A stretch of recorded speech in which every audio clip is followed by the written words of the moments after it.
has not been mistaken in favoring. But did she not have a marshal's baton to offer you, somewhere on the plains of Matija or in the Atlas Mountains? Oh! Morcerf exclaimed, blushing slightly. I have left the service, monsieur. I was given my peerage under the Restoration and served under Marechal de Bourmont. For that reason, I might have hoped for some higher command. Who knows what would have happened if the senior branch of the royal family had remained on the throne? But it seems that the July Revolution was glorious enough to afford ingratitude. It behaved thus to all whose service did not date back to the empire. So I resigned because, when a man has won his epaulets on the battlefield, he does not know how to maneuver on the slippery surface of a drawing room. I put down my sword and devoted myself to politics, to industry. I studied the useful arts. I had wanted to do that during my 20 years' service to my country, but I did not have time. It is things such as these that maintain your people's superiority over others, Monsieur, Monte Cristo replied. You, a nobleman of good family, heir to a large fortune, agreed first of all to make your way up from the ranks, which is very rare. Then, having become a general, a peer of the realm and a commander of the Legion of Honor, you were willing to undertake a second apprenticeship, with no other expectation and no other reward than that of one day being useful to your fellow men. Monsieur! This is truly fine. I will go further, it is sublime. Albert was watching and listening to Monte Cristo with astonishment. He was not accustomed to seeing him fired with such enthusiasm. Alas, the foreigner went on, no doubt to lift the hardly perceptible cloud that his words had brought to the elder Morcerf's brow, we should not behave in that way in Italy. There we grow according to our genus and our species, keeping the same foliage, the same height and often the same inutility all our lives. But, monsieur, the Count de Morcerf replied, Italy is not a homeland for a man of your worth, and France may not be ungrateful to all. It treats its own children badly, but usually has a magnificent welcome for foreigners. Oh, father, said Albert, smiling, you clearly do not know the Count of Monte Cristo. He finds satisfaction elsewhere than in the things of this world and does not aspire to any honors, taking only those that can fit on his passport. That is the most accurate description of myself that I have ever heard, the stranger said. Monsieur was able to control his own future, the Count de Morcerf said, sighing, and chose a pathway lined with flowers. Precisely, Monsieur, Monte Cristo retorted, with one of those smiles that no painter could ever catch and a physiologist would despair of analyzing. If I had not been afraid of tiring the Count, said the general, clearly charmed by Monte Cristo's manners, I should have taken him to the chamber. Today's sitting will be unusual for anyone who does not know our modern senators. I should be very grateful to you, monsieur, if you would be good enough to renew the invitation at some later date, but today I have been flattered that I might be introduced to the Countess, so I shall wait. Here is my mother, the Vicomte exclaimed.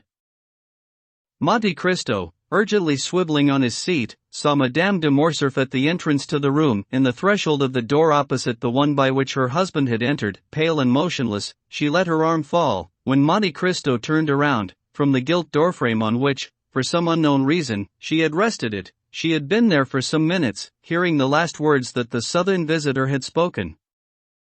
He got up and bowed deeply to the Countess, who formally returned the bow in silence.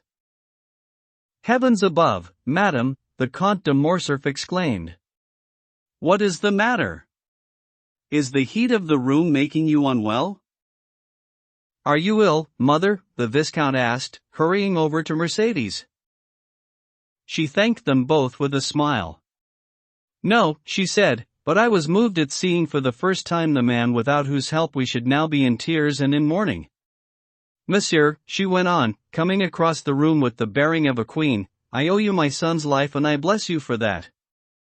Now I must acknowledge the pleasure that you have brought me, in allowing me this opportunity to thank you as I bless you, namely from the depth of my heart. The Count bowed again, more profoundly than the first time. He was even paler than Mercedes. Madam, he said, Monsieur le Comte, and you are too generous in rewarding me for a very simple action.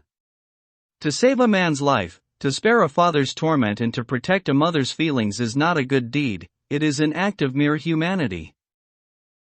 Madame de Morcerf answered these words, which had been spoken with exquisite gentleness and good manners, in tones of profound feeling. Monsieur, my son is very fortunate to have you as a friend, and I thank God that he has brought this to pass. And Mercedes raised her lovely eyes to heaven with such infinite gratitude that the Count thought he could detect a tear rising in each of them. M. de Morcerf went across to her.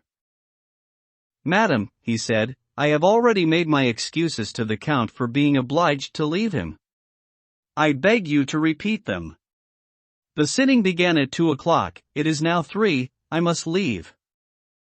Very well, monsieur, I shall try to make our guest overlook your absence, the Countess said in the same feeling voice. Then, turning to Monte Cristo, Monsieur le Comte, will you do us the honor of spending the rest of the day with us? Thank you, madam. Believe me, I could not be more grateful for your invitation, but I stepped off this morning at your door from my traveling carriage. I have no idea how I am to be lodged in Paris, indeed, I hardly know where. I realize that this is a small cause of anxiety, but an appreciable one, nonetheless. At least you will promise that we shall have the pleasure some other time, asked the Countess. Monte Cristo bowed, without replying, but the gesture could be taken for one of assent. In that case, I shall not detain you, monsieur, for I should not wish my gratitude to obtrude on your time or to importune you. My dear Count, said Albert, I should like, if you will permit me, to return the favor that you did us in Rome and put my coupe at your disposal until you have had time to arrange a suitable conveyance for yourself. Thank you 1,000 times, Vicomte, you are most considerate, but I presume that Monsieur Bertuccio has been making good use of the 4½ hours that I have accorded him, and that I shall find a fully harnessed coach waiting at the door. Albert was used to the Count's ways and knew that, like Nero, he was in pursuit of the impossible, so nothing surprised him. However, he wanted to judge for himself how well the Count's order had been obeyed, so he accompanied him to the door of the house. Monte Cristo had guessed right. No sooner did he appear in the Count de Morcerf's anteroom than a footman, the same who in Rome had brought the 2 young men the Count's card and announced that he would visit them, rushed out through the colonnade, so that when the illustrious traveler reached the steps he found his carriage waiting. It was a coupe from the Keller workshops, harnessed to a team for which, as every dandy in Paris knew, Drake had only the day before refused 18,000 francs. Monsieur, the Count said to Albert, I will not invite you to accompany me, because I could only show you improvised lodgings, and, as you know, I have my reputation to keep up where improvisation is concerned. Grant me a day and then let me invite you, I shall be more certain that I am not breaching the laws of hospitality. If you are asking me for a day, Monsieur le Comte, then I feel certain that it will not be a house that you show me, but a palace. There's no doubt about it, you have some genie at your command. Please, put it around, said the Count, with one foot on the velvet-covered steps of his magnificent carriage. It will do me no harm with the ladies. At this, he leapt into his coach, slamming the door behind him, and set off at a gallop, though not so fast that he failed to notice the barely perceptible movement of the curtains in the drawing-room where he had left Madame de Morcerf. When Albert rejoined his mother indoors, he found her in the boudoir, slumped in a large velvet armchair. The whole room was deep in shadow, concealing everything except the highlights sparkling on some oriental vase or in the corner of a gilded picture frame. Albert could not see the Countess's face, which was hidden by a cloud of gauze that she had wrapped around her head like a halo of vapor, but he thought that her voice sounded odd and, above the scent of rose and heliotrope rising from the bowl of flowers, he could distinguish the sharp and bitter smell of sal volatile. Indeed, the young man could observe the Countess's phial of smelling salts, out of its shea-green case, resting on one of the moldings of the mantelpiece. "Are you well, mother?" he cried as he came in. "Did you feel faint while I was away?" "No, Albert. But, in this early heat, before we have had time to become accustomed to it, all these roses, tuberoses and orange flowers give off such a powerful scent." In that case, Mother, Morser said, reaching for the bell, we must have them taken into your dressing room. You are really unwell, you were already very pale a short while ago when you came in. Do you think I was pale, Albert? A pale complexion suits you wonderfully, Mother, but, even so, my father and I were concerned. Did your father remark on it? Mercedes asked urgently. Not to me, you remember, he made the observation to you, yourself. I don't recall, said the Countess. A valet entered in answer to Albert's summons. Take these flowers into the antechamber or the dressing room, the Viscount said. The Countess is incommoded by them. The valet obeyed. There was quite a long silence, which lasted as long as it took him to complete the task. What is this title of Monte Cristo? The Countess asked, when the servant had left with the last vase of flowers. Is it the name of a family, a place, or simply a title? I believe it is simply a title, Mother, nothing more. The Count bought an island in the Tuscan archipelago and, as he told me only this morning, founded a chivalric commandership. You know that the same was done for Saint Stephen of Florence, for Saint George Constantinian of Parma and even for the Knights of Malta. In any case, he has no pretension to nobility and calls himself an accidental count, though the general opinion in Rome is that he is a very noble aristocrat. His manners are excellent, the Countess said. At least, as far as one can tell from the short while he stayed here. They are perfect, Mother, even so perfect as greatly to surpass those I have found among the noblest members of the three proudest aristocracies in Europe, that is the nobility of England, Spain and Germany. The Countess thought for a moment, then continued. My dear Albert, you have seen. You understand, this is a mother's question that I am asking. You have seen Monsieur de Monte Cristo at home. You are perspicacious, you know the world and you have more tact than is usual at your age. Do you think that the Count is really all that he appears to be? What does he appear to be? You said it yourself a moment ago, a great nobleman. I said, Mother, that he was thought to be one. And what do you think, Albert? I must admit that I have no definite view on the matter. I think he is a Maltese. I am not asking about his nationality, I am asking you about the man himself. Ah, that's quite a different matter. I have seen so many strange things to do with him that, if you ask what I think, I would say that I am inclined to consider him as some kind of Byronic figure, branded by fate's dread seal, some Manfred, some Lara, some Werner. In short, one of those rejects of an old aristocratic family, cut off from the paternal inheritance, who made a fortune for themselves by the force of a daring and a genius that put them above the laws of society. What do you mean? I mean that Monte Cristo is an island in the Mediterranean, uninhabited, unguarded, a haunt of smugglers of all nations and pirates from every shore. Who knows whether these industrious workers may not pay their lord for giving them asylum? Possibly, the Countess said distractedly. No matter, the young man went on. Smuggler or not, you must admit, having seen him, Mother, that the Count of Monte Cristo is a remarkable man and one who will be a great success in the drawing rooms of Paris.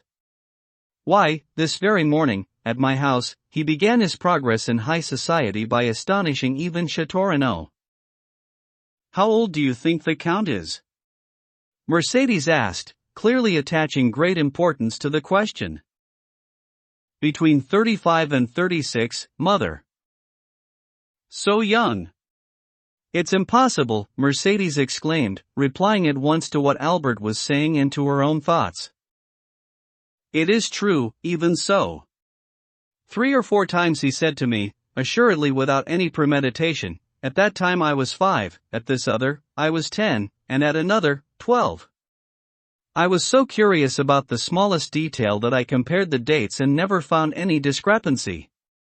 This remarkable man is ageless, but I can assure you that he is 35. In any case, Mother, remember the brightness of his eye, the darkness of his hair and how his brow, though pale, is unfurrowed. This is someone who is not only active, but still young. The Countess lowered her head as if bowed under a mass of ideas that completely absorbed her. And this man has conceived a liking for you, Albert? He wants to be your friend? She asked, with a nervous shudder. I believe so, Mother. Do you also like him? I do, in spite of Franz d'Epinay trying to make me believe he was a specter returning from the beyond. The Countess shrank back in terror and said, in a strained voice, Albert, I have always warned you against new acquaintances. Now you are a man and old enough to advise me. Yet I repeat, Albert, beware. My dear mother, to profit from your advice, I should need to know in advance what I am supposed to beware of. The Count never gambles, the Count only ever drinks water, colored with a little Spanish wine, and the Count has declared himself to be so rich that he could not borrow money from me without appearing ridiculous. What can I fear from the Count? You are right, his mother said. My anxiety is foolish, especially when directed towards the man who saved your life. By the way, Albert, did your father receive him suitably? It is important for us to be more than polite with the Count. Monsieur de Morcerf is sometimes so busy and his work preoccupies him so, that he may involuntarily have. My father was perfect, Mother, Albert interrupted. I would go further, he seemed greatly flattered by 2 or 3 very subtle compliments that the Count made, as finely turned and surely aimed as if he had known him for the past 30 years. Each of these eulogistic little darts must have flattered my father so much, he added, with a laugh, that they separated the best friends in the world, and Monsieur de Morcerf even wanted to take him to the house so that he could listen to his speech. The Countess said nothing, she was absorbed in such a profound reverie that her eyes gradually closed. The young man, standing in front of her, watched with that filial love that is more tender and affectionate in children whose mothers are still young and beautiful. Then, after seeing her eyes close, he listened for a moment to her breathing, sweetly still, and then, thinking her asleep, tiptoed away, cautiously opening the door of the room where he left her. Damn the man, he muttered, shaking his head. I predicted to him in Rome that he would be a sensation in Parisian society. Now I can measure his effect on an infallible thermometer. My mother remarked on him, so he must indeed be remarkable. He went down to his stables, harboring a secret feeling of pique at the fact that, without thinking, the Count of Monte Cristo had obtained a team of horses that would outshine his bays in the eyes of any connoisseur. Men, he said, are most certainly not equal. I must get my father to expound this theory in the upper house. XLII. Monsieur Bertuccio. Meanwhile the Count had arrived at his house. The journey had taken him 6 minutes, and these 6 minutes had been enough for him to be seen by 20 young men who, recognizing the cost of a team that was well beyond their means, had spurred their mounts to a gallop so that they could catch a glimpse of this noble lord who paid 10,000 francs apiece for his horses. The residence that Ali had chosen to serve as Monte Cristo's townhouse was situated on the right as you go up the Champs-Élysées, with a courtyard on one side and a garden on the other. A leafy clump of trees in the courtyard shielded part of the facade, and, around it, like 2 enclosing arms, were 2 avenues directing carriages to right and left from the front gate towards a double stairway, every step of which supported a vase full of flowers. The house, standing alone in quite ample grounds, had another entrance apart from the main one on the Rue de Ponthieu. Even before the coachman had called out to the concierge, the huge gate was swinging back on its hinges. The Count had been seen approaching and, in Paris as in Rome, as, indeed, everywhere else, his needs were met with lightning rapidity. So the coach entered and described the half-circle without slowing down. The gate had already shut while the wheels were crunching on the gravel of the path. The carriage stopped on the left-hand side of the stairway and 2 men appeared at its door. One was Ali, giving his master a smile of joy that was astonishing in its sincerity. It was rewarded with a simple glance from Monte Cristo. The other man bowed humbly and offered the Count his arm to get down from the carriage.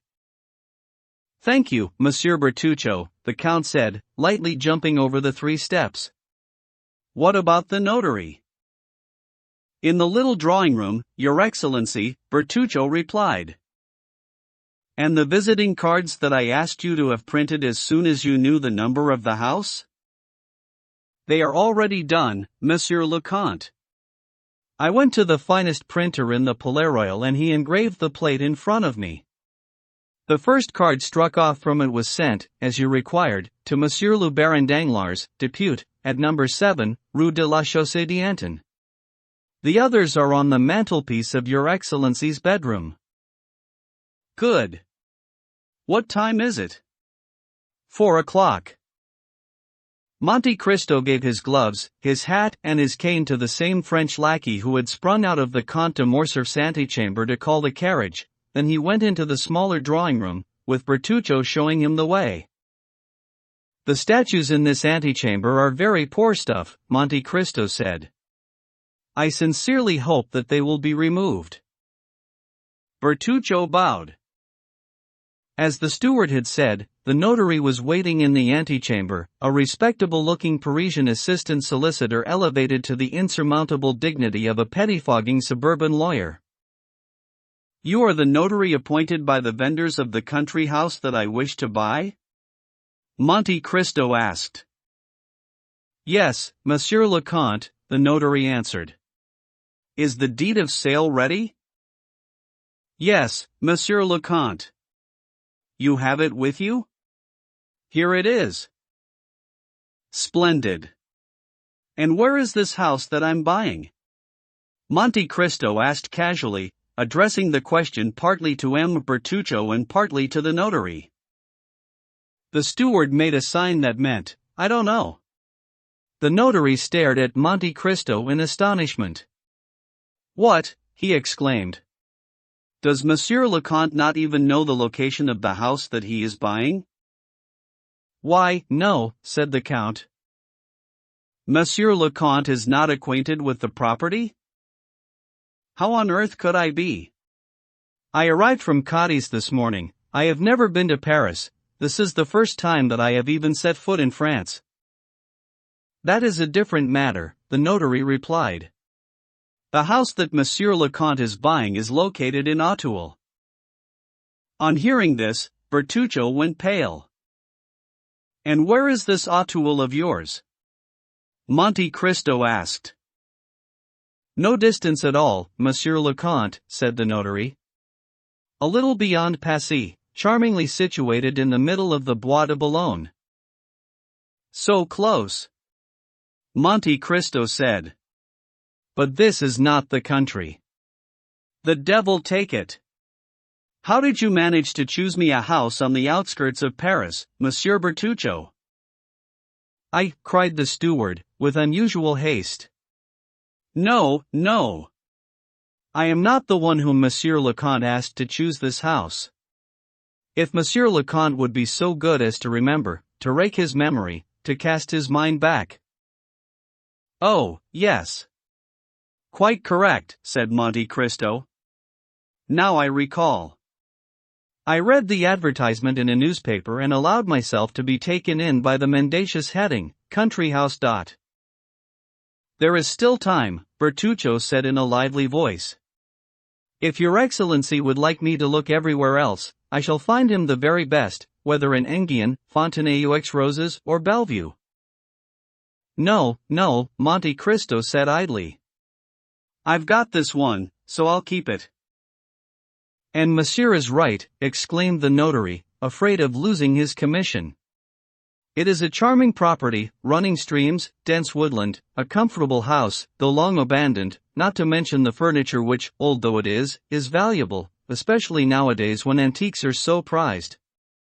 Forgive me, but I would imagine Monsieur le Comte to have fashionable tastes.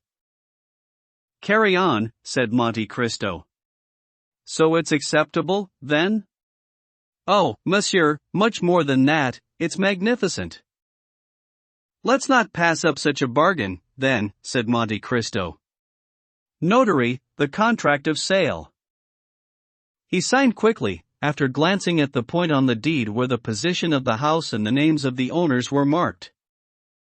"Bertuccio," he said, "give this gentleman 55,000 francs." The steward went out with faltering steps and returned with a sheaf of notes which the notary counted out like a man who was used to receiving his money only after due legal process. "Now," said the Count, "have all the formalities been completed?" "Every one, Monsieur le Comte." "Do you have the keys?" "They are held by the concierge who is looking after the house." "Here is the order that I have made out to him, requiring him to show Monsieur into his property." "Very good," said Monte Cristo, nodding to the notary in a way that meant, "I have no further need of you. Go." "But, Monsieur le Comte," said the honest pen-pusher, "I think Monsieur le Comte has made a mistake. It was only 50,000 francs, in toto." "And your fee?" "Included in that amount, Monsieur le Comte." "But did you not come here from Auteuil?" "Yes, indeed." "Well, you must be paid for your trouble," said the Count, dismissing him with a gesture. The notary backed out of the room, bowing to the floor. This was the first time since obtaining his articles that he had ever met such a client. "Show this gentleman out," the Count said to Bertuccio, who followed the notary out. No sooner was the Count alone than he took out of his pocket a locked wallet and opened it with a little key that he kept always around his neck and which never left him. He looked for a moment, then stopped at a page containing some notes, compared the notes with the deed of sale lying on the table and, searching his memory, said, "That's it, Auteuil, number 28, Rue de la Fontaine. Now, am I relying on a confession extracted by religious terror or physical fear? In any event, I shall know all in an hour's time. Bertuccio." He banged on the table with a sort of little hammer with a folding handle, that gave a high-pitched, resonant sound, like a tom-tom. "Bertuccio." The steward appeared in the doorway. "Monsieur Bertuccio," said the Count, "didn't you once tell me that you had traveled in France?" "In some parts of France, yes, Excellency." "So you doubtless know the country around Paris?" "No, Excellency, no," the steward replied with a sort of nervous stammer which Monte Cristo, a specialist in the matter of human emotions, rightly attributed to extreme anxiety. "It is annoying," he said, "this fact that you haven't explored the district around Paris, because I wish to go and see my new property this very evening, and you would no doubt have been able to accompany me and give me some useful information." "To Auteuil?" Bertuccio cried, his bronzed features becoming almost livid. "Me? Go to Auteuil? What is it? What is so astonishing about you going to Auteuil, may I ask? When I am living there, you will have to come, since you are part of my household." Bertuccio lowered his eyes before his master's imperious gaze and remained silent and motionless. "Well, I never. What's wrong with you? Do you want me to ring again for my carriage?" Monte Cristo said in the tone of voice adopted by Louis XIV to speak the celebrated words, "I was almost made to wait, one." Bertuccio went in a flash from the little drawing-room to the antechamber and called out in a hoarse voice, "Prepare His Excellency's carriage." Monte Cristo wrote 2 or 3 letters. As he was coming to the end of the last of them, the steward reappeared. "Your Excellency's carriage is at the door," he said. "Well then, get your hat and gloves," said the Count. "Am I to accompany Monsieur le Comte?" Bertuccio cried. "Of course. You must give your orders, for I intend to live in this house." It was unheard of to question one of the Count's commands, so the steward followed his master, unprotesting. The latter got into the carriage and motioned to him to do likewise. The steward sat respectfully on the front seat. XLIAI. The house at Auteuil. Monte Cristo noticed that, as he came down the steps, Bertuccio crossed himself in the manner of the Corsicans, who make a cross in the air with their thumbs, and that when he took his place in the carriage he muttered a short prayer under his breath. A less curious man would have taken pity on the worthy steward in view of the extreme reluctance he had shown to the idea of a drive extramuros with the Count, but it appeared that the man was too keen to discover the reason why for him to excuse Bertuccio their little journey. In 20 minutes they had reached Auteuil. The steward's anxiety had increased steadily. As they entered the village, Bertuccio, slumped in a corner of the carriage, began to study each of the houses that they passed with feverish attention. "Tell them to stop at number 28, Rue de la Fontaine," the Count said, staring pitilessly at his steward while giving him this order. A sweat broke out on Bertuccio's face, but he obeyed and, leaning out of the carriage, called to the coachman, "Rue de la Fontaine, number 28. Number 28 was at the far end of the village. As they traveled, night had fallen, or, rather, a black cloud heavy with electricity gave the premature darkness the appearance and the solemnity of a dramatic event. The carriage stopped and the footman leapt down to open the door. "Well, now, Monsieur Bertuccio," said the Count, "won't you get down? Do you intend to stay in the carriage, then? What the devil is up with you this evening?" Bertuccio hastened to the door and offered the Count his shoulder. This time he put his weight on it and took the 3 steps out of the carriage one by one. "Knock," said the Count, "and announce me." Bertuccio knocked, the door opened and the concierge appeared. "What is it?" he asked. "Your new master, my good man," said the footman, handing the concierge the letter of recommendation from the notary. "Is the house sold, then?" asked the concierge. "And is this the gentleman who will live here?" "Yes, my friend," the Count replied. "I shall try to ensure that you do not wish for your former master's return." "Oh, monsieur," said the concierge. "I shan't miss him a lot because we see him rarely enough. He has not been here for 5 years and I think he was right to sell a house that brought him nothing." "What was your former master's name?" Monte Cristo asked. "The Marquis de Saint-Méran. He didn't sell the house for what it cost him, I'll be bound." "The Marquis de Saint-Méran," Monte Cristo repeated. "Now, I feel sure I know that name, Marquis de Saint-Méran." He appeared to be searching his memory. "An old gentleman," the concierge went on. "A loyal subject of the Bourbons. He had an only daughter whom he married to Monsieur de Villefort, who was the king's prosecutor in Nîmes and later in Versailles." Monte Cristo glanced at Bertuccio, to find him whiter than the wall against which he had leant to prevent himself falling. "And the daughter died, didn't she?"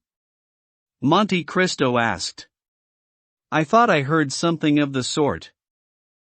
"Yes, monsieur, 21 years ago, since when we have not seen the poor dear Marquis more than 3 times. Thank you, said Monte Cristo, judging from his steward's prostrate appearance that he could not stretch that cord any tighter without breaking it. "Thank you, my good man. Give us some light.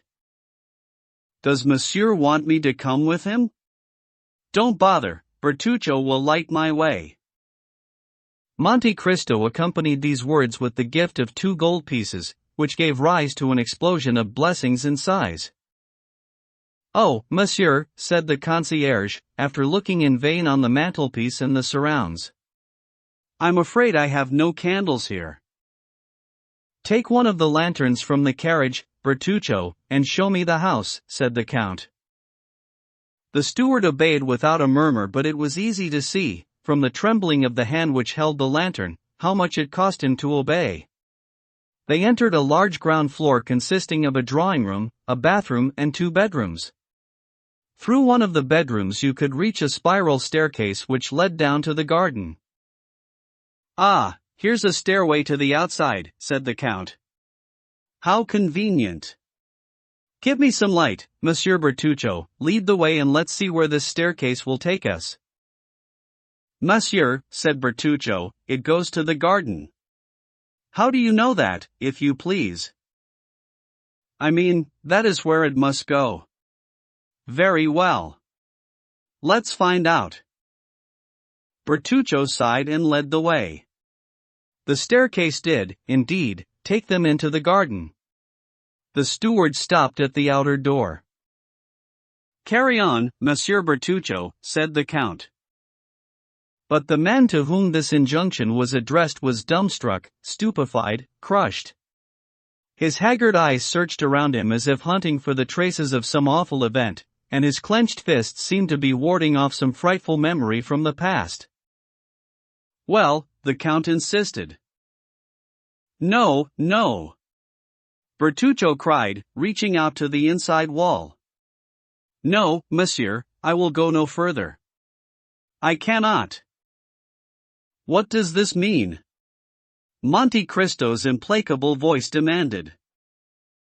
But, monsieur, surely you can understand, cried the steward. It isn't natural. It's not natural that, when you are to buy a house in Paris, you should choose to buy one in Auteuil, and that the one you buy in Auteuil should be number 28, Rue de la Fontaine. Oh, why didn't I tell you everything before we set out, sire? You would surely not have insisted that I come. I hoped that Monsieur le Comte's house would be any house other than this one. As if there was no house in Auteuil, except the house of the murder. Ah, now! Monte Cristo said, stopping short. That is an ugly word you have just spoken. By all the devils! Irredeemable Corsican, full of mystery and superstition. Come now, take the lantern and let's have a look at the garden.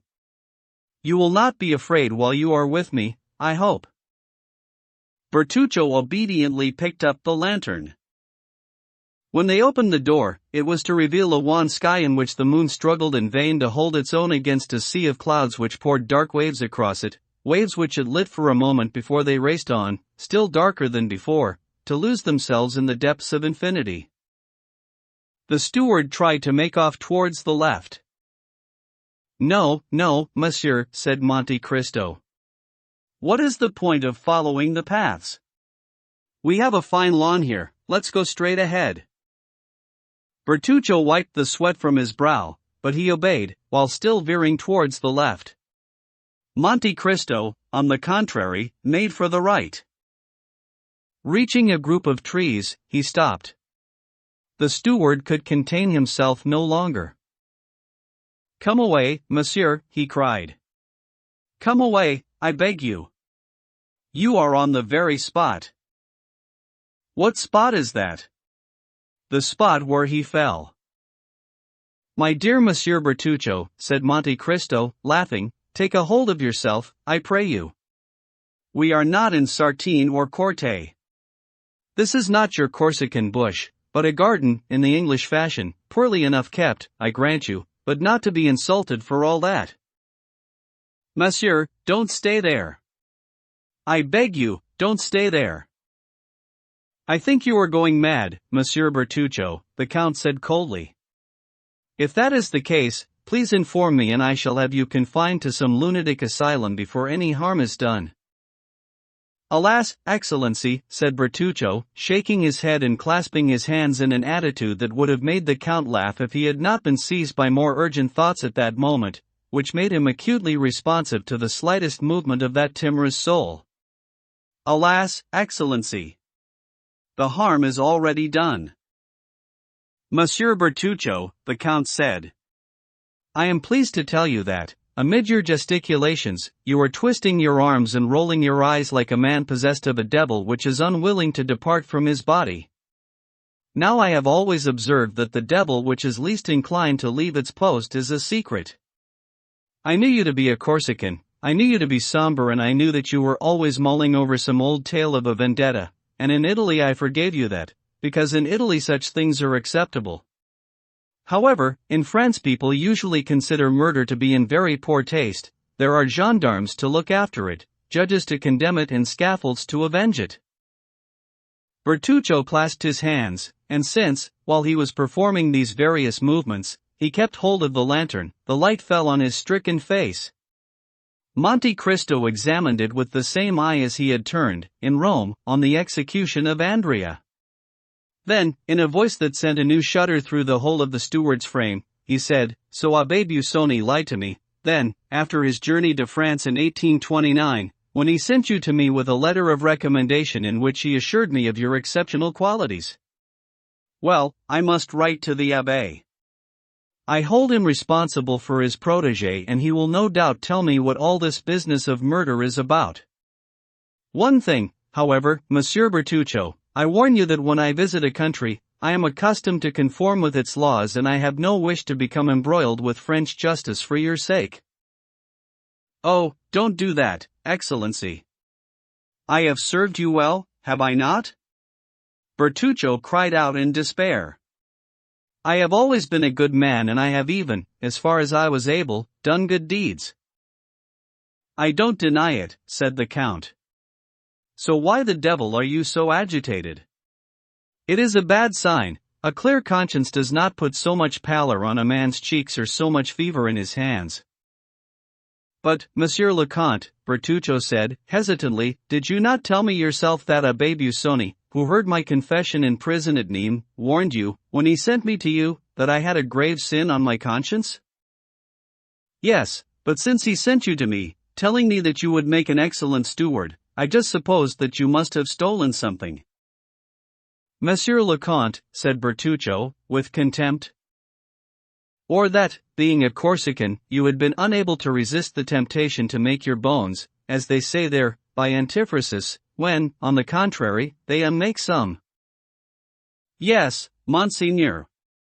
Yes, my good master, that's it," Bertuccio cried, throwing himself at the Count's knees. "Yes, it was a vendetta, I swear it, a simple act of revenge." "I understand.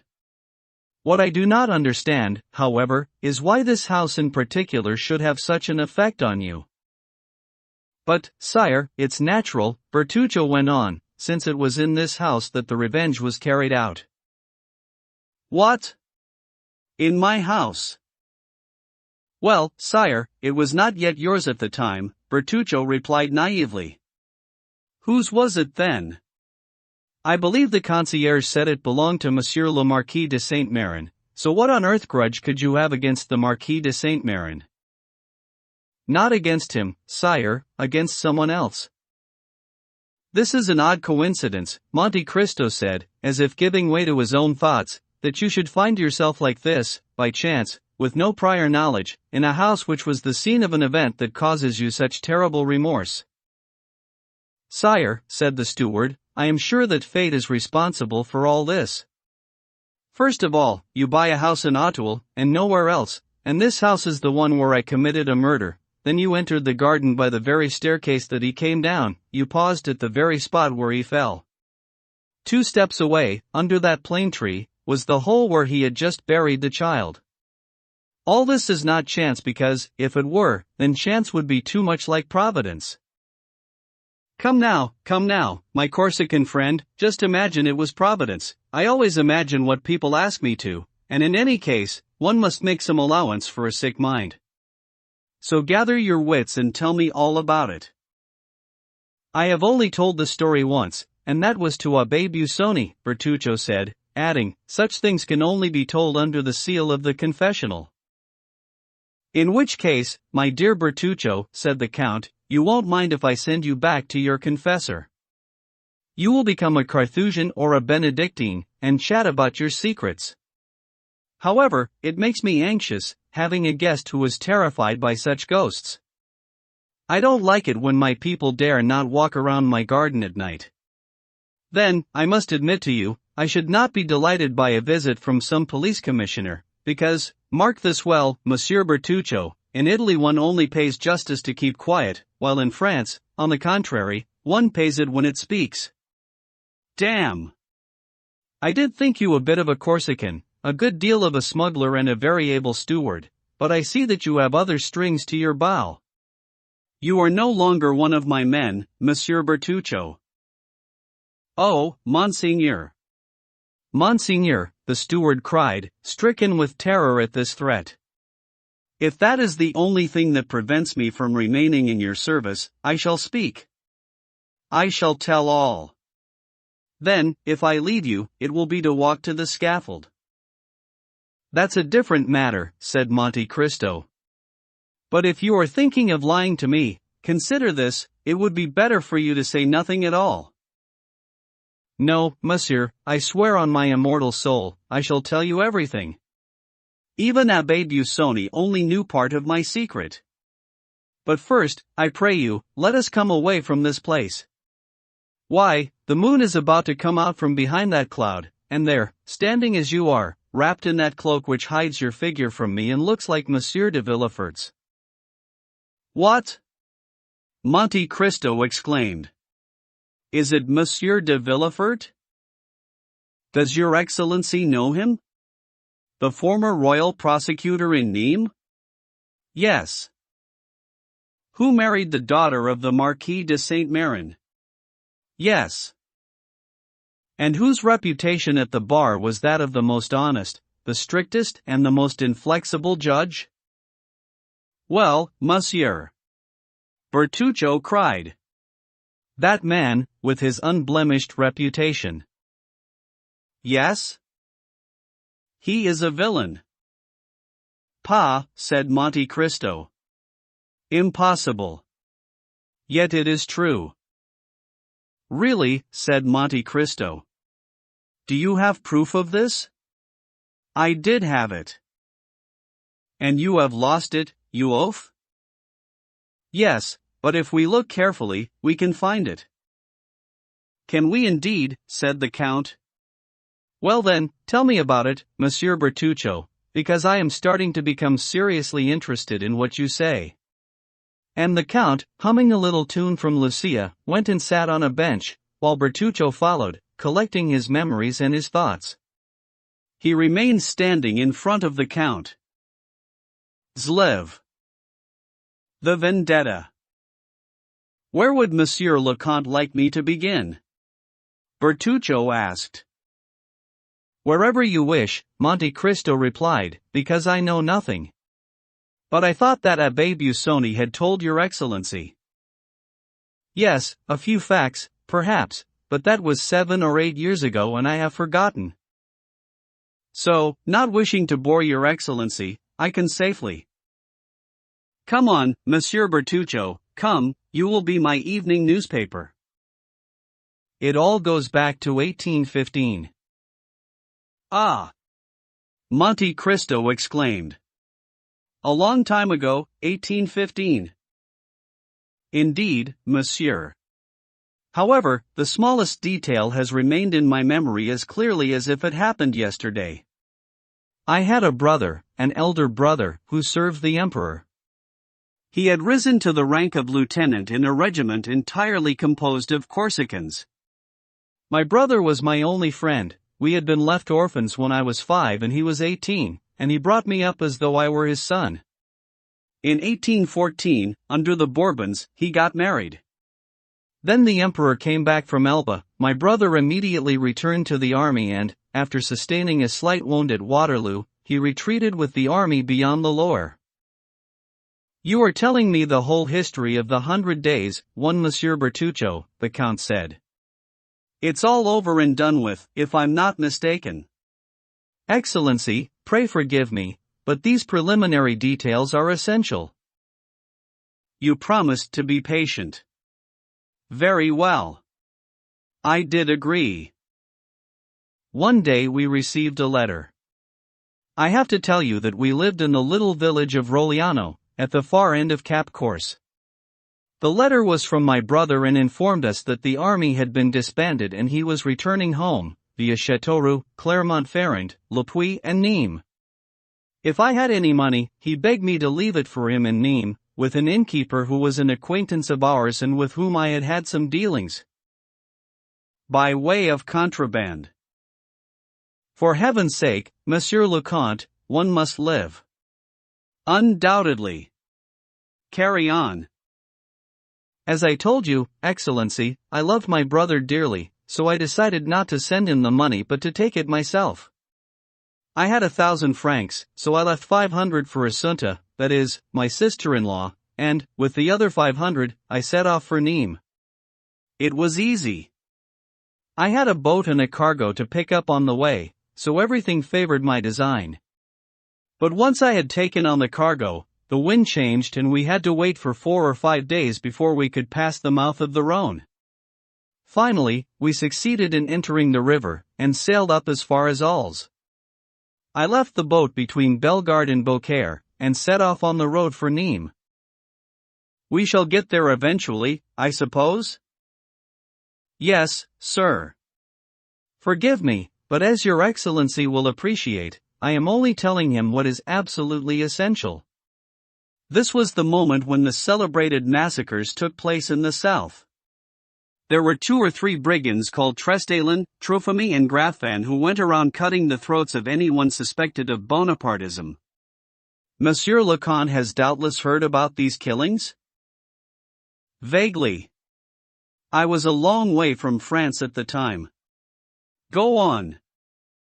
When you entered Nîmes, you literally walked in blood. There were bodies lying everywhere. The murderers were organized in gangs to kill, loot and burn. When I saw the carnage, I was filled with fear, not for myself. Being a simple Corsican fisherman, I had little to fear.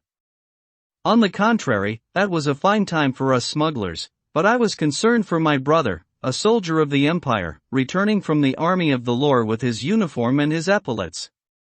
He had every reason to feel afraid. I hastened to the inn.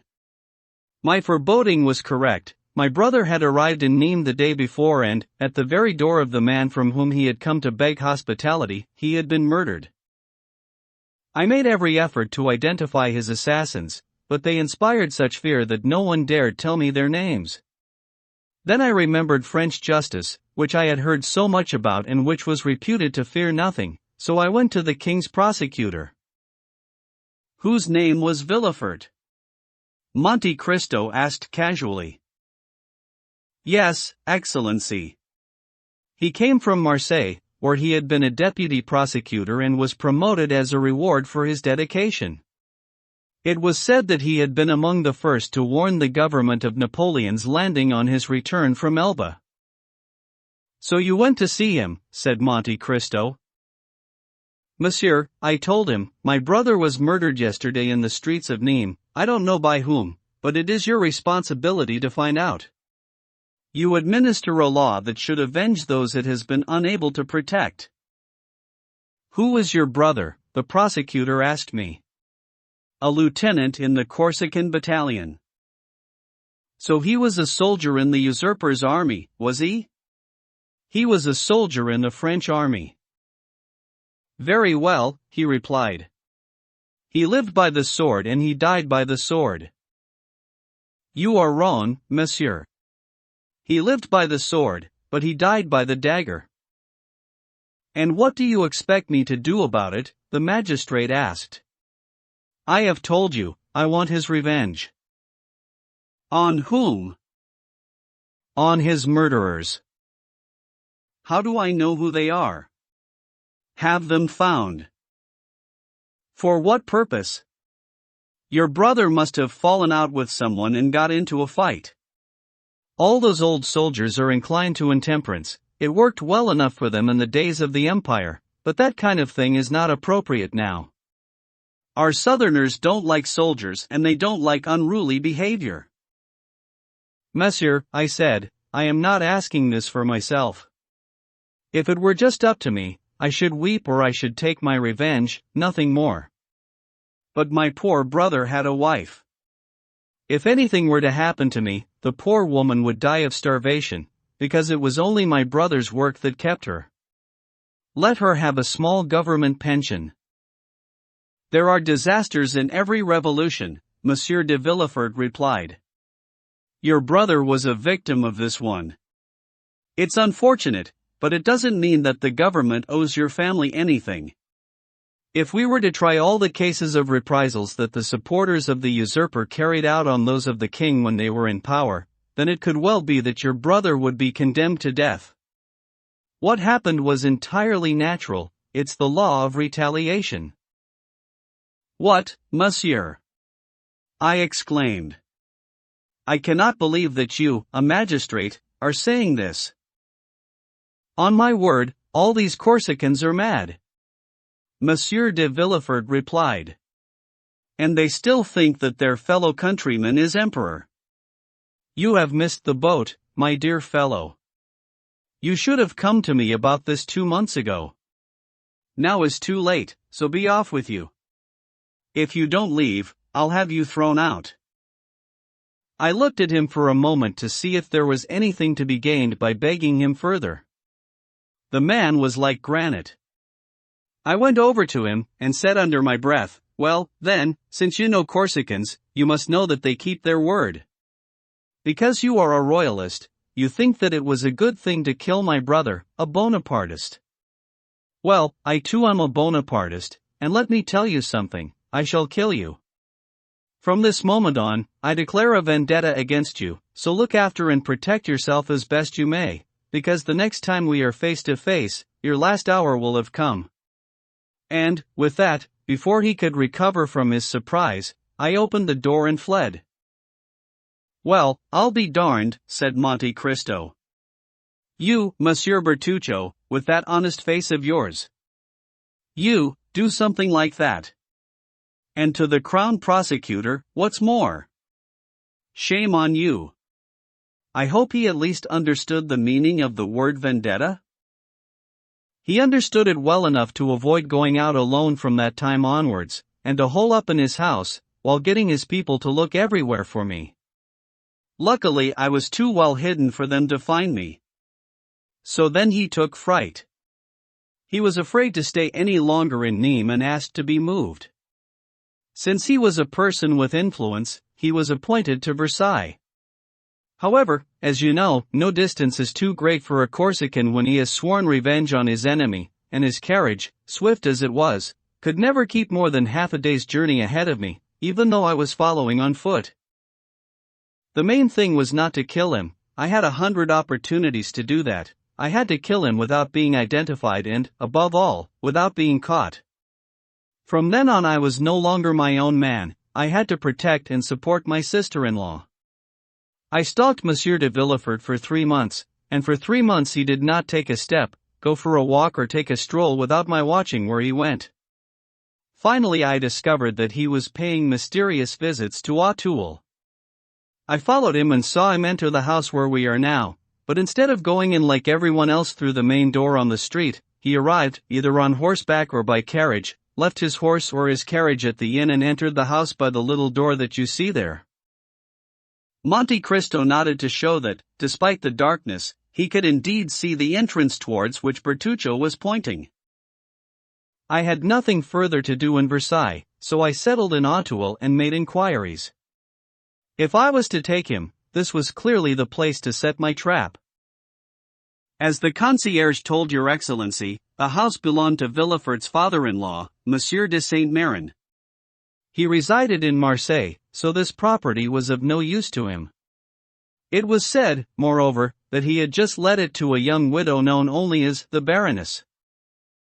One evening, looking over the wall, I did indeed see a beautiful young woman walking alone in this garden, which was overlooked by no window in any other house.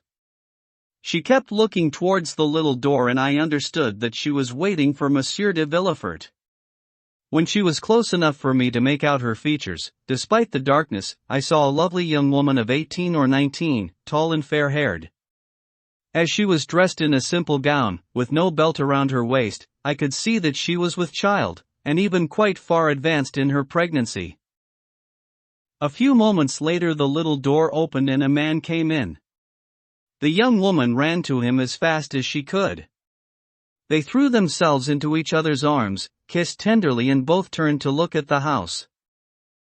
The man was Monsieur de Villefort. I guessed that, when he came out, especially if he came out at night, he would probably walk the whole length of the garden alone.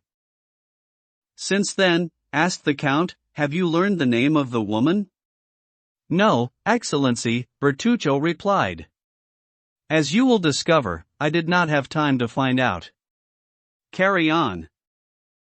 That evening, Bertuccio resumed, I might perhaps have been able to kill the Crown Prosecutor, but I still did not know every nook and cranny in the garden.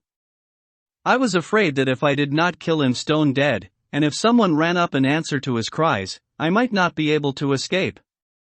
I put the deed off until the next meeting and, so that no detail would escape me, took a little room overlooking the street that ran beside the wall of the garden. 3 days later, at around 7 o'clock in the evening, I saw a servant riding out of the house and galloping along the pathway leading to the Sèvres road. I assumed he was going to Versailles, and correctly so. 3 hours later, the man returned, covered in dust. His message had been delivered. 10 minutes later, another man, this time on foot and wrapped in a cloak, opened the little door to the garden, which shut behind him. I quickly went down. Though I had not seen Villefort's face, I recognized him by the beating of my heart. I crossed the street and went up to a milestone at one corner of the wall, on which I had stood in order to look into the garden for the first time. This time I was not satisfied merely to look. I drew my knife out of my pocket, made sure that the point was sharp, and leapt over the wall. My first thought was to run across to the gate. He had left the key, taking the simple precaution of turning it twice in the lock. So, nothing impeded my flight in that direction. I began to study the place. The garden formed a long rectangle with a lawn of fine English grass running down the middle, at the corners of which were clumps of trees, bushy and mingled with autumn flowers. To go from the house to the little gate or from the little gate to the house, according to whether he was coming in or going out, Monsieur de Villefort was obliged to pass beside one of these clumps of trees. It was towards the end of September. There was a strong wind blowing and a few pale shafts of moonlight, repeatedly hidden by large clouds racing across the sky, lit the sandy pathways leading to the house, but were too feeble to penetrate the tufts of foliage among the trees, where a man could hide with no fear of discovery. I concealed myself in the nearest of those that Villefort had to pass. No sooner had I taken up my position than I thought I heard, between the gusts of wind that bent the trees across my face, some kind of groaning. But as you know, Monsieur le Comte, or, rather, you surely don't know, the person who is poised to commit a murder always thinks he can hear muffled cries in the air. 2 hours passed, and several times during them I thought I heard these same groans. Midnight struck. The last lugubrious, echoing note was still sounding when I saw a light in the windows looking out from the back stairway which we have just come down. The door opened and the man with the cloak reappeared. This was the fatal moment, but I had so long prepared myself for it that I shrank at nothing. I took out my dagger, opened it and waited. The man in the cloak came directly towards me, but as he approached across the open ground I thought that I could discern a weapon in his right hand. I was afraid, not of a struggle, but of failure. When he was just a few yards away from me, I realized that what I had thought was a weapon was nothing more than a spade. I had still not managed to guess why Monsieur de Villefort should be carrying a spade, when he stopped at the edge of the clump of trees and started to dig a hole in the ground. At this point I noticed that he had something wrapped in his cloak which he had put down on the lawn, so as to leave his hands free.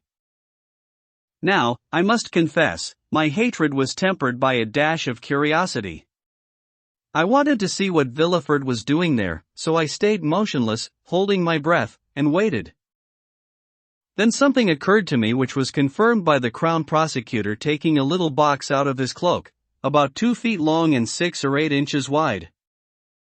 I let him place the box in the hole and cover it with earth, then he stamped on this freshly dug soil to cover the traces of his night's work. At that, I leapt out at him and plunged my dagger into his breast, saying, "I am Giovanni Bertuccio. Your death is for my brother, your treasure for his widow. You can see that my revenge is more perfect than I could have hoped." I do not know if he heard me. I think not, because he fell without a sound. I felt his hot blood flowing out over my hands and spattering my face, but I was drunk, I was delirious, the blood refreshed me instead of burning. It took me a second to dig up the box with the spade. Then, to disguise the fact that it had gone, I filled the hole in again and threw the spade over the wall. I ran out of the gate, turning the key twice in the door from outside and taking it with me.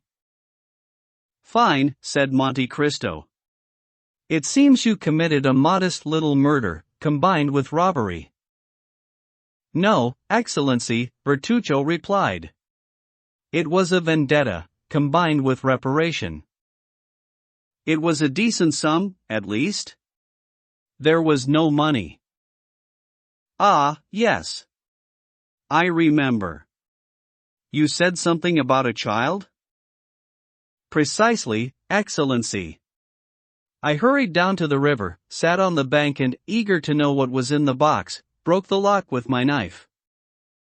A newborn baby was wrapped in a child's fine cambric robe. The purple color of its face and hands showed that it must have succumbed to asphyxiation caused by the umbilical cord wrapped around the neck.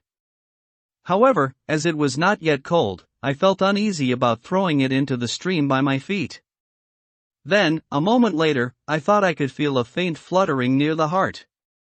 I unwrapped the cord and, as I used to be an orderly at a hospital in Bastia, I did what a doctor might have done in the circumstances. In other words, I energetically breathed air into its lungs and, after a quarter of an hour of considerable effort, I saw it start to breathe and heard it give a cry. I also cried out, but with joy. God had not cursed me, I thought, since He has allowed me to give life back to one human being in exchange for the life that I had taken away from another. "So what did you do with this child?" Monte Cristo asked. "It was quite a tiresome burden for a man who had to escape. That is why I never once considered keeping it. But I knew that there was an orphanage in Paris where they took in such poor creatures. On arriving at the city gates, I claimed to have found the child on the road and asked directions. I had the box, which supported my story, and the cambric linen showed that the child belonged to rich parents. The blood which covered me could as well have come from it as from anyone else." No one protested. I was shown the way to the orphanage, which was at the far end of the Rue d'Offer, and, after taking the precaution of cutting the sheet in half, so that a piece with one of the two letters embroidered on it was still wrapped around the child, I put my bundle down at the gatehouse, rang the bell and fled as fast as I could. A fortnight later I was back in Rogliano and I told Assunta, "Sister, dry your tears. Israel is dead, but I have avenged him." She asked me to explain this, and I told her everything that had happened. "Giovanni," she said, "you should have brought the child back. We could have taken the place of its lost parents and we should have called it Benedetto. God would surely have blessed us as a reward for our good deed." In reply, I simply gave her the half of the sheet that I had kept, so that I could reclaim the child if we could ever afford it. "What letters were on the cloth?" Monte Cristo asked. "H and N, surmounted by the ordinary of a baron, Tortelli." "I do believe, heaven help us, that you are using terms from heraldry, Monsieur Bertuccio. Where the devil did you study that science?" "In your service, Monsieur le Comte, where one may learn everything." "Carry on. I am curious to know two things." "What are they, Monseigneur?" "What happened to the little boy?" "You did say that it was a little boy, Monsieur Bertuccio?" "No, Excellency, I do not remember saying that." "Ah, I thought you did. I must have been mistaken." "Well, you are not mistaken, because it was indeed a little boy. But Your Excellency said that he wished to know two things. What is the other one?" "The other one is what crime you were accused of when you asked for a confessor, and Abbé Busoni came to you in the prison at Nîmes in response to this request." "The tale might be quite long, Excellency." "What matter? It is barely 10 o'clock. You know that I am an insomniac, and I suppose you too must have little desire for sleep." Bertuccio bowed and carried on with his story. "Partly to drive away the memories that plagued me and partly to provide for the poor widow, I returned eagerly to the profession of smuggling, which had been made easier by the relaxation of laws that always follows a revolution. The southern coasts of France, in particular, were badly guarded because of the unending riots that took place, sometimes in Avignon, sometimes in Nîmes, sometimes in Uzes.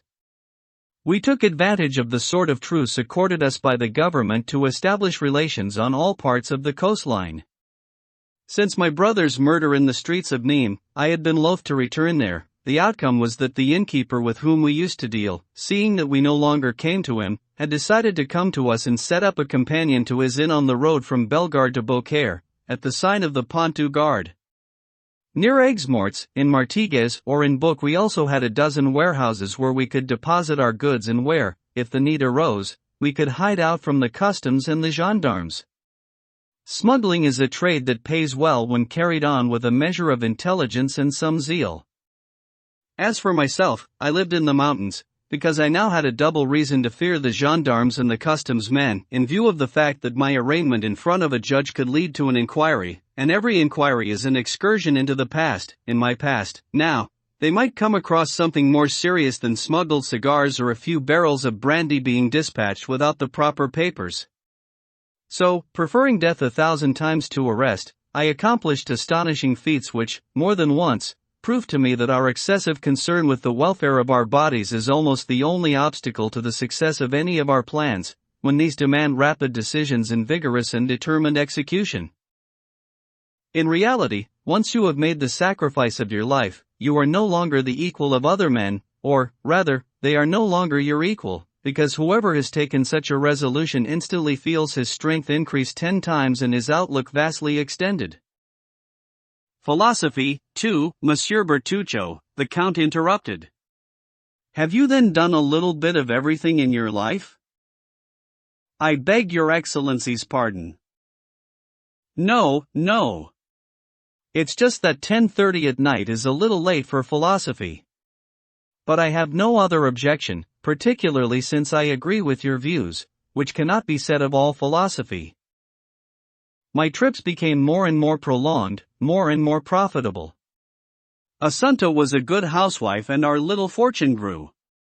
One day, when I was setting off on business, she said, "Go, and you will have a surprise when you return."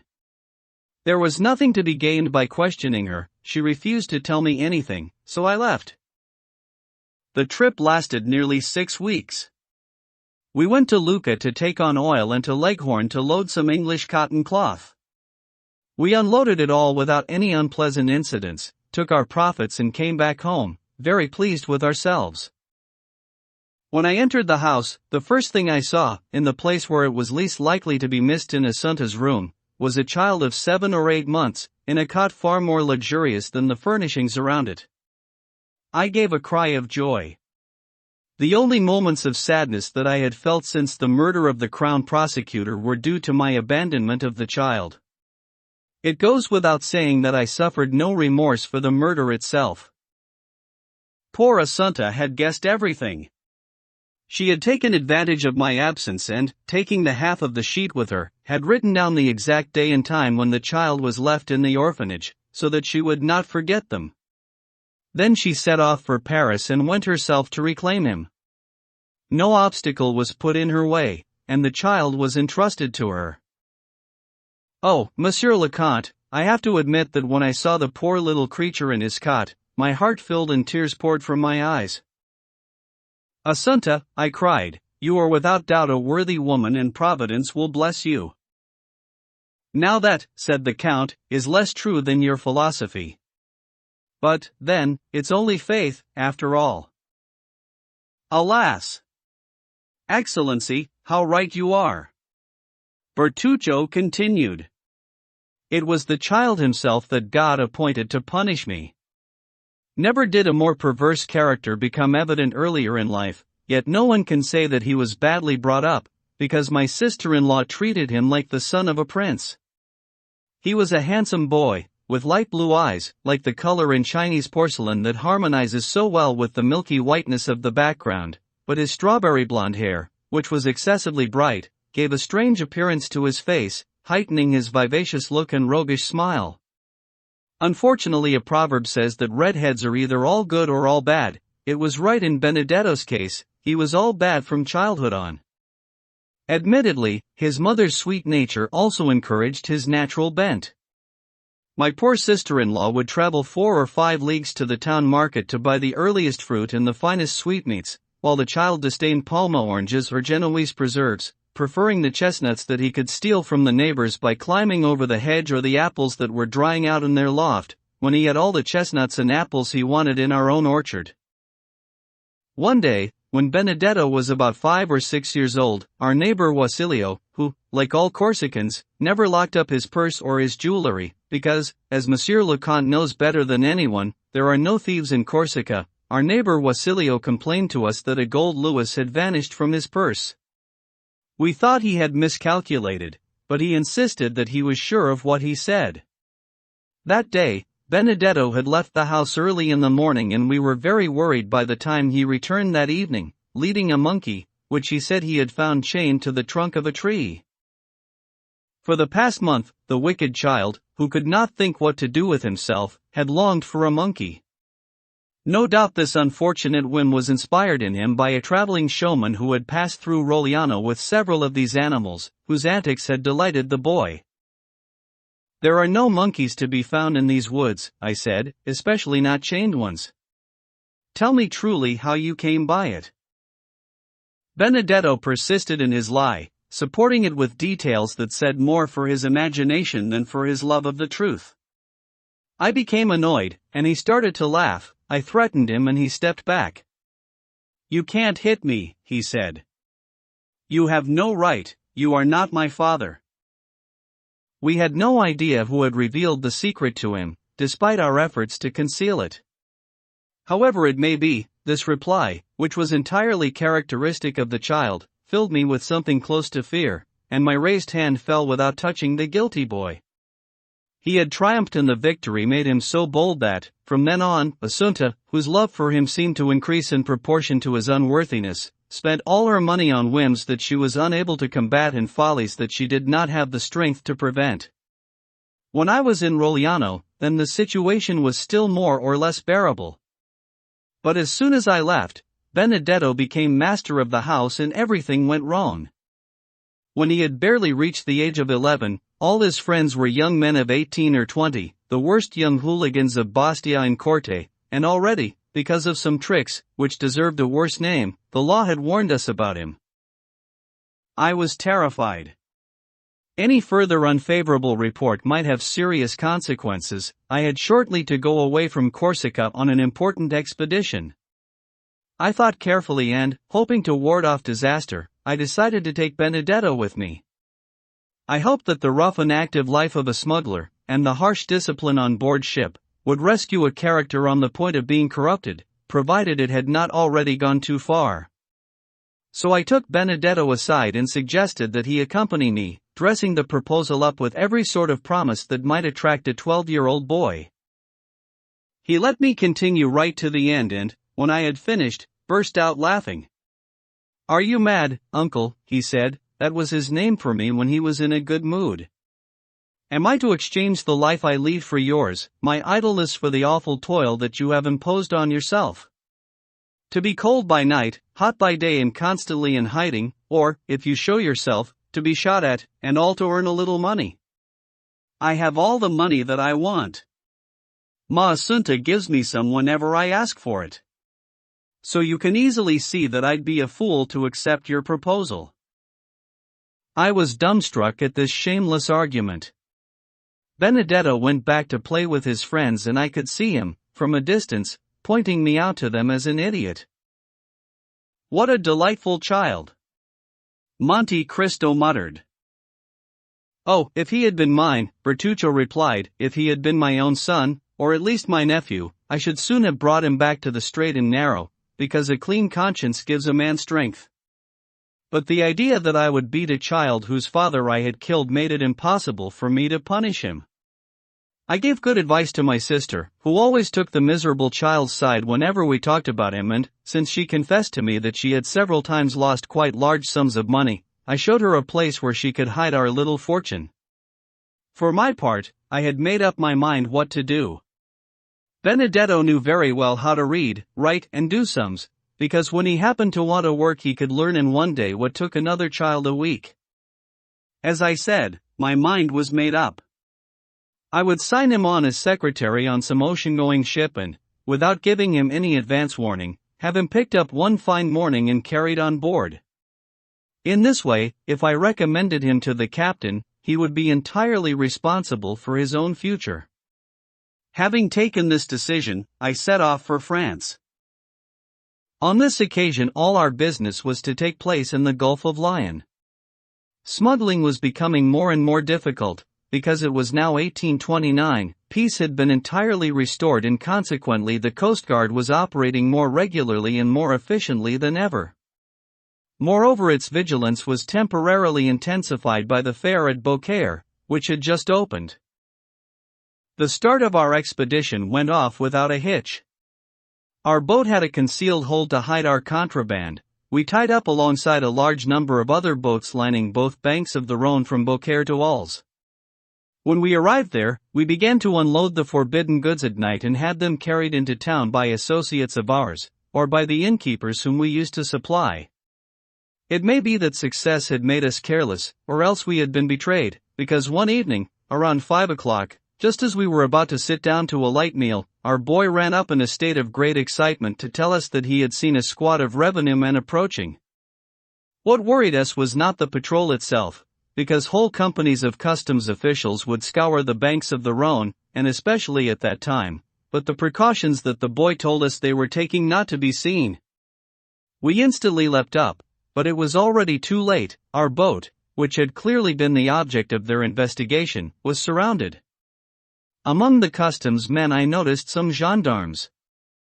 Now the sight of these frightened me as much as that of any other militiaman would make me bold, so I went down into the hold and, slipping out through one of the hatches, I let myself slide into the river, then swam underwater, holding my breath for long periods, and escaped detection until I reached a small ditch that had just been dug, joining the Rhône to the canal that runs from Beaucaire to Aigues-Mortes. Once there, I was safe, because I could go down the ditch without being seen. In this way, I reached the canal without incident. I had chosen this route of escape deliberately. I think I told Your Excellency about an innkeeper in Nîmes who had set up a little hostelry on the Beaucaire to Bellegarde road. Yes, you did, said Monte Cristo. I remember it perfectly. If I am not mistaken, this worthy man was your associate.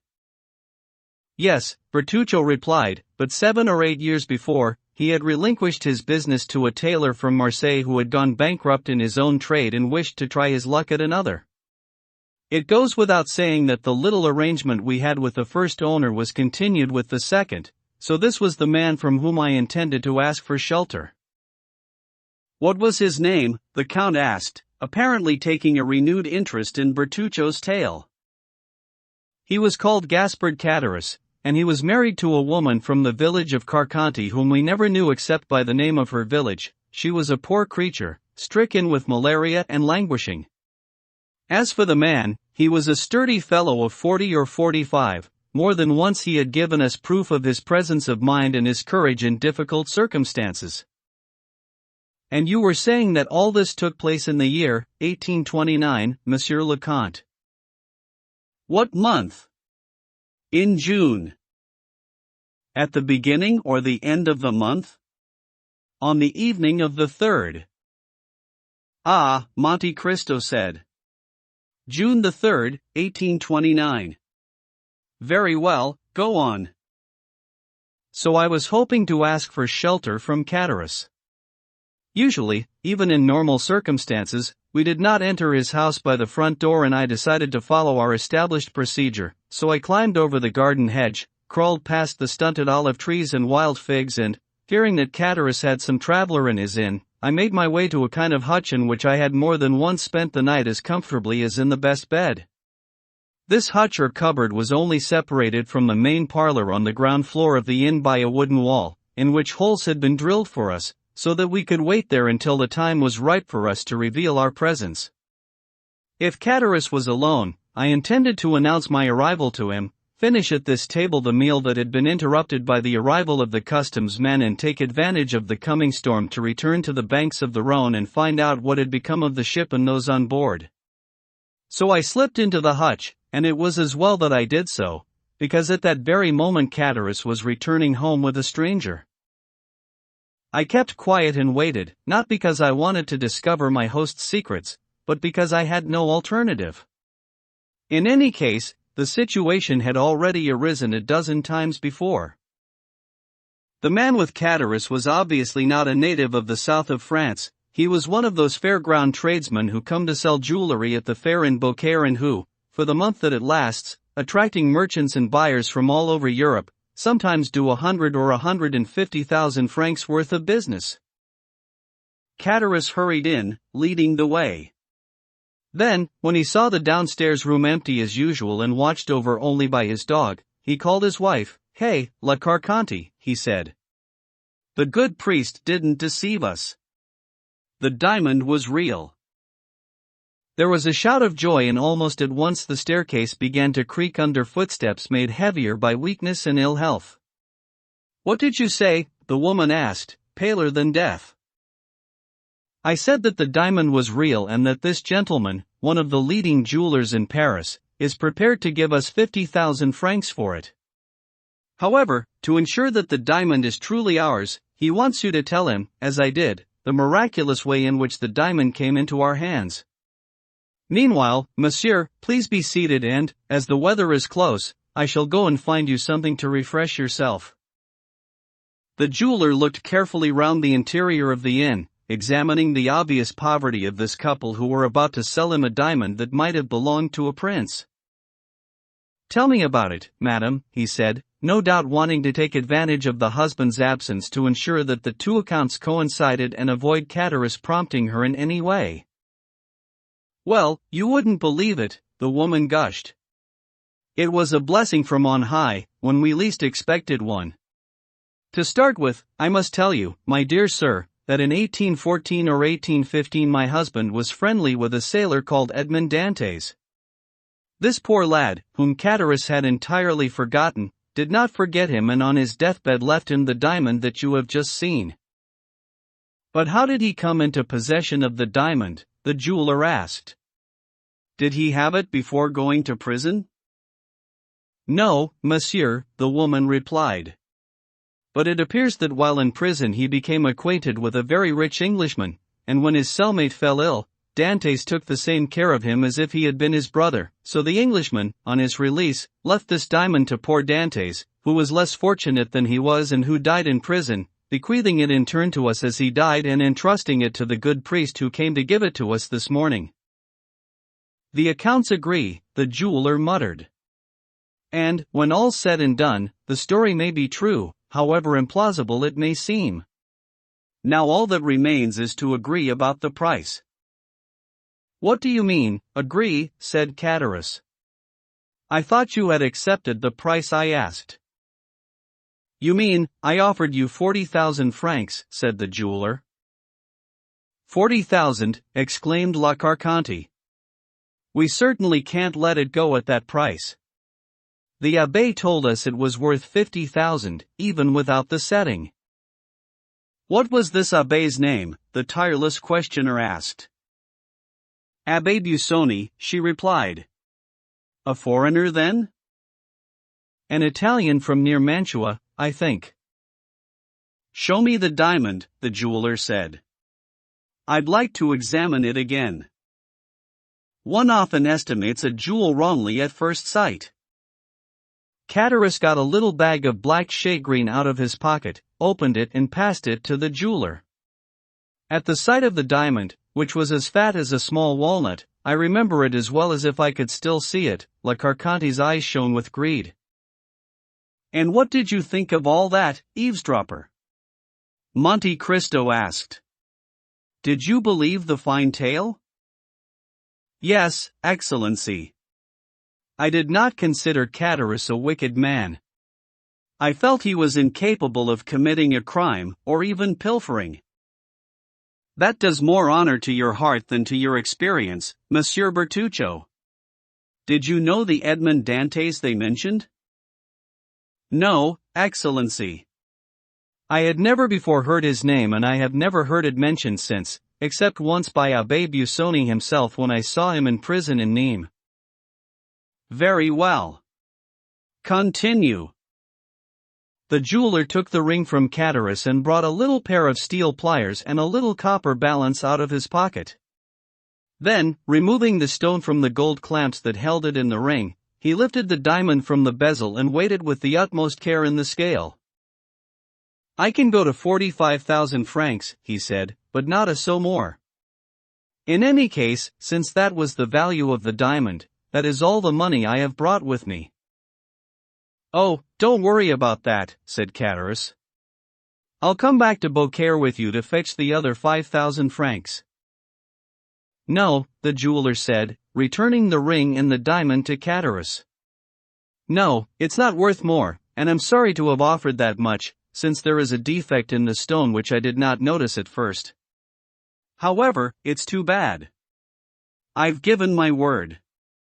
I said 45,000 and I won't unsay it.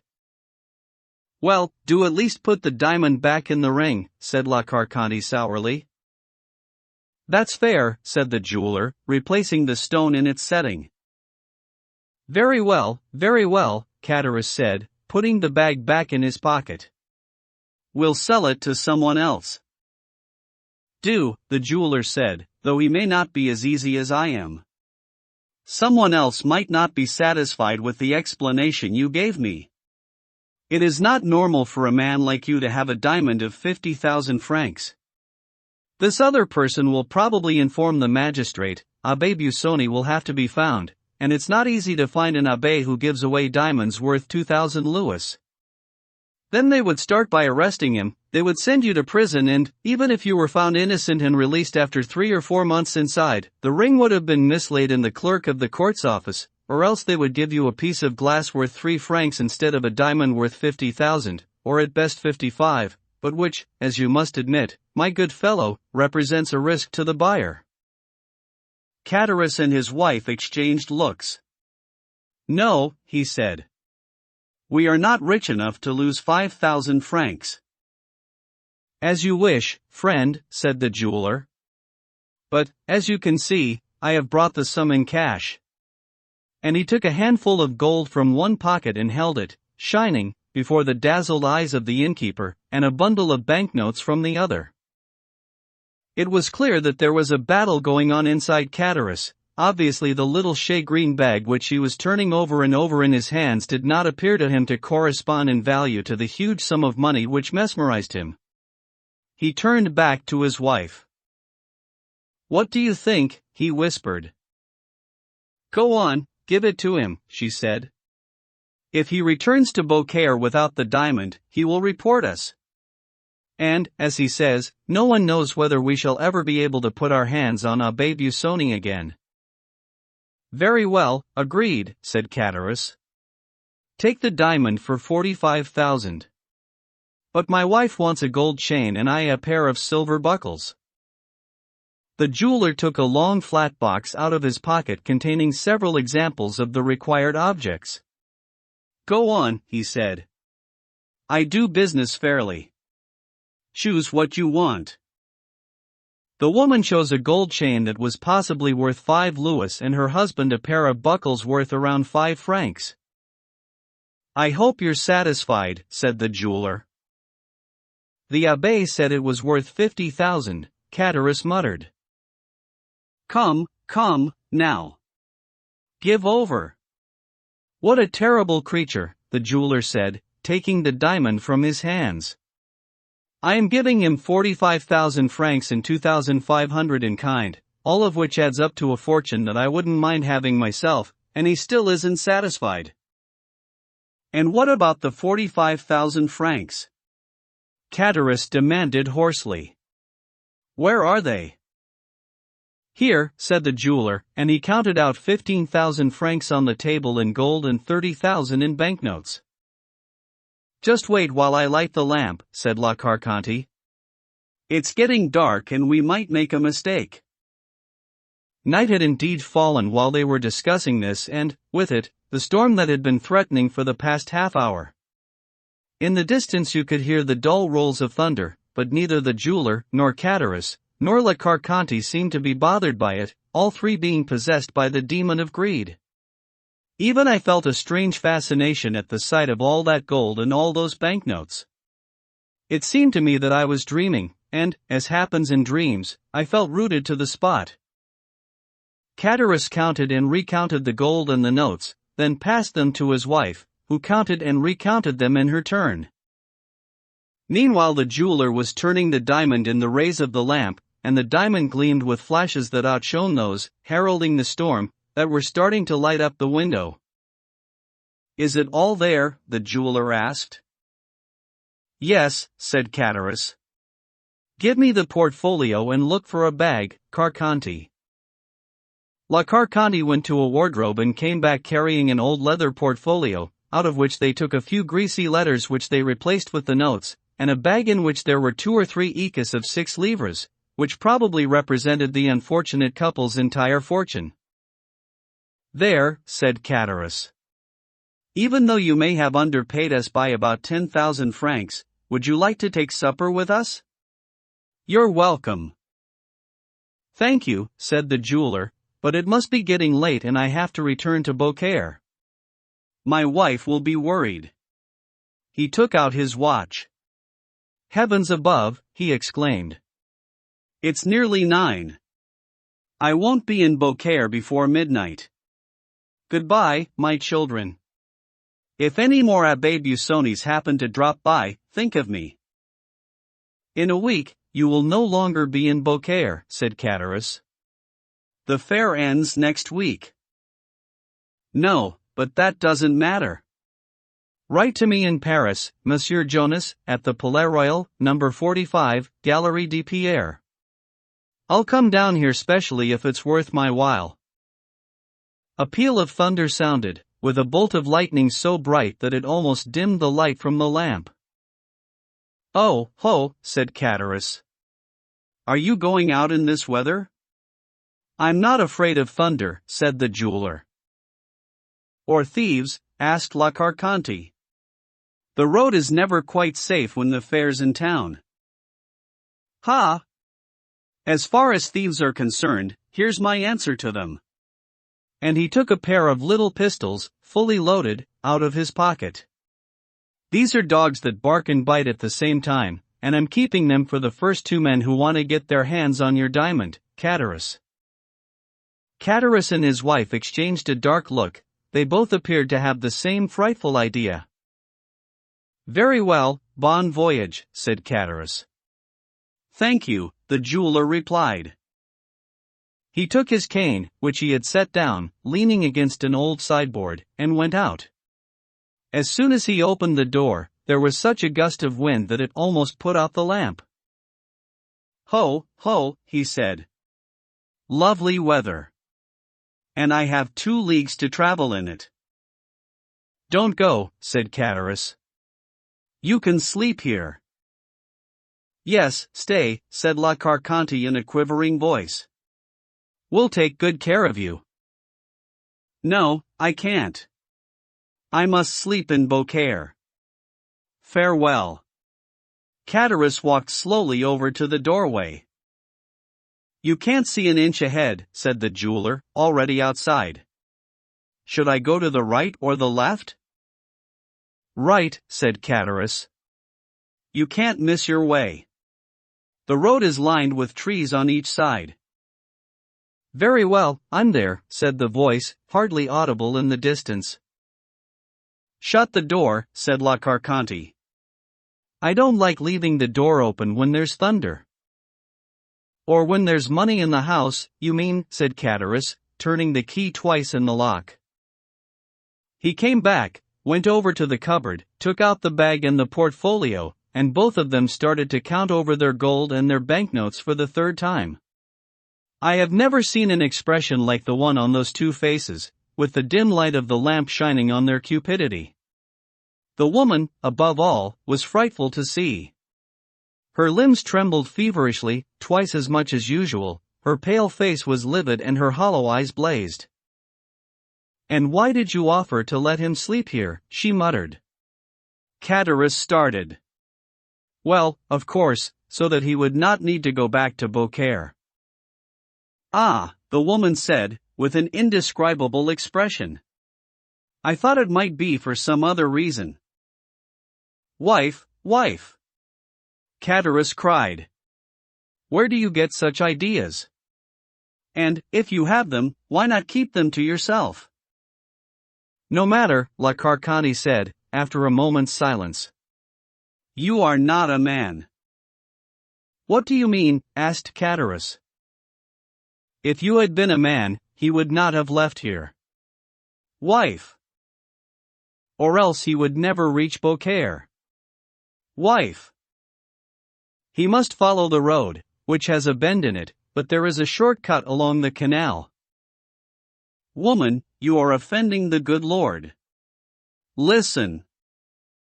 Indeed, as he spoke there was a fearful crash of thunder, while at the same time a bluish shaft of lightning lit up the whole room, and the thunder, fading in the distance, seemed unwilling to go away from the accursed house. Jesu, said La Carconte, making the sign of the cross.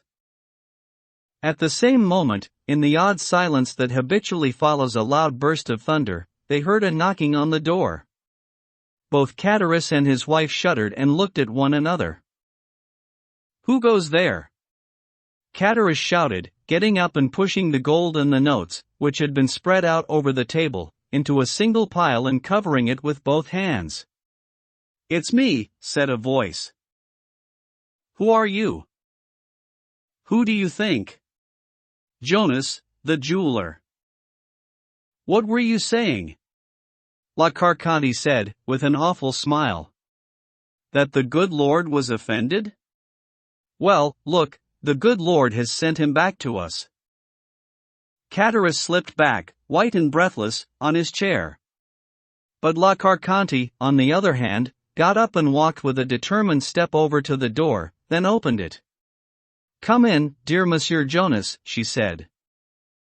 I'll be darned, the jeweler said, dripping with rain.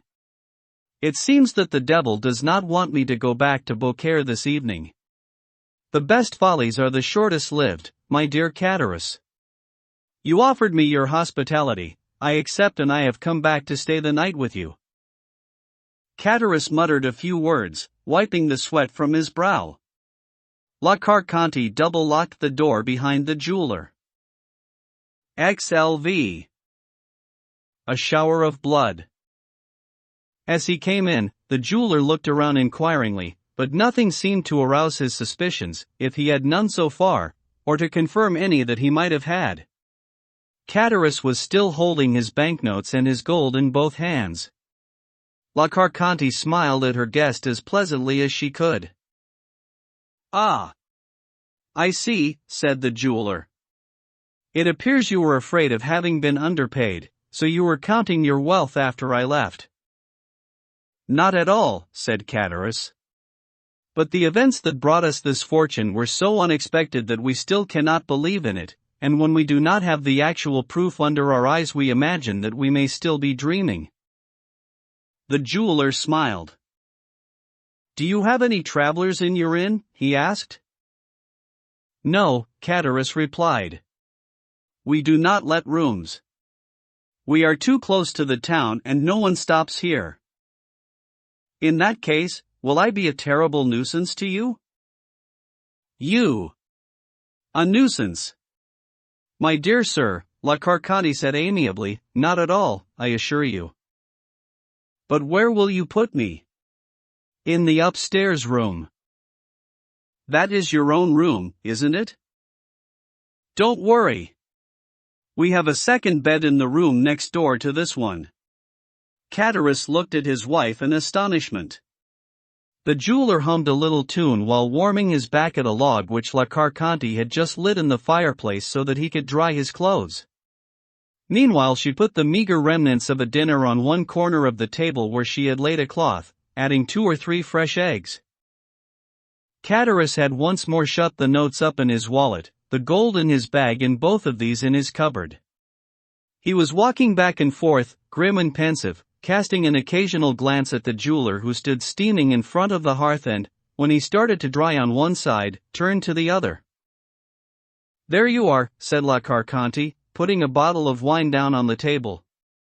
"Supper is ready, when you want it." "What about you?" asked Jonas. "I'm not having anything," Catullus said. "We had a very late dinner," La Carconte hastened to add. "Will I have to eat alone, then?" "We'll serve you," said La Carconte, with an eagerness that would have been exceptional in her, even with one of her paying guests. From time to time Catullus gave her a rapid glance. The storm continued. "Do you hear that?" La Carconte said. "My word! You did well to come back." "Despite which," said the jeweler, "if the wind does drop while I am eating my supper, I shall set out again." "It's the Mistral," Catullus said, shaking his head. "We've got it now until tomorrow." And he sighed. "Well, I never," said the jeweler, taking his place at the table. "Bad luck on anyone who's outside." "Yes," said La Carconte. "They will have a rough night." The jeweler began to eat and La Carconte continued to fuss over him like an attentive hostess. Usually so crabby and ill-tempered, she had become a model of consideration and good manners. If the jeweler had known her earlier, he would surely have been astonished by the change, which could not help arousing his suspicions. As for Catullus, he said nothing but went on walking up and down and seemed unwilling even to look at his guest. When supper was over, Catullus himself went to the door. "I think the storm has passed," he said. But at that moment, as if to contradict him, the house was shaken by an enormous clap of thunder, and a gust of rain and wind came in, blowing out the lamp. Catullus shut the door and his wife lit a candle at the dying fire. "Here," she said to the jeweler. "You must be tired. I have put clean linen on the bed. Go on up, and sleep well." Jonas waited for a moment longer to see whether the storm would abate, and when he was sure that the thunder and rain were only increasing in strength, he said goodnight to his hosts and went up the stairs. He passed right above my head. I could hear each stair creak beneath his feet. La Carconte looked after him hungrily, while Catullus turned his back and did not even glance in his direction. All these details, which I have recalled since the events, did not strike me while they were taking place before my eyes.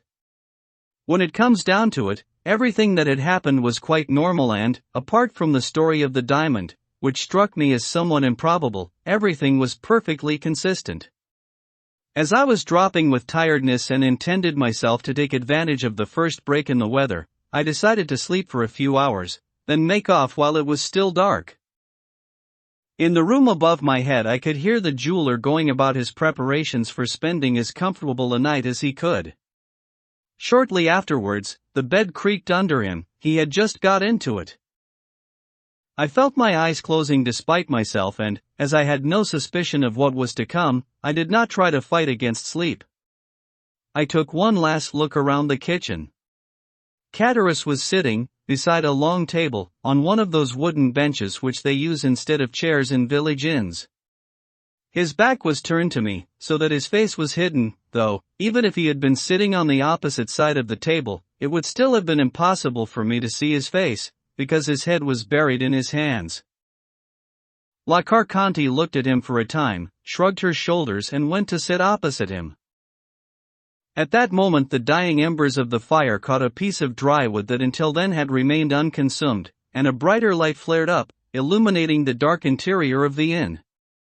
La Carconte was staring at her husband and, since he remained in the same position, I saw her reach out towards him with her gnarled hand and touch his forehead. Catullus started. I thought I could see the woman's lips move, but either she was speaking in a very low voice or else I was already dulled by sleep, because the sound of her words did not reach me. In fact, I saw everything through a kind of mist, in that period of uncertainty that precedes sleep, when we feel that we are starting to dream. At length my eyes closed and I was no longer aware of my surroundings. I was slumbering profoundly when I was awoken by a pistol shot, followed by a dreadful cry. Someone staggered a few steps across the floor of the bedroom and an inert mass crashed on the stairs, directly above my head. I was still not entirely master of my senses. I heard groans, then stifled cries, like those that might accompany a struggle. A final shout, lasting longer than the rest and ending in a series of moans, forced me entirely from my lethargy. I sat up on one elbow, opened my eyes, which could see nothing in the darkness, and put my hand to my forehead, where I thought I felt a heavy shower of warm rain dripping through the boards of the stairway. The horrid sounds had given way to the most profound silence. Then I heard a man's footsteps above my head and the creak of the stairs. He came into the downstairs room, went across to the fireplace and lit a candle. It was Cataris. His face was livid and his nightshirt covered in blood. Once he had lit the candle, he hurried back upstairs and I heard him moving about there again, with rapid and uneasy steps. After a short while he came back. He was holding the box in his hand and making sure that the diamond was inside. Then he paused for a moment, trying to decide which of his pockets to put it in. Finally, having no doubt concluded that his pocket was not a secure enough hiding place, he wrapped it in the red kerchief around his neck. Then he hurried across to the cupboard, took out his banknotes and the gold, putting the first in the fob pocket of his trousers and the second in his jacket, seized 2 or 3 shirts and, running across to the door, disappeared into the darkness. It was only now that everything became clear to me. I felt responsible for what had happened, as though I were really the guilty party. I thought I could hear someone moaning. Perhaps the unfortunate jeweler was not dead and it was within my power to go to his aid and make up for some of the evil that I had, if not done, at least allowed to be done. I thrust my shoulder against one of the ill-fitting planks which separated the sort of cubby-hole, in which I was hiding, from the downstairs room. The planks gave way and I was inside the house. I hastened to pick up the candlestick and ran to the stairs. A body was lying across them. It was La Carconte. The pistol shot that I heard had been fired at her. Her throat was shot through and, as well as this double wound that was bleeding copiously, there was blood coming from her mouth. She was stone dead. I stepped over the body and went upstairs. The bedroom was a shambles. Some of the furniture had been overturned and the sheets, which the unfortunate jeweler had clasped onto, were spread across the room. He himself was lying on the floor, his head resting against the wall and bathed in a pool of blood still flowing from 3 gaping wounds in his chest. In a fourth was embedded a long kitchen knife, of which only the handle could be seen. I went over to the second pistol, which had not been fired, probably because the powder was damp. Then I approached the jeweler. In fact, he was not yet dead. Hearing the sound that I made and, still more, the shaking of the floor, he opened his wildly staring eyes, managed to focus them on me for a moment, moved his lips as though to speak, and expired. At this frightful scene, I almost fainted. Now that there was no assistance I could give anyone, I felt only one need, which was to be away from there. I plunged down the stairs, grasping my hair with my hands and giving a roar of terror. In the lower room there were 5 or 6 customs men and 2 or 3 gendarmes, a small squad of armed men. They seized me. I made no attempt to resist, because I was no longer in command of my senses. I merely tried to speak and gave some inarticulate cries. Then I saw that the officers were pointing at me. I looked down and saw that I was covered in blood. The warm shower that I had felt rain down on me through the boards of the staircase was La Carconte's blood. I pointed to the place where I had been hiding. "What is he trying to say?" a gendarme asked. One of the customs men went to look. "He's telling us that he came through here," he answered, pointing to the hole which had indeed been my means of entry. On this, I realized that they thought I was the assassin. I recovered my voice and my strength and broke away from the 2 men who were holding me, shouting, "It wasn't me, it wasn't me." 2 gendarmes leveled their carbines at me. "Don't move," they said, "or you're dead." "But I tell you, it wasn't me," I cried. "You can tell your little story to the judges in Nîmes," they replied. "For the time being, follow us, and, we warn you, don't try to resist." I had no intention of doing so. I was overwhelmed with amazement and terror. They put handcuffs on me, attached me to the tail of a horse and led me into Nîmes. I had been followed by a customs man. He had lost sight of me somewhere near the inn and guessed that I would spend the night there.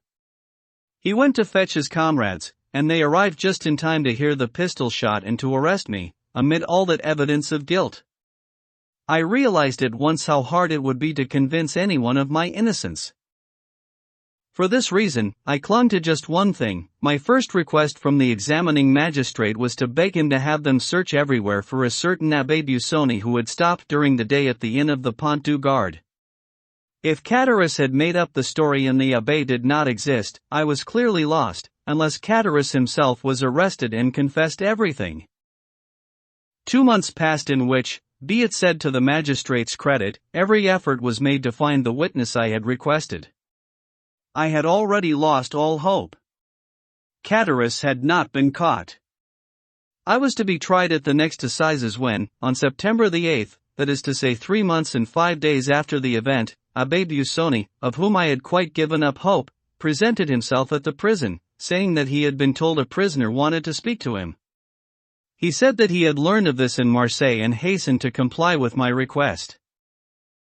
You can imagine how eagerly I welcomed him. I told him everything that I had witnessed. I was reluctant to embark on the story of the diamond, but, against all my expectations, it proved to be true, point by point, and, also to my surprise, he gave complete credence to everything that I told him. Whereupon, encouraged by his sweet and forgiving nature, recognizing that he entirely understood the customs of my country and feeling that from such charitable lips I might perhaps receive absolution for the only crime I had ever committed, I told him, under the seal of the confessional, all about what had happened in Auteuil. What I did on impulse had the same effect as if I had contrived it. By confessing this first murder, even though nothing compelled me to do so, I proved to him that I had not committed the second. He left me with an injunction to have faith, promising to do all that was in his power to convince the judges of my innocence. I had evidence of his actual efforts on my behalf when I observed that the prison regime was gradually lightened and when I learned that my case would be held over until the next assizes following those that were due to convene. Meanwhile, as luck would have it, Catarus was arrested abroad and brought back to France. He confessed everything, blaming his wife for planning and initiating the crime. He was sentenced to the galleys for life and I was freed. So that was the time, Monte Cristo said, when you arrived at my door bearing a letter from Abbé Busoni? Yes, Excellency. He had taken a distinct interest in me. Smuggling will be the end of you, he told me. If you are released from here, give it up. But, Father, I asked, how shall I live and keep my poor sister? One of my penitents, he replied, esteems me greatly and has asked me to find him a reliable assistant. Would you like the post? I shall send you to him. Father! I exclaimed. How good you are to me! Swear to me that I shall never have cause to regret it. I raised my hand to swear the oath, but he said, that will not be necessary. I know what you Corsicans are like, and love you for it. Here is my letter of recommendation. He wrote the few lines that I gave you, as a result of which your Excellency was good enough to take me into his service. Now, I ask your Excellency with pride, have you ever had cause to complain of me? No, the Count replied. I am pleased to admit it. You are a good servant, Bertuccio, though you have shown too little trust in me. I, Monsieur le Comte? Yes, you. How is it that you have a sister-in-law and an adoptive son, yet you have never mentioned either of them to me? Alas, Excellency, I have still to tell you of the saddest part of my life. I set off for Corsica. As you can imagine, I was in a hurry to see my poor sister again and to console her. But when I arrived at Rogliano, I found the house in mourning. There had been a terrible drama, which the neighbors remember to this day. Benedetto had wanted my poor sister-in-law to give him all the money in the house, and she, on my advice, had resisted his demands. One morning he threatened her and vanished for the whole day. She wept, dear Assunta, because she felt like a mother towards the wretch. When evening came, she waited up for him. At 11 o'clock he came back with 2 of his friends, the usual companions of all his follies, and she held her arms out to him. But they seized her, and one of the 3, I fear it could have been that infernal child, shouted, "Let's play at torture, she will soon confess where her money is." The neighbor, Wasilio, happened to be in Bastia, only his wife had stayed at home, and she alone could hear or see what was going on in my sister's house. 2 of them held poor Assunta. She, unable to believe that such a criminal act was possible, smiled at the men who were to become her tormentors. The 3rd went to barricade the doors and windows, then returned, and the 3 of them, stifling the terrified cries elicited from her by these more serious preparations, dragged Assunta's feet towards the brazier on which they were relying to make her reveal where our little treasure was hidden. But as she struggled, her clothes caught fire. They let her go, to avoid being burned themselves, and she ran to the door, a mass of flames. However, the door was locked. She turned to the window, but that was barricaded. At this, the neighbor heard frightful screams. Assunta was begging for help. Soon her voice was stifled, the screams became moans. The next day, when Wasilio's wife, after a night of terror and anxiety, dared to emerge and had the judge open the door of our house, they found Assunta half burned, though still breathing, the cupboards broken into and the money stolen. As for Benedetto, he had left Rogliano, never to return. I have not seen him since that day, or even heard speak of him. It was after hearing this sad news, Bertuccio continued, that I came to your Excellency. I had no further occasion to mention Benedetto to you, since he had vanished, or my sister-in-law, since she was dead. What did you conclude from all this? Monte Cristo asked. That it was a punishment for my crime, Bertuccio replied. Ah, those Villeforts are a cursed breed. I think you are right, the Count muttered grimly. Now, surely, Bertuccio went on, your Excellency will understand why this house, which I have not seen since that time, this garden in which I suddenly found myself and this spot on which I killed a man, were enough to cause those disturbing emotions which you observed and wanted to know the cause of. Even now I do not know whether Monsieur de Villefort is not there, at my feet, in the grave that he dug for his own child. Anything is indeed possible, Monte Cristo said, rising from the bench where he had been sitting, and he added, under his breath, including that the crown prosecutor may not be dead. Abbe Busoni did well to send you to me. You were right to tell me your story, because I shall not have any suspicions about you. As for Benedetto, that ill-named youth, have you never tried to find him, or to discover what became of him? Never. Had I known where he was, instead of going to find him, I should have fled him like a monster. No, fortunately, I have never heard anyone mention him. I hope he is dead. Don't hope too much, Bertuccio, said the Count. The wicked do not die in that way. God seems to take them under his protection to use them as the instruments of his vengeance. Indeed, said Bertuccio. All I ask heaven is that I shall never see him again. Now, the steward said, bowing his head, you know everything, Monsieur le Comte. You are my judge here below as God will be there above. Will you not say a few words to console me? Yes, indeed, I can tell you what Abbe Busoni would tell you. The man you struck down, that Villefort, deserved punishment for what he had done to you and perhaps for other things as well. Benedetto, if he is still alive, will, as I told you, serve the purpose of some divine vengeance, then be punished in his turn. As for you, you have in truth only one thing to reproach yourself with. Ask yourself why, having saved the child from death, you did not return it to its mother. That was the crime, Bertuccio. Yes, monsieur. That was the crime, and a true crime, for I was a coward in this. Once I had revived the child, there was only one thing for me to do, as you say, which was to send it back to its mother. But to do that I should have had to make inquiries, attract attention, and perhaps give myself away. I did not want to die. I was attached to life because of my sister-in-law and because of that innate vanity which makes us want to remain whole and victorious after a vendetta, and, then, perhaps I was attached to life simply for the love of it. Oh, I am not a brave man like my poor brother. Bertuccio hid his face in both hands and Monte Cristo stared long and enigmatically at him.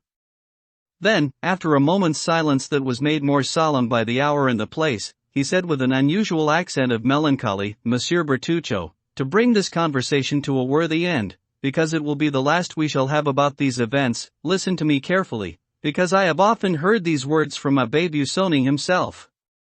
There are two medicines for all ills, time and silence. Now, Monsieur Bertuccio, let me walk a while in this garden. The feelings that are so powerful for you, who took part in the drama, will be for me almost a sweet sensation and one that will add to the value of my property. You understand, Monsieur Bertuccio, trees only give us pleasure because they give shade, and shade itself only pleases us because it is full of reveries and visions. I bought a garden, imagining that I was purchasing a simple space enclosed in walls, but it was not so at all. Suddenly the space has become a garden full of ghosts, which were nowhere mentioned in the deed of sale. I like ghosts.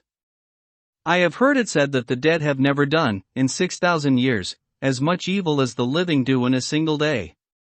So go back inside, Monsieur Bertuccio, and sleep in peace. If the confessor who gives you the last rites is less compassionate towards you than Abbé Busoni, fetch me, if I am still of this world, and I shall find the words that will gently soothe your soul as it prepares to start out on that rough voyage that they call eternity. Bertuccio bowed respectfully to the Count and went off, sighing. Monte Cristo remained alone and, taking 4 steps forward, said, "Here, beside this plane tree, is the grave where the child was placed. Over there, the little gate by which one might enter the garden. In that corner, the back stairway that led to the bedroom. I don't think I need to take all that down in my notebook. Here before my eyes, around me, beneath my feet, in relief, is the living map of it." After a last walk round the garden, the Count went to look for his carriage. Bertuccio, seeing that he was preoccupied with his thoughts, got up on the seat beside the coachman without saying anything, and the carriage set off for Paris. That same evening, on arriving at the house on the Champs-Élysées, the Count of Monte Cristo inspected the whole residence as a man might have done who had been familiar with it for many years. Not once, even though he went ahead, did he open one door in mistake for another, or go up a staircase or down a corridor which did not lead directly to where he wanted it to take him. Ali accompanied him in this nighttime inspection. The Count gave Bertuccio several orders for the embellishment or rearrangement of the apartments and, taking out his watch, told his assiduous Nubian, "It is 11:30. Haydée will soon be here. Have the French women been told?" Ali pointed towards the suite intended for the beautiful Greek, which was so separate from the rest that, when the door was concealed behind a tapestry, one could visit the whole house without realizing that anyone was living here in a drawing room and 2 bedrooms. Ali, as we said, pointed to the suite, indicated the number 3 with the fingers of his left hand and, opening the same hand out flat, put his head on it and closed his eyes as if asleep. "Very well," Monte Cristo said, used to this sign language. "There are 3 of them in the bedroom, then?" "Yes," Ali indicated, nodding his head. "Madame will be tired this evening," Monte Cristo continued. "She will no doubt want to sleep. She should not be obliged to talk. The French servants must simply greet their new mistress and then retire. Make sure that the Greek servant does not communicate with the French ones." Ali bowed. Shortly afterwards there was the sound of someone calling to the concierge. The outer gate opened, a carriage drove along the path and stopped beneath the steps. The Count came down to find the carriage door already open. He offered his hand to a young woman wrapped in a green silk mantle embroidered in gold and covering her head. She took his hand, kissed it with a degree of love mingled with respect. A few words were exchanged, tenderly on the part of the young woman and with gentle gravity on that of the Count, in that sonorous language which antique Homer put into the mouths of his gods. Then, following Ali, who was carrying a torch of pink wax, the young woman, who was none other than the beautiful Greek who habitually accompanied Monte Cristo when he was in Italy, was shown into her apartments and the Count retired to the wing that he had reserved for himself. At midnight, all the lights in the house went out, and you might have thought that all its inhabitants were asleep. XLVI. Unlimited credit. The next day at about 2 in the afternoon, a barouche drawn by 2 splendid horses pulled up in front of Monte Cristo's door and a man in a blue jacket, with silk buttons of the same color, a white waistcoat crossed by a huge gold chain and hazel-colored trousers, with a head of such black hair, worn so low above the eyebrows that it seemed hardly natural, being so inconsistent with those wrinkles on the forehead that it was unable to disguise, in short, a man of between 50 and 55. Trying to look 40, put his head out of the window of a coupe with a baron's crown painted on its door, and sent his groom to inquire of the concierge whether the Count of Monte Cristo was at home. As he waited, the man examined the exterior of the house, what could be seen of the garden and the livery of a few servants who might be observed coming and going, and did so with such close attention as to amount almost to impertinence. His eye was sharp, but with more cunning in it than wit or irony. His lips were so thin that they vanished inside the mouth instead of protruding from it. Finally, the breadth and prominence of the cheekbones, an infallible sign of shrewdness, the retreating forehead, the bulging occiput which extended well beyond his wide and not in the least aristocratic ears, all contributed to give this gentleman, whom any ordinary person would have thought very respectable in view of his magnificent horses, the enormous diamond he wore in his shirt and the red ribbon that stretched from one buttonhole to another on his coat, a face which to a trained physiognomist betrayed an almost repulsive character. The groom hammered on the concierge's window and asked, "Does the Count of Monte Cristo live here?" "His Excellency does live here," the concierge replied, "but," and he looked at Ali, who nodded in reply. "But," asked the groom. "But His Excellency is not receiving guests," the concierge said. "In that case, here is the card of my master, Baron Danglars. You will give it to the Count of Monte Cristo and tell him that my master made a detour while on his way to the house, in order to have the honor of seeing him." "I don't talk to His Excellency," said the concierge. "The valet de chambre will take the message." The groom went back to the carriage. "Well," said Danglars. The boy, somewhat crestfallen at the lesson he had just been given, delivered the concierge's reply to his master. "Huh," the latter remarked. "The gentleman is a prince, is he, calling himself Excellency and only allowing his valet de chambre to speak to him? No matter.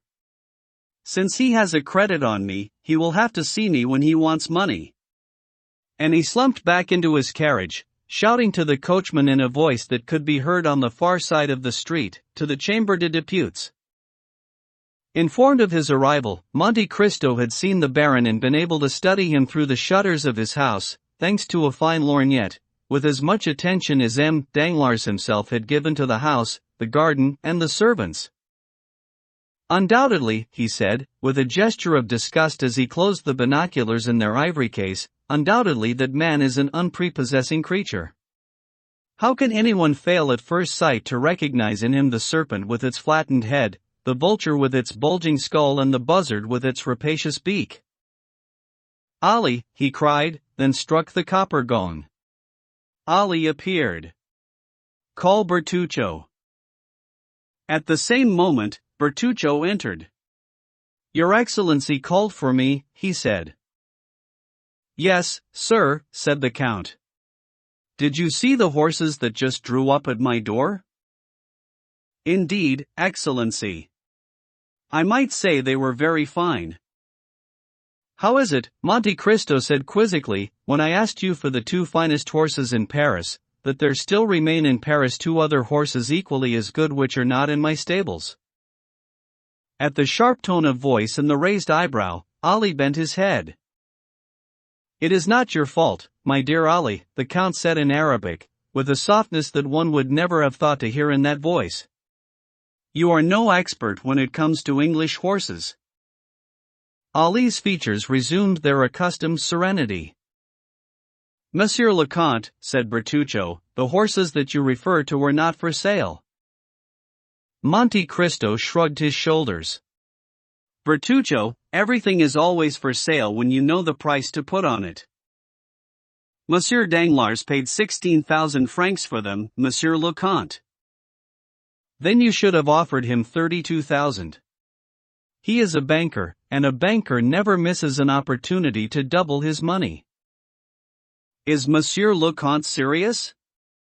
Bertuccio asked. Monte Cristo looked at his steward like a man astonished that anyone should dare to question his seriousness. This evening, he said, I have a visit to make. I wish to have those 2 horses draw my carriage, with a new harness. Bertuccio retired, bowing. Reaching the door, he paused and said, At what time does His Excellency intend to pay this visit? At 5 o'clock. I might venture to point out to Your Excellency that it is now 2 o'clock, the steward said, gingerly. I know, was Monte Cristo's only reply. Then, turning to Ali, he said, Have all the horses paraded in front of Madame, so that she can choose the team that suits her best, and ask her to let me know if she will dine with me. In that case, we shall be served in her apartments. Now, go and as you do, send me the valet de chambre. Ali had hardly disappeared when the valet de chambre entered. Monsieur Baptistin, said the Count, you have been in my service for a year. This is the probationary period that I usually give to my servants. You suit me. Baptistin bowed. It remains for you to say if I suit you. Oh. Monsieur le Comte. Baptistin said unhesitatingly. Hear me out. You earn 1,500 francs a year, which is the stipend of a fine, brave army officer who risks his life every day. You enjoy meals that many a head clerk, a poor slave who is far busier than you, would envy. Though a servant, you yourself have servants who take care of your laundry and your belongings. Over and above your 1,500 francs in wages, you are taking a cut on the toiletries and similar purchases that you make for me, and stealing nearly an additional 1,500 francs every year. Oh! Excellency! I am not complaining, Monsieur Baptistin, it's a reasonable amount. However, I wish it to stop forthwith. Nowhere will you find a position comparable to the one that good fortune has given you here. I never beat my servants, I never swear, I never lose my temper, I always forgive a fault, but never negligence or forgetfulness. My orders are usually brief, but clear and precise. I prefer to repeat them twice or even 3 times, rather than for them to be carried out incorrectly. I am rich enough to know everything that I wish to know and, be warned, I am very curious. So if I were ever to learn that you had spoken either good or ill of me, that you had commented on my actions or watched over what I do, you would leave my house immediately. I never give my servants more than one warning. You have had yours. You may go. Baptistin bowed and took 3 or 4 steps towards the door. By the way, the Count continued, I forgot to tell you that, every year, I invest a certain sum for each of my people. Those whom I dismiss inevitably lose this money, which reverts to those who remain and who will be able to collect it after my death. You have been a year with me, your fortune has begun to grow, let it continue. This homily, delivered in front of Ali who remained impassive, since he did not understand a word of French, produced an effect on M. Baptistin which will be understood by anyone who has studied the psychology of the French domestic servant. I shall try to conform in every respect to Your Excellency's wishes, he said. Indeed, I shall model myself on Monsieur Ali. Oh! Do no such thing. Monte Cristo said, as cold as marble. Ali has many faults, as well as qualities. Don't follow his example, because Ali is an exception. He receives no wages, he is not a servant, he is my slave, he is my dog. If he were to fail in his duty, I should not dismiss him. I should kill him. Baptistin's eyes bulged. Do you doubt it? And the Count repeated the same words to Ali that he had spoken in French to Baptistin. Ali listened, smiled, went over to his master, knelt on one knee and respectfully kissed his hand. This little epitome of the lesson left Baptistin utterly dumbfounded. The Count motioned to Baptistin to leave them, and Ali to come with him. He led the way into his cabinet and they spent a long time talking there. At 5 o'clock the Count knocked 3 times on the gong. 1 strike was for Ali, 2 for Baptistin and 3 for Bertuccio. The steward entered. My horses? Monte Cristo demanded. They are ready, with the carriage, Excellency, Bertuccio replied. Shall I be accompanying Monsieur le Comte? No, just the coachman, Baptistin and Ali. The Count came downstairs and saw, harnessed to his carriage, the horses that he had admired that morning in Danglars' barouche. He glanced at them as he went past. They are very fine, indeed, he said. You did well to buy them, even though you were a little late. Excellency, said Bertuccio, it took a great deal of trouble to get them and they were very expensive. Are they any the less attractive for that? The Count asked, shrugging his shoulders. If Your Excellency is content, Bertuccio said, then all is well. Where is Your Excellency going? To the Rue de la Chaussée d'Antin, to Baron Danglars. This conversation took place at the top of the front steps. Bertuccio made as if to go down the first step. One moment, Monsieur, Monte Cristo said, holding him back. I need an estate near the seaside, in Normandy for example, between Le Havre and Boulogne. As you see, I am giving you room to maneuver. The property must have a little harbor, a small creek or bay, where my corvette can enter and moor. It has a draft of only 15 feet. It will always be kept ready to put to sea, at any hour of the day or night when I choose to give the signal. You will inquire of all the notaries about a property of this kind and, when you have found one, you will visit it and, if you are satisfied, buy it in your name. The corvette must be sailing towards Fécamp, I suppose? I saw it put to sea on the very evening when we left Marseille. And the yacht? The yacht was ordered to remain at Les Martigues. Very well.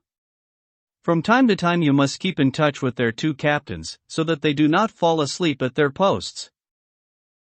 What about the steamship? Which is in Chalon? Yes.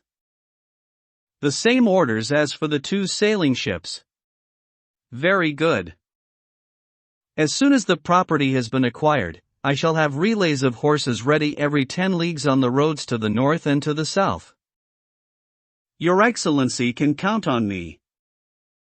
Monte Cristo gave a nod of satisfaction, went down the steps and leapt into his carriage, which was borne forward at a trot by the superb team of horses and did not stop until it reached the banker's mansion.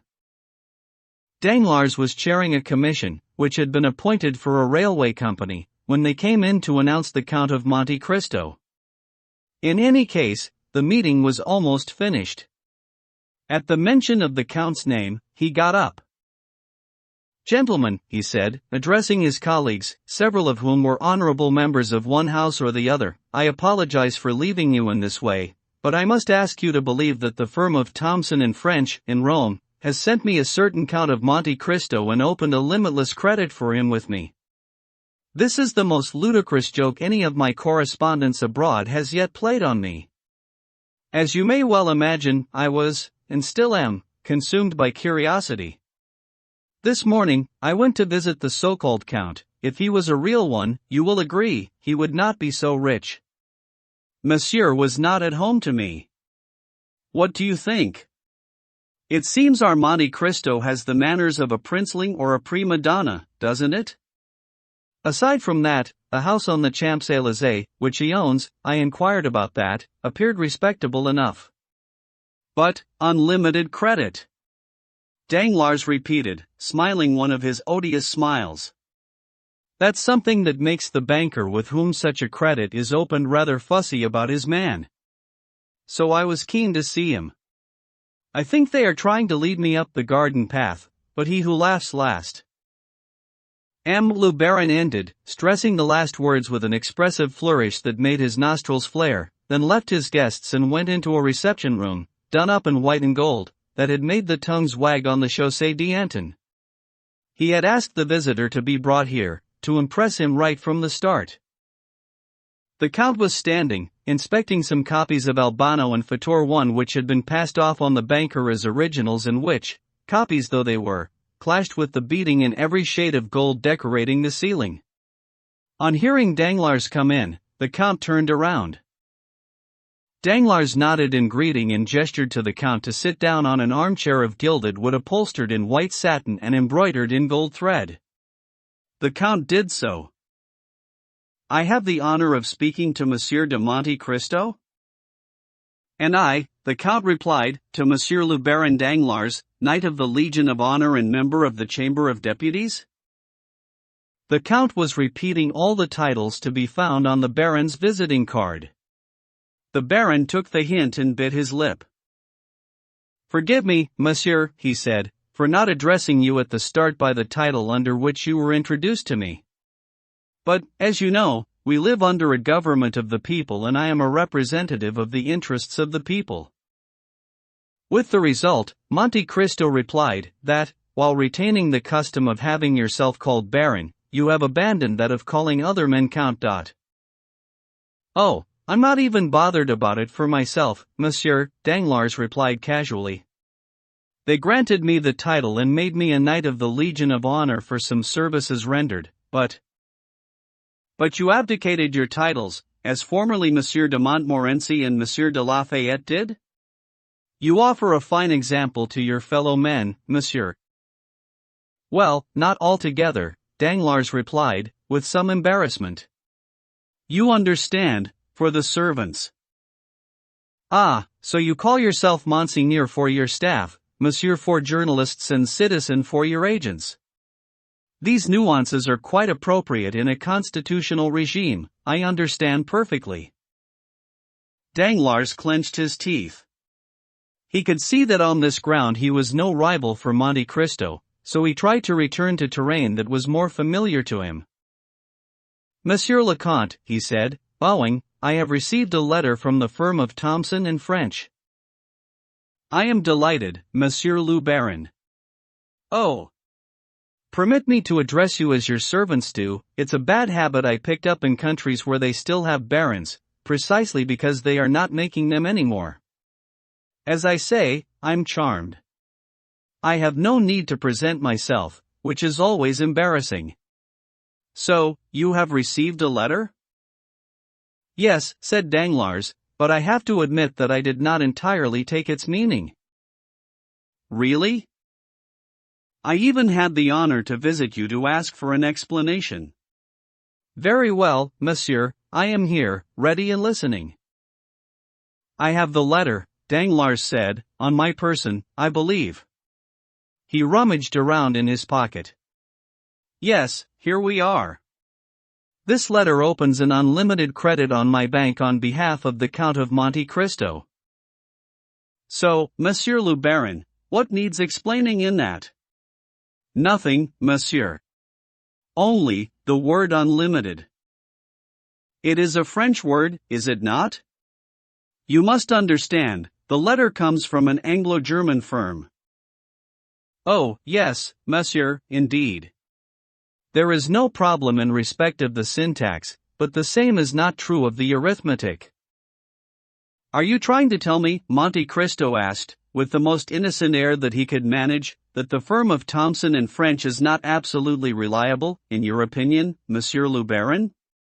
I should be most sorry to hear it, for I have some money invested with them. Oh, perfectly reliable, Danglars replied, with a smile almost of mockery. But the meaning of the word unlimited, in financial terms, is so vague. As to be unlimited, perhaps, said Monte Cristo. Just so, monsieur, that is precisely what I meant. Now, where something is vague, there is doubt and, as the wise man says, when in doubt, don't. In other words, Monte Cristo remarked, you mean that while the firm of Thomson and French may be inclined to folly, that of Danglars is unwilling to follow its example. How do you mean, Monsieur le Comte? Just this, Messrs. Thomson and French engage in unlimited business, but Monsieur Danglars does put a limit on his. As he was saying only a moment ago, he is a wise man. Monsieur, the banker replied haughtily, no one has yet found my funds to be wanting. So, it seems that I shall be the first, Monte Cristo replied coldly. Who says that you will? All these explanations you require of me, monsieur, which seem to me very much like cold feet. Danglars bit his lip. This was the second time that the man had worsted him, and this time on his own ground. His condescending politeness was only an affectation, and he was getting close to an extremity very similar to condescension, which is impertinence. Monte Cristo, on the other hand, was smiling with the best grace in the world. When he wished, he could adopt an air of innocence that was extremely favorable to him. To come to the point, monsieur, said Danglars, after a moment's silence. I shall try to make myself plain by asking you yourself to state the amount that you intend to draw on us. But, my good sir, said Monte Cristo, determined not to lose an inch of ground in the debate, if I asked for unlimited credit from you, that was precisely because I did not know what amount I should require. The banker felt that the moment had at last come to regain the upper hand. He sat back in his chair and, with a broad and supercilious smile, said, Oh, monsieur, do not be afraid to ask. You will then be able to satisfy yourself that the funds of Danglars and Company, limited though they may be, can meet the largest requirements. Even if you were to ask for 1,000,000. I beg your pardon, said Monte Cristo. I said, 1,000,000, Danglars repeated, with idiotic self-satisfaction. What use would 1,000,000 be to me, said the Count. Good heavens, monsieur. If all I wanted was 1,000,000, I should not have bothered to open a credit for such a paltry sum. 1,000,000? But I always carry 1,000,000 in my portfolio or my wallet. And, opening a little box where he kept his visiting cards, he took out 2 bonds for 500,000 francs each, drawn on the treasury and payable to bearer. A man like Danglars needed to be bludgeoned, rather than pricked. The blow had the desired effect. The banker reeled and felt faint. He looked at Monte Cristo with amazement, the pupils of his dazed eyes terrifyingly dilated. Come now, said Monte Cristo, admit it. You have no faith in the firm of Thomson and French. Well, that's no problem. I anticipated it and, though I know little about business, I took the necessary precautions. Here are 2 other letters like the one addressed to you. The first comes from the firm of Arnstein and Escels, in Vienna, drawn on the Baron de Rothschild, the other from the house of Baring in London, drawn on Monsieur Lafitte. Just say the word, monsieur, and I shall relieve you of any anxiety by going to one or other of those 2 firms. That was it, Danglars was defeated. With hands visibly trembling, he opened the letter from Vienna and the other from London, which the Count was holding out to him, verified the signatures with a degree of attention that would have been insulting to Monte Cristo if he had not made allowance for the banker's bewilderment. Ah, monsieur, here are 3 signatures that are worth many millions, Danglars said, rising to his feet, as though to salute the power of gold personified in the man seated before him. 3 unlimited credits on our 3 firms. Excuse me, Monsieur le Comte, but, while I am no longer suspicious, I may at least be allowed to feel astonishment. Oh, a firm like yours would not be astonished by such a thing, said Monte Cristo, with all the condescension he could muster. So, you can send me some money, I assume? Name the sum, Monsieur le Comte. I am at your orders. Very well, then, Monte Cristo continued. Now that we are agreed, aren't we? Danglars nodded. And you are no longer at all suspicious? Monsieur le Comte, please, the banker exclaimed. I was never suspicious. No, you simply wanted some proof, nothing more. Very well, now that we are agreed and you no longer have any suspicion, let us settle on a broad amount for the first year, say, 6 million? 6 million. Very well then, said Danglars, choking. If I should need more, Monte Cristo continued, we can increase the amount, but I am only expecting to stay a year in France, and during that year I do not think I shall exceed that amount. Well, we shall see. So, for a start, please have 500,000 francs sent round to me tomorrow. I shall be at home until midday and, in any case, if I were to go out, I should leave a receipt with my steward. The money will be with you tomorrow at 10 in the morning, Monsieur le Comte, Danglars replied. Would you like gold, banknotes, or coin? Half gold and half notes, if you please. He got up to leave. One thing I must confess, Monsieur le Comte, Danglars said. I thought that I was rather well acquainted with all the great fortunes in Europe, but I have to admit that yours, though it seems to be considerable, had entirely escaped my notice. Is it recent? No, monsieur, Monte Cristo replied. On the contrary, it dates back a long way. It is a sort of family treasure which was not allowed to be touched. The accumulated interest tripled the capital sum. The period allotted under the will only elapsed a few years ago, so I have only been drawing on the money for a short time and your ignorance in the matter is entirely natural. In any event, you will shortly be better informed. The Count accompanied these last words with one of those faint smiles that so terrified Franz d'Épinay. With your taste and your intentions, Monsieur, Danglars continued, you will exhibit in Paris a degree of extravagance before which we shall pale into insignificance, we poor millionaires. However, as you strike me as a connoisseur, I did notice you looking at my pictures when I entered. I beg your permission to show you my collection. All guaranteed old masters. I do not like the modern school. You are quite right, monsieur. On the whole, they have one great shortcoming, which is that they have not yet had time to become old masters. Could I show you some statues by Thorvaldsen, Bartolini or Canova, to all foreigners? I don't favor French artists. You have the right to be unjust towards them, monsieur, since they are your fellow countrymen. But all that can come later, when we know one another better. For the time being, with your permission, of course, I shall be content to introduce you to Baroness Danglars. Forgive my eagerness, Count, but a client such as yourself is almost one of the family. Monte Cristo bowed, indicating that he would accept the honor that the financier was offering to accord him. Danglars rang and a footman appeared, dressed in brightly shining livery. Is the Baroness at home? Danglars asked. Yes, Monsieur le Baron, the footman replied. Is she alone? No, Madame has company. It would not be indiscreet of me to introduce you when someone else is present, Count? You are not traveling incognito? No, Baron, Monte Cristo said, smiling. I do not allow myself that privilege. Who is with Madame? Is it Monsieur Debray? Danglars asked, with a good humor that made Monte Cristo smile to himself, informed as he already was about the financier's domestic secrets.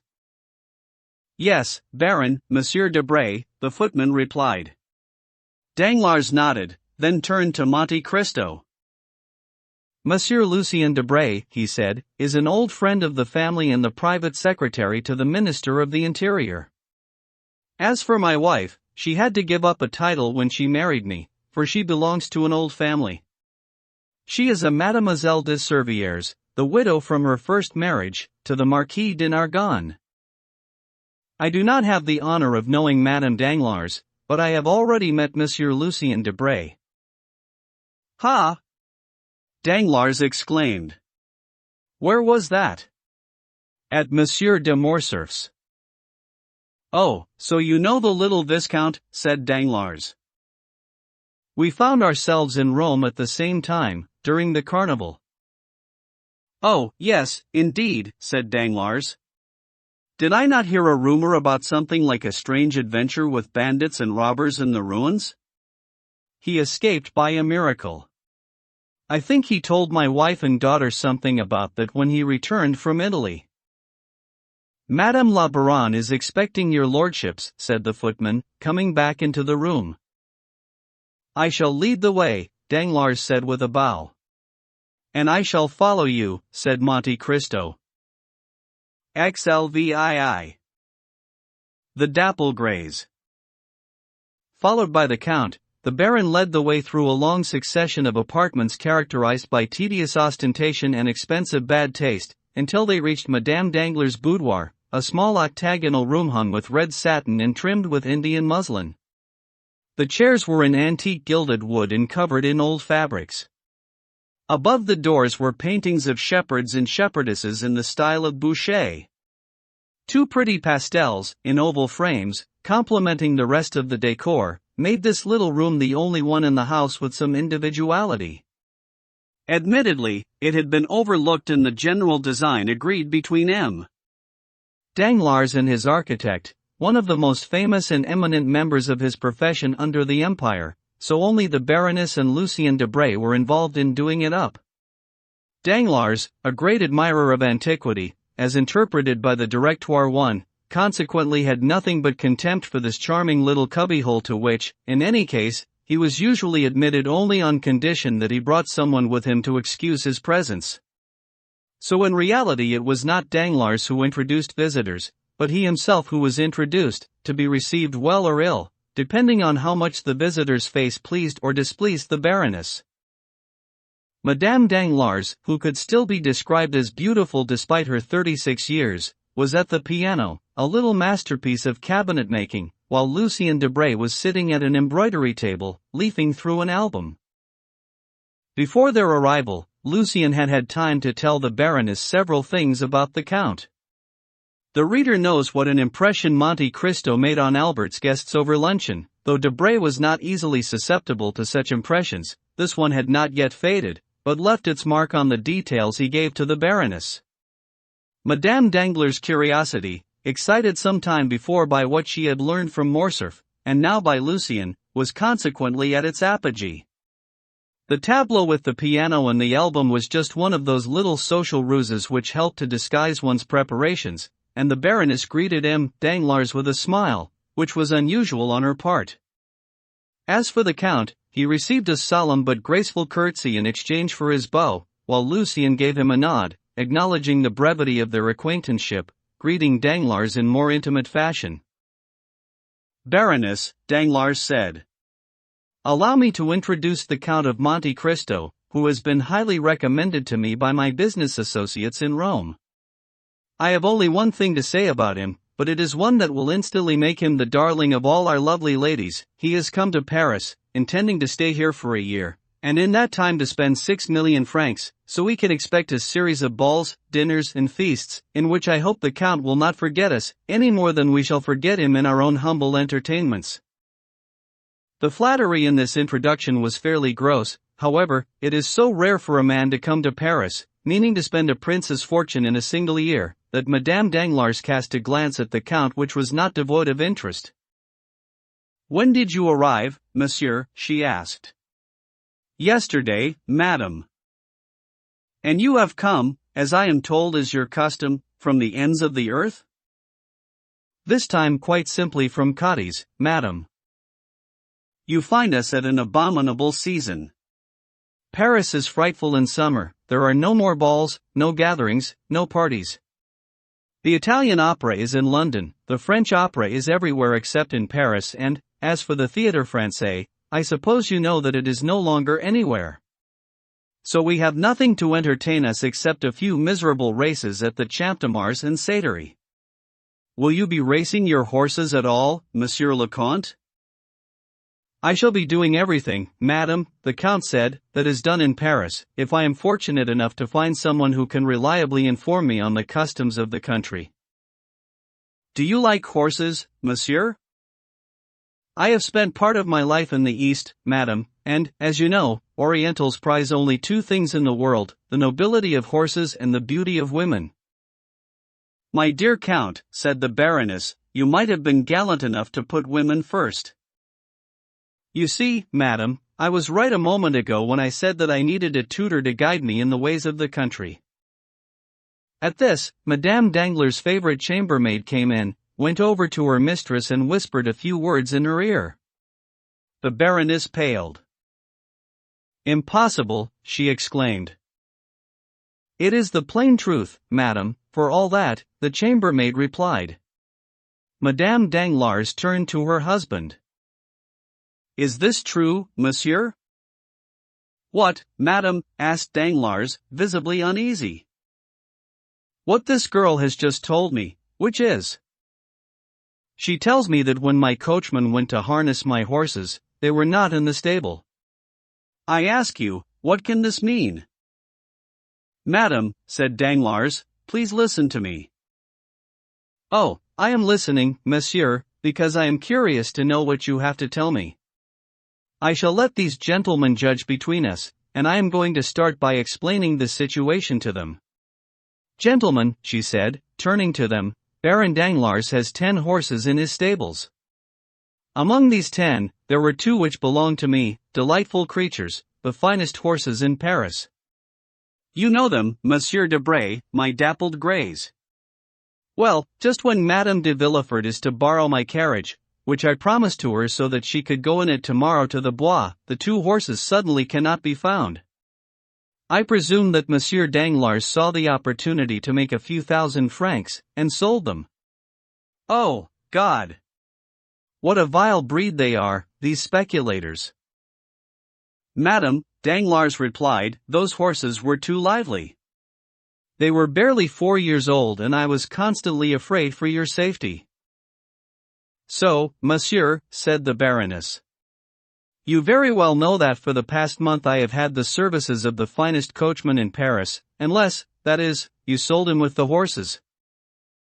My dear friend, I shall find a pair for you that are precisely the same, or even finer, if that is possible, but this time they will be mild-mannered and calm, and not make me so worried for you. The Baroness shrugged her shoulders with a look of profound contempt. Danglars appeared not to notice these less than wifely manners and turned to Monte Cristo, saying, Sincerely, I am sorry that we did not meet earlier, Monsieur le Comte. Are you setting up your house? Indeed, I am, said the Count. I should have offered them to you. Believe me, I gave them away for nearly nothing, but, as I said, I wanted to be rid of them. They are a young man's horses. Thank you, said the Count. But I bought some this morning which are serviceable and not too expensive.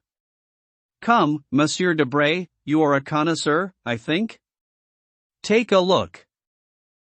While Debray was going over to the window, Danglars went to his wife. You'll never guess, he whispered to her. Someone came and offered me a ridiculous price for the horses. I don't know who the madman can be who is determined to ruin himself by sending his steward to me this morning, but the fact is that I made 16,000 francs on the deal. So don't sulk. I'll give you 4,002 to Eugenie. Madame Danglars gave him a withering look. Bless my soul! Debray exclaimed. What is it? Asked the Baroness. If I am not mistaken, those are your horses, your very own, harnessed to the Count's carriage. My dappled greys? Madame Danglars cried, running over to the window. Yes, undoubtedly. Danglars was astonished.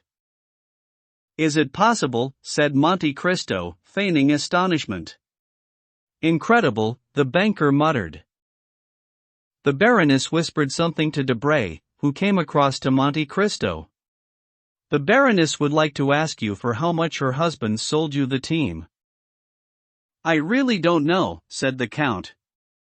My steward meant it as a surprise to me, which cost me, I believe, 30,000 francs. Debray conveyed this reply to the Baroness. Danglars was so pale and disconcerted that the Count pretended to try to console him. You see how ungrateful women are, he said. The Baroness is not in the slightest touched by your consideration for her safety. Indeed, the word is not ungrateful, but mad. Then, what do you expect? They always like what is harmful to them. So, the simplest answer, my dear Baron, believe me, is to let them have their heads, then, if they break them, they have only themselves to blame. Danglars did not answer. He could foresee a disastrous quarrel looming on the horizon. Already the Baroness's eyebrow was raised and, like that of Olympian Jove, it presaged a storm. Hearing the first rumble, Debray made some excuse and left.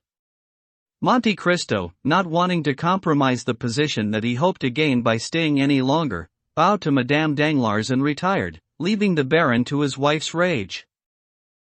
Very well, then, he thought as he left. I have achieved my aim.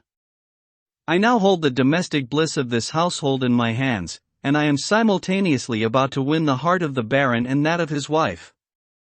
How fortunate! But, in the meantime, he added, I have not yet been introduced to Mademoiselle Eugénie Danglars, whom I should have been very pleased to meet. However, he continued, with a little smile that was all his own, we are in Paris, and we have lots of time before us. It can wait. And, at this, he stepped into his carriage and returned home. 2 hours later, Madame Danglars received a charming letter from the Count of Monte Cristo, in which he told her that he did not wish to make his entry into Parisian society by upsetting a beautiful woman, and so begged her to accept her horses. They came in the same harness that she had seen on them that morning, except that the Count had had a diamond sewn into the center of each of the rosettes that they wore on their ears. Danglars also had a letter. In it, the Count asked his permission to convey this millionaire's whim to the Baroness and begged him to excuse the oriental gesture that accompanied their return. That evening, Monte Cristo left for Auteuil, accompanied by Ali. The next day, at around 3 o'clock, Ali was summoned by a ringing of the bell. He came into the Count's study. Ali, you have often told me of your prowess with a lasso. Ali nodded and proudly drew himself up to his full height. Very well. With a lasso, could you bring down a bull? Ali nodded. A tiger? Again, Ali nodded. A lion?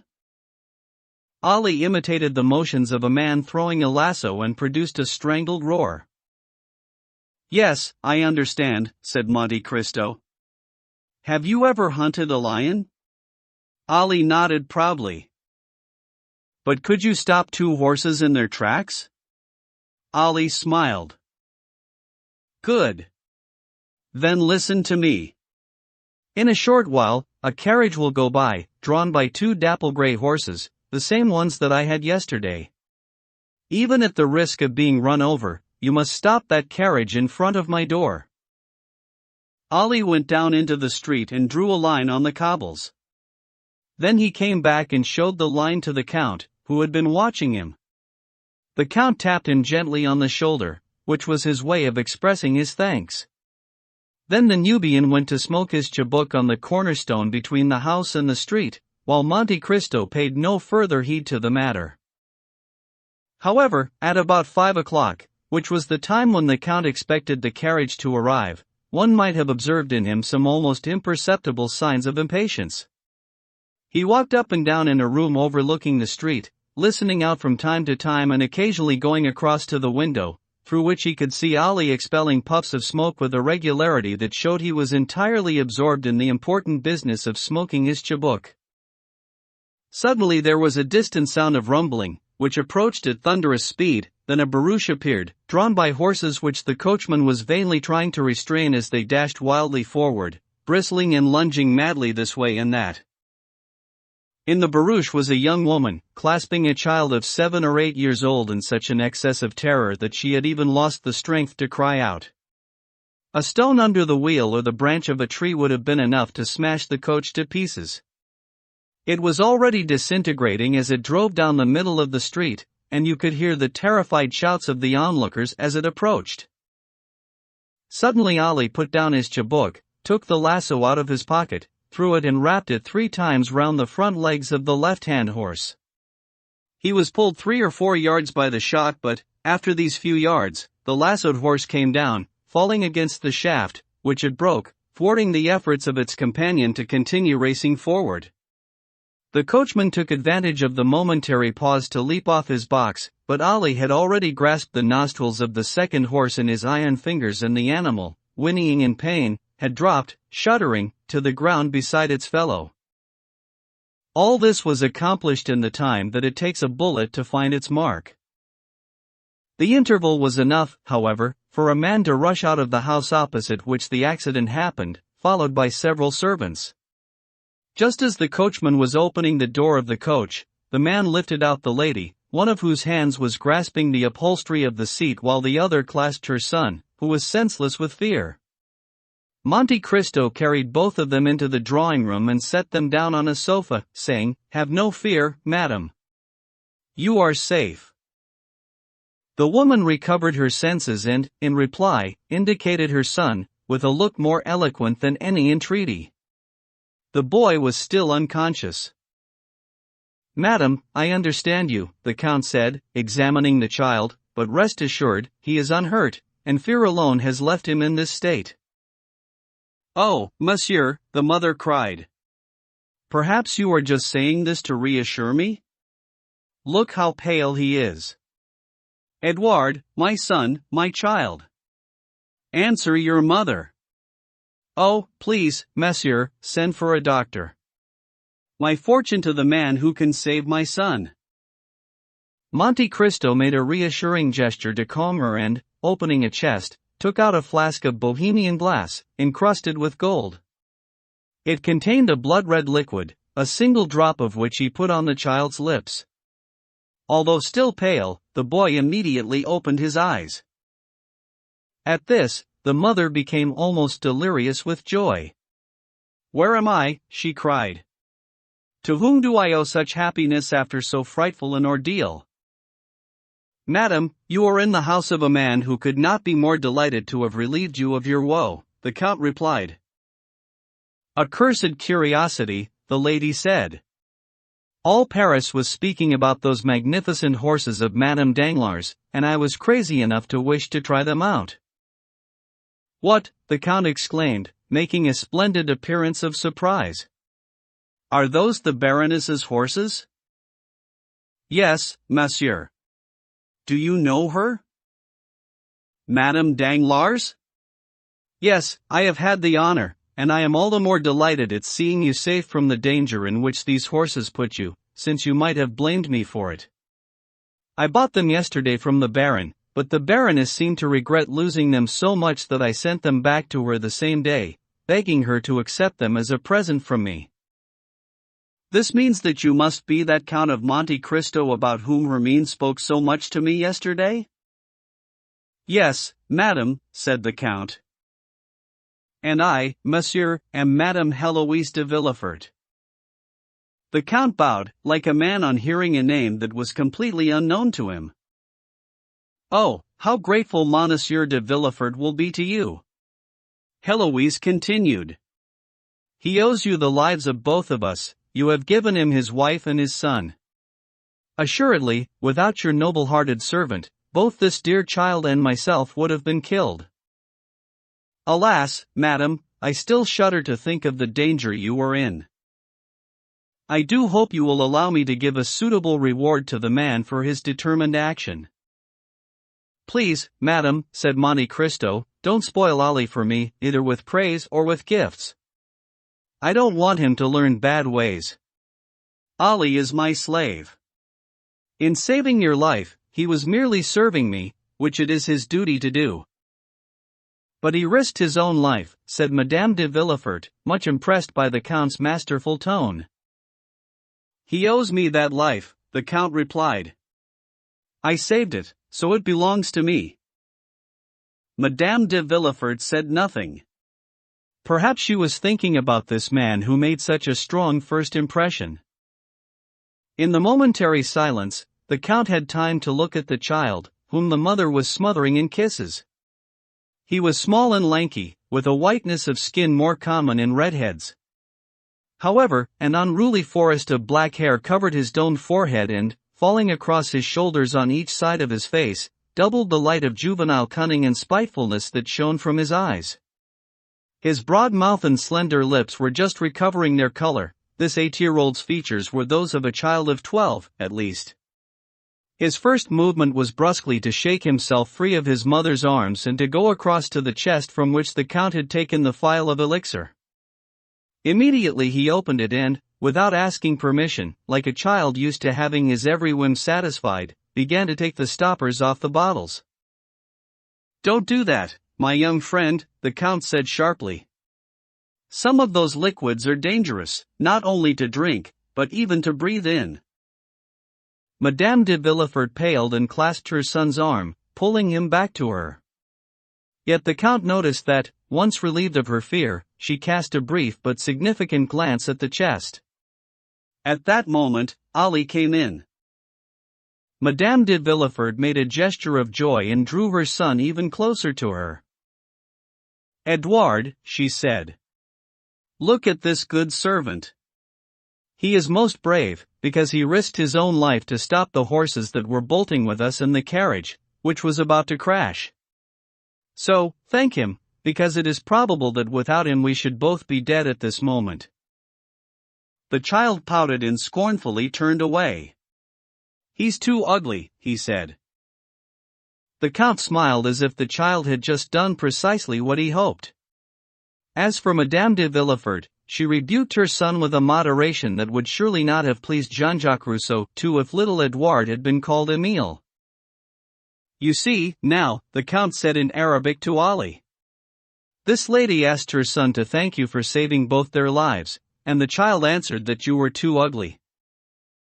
For a moment Ollie's intelligent head turned away and he looked blankly at the boy, but a slight trembling of his nostril told Monte Cristo that the Arab had suffered a mortal wound.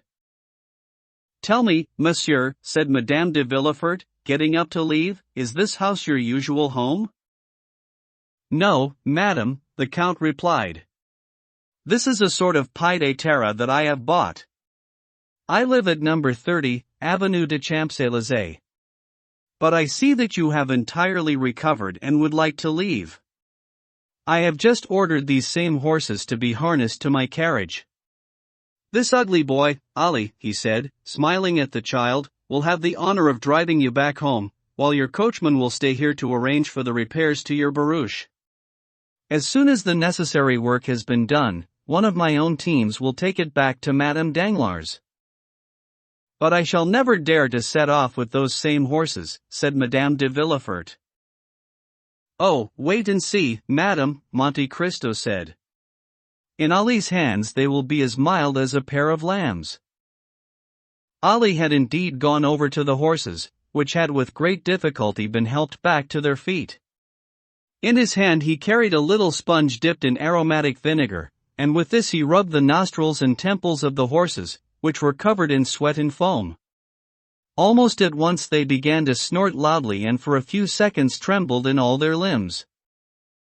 Then, in the midst of a large crowd, attracted to the street outside the house by the remains of the carriage and the rumor of what had happened, Ollie had the horses harnessed to the Count's coupe, took up the reins, got on the box and, to the great astonishment of those present who had seen these same horses rushing forward as though driven by a tornado, was obliged to make good use of the whip before they would set off.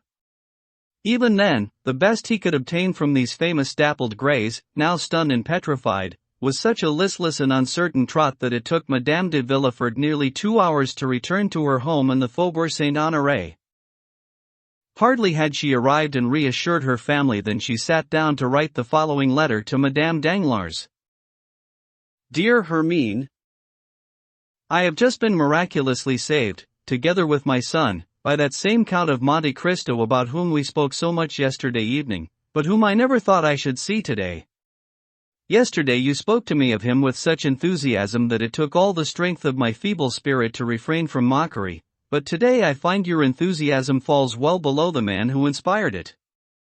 On reaching the Ranelagh, 3 your horses bolted as if touched by madness, and we should probably have been dashed to pieces, poor Edouard and I, against the first tree on the road or the first village signpost, when an Arab, a Negro, a Nubian, in short, a black man, one of the Count's servants, I believe, at a sign from the Count, stopped the horses in their tracks, though at the risk of being run down himself. Indeed, it is a miracle that he was not. The Count ran out and had us carried into his house, Edouard and me, where he brought my son back to life. I returned home in his own carriage. Yours will be sent back to you tomorrow.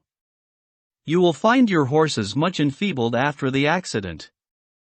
It is as though they were stunned. One would think they could not forgive themselves for having been tamed by a man. The Count asks me to tell you that 2 days' rest on straw and no food except barley will restore them to as healthy, that is to say, as terrifying, a state as before. Farewell. I do not thank you for my ride, yet, on reflection, it is ungrateful of me to blame you for the capriciousness of your horses, because I owe them the opportunity of meeting the Count of Monte Cristo, and, apart from his millions, this illustrious foreigner seems to me so odd and so interesting an enigma that I intend to study him at any price, even if it means another ride in the Bois with your horses. Edouard bore the ordeal with extraordinary courage. He fainted, but before that did not make a sound, and afterwards not a tear. You will tell me again that I am blinded by maternal love, but there is an iron will in that frail and delicate little body. Dear Valentine sends her best wishes to your dear Eugenie. I embrace you with all my heart. Héloïse de Villefort. P.S. Arrange it so that I can meet the Count of Monte Cristo at your house. I am determined to see him again.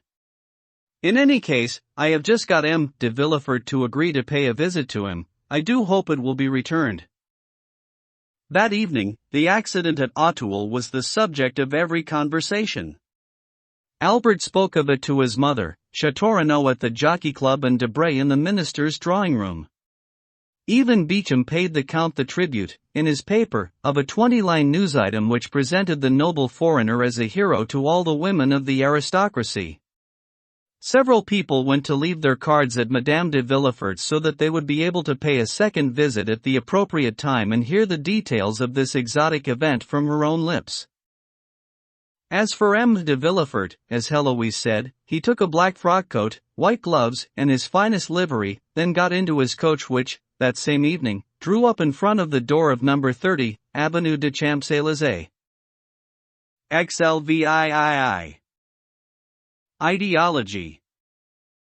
If the Count of Monte Cristo had lived longer in Parisian society, he would have been able to appreciate the full significance of M. de Villefort's gesture towards him.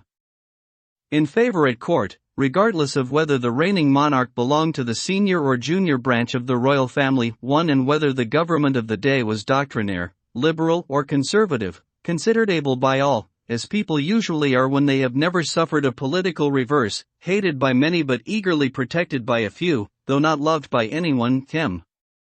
de Villefort occupied a high position in the judiciary and remained at that height by the same means as a Harley or a Maupeou Salon, though enlivened by a young wife and a daughter from his first marriage who was barely 18 years old, was nonetheless one of those strict Parisian salons which worship tradition and observe the religion of etiquette.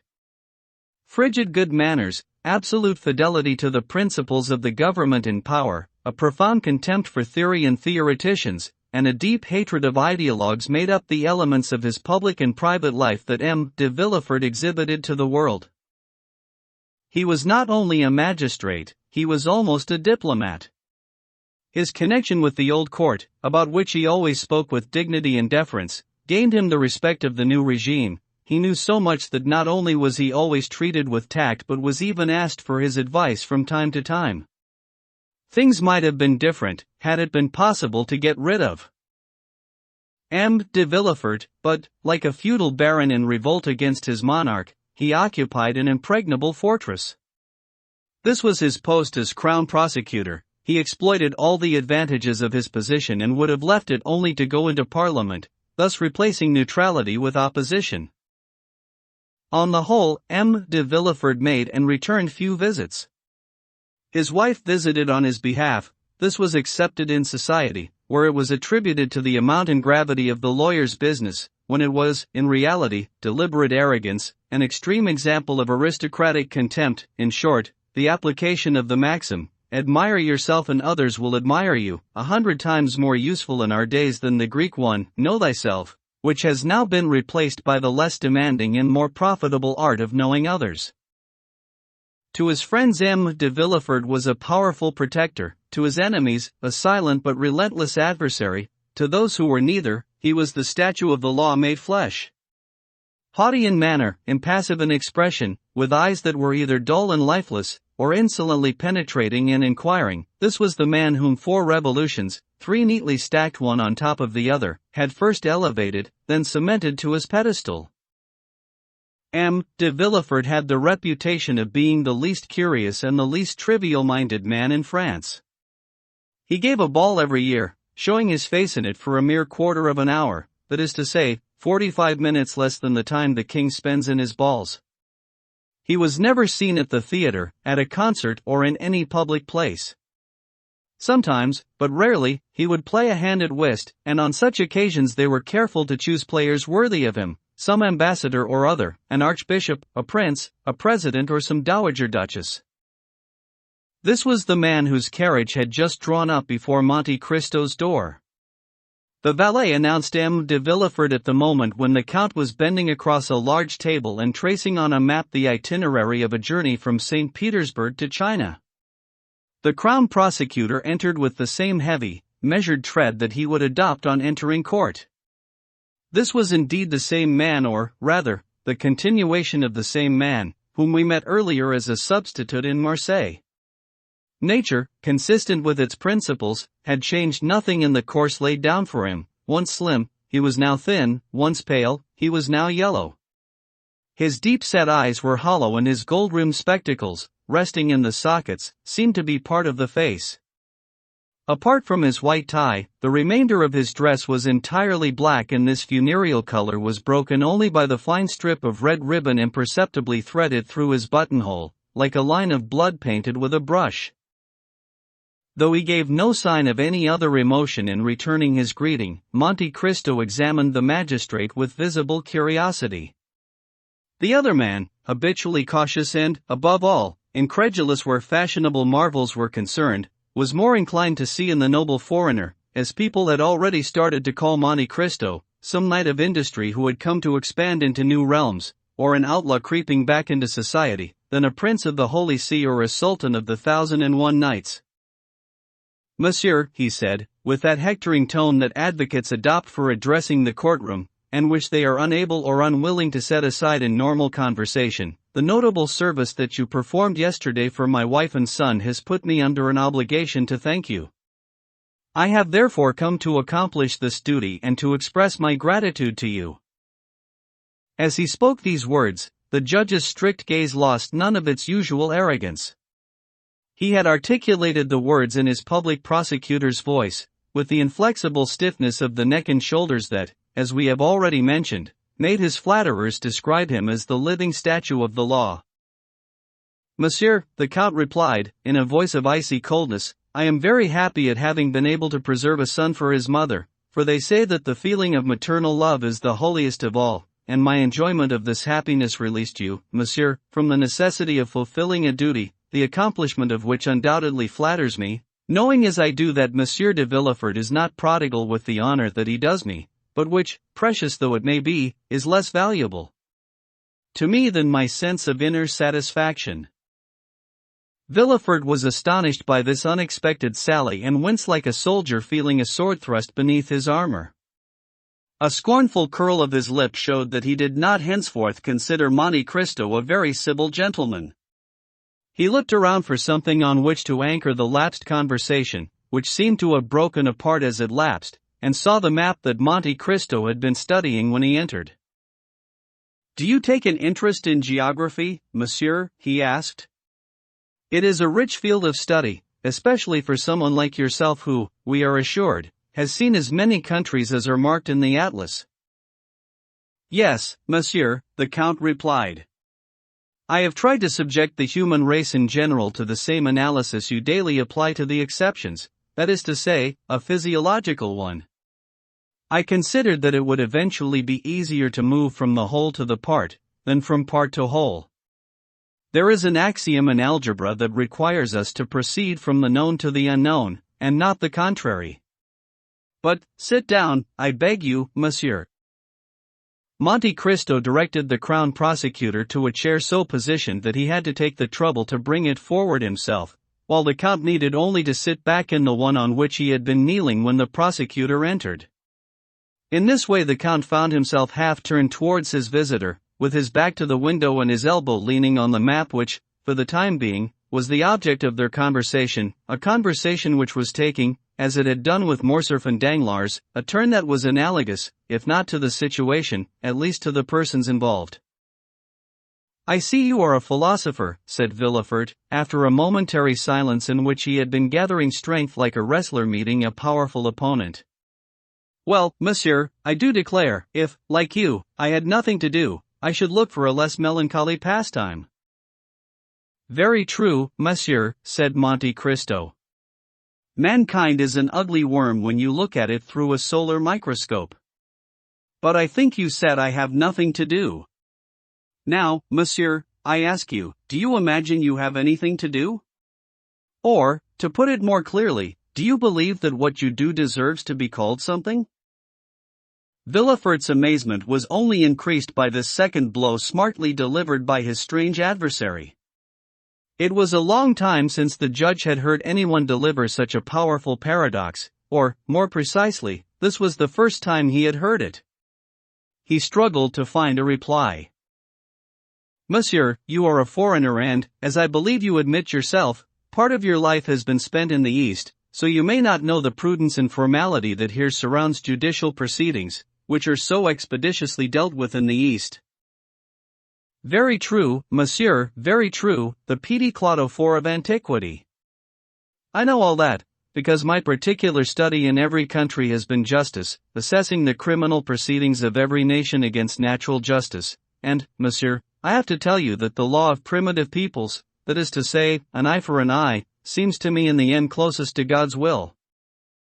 "If such a law were to be adopted," the prosecutor said, "it would greatly simplify our system of laws, and the result would be that our judges, as you said a moment ago, would not have very much to do." "It may happen," said Monte Cristo. "You know that all human inventions progress from the complex to the simple, and that perfection is always simplicity." "In the meantime," said the judge, "we have our laws, with their contradictory provisions, some reflecting the usages of the Gauls, others the laws of the Romans, and still others the customs of the Franks.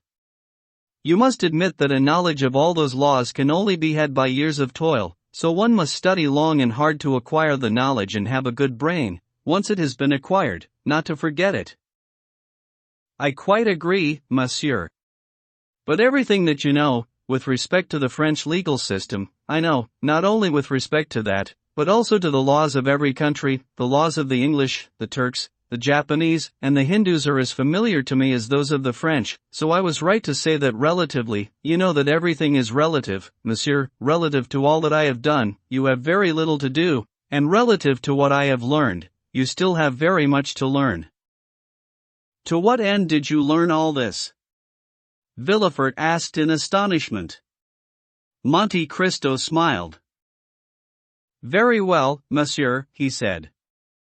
"I can see that, despite your reputation as a superior being, you see everything from the vulgar and material point of view of society, beginning and ending with man, that is to say, the most restricted and narrow point of view that human intelligence can adopt. I beg you to explain yourself, monsieur, said Villefort, more and more astonished. I don't entirely follow. What I am saying, monsieur, is that your eyes are fixed on the social organization of nations, which means that you only see the mechanism and not the sublime worker who operates it. I am saying that you only recognize in front of you and around you those officeholders whose accreditation has been signed by a minister or by the king, and that your short-sightedness leads you to ignore those men whom God has set above officeholders, ministers, and kings, by giving them a mission to pursue instead of a position to fill. This weakness is inherent in humans, with their feeble and inadequate organs. Tobias 5 mistook the angel who had just restored his sight for an ordinary young man. The nations mistook Attila, who would annihilate them, for a conqueror like other conquerors. It was necessary for both to reveal their celestial missions for them to be recognized, for one to say, I am the angel of the Lord, and the other, I am the hammer of God, for their divine essence to be revealed. Does this mean, Villefort said, increasingly amazed and thinking he must be speaking to a visionary or a madman, that you consider yourself to be like one of these extraordinary beings you have just mentioned? Why not? Monte Cristo asked coldly. Please forgive me, Monsieur Villefort continued, in bewilderment, if when I called on you I was not aware that I was to be introduced to a man whose understanding and mind extend so far beyond the ordinary knowledge and usual cast of thought of mankind. It is not common among us, unfortunate victims as we are of the corrupting effects of civilization, for gentlemen who, like yourself, possess a vast fortune, at least, that is what I am told, but please do not think that I am prying, only repeating, as I say, it is not customary for those who enjoy the privilege of wealth to waste their time in social speculation and philosophical dreams, which are rather designed to console those whom fate has deprived of the goods of the earth. Well, monsieur, the Count replied, have you reached your present eminent position without admitting that there may be exceptions, or even without encountering any? Do you never exercise your mind, which must surely require both subtlety and assurance, in trying to guess in an instant what kind of man you have before you? Should a jurist not the best applier of the law or the cleverest interpreter of legal quibbles, but a steel probe for the testing of hearts and a touchstone against which to assay the gold that every soul contains in greater or lesser amounts? Monsieur, said Villefort, I have to admit, I am bewildered, on my word, I have never heard anyone speak as you do. That is because you have constantly remained enclosed in the realm of general conditions, never daring to rise up on beating wings into the higher spheres that God has peopled with invisible and exceptional beings. Are you saying that such spheres exist and that these exceptional and invisible beings mingle among us? Why not? Do you see the air that you breathe, without which you could not live? So we cannot see these beings of whom you speak? Indeed we can see them when God permits them to take material form. You touch them, you rub elbows with them, you speak to them and they answer you. Ah! Villefort said with a smile. I must confess that I should like to be told when one of these beings was in contact with me. You have your wish, monsieur. You were told a moment ago and I am telling you again. You mean that you... Yes, monsieur. I am one of those exceptional beings and I believe that, before today, no man has found himself in a position similar to my own. The kingdoms of kings are confined, either by mountains or rivers, or by a change in customs or by a difference of language, but my kingdom is as great as the world, because I am neither Italian, nor French, nor Hindu, nor American, nor a Spaniard. I am a cosmopolitan. No country can claim to be my birthplace. God alone knows in what region I shall die. I adopt every custom, I speak every tongue. You think I am French, is that not so? Because I speak French as fluently and as perfectly as you do. Well, now. Ali, my Nubian, thinks me an Arab. Bertuccio, my steward, takes me for a Roman. Haiti, my slave, believes I am Greek.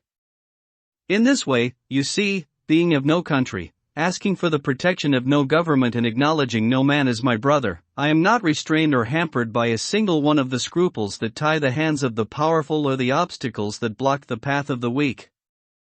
I have only two enemies, I shall not say two conquerors, because with persistence I can make them bow to my will, they are distance and time. The third and most awful is my condition as a mortal man. Only that can halt me on the path I have chosen before I have reached my appointed goal. Everything else is planned for. I have foreseen all those things that men call the vagaries of fate, ruin, change and chance. If some of them might injure me, none could defeat me. Unless I die, I shall always be what I am.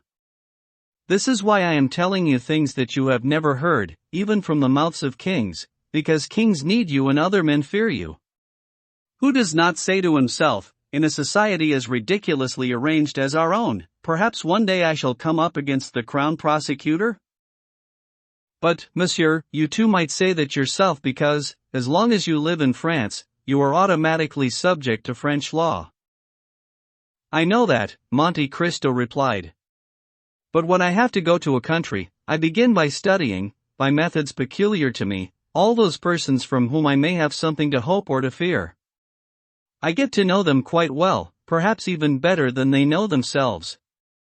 The result of this is that the crown prosecutor with whom I had to deal, whoever he might be, would certainly be more put out by it than I would be myself. By which you mean, Villefort said hesitantly, that, in your view, human nature being weak, every man has committed some error or other? Some error, or crime, Monte Cristo replied casually. And that you alone, among these men whom, as you yourself said, you do not recognize as your brothers, Villefort's voice sounded slightly strained, you alone are perfect? Not perfect, the Count replied. Just impenetrable. But let us change the subject, monsieur, if this one displeases you. I am no more threatened by your justice than you are by my second sight. No, no. Villefort said quickly, doubtless afraid that he might appear to be abandoning the field. Certainly not. With your brilliant and almost sublime conversation, you have elevated me above ordinary matters. We were no longer merely chatting, but discoursing. Well, now, you know theologians lecturing at the Sorbonne or philosophers in their disputations must sometimes tell one another painful truths. Imagine that we were debating social theology or theological philosophy, and I would say this, brutal though it is, brother, you are giving in to pride. You are above other men, but above you is God. Above everything, monsieur. Monte Cristo replied, in a voice of such deep emotion that Villefort shuddered involuntarily. I have my pride for men, those serpents always ready to rise up against anyone who overtakes them, without crushing them beneath his foot. But I lay down that pride before God, who brought me out of nothingness to make me what I am. In that case, Monsieur le Comte, I admire you, Villefort said, for the first time in this strange dialogue addressing the foreigner, whom he had until then called simply Monsieur, by his aristocratic title. Yes, I say, if you are really strong, if you are really a superior being, really holy or impenetrable, you are quite right, the two amount virtually to the same thing, then revel in your magnificence, that is the law of domination. But do you have some kind of ambition? Yes, I do have one. What is it? Like every other man, at least once in his life, I too have been carried up by Satan to the highest mountain on earth. Once there, he showed me the whole world and, as he did to Christ, said to me, Now, Son of Man, what do you want if you are to worship me? So I thought for a long time, because in reality a terrible ambition had long been devouring my soul. Then I answered him, Listen, I have always heard speak of Providence, yet I have never seen her or anything that resembles her, which makes me think that she does not exist. I want to be Providence, because the thing that I know which is finest, greatest, and most sublime in the world is to reward and to punish. But Satan bowed his head and sighed. You are wrong, he said. Providence does exist, but you cannot see her, because, as the daughter of God, she is invisible like her Father. You have seen nothing that resembles her because she proceeds by hidden means and walks down dark paths. All that I can do for you is to make you one of the agents of this providence. The deal was concluded. I shall perhaps lose my soul, Monte Cristo continued. But, what matter? If the deal had to be struck over again, I should do it. Villefort looked at him with sublime amazement. Do you have any relatives, Count? He asked. None, monsieur. I am alone in the world. So much the worse. Why? Asked Monte Cristo. Because you might have a spectacle capable of breaking your pride. You fear nothing but death, I think you said? I did not say that I feared it. I said that it alone could prevent me. And old age? My mission will be accomplished before I am old. And madness? Once, I did almost become mad, and you know the saying, non bis in idem. 6. It is an axiom of the criminal law, so it falls within your province. There are other things to fear, Monsieur Villefort said, apart from death, old age and madness. For example, apoplexy, that lightning bolt which strikes you down without destroying you, yet after which all is finished. You are still yourself, but you are no longer yourself. From a near angel like Ariel you have become a dull mass which, like Caliban, is close to the beasts. As I said, in human language, this is quite simply called an apoplexy or stroke.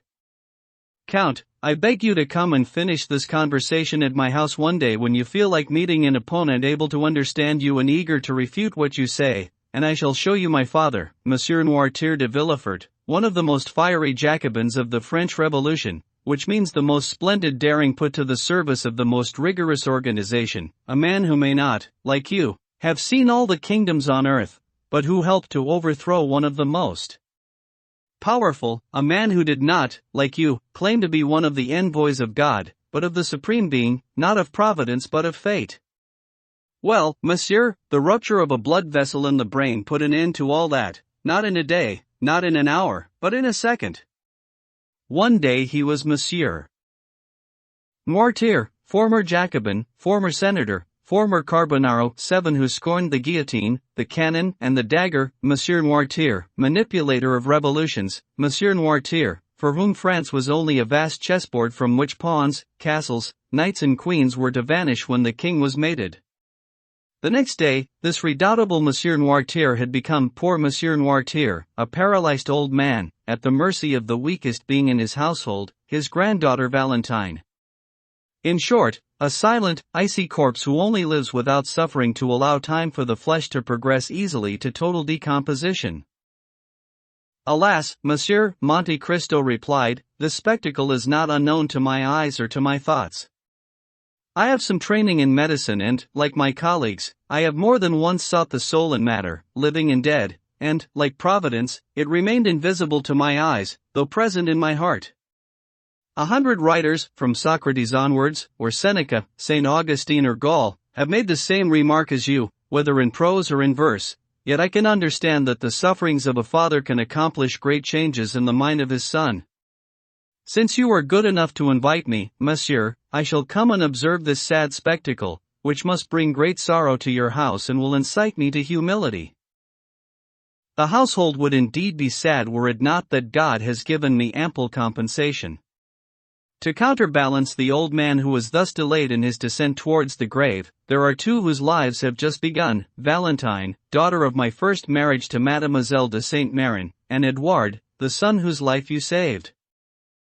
What do you conclude from this compensation? Monte Cristo asked. I conclude that my father, led astray by his passions, committed some of those sins that fall within the sphere of divine rather than human justice, and that God, wishing to punish only one person, struck him down alone. Monte Cristo had a smile on his lips, but he gave a roar in the depth of his heart that would have put Villefort to flight, could he have heard it. Farewell, monsieur, said the judge, who had risen to his feet some time ago and was standing as he spoke. I must leave you, taking away an esteem for you that, I hope, you will appreciate when you know me better, for I am not an insignificant person, far from it. In any case, you have made a friend for life in Madame de Villefort." The Count bowed and accompanied Villefort only to the door of his study. The judge was conducted from there on to his carriage by two lackeys who, on a sign from their master, had rushed to open the door for him. Then, when the king's prosecutor had gone, Monte Cristo forced himself to smile despite the weight on his soul and said, "Come, come. Enough of poison. Now that my heart is full of it, let us go and find the antidote." He struck the bell and, when Ali appeared, told him, "I am going up to Madame.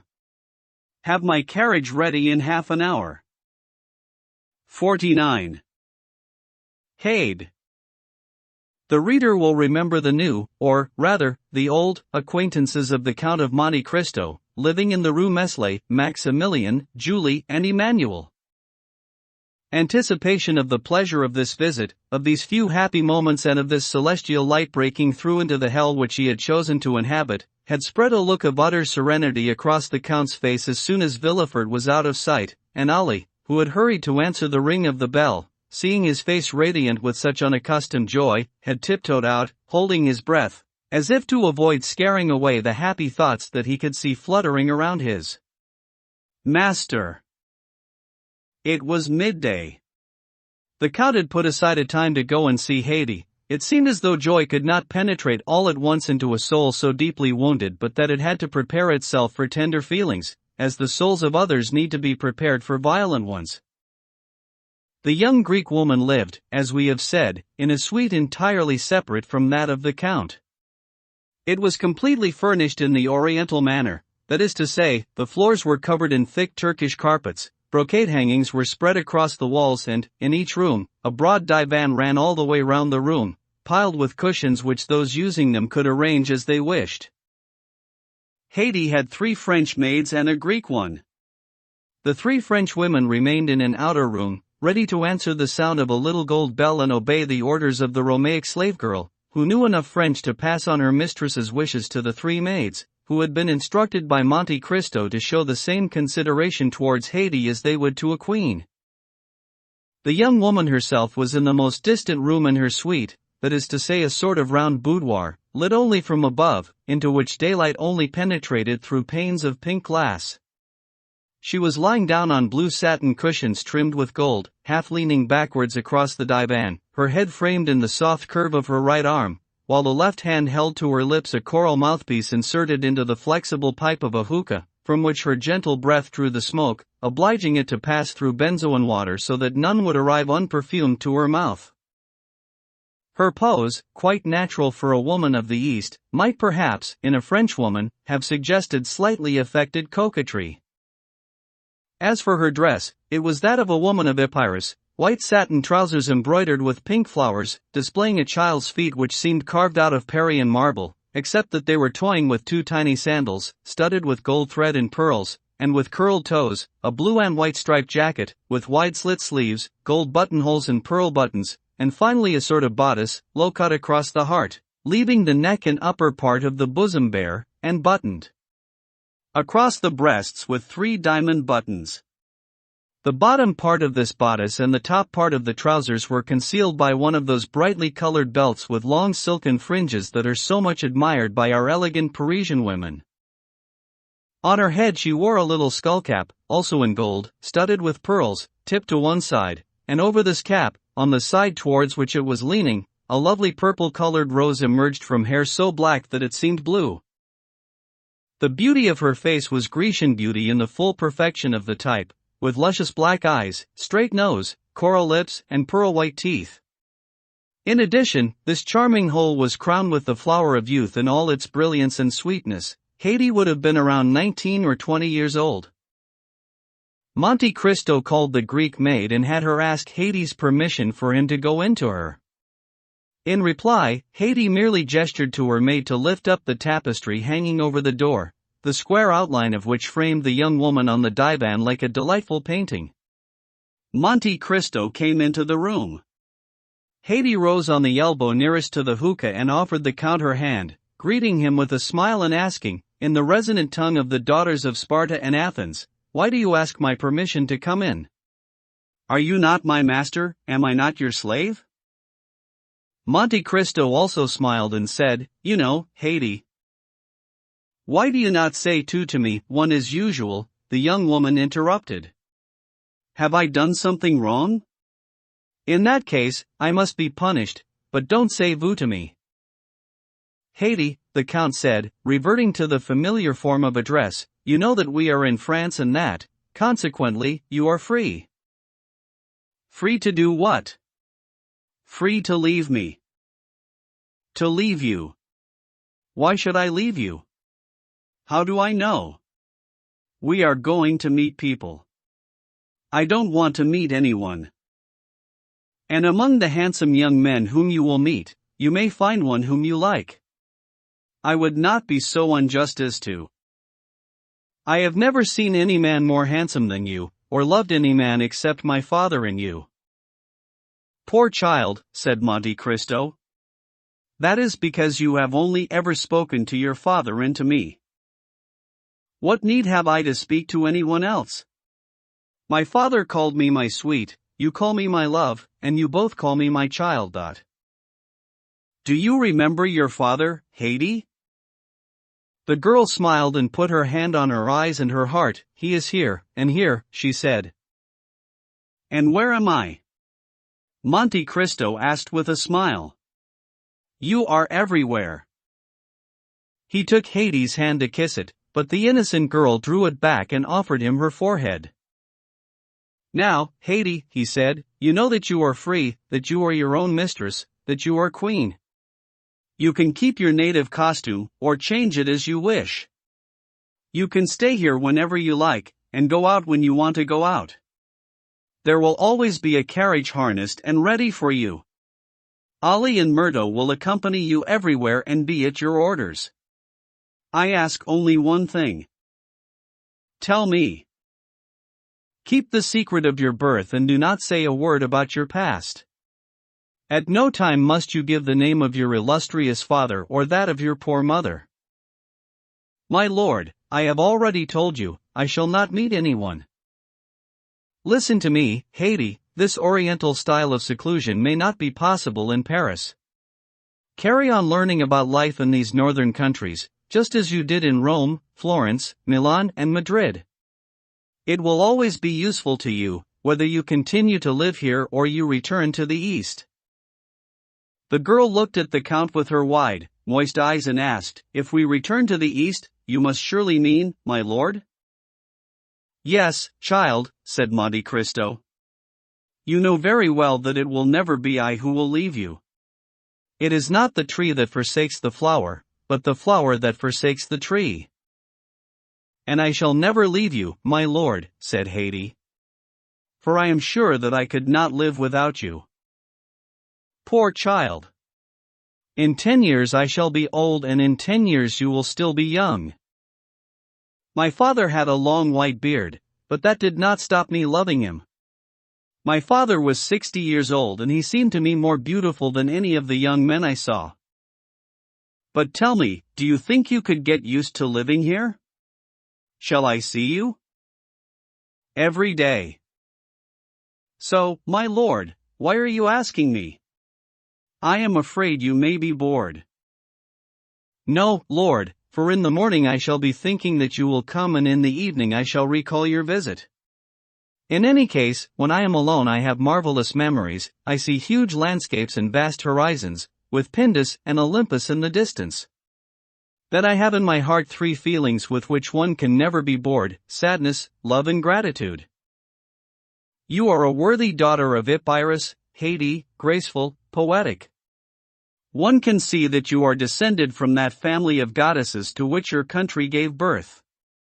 So have no fear, my child, I shall ensure that your youth will not be wasted, for, if you love me as though I were your father, I love you as my child.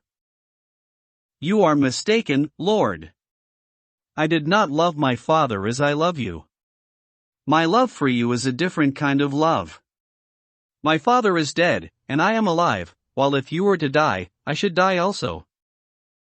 The Count held out his hand to the young woman with a smile of deep tenderness and she, as usual, kissed it. In this way, prepared for the interview that he was about to have with Morel and his family, the Count left, murmuring these verses from Pindar: "Youth is a flower of which love is the fruit. Happy the vintager who picks it after watching it slowly mature." As he had ordered, the carriage was ready. He stepped into it and the horses, as always, set off at a gallop.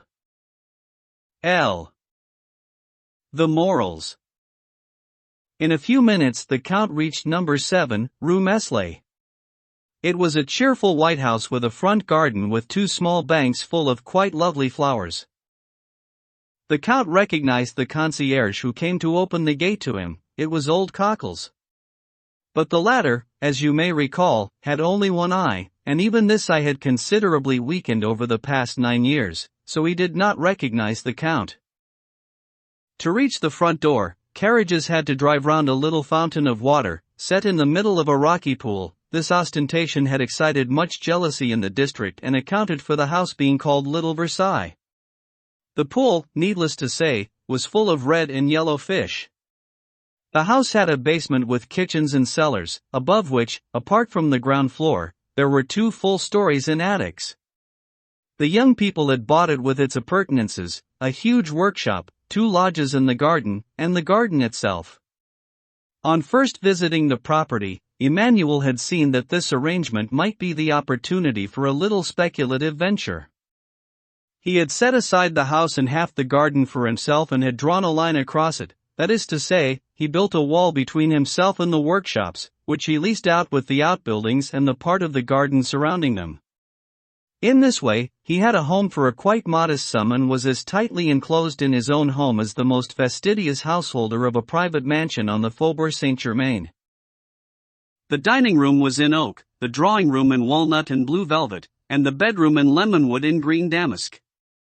In addition, there was a study for Emmanuel, who did not study, and a music room for Julie, who did not play any music.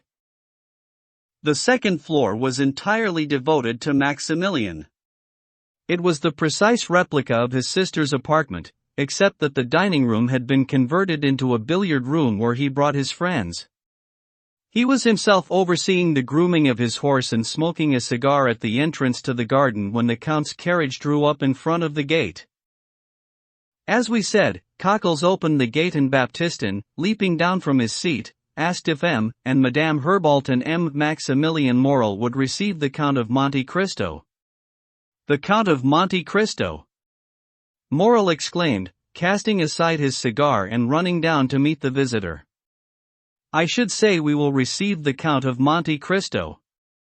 Thank you 100 times, Count, for not forgetting your promise. The young officer shook the Count's hand so warmly that he could not mistake the sincerity of the gesture and understood that he had been awaited with impatience, to be greeted with enthusiasm. Come, said Maximilian. I want to introduce you myself. A man like you should not be announced by a servant. My sister is in her garden, pruning the roses. My brother is reading his 2 newspapers, the Presse and the Debats, one, a few feet away from her, because, wherever you see Madame Herbault, you have only to search in a radius of 4 yards around her to find Monsieur Emmanuel, and reciprocally, as they say at the École Polytechnique. Their footsteps attracted the attention of a young woman of between 20 and 25, wearing a silk robe, who was concentrating on pruning a reddish-brown rose bush. This was little Julie. As the emissary of the firm of Thomson and French had predicted, she was now Madame Emmanuel Herbault. She looked up and gave a cry on seeing a stranger. Maximilian began to laugh. Don't worry, sister, he said. The Count has only been in Paris for 2 or 3 days, but he already knows what to expect from a lady with a private income in the Marais. If he doesn't, you will show him. Oh, monsieur, said Julie. This is treachery on the part of my brother, bringing you here without the slightest regard for how his sister looks. Penelon. An old man who was digging a bed of Bengal roses stuck his spade in the ground and came over, cap in hand, doing his best to hide a quid of tobacco which he had temporarily pushed to the back of his cheek. His hair was still thick, though streaked with a few wild strands, while his sunburnt complexion and his sharp, fearless eyes betrayed the old sailor, tanned by the equatorial sun and weathered in the storm. I think you called me, Mademoiselle Julie. Here I am. Penelon still called his boss's daughter Mademoiselle Julie, never having managed to accustom himself to call her Madame Herbault. Penelon, Julie said, go and inform Monsieur Emmanuel of our visitor's welcome arrival, while Monsieur Maximilian is showing the Count into the drawing room. Then, turning to Monte Cristo, she added, you will permit me to retire for a moment, I hope, and, without waiting for the Count's consent, she set off briskly behind a bank of flowers, taking a side path into the house. Oh, now, my dear Monsieur Morel, Monte Cristo said. It pains me to see that I am turning your whole house upside down. Come, come, Maximilian said, laughing. Look, there is the husband, who is also changing his jacket for a frock coat. You are known in the Rue Meslay and, I beg you to believe me, your arrival was announced. It appears to me that you have a happy family here, said the Count, following his own train of thought. Yes, indeed, you may be assured of that. What do you expect? They have all that they need to be happy. They are young, merry, in love and, with their income of 25,000 livres a year, even though they have rubbed shoulders with vast fortunes, they think themselves as wealthy as Rothschild. Yet, it is a small sum, 25,000 livres a year, said Monte Cristo with such softness that it found a path to the depths of Maximilian's heart like the voice of a loving father. But these young people will not stop there. They will be millionaires in their turn. Is your brother-in-law a lawyer, a doctor? He was a merchant, Count. He took over my poor father's business. Monsieur Morel died leaving 500,000 francs. There were only 2 children, so I had one half and my sister the other. Her husband, who had married her with no other fortune except his unflinching honesty, his outstanding intelligence and his spotless reputation, wanted to match his wife's patrimony. He worked until he had saved 250,000 francs, 6 years were enough. I assure you, Count, it was touching to see these 2 young people, so hard-working, so devoted to one another, destined by their talents to enjoy the greatest good fortune, desirous of changing nothing in the customary methods of the family firm. They took 6 years to accomplish what an innovator could have done in 2 or 3, and all Marseille resounded with praise for such brave self-denial. Finally, one day, Emmanuel came to his wife, who had just made the final payment. Julie, he told her, here is the last bundle of 100 francs that Cockles has just given me, completing the 250,000 francs that we set as the limit to our profits.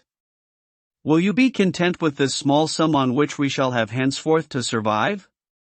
Listen, the firm has a turnover of 1 million a year and can bring in a profit of 40,000 francs. If we wish, we can sell our clientele within the hour for 300,000 francs. Here is a letter from Monsieur Delaunay, offering us that in exchange for our assets, which he wants to merge with his own. Consider what we should do. My dear, my sister answered, the firm of Morel can only be run by a Morel. Is it not worth 300,000 francs, to save our father's name forever from the mischances of fortune? I had reached the same conclusion, Emmanuel said, but I wanted to know your opinion. Now you know it, my dear. All our accounts are up to date, all our bills are paid. We can draw a line under the balance sheet for this fortnight and put up the shutters. Let's do it. And they did, immediately. It was 3 o'clock. At 1:15, a customer came in to insure 2 ships for a voyage, which would have meant a clear profit of 15,000 francs. Monsieur Emmanuel said, please be so good as to take your business to our colleague, Monsieur Delaunay. We are no longer in business. Since when? The customer asked in amazement. Since 1/4 of an hour ago. And that, Monsieur, Maximilian continued, with a smile, is how my sister and my brother-in-law come to have an income of only 25,000 livres. Maximilian had barely finished his story. The Count's heart had swelled progressively as it proceeded, when Emmanuel reappeared, properly fitted out with a hat and frock coat. He gave a bow that acknowledged the visitor's importance, then, after showing the Count round the little flower garden, he led him back to the house. The drawing room was already redolent of the flowers that burst out of a huge, wicker-handled Japanese vase. Julie, tidily dressed and her hair prettily done, she had achieved this tour de force in 10 minutes, was waiting to receive the Count as he came in. Birds could be heard singing in a nearby aviary, and the blue velvet curtains were bordered with clusters of laburnum and pink acacia branches. Everything in this charming little retreat spoke of tranquility, from the song of the birds to the smile of the owners. From the moment he entered the house, the Count had been filled with this happiness. He remained silent and meditative, forgetting that the others were waiting for him to resume the conversation, which had halted after the first exchange of greetings. Finally, becoming aware of this silence, which was on the point of becoming embarrassing, and forcing himself out of his reverie, he said, "Madam, forgive me. Accustomed as you are to the atmosphere of happiness that I find here, my feelings must astonish you. But, for me, the sight of contentment on a human face is so novel that I cannot resist looking at you and your husband." "We are, indeed, very happy, monsieur," Julie replied. "But we had to suffer for a long time, and few people have bought their happiness as dearly as we have." The Count's face expressed his curiosity. "Oh, there is a whole family history here, as Chateaurenaud told you the other day," Maximilian remarked. "You, Monsieur le Comte, accustomed as you are to notorious misfortunes and illustrious joys, will find little to interest you in this domestic scene. Yet, as Julie says, we have suffered much pain, even though it was confined to a small stage." "And did God give you consolation for your sufferings, as He does for all of us?" Monte Cristo asked. "Yes, Count," Julie said. "We can say that, indeed, for He did something for us that He does only for the chosen few. He sent us one of His angels." The Count blushed and he coughed, to give himself an excuse to put a handkerchief to his mouth and hide the evidence of his feelings. "Those who are born with a silver spoon," Emmanuel said, "those who have never needed anything, do not understand what happiness is, any more than those who do not know the blessing of a clear sky and who have never entrusted their lives to four planks tossing on a raging sea." Monte Cristo got up and started to pace up and down the room, but said nothing, because his voice would have betrayed his emotion. "You are smiling at the splendor of our apartments, Count," said Maximilian, watching him. "No, not at all," replied Monte Cristo, pale, holding one hand across his chest to repress the beating of his heart and pointing with the other to a crystal globe under which a silk purse was carefully preserved, lying on a black velvet cushion. "I was just wondering what was the purpose of this purse which, it seems to me, holds on one side a piece of paper and on the other a rather fine diamond." "That, Monsieur le Comte, is the most precious of the family treasures." "The diamond is indeed rather fine," the Count replied. "Oh, my brother is not referring to the value of the stone, monsieur, though it is estimated at 100,000 francs. He merely wishes to tell you that the objects in this purse are the relics of the angel about whom we spoke a moment ago." "I do not understand what you can mean, yet I have no right to question you about it, Madam," Monte Cristo said, with a bow. "Pray forgive me. I did not mean to be inquisitive." "What do you mean, inquisitive?" "Please, Count, allow us the pleasure of this opportunity to talk about it. If we wish to conceal this fine deed and keep secret the story behind this purse, then we should not exhibit it in this way. But we wish, on the contrary, to publish it throughout the world, so that our unknown benefactor might give a sign which would betray his presence to us." "Indeed!" Monte Cristo exclaimed in a muffled voice. Maximilian lifted the crystal dome and piously kissed the silk purse. "Monsieur," he said, "this has been touched by the hand of a man who saved my father from death, us from ruin and our name from ignominy, a man thanks to whom we, poor children destined for poverty and tears, can today hear people rhapsodize about our happiness and good fortune. This letter, Maximilian took it out of the purse and handed it to the Count, was written by him on a day when my father had taken the most desperate decision, and this diamond was given to my sister by this generous stranger as her dowry. Monte Cristo opened the letter and read it with an indescribable expression of happiness. It was the note that the reader will already know, the one addressed to Julie and signed by Sinbad the sailor. A stranger, you say? So you have never discovered the identity of the man who did this for you? No, monsieur, we have never had the pleasure of shaking his hand. It is not through want of praying God for the opportunity to do so, Maximilian continued, but there was a mysterious purpose behind all this adventure that we cannot yet understand. It was entirely controlled by an invisible hand, powerful as that of an enchanter. Oh! Julie exclaimed. I have not lost all hope that I may one day kiss that hand as I now kiss the purse that it touched. For years ago Penelon was in Trieste. Penelon, Count, is the honest sailor whom you saw with a spade in his hand and who, once a boatswain, is now a gardener. As I say, Penelon was in Trieste where he saw an Englishman on the quayside about to embark on a yacht and recognized the man who came to my father's on June 5, 1829, and wrote me that note on September 5. He assures me it was the same man, but that he did not dare speak to him. An Englishman! Monte Cristo said thoughtfully, growing more anxious whenever Julie glanced at him. You say it was an Englishman? Yes, Maximilian replied. An Englishman who presented himself to us as an emissary from the firm of Thomson and French in Rome. That is why you saw me start the other day, at Monsieur Morcerf's, when you mentioned that Messrs. Thomson and French are your bankers. As we said, this happened in 1829, in heaven's name, monsieur, did you know this Englishman? I thought you also told me that Thomson and French consistently denied having performed this service for you? Yes, they do. So the Englishman might well be a man who, in gratitude to your father for some good deed that even your father had forgotten, used this as a pretext to do him a favor? In the circumstances, everything is possible, even a miracle. What was his name? Monte Cristo asked.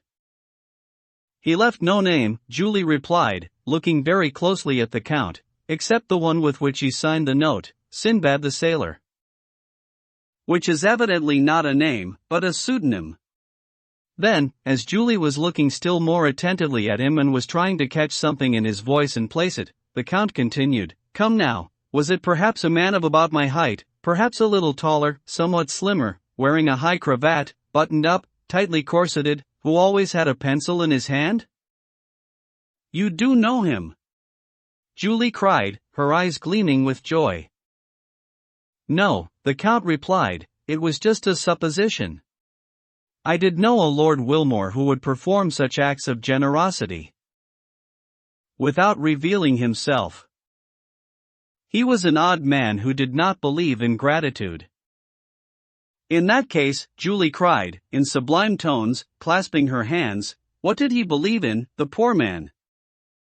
He certainly did not believe in it at the time when I knew him, Monte Cristo said, moved to the very depths of his being by her soulful voice. Since then, he may perhaps have had some proof that gratitude does exist. Do you know this man? Emmanuel asked. Oh, monsieur, if you do know him, Julie exclaimed, tell me, please, if you cannot bring him to us, show him to us, tell us where he is. If we should ever find him, he would surely have to believe that the heart does not forget, is that not so, Emmanuel? Maximilian? Monte Cristo felt 2 tears gather in his eyes and paced once more up and down the room. I beg you, monsieur, said Maximilian, if you do know anything of this man, please tell us what you know. Alas! Monte Cristo exclaimed, repressing the emotion in his voice. If Lord Wilmore is indeed your benefactor, I am very much afraid that you will never find him. I left him 2 or 3 years ago in Palermo and he was about to set off for the most fabled shores. Indeed, I gravely doubt if he will ever return. Oh, monsieur! "It is cruel of you to say so," said Julie, horrified, tears springing to her eyes.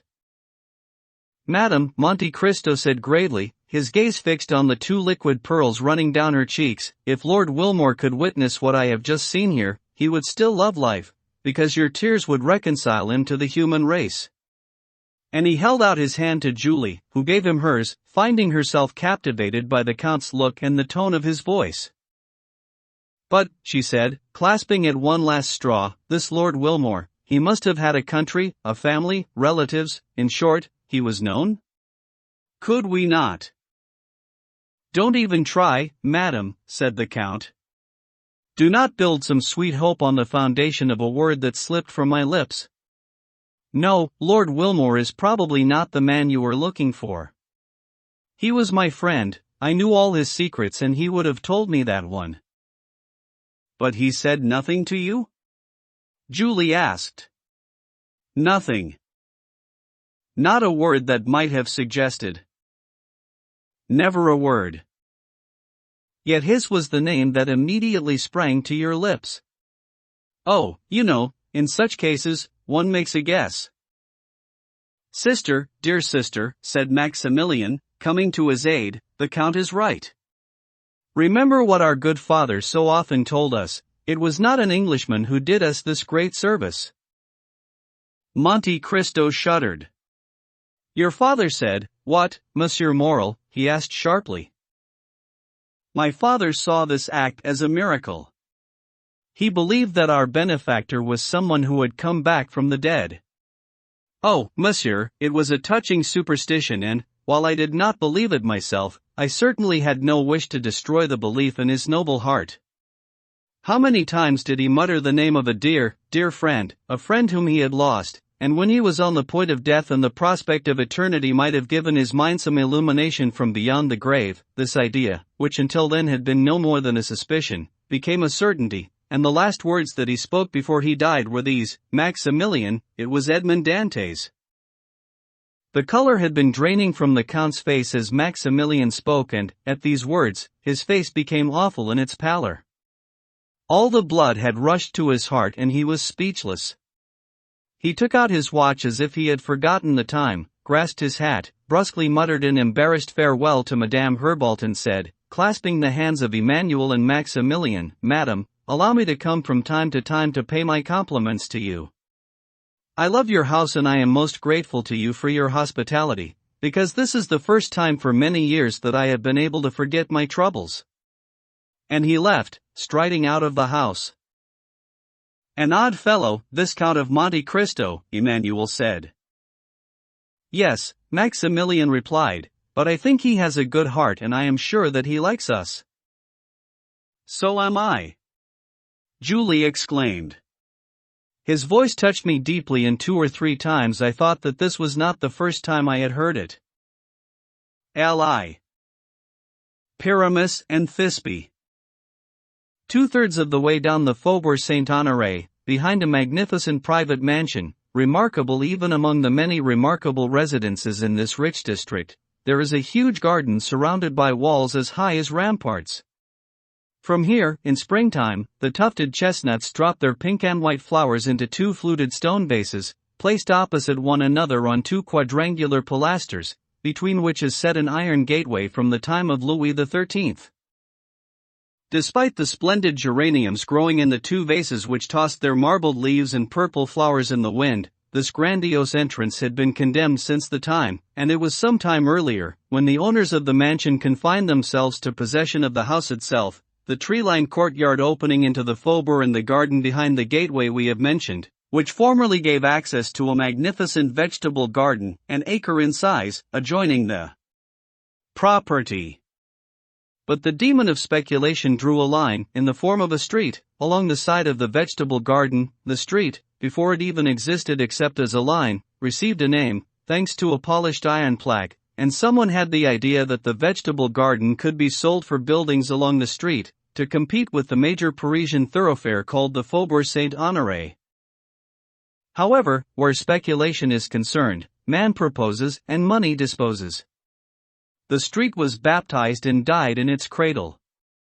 The purchaser of the vegetable garden, having paid the full amount for it, could not resell at the price he wanted, so, while waiting for a rise in prices that was bound, sooner or later, to more than compensate him for past losses and the capital which he had tied up, he made do with renting the plot to some market gardeners for the sum of 500 francs a year. This was money invested at 0.5%, which is not much nowadays when so many people invested at 50 and still complain that the returns are poor. However, as we said, the garden gate, which used at one time to look over the vegetable garden, has been condemned and rust is eating into its hinges. Worse still, so that the low-born market gardeners shall not sully the interior of the aristocratic property with their vulgar gaze, a wall of planks has been affixed to the bars of the gate up to a height of 6 feet. Admittedly, these planks are not so tightly juxtaposed as to prevent a furtive glance slipping between them, but the house is a forbidding house and not afraid of indiscreet eyes. In the vegetable garden, instead of cabbages, carrots, radish, peas and melons, the only growing things to show that this otherwise abandoned site is still sometimes tended are tall alfalfa plants. A low door, opening on the proposed line of the street, allows entry to the place, which is surrounded by walls. The tenants have, in the past week, abandoned it because of its barrenness, and now, instead of the previous 0.5%, it is bringing in no percent at all. On the side nearest to the mansion, the chestnut trees which we mentioned crown the wall, though this does not prevent other luxuriantly flowering rivals from insinuating their branches between them in search of air. At a corner where the growth is so thick that the light can hardly penetrate, a wide stone bench and some garden seats mark a meeting place or favorite retreat of an inhabitant of the large house, which can hardly be seen through the protective wall of greenery around this spot, even though it is only 100 yards away. Apart from that, the position of this mysterious shelter could have been dictated by the absence of sun, giving a permanent chill to the air, on even the hottest summer days, the singing of the birds, and the distance from the house and from the street, that is to say from bustle and noise. On the evening of one of the warmest days that Paris had so far enjoyed that spring, the stone bench carried a book, a sunshade, a work-basket and a lawn handkerchief, partly embroidered. Not far from the bench, beside the gate, looking through a gap in the planks, was a young woman whose attention was directed towards the deserted vegetable garden which we have just described. Almost at the same moment as she was looking out across it, the little doorway into the site closed silently and a young man came through it, tall, energetic, wearing an undyed cotton smock and corduroy cap, though his well-tended mustache, beard, and black hair did not harmonize with this lower-class attire. He looked quickly around to ensure that he was not being watched, came through the door, closed it behind him and strode rapidly towards the iron gate. Seeing the man she was expecting, if not necessarily in that dress, the young woman was taken aback and started. But the man, with a sharpness of perception that belongs only to a lover, had already seen, through the gaps in the planks, the fluttering of her white dress and long blue belt. He ran across to the gate and, pressing his lips against the opening, said, "Don't worry, Valentine. It's me." The girl came back. "Oh, monsieur," she said, "why are you so late today? Do you realize that it will soon be dinner and that I needed a great deal of diplomacy and a great deal of rapid thinking to get rid of my stepmother who watches me, my chambermaid who spies on me, and my brother who teases me, before I could manage to come down here and work on this embroidery which, I fear, will not be finished for a long while yet? Then, when you have explained and asked forgiveness for your lateness, you can tell me what is this new style of dress that you have decided to adopt, which almost prevented me from recognizing you." "Dear Valentine," said the young man, "you are too far above my love for me to dare speak of it to you, yet every time that I see you I need to tell you that I adore you, so that the echo of my own words will gently caress my heart when I am no longer with you. Now, let me thank you for your scolding, it charms me, because it proves that I dare not say that you were waiting for me, but at least that you thought of me. You wish to know the reason for my late arrival and for my disguise. I shall tell you and I hope you will forgive them. I have chosen a trade." "A trade? What do you mean, Maximilian? Are we fortunate enough for you to jest about what matters so much to us?" "Heaven forbid that I should jest when my life depends on it," said the young man. But I have grown tired of being a runner through fields and a climber of walls, and I was seriously worried by the idea you suggested to me the other evening, that your father might one day have me hauled up as a thief, which would be a blow to the honor of the entire French army. Apart from which, I feared people might find it odd for a captain in the spot is to be constantly hovering around this plot of land, where there is not a single fortress to attack or blockhouse to defend, so I have become a market gardener and put on the clothing of my profession. What idiocy is this? None at all, but, I think, the most sensible thing I have done in my life, because it gives us complete security. Explain what you mean. Well, I went to find the owner of this plot of land and, since the lease with the old tenants had run out, I took it over from him myself. All this alfalfa that you see is mine, Valentine. Nothing prevents me from building a cabin in the stubble and from henceforth living 20 yards away from you. Oh, happiness and joy, I can hardly contain myself. Do you think that those two things can be bought, Valentine? Impossible, isn't it? Well, all this happiness and joy, for which I would have given 10 years of my life, are costing me, guess how much? 500 francs a year, in quarterly installments. You see, from now on we have nothing to fear. I am at home here. I can put a ladder against my wall and look over it. I am entitled to tell you that I love you, without fearing that the night watch will disturb me, provided your pride is not wounded at hearing this word on the lips of a poor day laborer dressed in a smock and wearing a cap. Valentine gave a little cry of joyful surprise, then, as if a jealous cloud had suddenly come between her and the ray of sunshine that had lit up her heart, she remarked sadly, "Alas, Maximilian, now we shall be too free and our happiness will tempt fate. We shall misuse our freedom and a false sense of security will destroy us." Can you say that to me, my dearest, to the man who, since he has known you, has proved every day that he subordinates his own thoughts and his own life to yours? Was it not my happiness that gave you confidence in me? When you told me that some vague instinct had convinced you that you were running a great danger, I devoted myself to serving you, and asked for no reward save the happiness of being able to do so. Since that time, have I given any indication that would make you repent of having chosen me from among all those who would have been happy to die for you? Poor child, you told me that you were engaged to Monsieur d'Épinay, that your father had decided that this match would take place and that, consequently, it was certain to do so, since everything that Monsieur de Villefort wants is bound to happen. Well, I stayed in the background, not expecting anything from my own will or yours, but everything from events and from Providence. And yet you love me, you took pity on me, Valentine, and you told me so. Thank you for those sweet words. All I ask is that you should repeat them from time to time, and I shall forget everything else. This is why you have become so bold, Maximilian, this is why my life is at once very sweet and very unhappy, to the point where I often ask myself which is better for me, the sorrow that I once endured because of my stepmother and her blind preference for her own child, or all the perils of the happiness that I feel when I see you. Perils! Maximilian exclaimed. How can you say such a hard and unjust word? Have you ever seen a more submissive slave than I? Valentine, you permitted me occasionally to speak to you, but forbade me to follow you. I obeyed.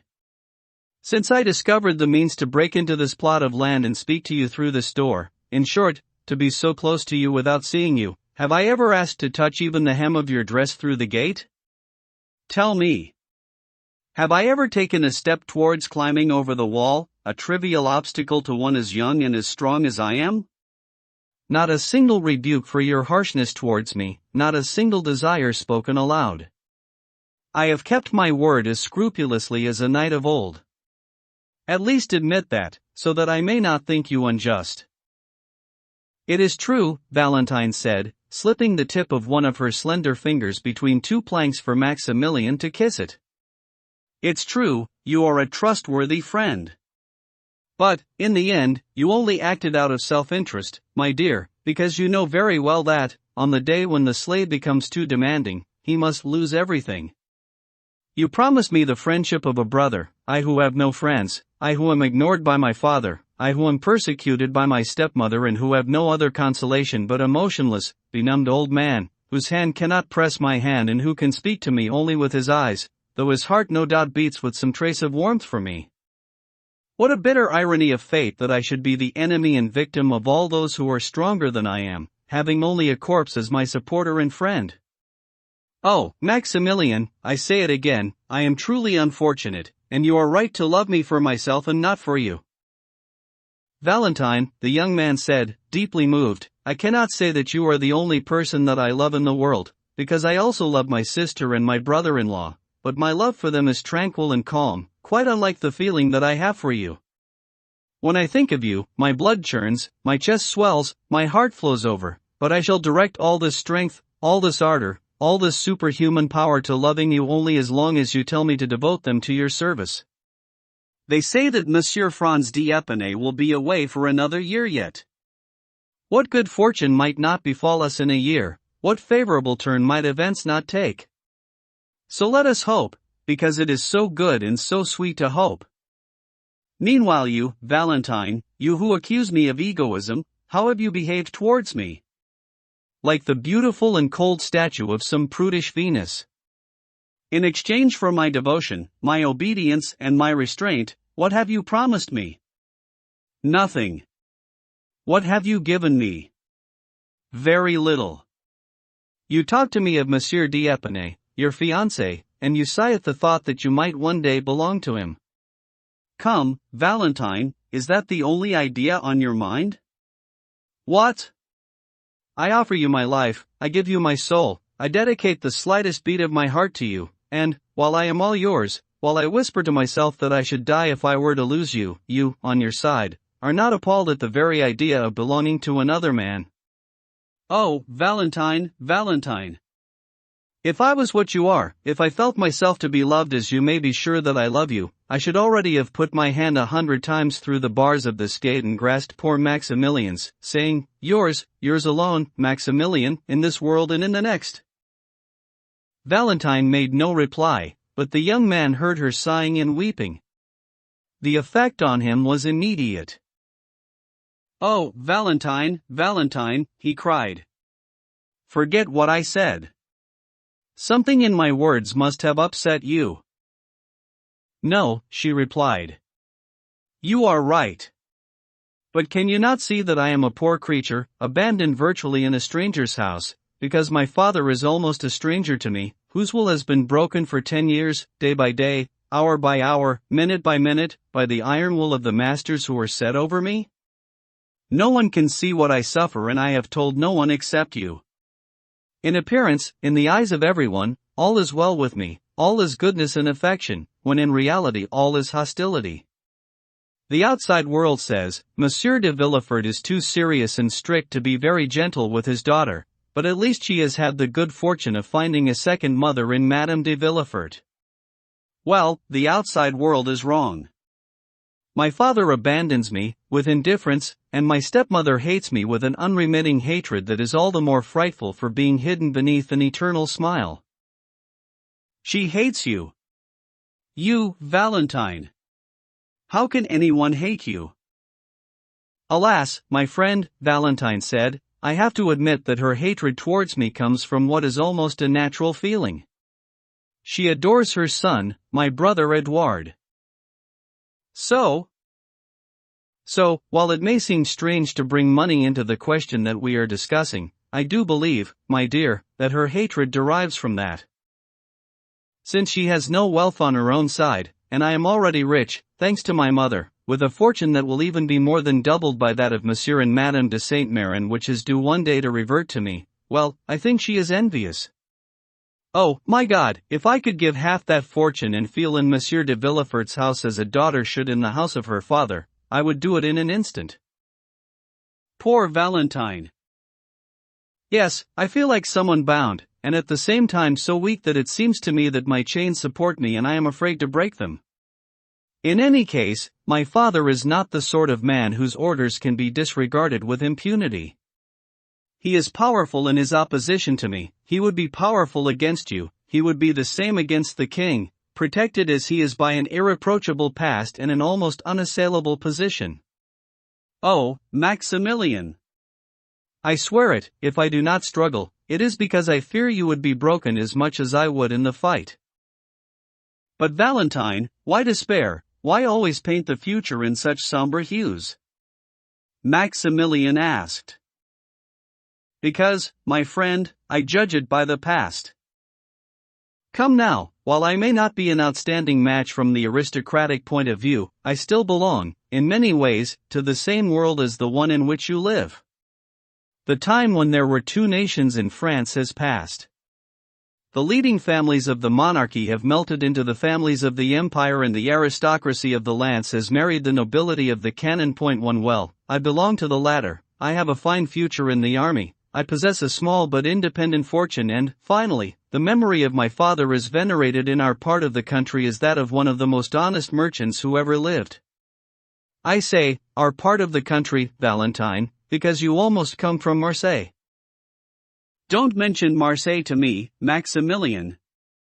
The name alone recalls my dear mother, that angel, mourned by everyone, who watched over her daughter during her brief sojourn on earth and, I hope, still watches over her during her eternal sojourn in heaven. Oh, if my poor mother were alive, Maximilian, I should have nothing to fear. I should tell her that I love you and she would protect us. Alas, Valentine, Maximilian said, if she was alive I should certainly not know you, for, as you said, you would be happy if she were alive, and a happy Valentine would have looked down on me in contempt. Oh, my dear friend, now you are being unfair in your turn, Valentine exclaimed. But tell me. What do you want me to tell you? Maximilian asked, seeing that Valentine was hesitating. Tell me, was there ever, at one time, in Marseille, some matter of dispute between your father and mine? No, not as far as I know, Maximilian replied, except that your father was an utterly devoted supporter of the Bourbons and mine was devoted to the emperor. I assumed that that was the only bone they ever had to pick between them. Why do you ask? I shall tell you, because you ought to know everything. It was on the day when your nomination as officer of the Legion of Honor was published in the newspaper. We were all visiting my grandfather, Monsieur Noirtier, and Monsieur Danglars was there, you know, the banker whose horses nearly killed my mother and my brother 2 days ago? I was reading aloud from the newspaper to my grandfather while these gentlemen were talking about Mademoiselle Danglars' marriage. When I got to the paragraph concerning you, which I had already read, because you had told me the good news on the previous day, I was very happy, but also very uneasy at having to speak your name aloud. I should certainly have left it out, were it not that I feared that my silence might be misinterpreted. So, I plucked up all my courage and read. Dearest Valentine. Well, as soon as I spoke your name, my father turned around. I was so certain, you see what a silly goose I am, that everyone would be struck by your name as if by a bolt of lightning, that I thought I saw my father, and even Monsieur Danglars, shudder at the sound of it, but in his case I am sure it was an illusion. Moral, my father said. Wait. And he raised an eyebrow. Would that be one of those morals of Marseille, one of those Bonapartist fanatics who gave us so much trouble in 1815? Yes, Danglars replied.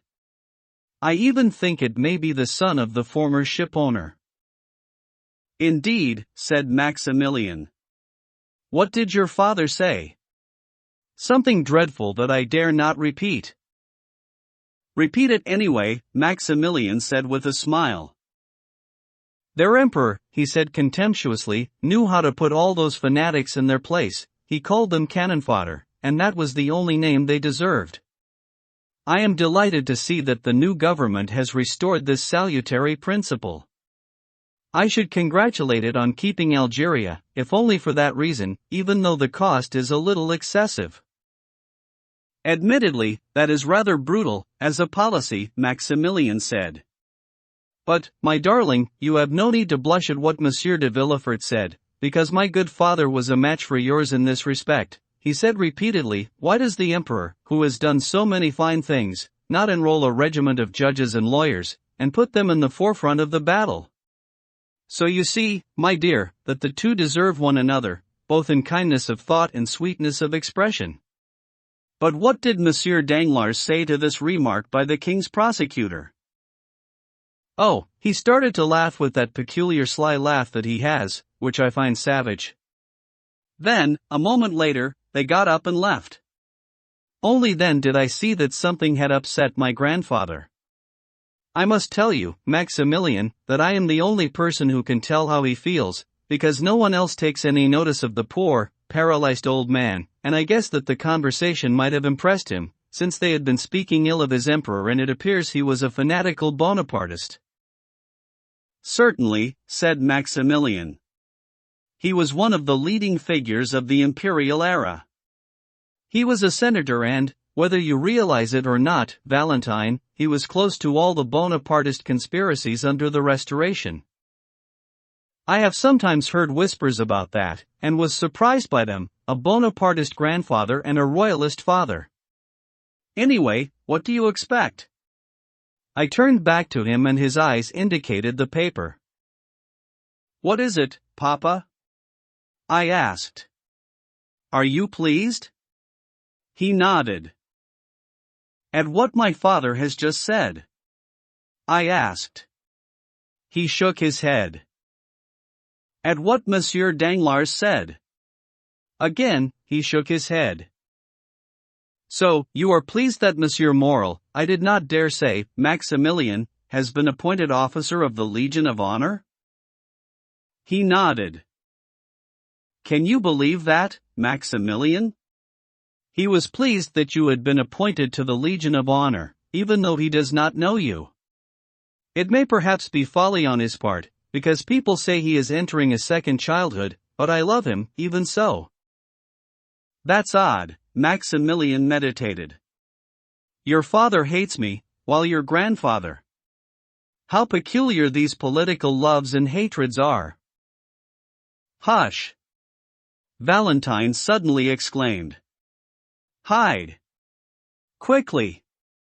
Go away, someone is coming. Maximilian grasped a spade and began to dig pitilessly into the alfalfa. Mademoiselle, cried a voice behind the trees. Madame de Villefort is looking everywhere for you and asking after you. There is a visitor in the drawing room. A visitor? Valentine said, in an anxious voice. Who is visiting us? A great lord, a prince, they say. The Count of Monte Cristo. I'm coming, Valentine said loudly. On the other side of the gate, the man to whom Valentine's "I'm coming" served as a farewell at the end of every meeting, started on hearing the name of her visitor. Well, Maximilian said to himself, leaning thoughtfully on his spade. How does the Count of Monte Cristo happen to know Monsieur de Villefort? Aye. Toxicology. It really was the Count of Monte Cristo who had just arrived at the Villeforts, intending to repay the Crown Prosecutor's visit. As one may imagine, the whole household had been put into a state of great excitement at the announcement of his name. Madame de Villefort, who was in the drawing room, immediately called for her son, so that he could repeat his thanks to the Count. Edouard, who for the past 2 days had heard tell of nothing except this great man, hurried down, not out of any desire to obey his mother or to thank the Count, but from curiosity and to make some remark which would allow him the opportunity for one of those jibes that his mother always greeted with, "Oh, the wicked child. But you have to forgive him, he's so witty." When the usual greetings had been exchanged, the Count asked after M. de Villefort. "My husband is dining with the Chancellor," the young woman replied. "He has just left and will be very sorry, I am sure, at having been deprived of the pleasure of seeing you."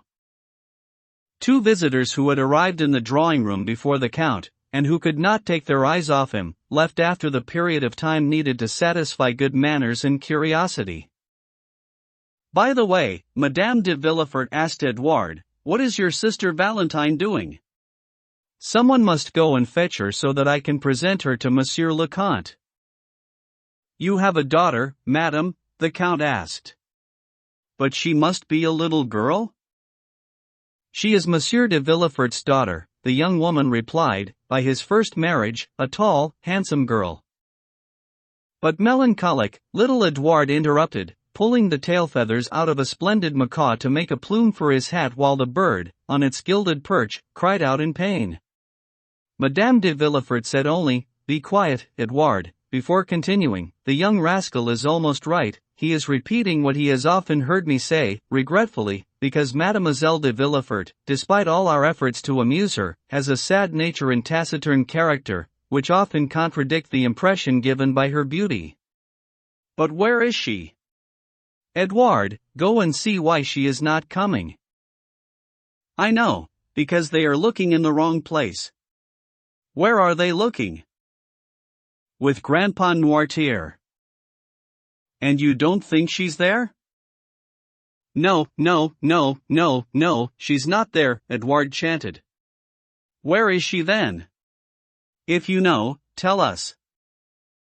"She is under the chestnut," the naughty child said, offering the parrot, despite his mother's protests, some living flies, a species of game which the bird seemed to appreciate very much.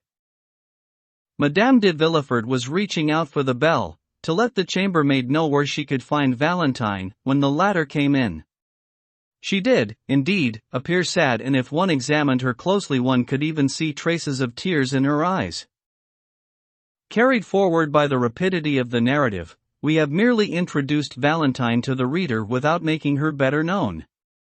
She was a tall, slim girl of 19, with light chestnut hair, dark blue eyes, and a languid manner, marked by that exquisite distinction that had been characteristic of her mother. Her slender, white hands, her pearl-white neck and her cheeks, marbled with transient patches of color, gave her at first sight the appearance of one of those beautiful English girls whose walk has been somewhat poetically compared to the progress of a swan mirrored in a lake. She came in and, seeing the stranger about whom she had already heard so much at her stepmother's side, she greeted him with none of the simpering of a young girl and without lowering her eyes, with a grace that made the Count take even more notice of her. He got up. "Mademoiselle de Villefort, my stepdaughter," Madame de Villefort told him, leaning across her sofa and pointing at Valentine. "And Monsieur le Count de Monte Cristo, King of China, Emperor of Cochin China," the juvenile wit said, giving his sister a sly look. This time, Madame de Villefort went pale and was on the point of losing her temper with this domestic pest answering to the name of Edouard, but the Count, on the contrary, smiled and seemed to regard the child with such indulgence that the mother's joy and enthusiasm were full to overflowing. "But madam," the Count continued, picking up the conversation and looking from Madame de Villefort to Valentine, "have I not already had the honor of seeing you somewhere, you and Mademoiselle? It already occurred to me a moment ago and, when Mademoiselle came in, it cast a further light on a memory which, you must forgive me, is confused." "It seems hardly likely, monsieur. Mademoiselle de Villefort does not like being in company and we seldom go out," the young mother said. "So perhaps it was not in company that I saw the young lady, and yourself, madam, and this delightful young scamp.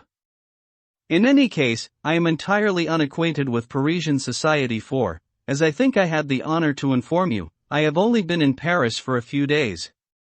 "No, if you would allow me to search my memory." "Wait." The Count put a hand to his forehead, as if to concentrate his memory. "No, it was outside." "It was."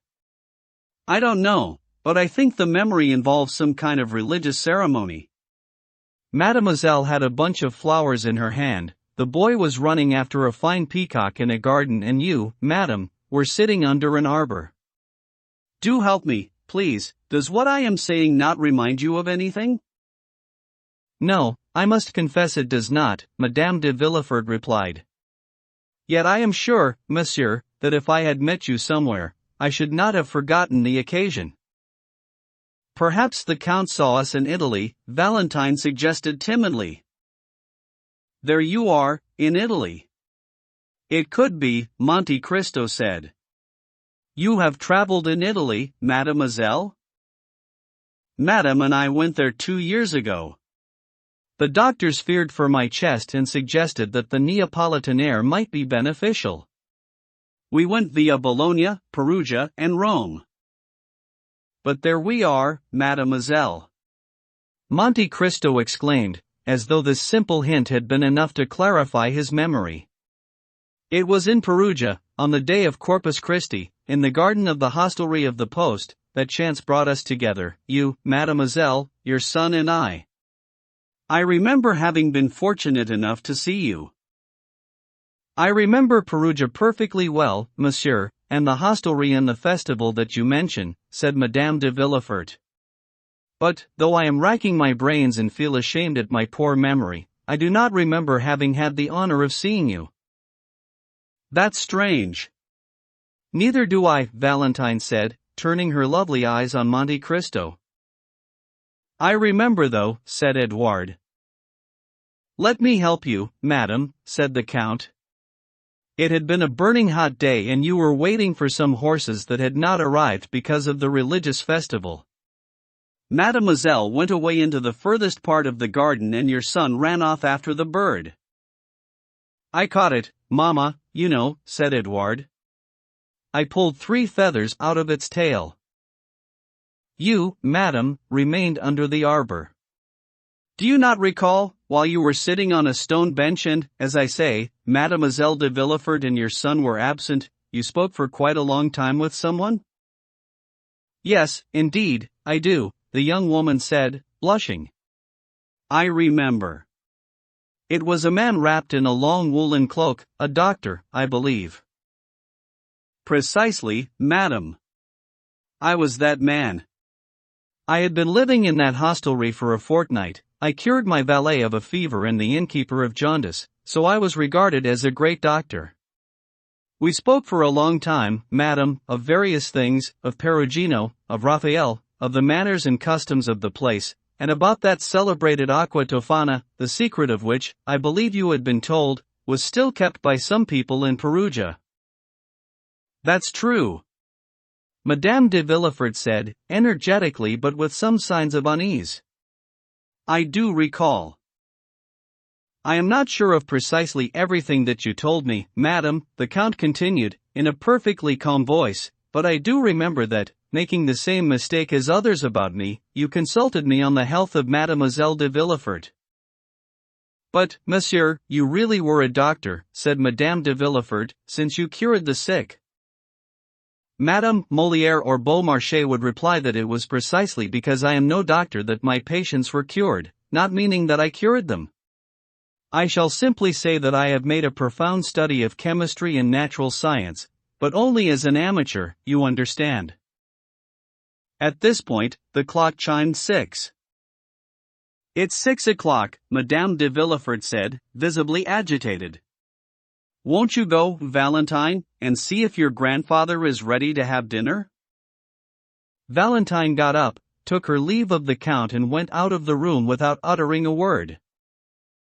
Oh, dear. Is it because of me, madam, that you sent Mademoiselle de Villefort away? The Count said when she had gone. Not at all, the young woman replied emphatically.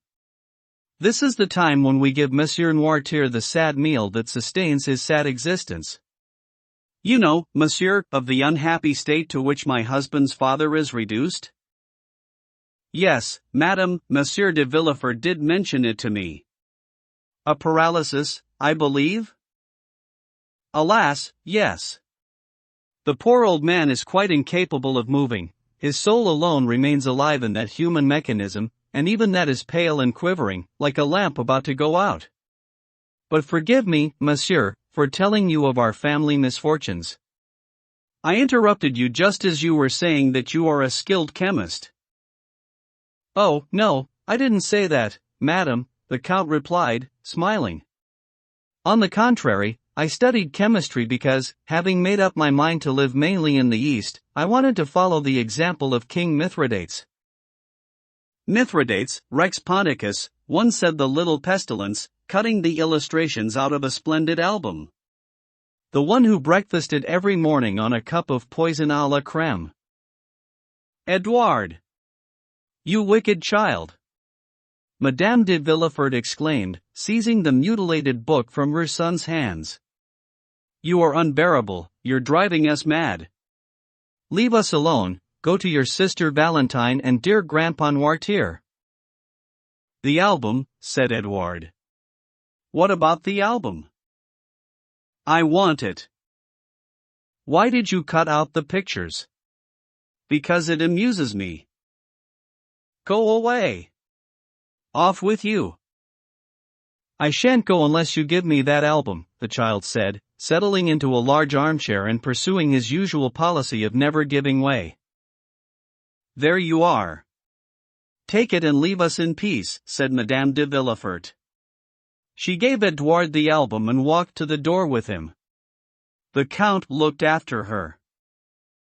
Let's see if she closes the door after him, he muttered. Madame de Villefort closed the door with the utmost care behind the child. The Count pretended not to notice. Then, with one final glance around her, the young woman came back to her chair. I hope you will forgive me, madam, said the Count in that good-natured way we have already noticed in him, for remarking that you are very strict with that delightful little scamp. He needs a strong hand, monsieur, Madame de Villefort replied, with what was truly a mother's imperturbability. Monsieur Edouard was reciting his Cornelius Nepos when he spoke about Mithridates, the Count said. You interrupted him in a quotation which proves that his tutor has not been wasting his time and that your son is very advanced for his age. The fact is, Monsieur le Comte, the mother replied sweetly, that he is very quick and can learn whatever he wants. He has only one fault, he is very willful. But, on the subject of what he was saying, do you think, Count, that Mithridates really did take such precautions and that they can be effective? So much so, madam, that I myself took the same measures to avoid being poisoned in Naples, in Palermo and in Smyrna, on 3 occasions when I might otherwise have lost my life. And you were successful? Perfectly so. That's right, now I remember you telling me something of the sort in Perugia. Really, the Count said, admirably feigning surprise. I don't recall it. I asked you if poisons acted equally and with similar force on men from the north and those from the south, and you answered that the cold lymphatic temperaments of northerners made them less susceptible than the rich and energetic nature of those from the south. Quite so, said Monte Cristo. I have seen Russians untroubled as they devour substances which would surely have killed a Neapolitan or an Arab. So you think the method would be even more effective here than in the East, and that, in the midst of our fogs and rains, a man would more easily become accustomed to this gradual absorption of poison than in a warm climate? Yes, indeed, though of course one would only be protected against the poison to which one had become accustomed. I understand. And how would you, yourself, obtain this immunity, or, rather, how did you do so? It is very easy.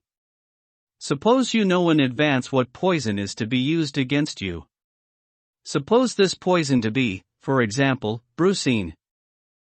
Brucine is obtained from the Nux vomica, I believe, said Madame de Villefort. Precisely, madam, Monte Cristo replied. But I think I have very little to teach you. Let me compliment you, such learning is rare in a woman. I must confess, said Madame de Villefort, that I have an all-consuming passion for the occult sciences, which speak like poetry to the imagination and yet in the end come down to figures like an algebraic equation. But please continue. I am extremely interested in what you tell me. Well then, suppose this poison to be brucine, for example, and that you take 1 milligram the first day, 2 milligrams the second, and so on. After 10 days you would have a centigram, and, increasing the daily dose by a further milligram, you would have 3 centigrams after 20 days, in other words, a dose that you would support with no ill effects but which would be very dangerous for anyone who had not taken the same precautions. Finally, after a month, you could drink water from the same jug and kill a person who had taken it with you, while feeling no more than a slight discomfort to tell you that the water contained a poisonous substance. You know of no other antidote? None. I often read and reread that story of Mithridates, Madame de Villefort said pensively, and always thought it was a myth. No, madam, unlike most things in history, it is true. But what you are telling me, your question, is not just idle curiosity, is it, since you have been considering this matter for 2 years already and you tell me that the story of Mithridates has been in your mind for a long time? That's true, monsieur. When I was young, my 2 favorite subjects were the study of botany and of mineralogy. Later, when I realized that one could often explain all the history of the nations and all the lives of individuals in the East by their use of herbs and simples, just as flowers explain all their concepts of love, I regretted not being a man so that I could follow the example of Flamel, Fontana or Cabanis too. All the more so, Madame, Monte Cristo continued, since the Orientals are not content, like Mithridates, to make a shield of poison, but also use it as a dagger.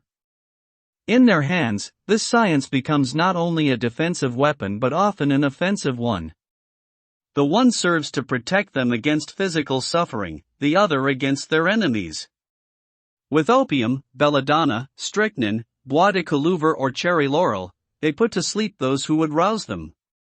There is not one of those Egyptian, Turkish or Greek women whom you call here wise women or spaewives, who does not know enough of chemistry to astound a doctor and of psychology to appall a confessor. Really? Madame de Villefort exclaimed, her eyes shining with a strange light as she listened. Yes, indeed, madam. Monte Cristo continued. This is how the secret dramas of the Orient are woven and unwoven, from the plant that induces love to the one that kills, from the draught that opens the heavens to the one that plunges a man into hell. There are as many subtle distinctions of all kinds as there are whims and peculiarities in the moral and physical nature of man. I would even say that the art of these chemists can admirably supply the ill and the cure to his need for love or desire for revenge. But, monsieur, are these countries in which you have spent part of your life really as fantastic as the tales that come out of them? Can a person be disposed of there with impunity? Are Baghdad and Basra truly as Monsieur Galland III described them? Are you seriously telling me that the sultans and viziers who rule those peoples, making up what we here in France call the government, are like Harun al-Rashid or Ja'afar, men who not only forgive a poisoner, but will even appoint him prime minister if his crime is ingenious enough and, in that case, have the story set down in gold letters to amuse them in their idle moments? No, madam, the marvelous no longer exists even in the East. There, too, disguised under other names and concealed in different costumes, they have police commissioners, investigating magistrates, crown prosecutors, and other experts. Criminals there are very pleasantly hanged, decapitated or impaled, but, being clever fraudsters, they have managed to outweed human justice and ensure the success of their designs by skillful plotting. In our country, when some fool is seized with the demon of hatred or greed, when he has an enemy to destroy or a grandparent to obliterate, he goes to a grocer, gives a false name that will identify him more surely than his real one, and, pretending that the rats are keeping him awake, he buys 5 or 6 grams of arsenic. If he is very clever, he goes to 5 or 6 grocers, so he will be 5 or 6 times more easily detected. Then, once he has his medicine, he administers a dose of arsenic to his enemy or his grandparent that would kill a mammoth or a mastodon, and this, without rhyme or reason, causes the victim to emit cries that put the whole district into a turmoil. At that, a crowd of policemen and gendarmes arrives. They send for a doctor who cuts the dead man open and takes arsenic by the spoonful out of his stomach and his entrails. The next day, 100 newspapers report the matter with the name of the victim and the murderer. The very same evening, the grocer, or grocers, come and announce, "I sold this gentleman the arsenic." They would identify 20 purchasers, rather than not identify this one. So the foolish criminal is caught, imprisoned, interrogated, confronted, confounded, condemned and guillotined. Or, if it is a woman of some status, then she is sentenced to life imprisonment. This is the understanding you northerners have of chemistry, madam, though I must admit Desrues 4 was better than that. What do you expect, monsieur," the young woman said with a laugh. "We do what we can. Not everyone knows the secrets of the Medici or the Borgias." The Count shrugged his shoulders. "Would you like me now to tell you the cause of all this ineptitude? It is because in your theaters, as far as I can tell by reading the plays that they put on there, you always see people swallowing the contents of a flask or biting the bezel of a ring, then dropping, stone dead. 5 minutes later, the curtain falls and the audience leaves. No one knows the consequences of the murder. One never sees the police commissioner with his scarf, or the corporal of the guard with his 4 men, and as a result a lot of weak brains imagine that this is the way that things happen. But if you just go a step outside France, to Aleppo, or Cairo, or even no further than Naples or Rome, you will see people walking along the street, upright, fresh-faced and ruddy with health, of whom the devil, were he to touch you with his cloak, could tell you, this man has been poisoned for 3 weeks and he will be completely dead in a month. In that case, Madame de Villefort said, they have rediscovered the secret of that famous aqua tofana which was said to have been lost in Perugia. Come, madam, is anything ever lost to mankind? The arts and sciences travel around the world, things change their name, that's all, and ordinary people are deceived by it. The outcome is always the same. Poisons will particularly affect one organ or another, the stomach, the brain, the intestines. Well, then, a poison can give rise to a cough and that cough, in turn, to a pneumonia or some other illness recognized by medical science, which does not prevent it from being quite deadly, or, if it was not already, from becoming so thanks to the remedies administered by ignorant doctors, who are generally very poor chemists, remedies that will favor the illness or impede it, as you wish. The result, a man artistically killed in accordance with the rules, about whose death the law has nothing to discover, in the words of one of my friends, that fearful and excellent chemist Abbé del Monte of Taormina, in Sicily, who had made an exhaustive study of these phenomena. That's terrifying, but wonderful, said the young woman, riveted to the spot. I must admit that I had always thought such things to be inventions from the Middle Ages.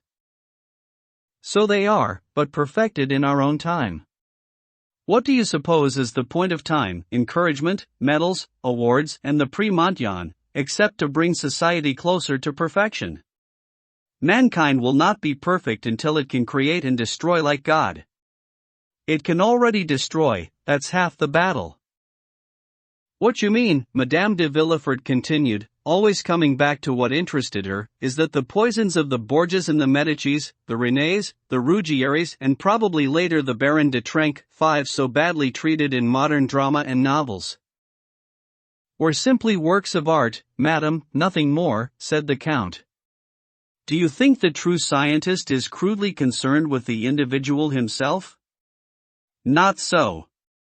Science loves the oblique approach, tours de force, imagination if you like. Take the worthy Abbé del Monte, whom I mentioned a moment ago. He made some astonishing experiments in this field. Really? Yes. Let me give you just one example. He had a splendid garden, full of vegetables, flowers, and fruit. From among his vegetables he would choose the least exotic, most digestible of all, say, a cabbage. For 3 days he would water this cabbage with a solution of arsenic. On the 3rd day, the cabbage would fall sick and wither. This was the moment to cut it. Everyone saw it as ripe and healthy, only Abbé del Monte knew it was poisoned.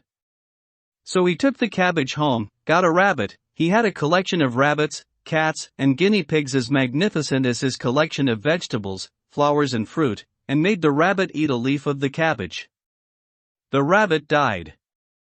What investigating magistrate would dare question this? What crown prosecutor would ever draw up a petition against Monsieur Magendie or Monsieur Flower and 6 for the rabbits, guinea pigs and cats that they have killed?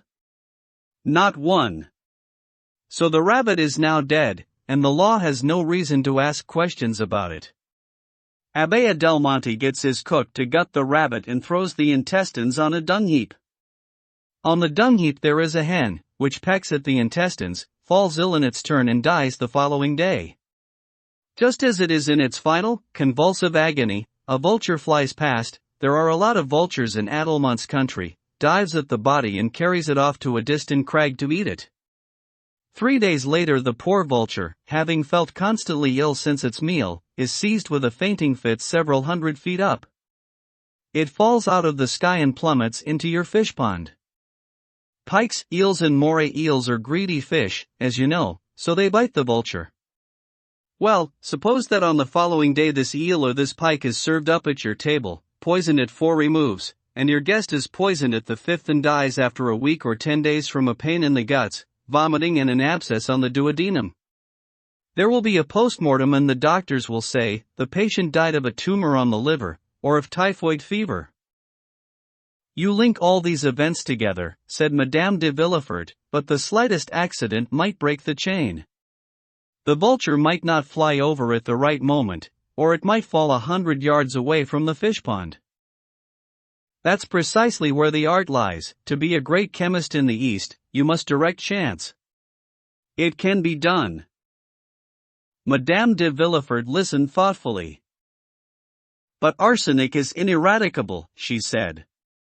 However it is absorbed, if there is enough to kill, it will remain in the man's body. Just so, cried Monte Cristo. Just so. That is precisely what I told my good friend Adelmonte. He thought a while, smiled and replied with a Sicilian proverb which, I believe, is also a French one. My child, the world was not made in a day, but in 7. Come back on Sunday. The following Sunday I returned. Instead of watering his cabbage with arsenic, he had watered it with a solution of salts of strychnine, Strychnus calabrina, as scientists call it. This time, the cabbage seemed altogether healthy, so the rabbit had no suspicion of it. 5 minutes later the rabbit died, the hen ate the rabbit, and the following day it was dead.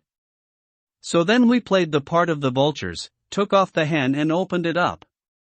This time all specific symptoms had vanished and only general symptoms remained. There was no specific indication in any organ, irritation of the nervous system, that's all, and evidence of cerebral congestion, nothing more. The hen had not been poisoned, it had died of apoplexy. This is a rare condition in hens, I know, but very common among human beings. Madame de Villefort seemed more and more preoccupied with her thoughts. It's fortunate, she said, that such substances can only be prepared by chemists, or else 1/2 of the world would be poisoning the other. By chemists, or people who are interested in chemistry, said Monte Cristo offhandedly. But then, said Madame de Villefort, making an effort to rouse herself from her own thoughts, however cleverly engineered it may be, crime is still crime. It may evade the human investigator, but it cannot escape from the eye of God. Orientals are less sensitive than we are on points of conscience and they have wisely got rid of hell, that's all. Ah, madam, such scruples would naturally arise in a soul as honest as yours, but might soon be eradicated by reasoning. The worst side of human thought will always be summed up in that paradox of Jean-Jacques Rousseau 7, you know the one, the mandarin whom one can kill from a distance of 500 leagues just by raising a finger.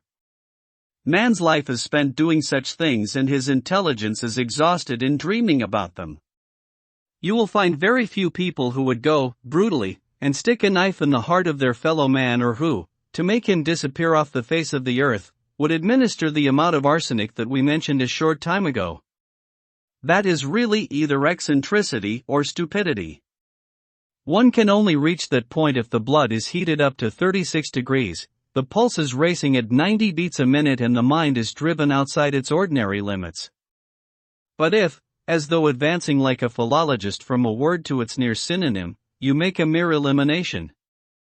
Instead of committing a base murder, you purely and simply remove from your path the person who bothers you, without any clash, or violence, or all that paraphernalia of suffering which, becoming a torment, makes the victim into a martyr and the person responsible into a butcher, in the full force of the word.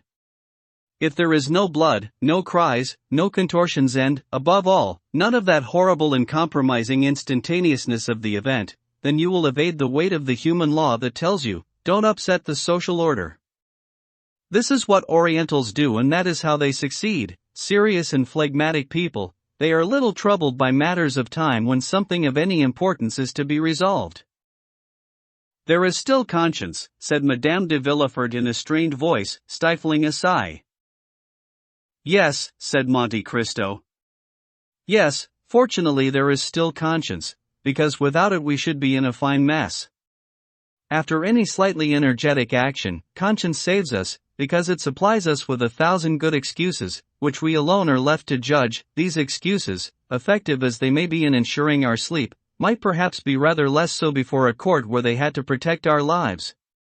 So Richard III, for example, was wonderfully well served by his conscience after the elimination of Edward Ivy's 2 children. He could say to himself, these 2 children, sons of a cruel tyrant, had inherited the vices of their father, though I alone was able to detect this in their juvenile dispositions. These 2 children stood in the way of my efforts to bring happiness to the English people, to whom they would certainly have brought misfortune. In the same way, Lady Macbeth was served by her conscience. Her desire, whatever Shakespeare says, was to give a throne to her son, not to her husband. Oh, maternal love is such a great virtue and powerful impulse that it can excuse many things. Hence, without her conscience, Lady Macbeth would have been a very unhappy woman after the death of Duncan. These frightful axioms and horrid paradoxes were delivered by the Count with his own peculiar brand of ingenuous irony. Madame de Villefort received them avidly. There was a moment's silence. Do you know, Count, she said, that you are a terrible reasoner and that you see the world in a somewhat lurid light? Is it because you have viewed mankind through alembics and retorts that you see it in this way? For you are right, you are a great chemist, and the elixir which you gave my son, which so quickly brought him back to life. Oh, don't trust it, madam, said Monte Cristo. A drop of that elixir sufficed to bring the child back to life when he was dying, but 3 drops would have driven the blood into his lungs in such a way as to give him palpitations of the heart. 6 would have interrupted his breathing and caused him a much more serious fit than the one he was already suffering. 10 would have killed him. You recall, madam, how I hastened to pull him away from those phials which he had been rash enough to touch? Was that some frightful poison? Good heavens, no! Firstly, let's forget this word poison, because doctors use the most deadly poisons which, according to the way in which they are administered, become very effective medicines. So what was it? A subtle preparation made by my friend, Abbé del Monte, which he showed me how to use. Oh, it must be an excellent antispasmodic. A sovereign remedy, madam, as you saw, the Count replied. I often use it, with all due caution, of course, he added with a smile. I imagine so, Madame de Villefort replied, in the same tone. I myself, nervous as I am and subject to fainting fits, I need a doctor at Del Monte to discover a remedy that will help me to breathe easily and overcome my fear of one day suffocating to death. Meanwhile, as such things are hard to find in France and your abbé would probably not be willing to come to Paris for me, I made do with Monsieur Planche's antispasmodics, and I frequently use the Minton drops from Hoffman. Look, here are some pastilles that I had made up for me. They contain a double dose. Monte Cristo opened the tortoiseshell pillbox that she handed to him and sniffed the pastilles with the air of a specialist able to appreciate the preparation. They are exquisite, he said, but unfortunately they need to be swallowed, which is often not possible for an unconscious person. I prefer my specific. Of course, I agree, having seen it at work. But no doubt it is a secret and I shall not be indiscreet enough to ask for it. But I, madam, Monte Cristo said, getting up, am gallant enough to offer it to you. Oh, monsieur. Just remember one thing, in small doses this is a cure, in large ones, a poison. 1 drop may restore life, as you have seen, 5 or 6 would certainly kill, and all the more frightfully because, if dissolved into a glass of wine, they would not alter the taste in the slightest. But I must stop, madam, or I shall seem to be giving you advice. The clock had just struck 6:30 and the maid announced a friend of Madame de Villefort's who was to dine with her. "If I had the honor to be meeting you for the third or fourth time, instead of the second, Monsieur le Comte," said Madame de Villefort, "if I had the honor to be your friend, instead of having merely the pleasure of being indebted to you, I should insist that you stay to dinner and I should not accept your first refusal." "Thank you 1,000 times, Madame," Monte Cristo replied, "but I do myself have an engagement from which I cannot escape. I have promised to take a Greek princess, a friend of mine, to the theater.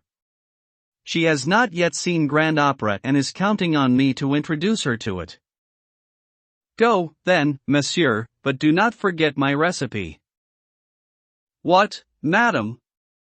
"Were I to do so, I should also have to forget the hour I have just spent in conversation with you, and that would be quite impossible."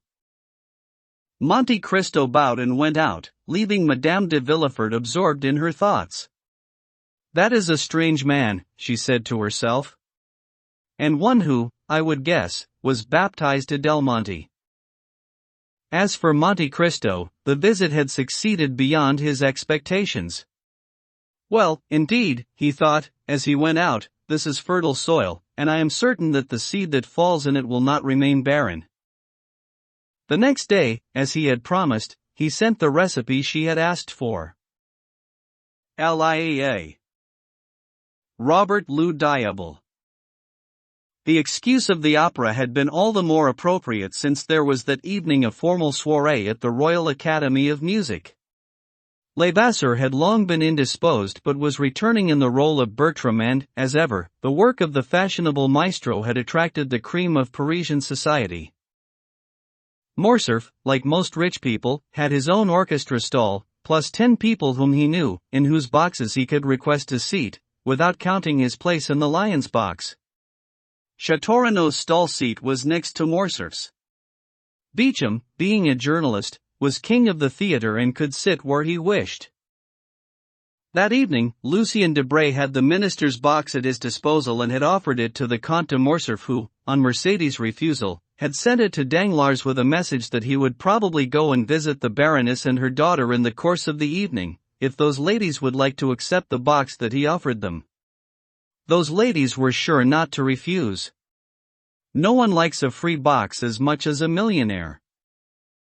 As for Danglars, he had declared that his political principles and his position as a depute for the opposition would not permit him to go into the minister's box. As a result, the Baroness wrote to Lucien to take her, since she could not go to the opera alone with Eugenie. True, if the two women had gone alone, people would surely have considered this very bad behavior, while no one could object to Marie Danglars going to the opera with her mother and her mother's lover. One must take the world as it is. The curtain went up, as usual, on an almost empty house. It is fashionable among Parisians to arrive at the theater when the show has begun, with the result that the first act is spent, by those members of the audience who have arrived, not in watching or listening to the play, but in watching the entry of those spectators who are arriving, so that nothing can be heard except the sound of doors banging and voices in conversation. "Look!" Albert suddenly exclaimed, seeing the door open in a side box in the dress circle. "Look! Countess G." "Who or what is Countess G?" Châteaurenaud asked. "Come, now, Baron. You can't be forgiven for asking that. Who is Countess G?" "Oh, that's right," said Châteaurenaud. "Isn't it that charming Venetian woman?" "Exactly." At that moment, Countess G noticed Albert and greeted him with a wave and a smile. "Do you know her?" asked Châteaurenaud. "Yes. Franz introduced me to her when we were in Rome. Could you do the same for me in Paris?" "Of course." "Hush!" cried the audience. The two young men continued their conversation, not appearing to take the slightest notice of the fact that the stalls seemed to want to listen to the music. "She was at the races in the Champ de Mars," said Châteaurenaud. "Today?" "Yes." "Well, now. I'd forgotten about the races. Were you in for anything? A mere trifle. 50 Louis. Who won? Nautilus. I was betting on him. But there were 3 races? Yes, the Prix du Jockey Club, a Gold Cup. Something quite odd happened. What was that? Be quiet, shouted the audience. What was that? Albert repeated. The winners of that race were an entirely unknown horse and jockey. What? Yes, egad. No one took any notice of a horse entered under the name of Vampa and a jockey entered under the name of Job, when suddenly a superb chestnut appeared, with a jockey the size of your fist. They had to give him a handicap of 20 pounds of lead in his saddle, and it still didn't stop him getting to the post 3 lengths ahead of Ariel and Barbaro, who were running against him. And no one knew whom the horse and jockey belonged to? No. You say the horse was entered in the name of Vampa. In that case, Albert said, I'm a step ahead of you, because I do know the owner. Silence, the stalls yelled. This time the outcry was so great that the 2 young men finally realized that they were the object of the audience's appeals. They turned around for a moment, looking for a man in the crowd who would take responsibility for what they regarded as an impertinence, but no one repeated the invitation, so they turned back towards the stage. At that moment the door to the minister's box opened and Madame Danglars, her daughter, and Lucien Debray took their seats. Ah, ha, said Chateau Renaud. There are some people, you know, Viscount. Why on earth are you staring to the right? Someone is trying to catch your eye. Albert turned and his eyes did meet those of Baroness Danglars, who gave a little greeting with her fan. As for Mlle Eugenie, her large black eyes would scarcely deign to look down to the stalls. In truth, my dear friend, said Chateau Renaud, I do not understand, apart from the misalliance, and I don't suppose that bothers you very much. As I say, I cannot understand, apart from the misalliance, what you can have against Mademoiselle Danglars. She really is a very fine-looking creature. Very fine, indeed, said Albert, but I must confess that, as far as beauty is concerned, I should prefer something softer, smoother and, in short, more feminine. That's the younger generation for you, said Chateau Renaud who, as a man of 30, took on a paternal air with Morcerf. Never satisfied. What, my dear fellow? They find you a fiancée built like Diana the Huntress, and you are not happy. Precisely. I should have preferred something like the Venus de Milo or the Venus of Capua. This Diana the Huntress, always surrounded by her nymphs, frightens me a little. I'm afraid she might treat me like Actaeon. A glance at the girl might have gone some way to justify the feelings to which Morcerf had just admitted. Mlle Danglars was beautiful but, as Albert said, her beauty was somewhat strict, her hair was a lustrous black, but there was a certain rebelliousness in its natural wave. Her eyes, as black as her hair, were framed in magnificent eyebrows that had only one defect, which was that from time to time they were quizzically raised, and the eyes were exceptional above all for their determined expression, which it was surprising to find in a woman. Her nose had the precise proportions that a sculptor would have given to Juno, only her mouth was a little too large, but it exhibited fine teeth which highlighted the excessive redness of lips that did not harmonize with the pallor of the complexion. Finally, a beauty spot at the corner of the mouth, larger than is usual with these freaks of nature, completed the look of resolution in the face that somewhat dismayed Morcerf. For that matter, the rest of Eugenie's person was of a piece with the head that we have just attempted to describe. As Chateau Renaud said, she was Diana the Huntress, but with something even firmer and more muscular in her beauty. As for her upbringing, if there was anything to be said against it, it was that, like some traits of her physiognomy, it seemed more appropriate to the other sex. She spoke 2 or 3 languages, had an innate talent for drawing, wrote verse, and composed music. This last was her great passion, which she studied with one of her school friends, a young woman with no expectations, but, one was assured, with everything needed to become an outstanding singer. It was said that a great composer took an almost paternal interest in this girl and encouraged her to work in the hope of eventually finding a fortune in her voice. The possibility that Louise d'Armilly, this was the name of the talented young person, might one day appear on the stage meant that Danglars, although she received her at home, did not appear with her in public. Despite this, while she did not have the independent position of a friend in the banker's house, Louise did enjoy a higher status than that of an ordinary governess. A few seconds after Madame Danglars entered her box, the curtain came down and, because the length of the intervals allowed the opportunity to walk around the foyer or to pay visits for some half an hour, the stalls were more or less emptied. Morcerf and Châteaurenaud were among the first to go out. For a moment Madame Danglars thought that Albert's haste was owing to his desire to pay her his compliments, and she had leant over to her daughter to warn her of this visit, but the girl was content to shake her head, with a smile. At the same time, as if to prove how well-founded Eugenie's denial was, Morcerf appeared in a side box in the dress circle. This box belonged to Countess G. "Ah, traveler. There you are," she said, offering him her hand with all the cordiality of an old acquaintanceship. "It is most kind of you to have recognized me and, more especially, to have given me preference for your first visit." "Believe me, madam," Albert replied, "had I been informed of your arrival in Paris and known your address, I should not have waited so long. But permit me to introduce Monsieur le Baron de Châteaurenaud, my friend, and one of the few gentlemen left in France, who has just told me that you were at the races on the Champ de Mars." Châteaurenaud bowed.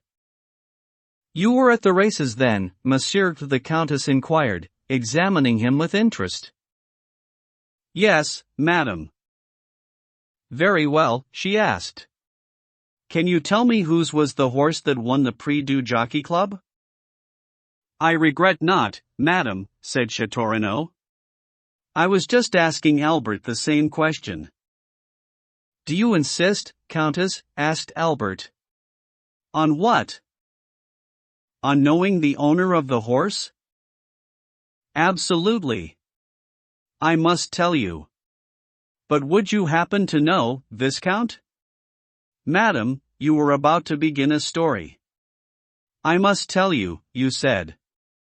"Well, I must tell you that charming chestnut horse and the pretty little jockey in his pink cap appealed to me so much from the first moment I saw them that I was making a wish for them both, just as though I had bet half my fortune on them.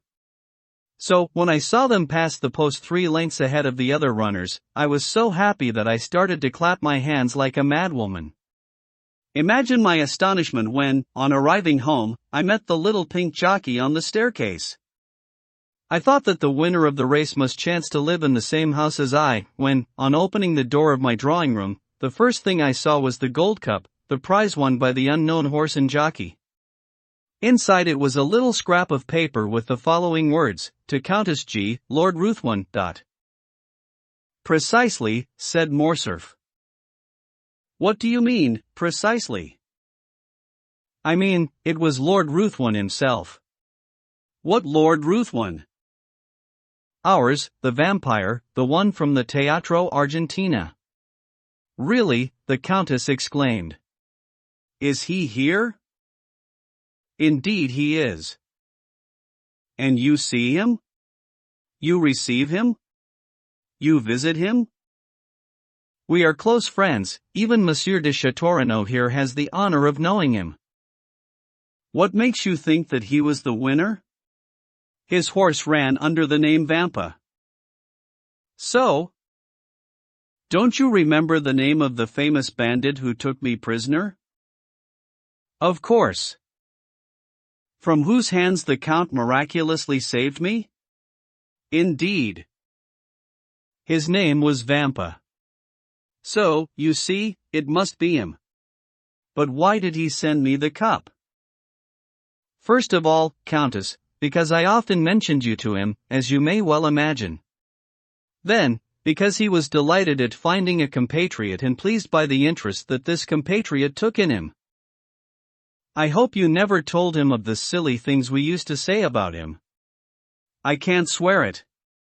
And, in fact, this idea of giving you the cup under the name of Lord Ruthven. This is terrible. He will be fearfully angry with me. Is he behaving as if he was? No, admittedly. Well, then. So, you're telling me he's in Paris? Yes. And what sort of a stir has he caused? Oh, said Albert, they did talk about him for a week. Then there was the coronation of the Queen of England and the theft of Mademoiselle Mar's diamonds, and no one talked about anything else. My dear fellow, said Châteaurenaud, one can see that the Count is your friend and you treat him accordingly. Don't believe what Albert is saying, Countess, because the truth is that no one in Paris is talking about anything except the Count of Monte Cristo. The first thing he did was to send Madame Danglars some horses worth 30,000 francs. Then he saved Madame de Villefort's life, and now it appears he has won the Jockey Club race. Despite what Morcerf says, I maintain that people are still talking about the Count at the moment and that they will talk about him even more a month from now, if he carries on behaving in this eccentric manner, which appears, in the event, to be his normal way of carrying on. Maybe, said Morcerf.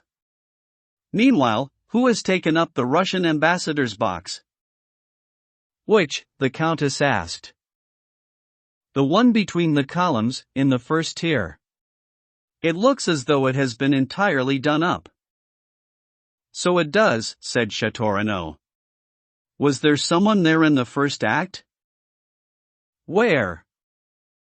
In that box? No, said the Countess. I didn't see anyone. Then, returning to the original subject of the conversation, you think that your Count of Monte Cristo won the prize? I'm certain of it. And sent me the cup? No doubt about it. But I don't know him, said the Countess. I'm quite tempted to send it back. Oh, don't do that. He would send you another, carved out of sapphire or rubies. He does those things. One must take him as he is. At that moment the bell rang to announce that the second act was about to begin. Albert got up to return to his place. Shall I see you? The Countess asked. In the intervals, if you permit, I may come and find out if I can be of some use to you while you are in Paris. Gentlemen, the Countess said, I am at home to my friends every Saturday evening at number 22, Rue de Rivoli. So now you know. The two young men bowed and went out. As they came back into the theater, they saw everyone standing in the stalls, all eyes turned towards a single point in the room. They turned their own eyes in the same direction and stopped at what had once been the Russian ambassador's box. A man in black, aged between 35 and 40, had just entered with a woman in oriental dress. The woman was strikingly beautiful and her costume so ornate that, as we said, all eyes were immediately fixed on her. Well, well, said Albert. It's Monte Cristo and his Greek. It was indeed the Count in Haiti. A moment later the young woman was the object of attention not only from the stalls but throughout the theater. Women were leaning out of their boxes to see the cascade of diamonds shining in the light of the chandeliers. The second act was played against that dull murmuring which is the response of a large crowd to some great event. No one thought of shouting, silence. The woman, so young, so beautiful and so dazzling, was the most interesting spectacle to be had. This time, a sign from Baroness Danglars clearly indicated to Albert that she wished him to call on her in the next interval. Morcerf was too well bred to keep someone waiting when they had shown that they wanted to speak to him, so, when the act ended, he hurried up to the box in the front of the house. There he greeted the two ladies and held out his hand to Debray. The Baroness welcomed him with a charming smile and Eugenie with her habitual icy indifference. My good fellow, said Debray, you see before you a man at the end of his tether, begging you to assist him. Madame has been deluging me with questions about the Count, what he is, where he comes from, where he is going. Damn it, I'm not Cagliostro. So, to get out of it, I said, ask Morcerf, he knows his Monte Cristo like the back of his hand. That's why we called you. Isn't it incredible, said the Baroness, that someone with $500,000 in secret funds at his disposal can be so ill-informed? Madam, Lucien said, please believe me when I tell you that, if I had $500,000 at my disposal, I should use it for some other purpose than making inquiries about Monsieur de Monte Cristo, who has no merit as far as I can see apart from being twice as rich as a nabob. But I am handing over to my friend Morcerf. Settle it with him, it's no longer my business. A nabob would certainly not have sent me a pair of horses worth 30,000 francs, with 4 diamonds at their ears, each worth 5,000 francs. Ah, diamonds! Morcerf said, laughing. He has a passion for them. I think that, like Potemkin, he always has some in his pocket and spreads them along his path as Tom Thumb did with his pebbles. He must have found a diamond mine, said Madame Danglars. Do you know that he has unlimited credit with the Baron's bank? I didn't know, Albert replied. But it doesn't surprise me. And that he told Monsieur Danglars that he meant to stay a year in Paris and spend 6 millions? He must be the Shah of Persia traveling incognito. The woman, Monsieur Lucien, said Eugenie, have you noticed how beautiful she is? Really, mademoiselle, you are the only woman I know who is so generous in speaking about others of your own sex. Lucien put his eyeglass to his eye. Delightful, he said. Does Monsieur Morcerf know who she is? Mademoiselle, Albert said, in reply to this almost direct question, I do know, more or less, as I more or less know everything relating to this mysterious personage. The young woman is Greek. It is easy to see that by her dress, so you're telling me nothing that all the rest of the theater doesn't already know. I much regret, said Morcerf, that I am such an ignorant guide, but I have to admit that my information goes no further than that, though I do also know that she is a musician, because one day, when I was lunching with the Count, I heard the sound of a guzla which only she could have been playing. So he gives lunch, does he, your Count? Asked Madame Danglars. Magnificently, believe me. I must urge Danglars to offer him a dinner or a ball, then he will invite us back. What? You would visit him? Debray said, laughing. Why not? With my husband. But he is a bachelor, this mysterious Count. Not at all, as you can plainly see, the Baroness said, laughing in her turn and indicating the beautiful Greek. The woman is a slave, as he told us himself. Do you remember, Morcerf, at your breakfast? You must admit, Lucien, said the Baroness, that she looks more like a princess. From the 1001 Nights. Agreed, from the 1001 Nights. But what makes a princess, my dear? Diamonds, and she's covered in them. Too much so, in fact, said Eugenie. She would be more beautiful without them, because you could see her neck and her wrists, which are delightfully shapely. There speaks the artist, said Madame Danglars. See what an enthusiast she is. I love everything beautiful, said Eugenie. So what do you think of the Count, said Debray. He strikes me as not too bad himself. The Count, said Eugenie, as if she had not previously considered looking at him. He's very pale, your Count. Precisely, said Morcerf. The secret we are looking for lies in that pallor. You know, Countess G claims he is a vampire. Countess G? Is she back, then? Asked the Baroness. In that side box, Eugenie said. Look, mother, almost opposite us, she's that woman with the magnificent blonde hair. Oh, yes, said Madame Danglars. Morcerf, do you know what you should do? I am at your command, madam. You should go and visit your Count of Monte Cristo and bring him back here. Why? Asked Eugenie. So that we can talk to him. Aren't you curious to see him? Not at all. Peculiar child, the Baroness muttered. Look, said Morcerf. He'll probably come of his own accord. He's seen you, madam, and is bowing to you. The Baroness returned the Count's greeting, together with a charming smile. Very well, then, said Morcerf. It's up to me. I must leave you while I go and see if there is not some way of talking to him. Simple, go into his box. But I haven't been introduced. To whom? To the beautiful Greek. Didn't you say she was a slave? Yes, but you claim she is a princess. No, I hope that when he sees me go out, he will do the same. Perhaps. Off you go then. I am going. Morcerf bowed and left.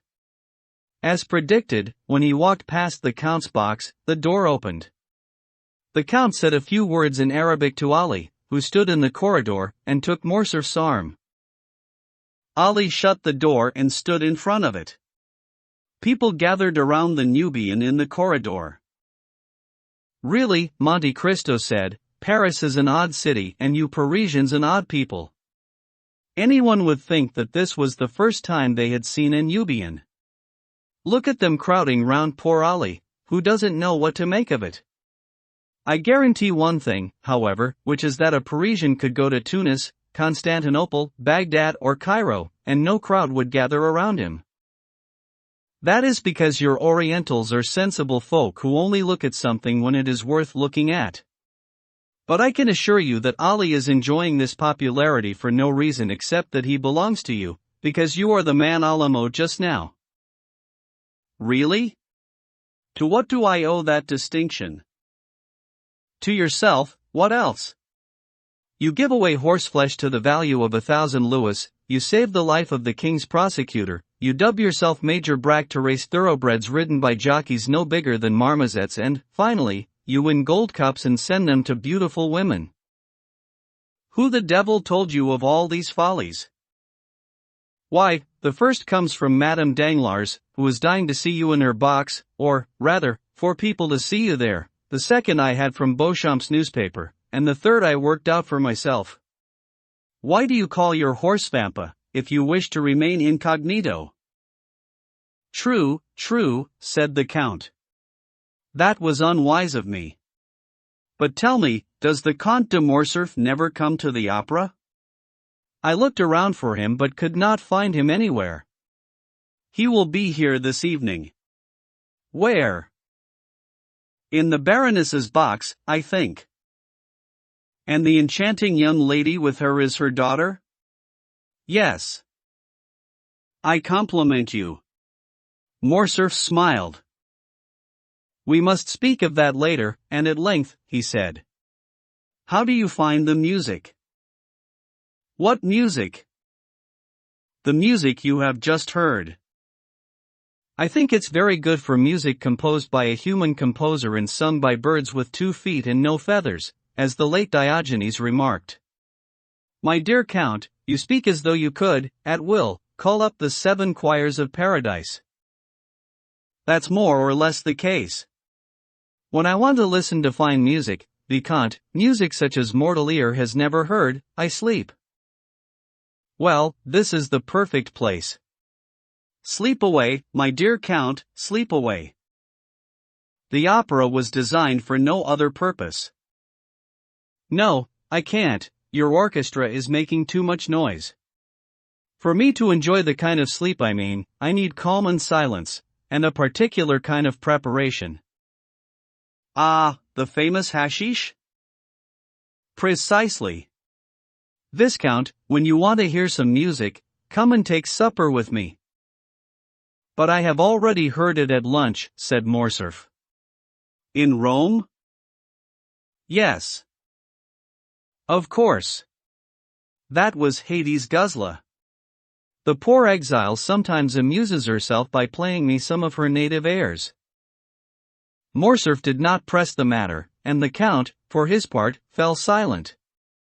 At that moment the bell rang. "Will you excuse me," said the Count, going back towards his box. "What?" "My best wishes to Countess G from her vampire." "And the Baroness?" "Tell her that I should be honored if she would allow me to present my compliments to her in the course of the evening." The third act began. During it, the Comte de Morcerf came, as he had promised, to join Madame Danglars. Morcerf was not one of those people who cause a commotion in the auditorium, so no one noticed his arrival except the others in the box where he took his seat. However, Monte Cristo saw him, and a hint of a smile hovered on his lips. As for Haydée, she saw nothing from the moment when the curtain rose. Like all primitive natures, she adored everything that appealed to her eyes and her ears. The third act followed its usual course. Mademoiselles Noblet, Juliet, and Leroux executed their accustomed entrechats, the Prince of Granada was challenged by Robert Mario, and finally the magnificent king, already familiar to you, strode round the theatre showing off his velvet cloak and leading his daughter by the hand. Then the curtain fell, and the audience immediately repaired to the foyer and the corridors. The Count came out of his box and a moment later appeared in that of Baroness Danglars. The Baroness could not restrain a cry of surprise, in which there was a hint of joy. "Come in, Count, come in," she exclaimed. "I have been anxious to add my verbal thanks to those I had already conveyed to you in writing." "Oh, madam," said the Count, "do you still remember that trifle?" "I had forgotten it." "Perhaps, but what cannot be forgotten, Monsieur le Comte, is that the very next day you saved my good friend Madame de Villefort from the danger she was in with those same horses." "Once again, madam, I do not deserve your thanks." "It was my Nubian servant, Ali, who was fortunate enough to be able to perform this service for Madame de Villefort." "Was it also Ali," asked the Comte de Morcerf, "who rescued my son from the Roman bandits?" "No, Count," said Monte Cristo, shaking the hand that the general offered him. "No, this time I will take the thanks for myself."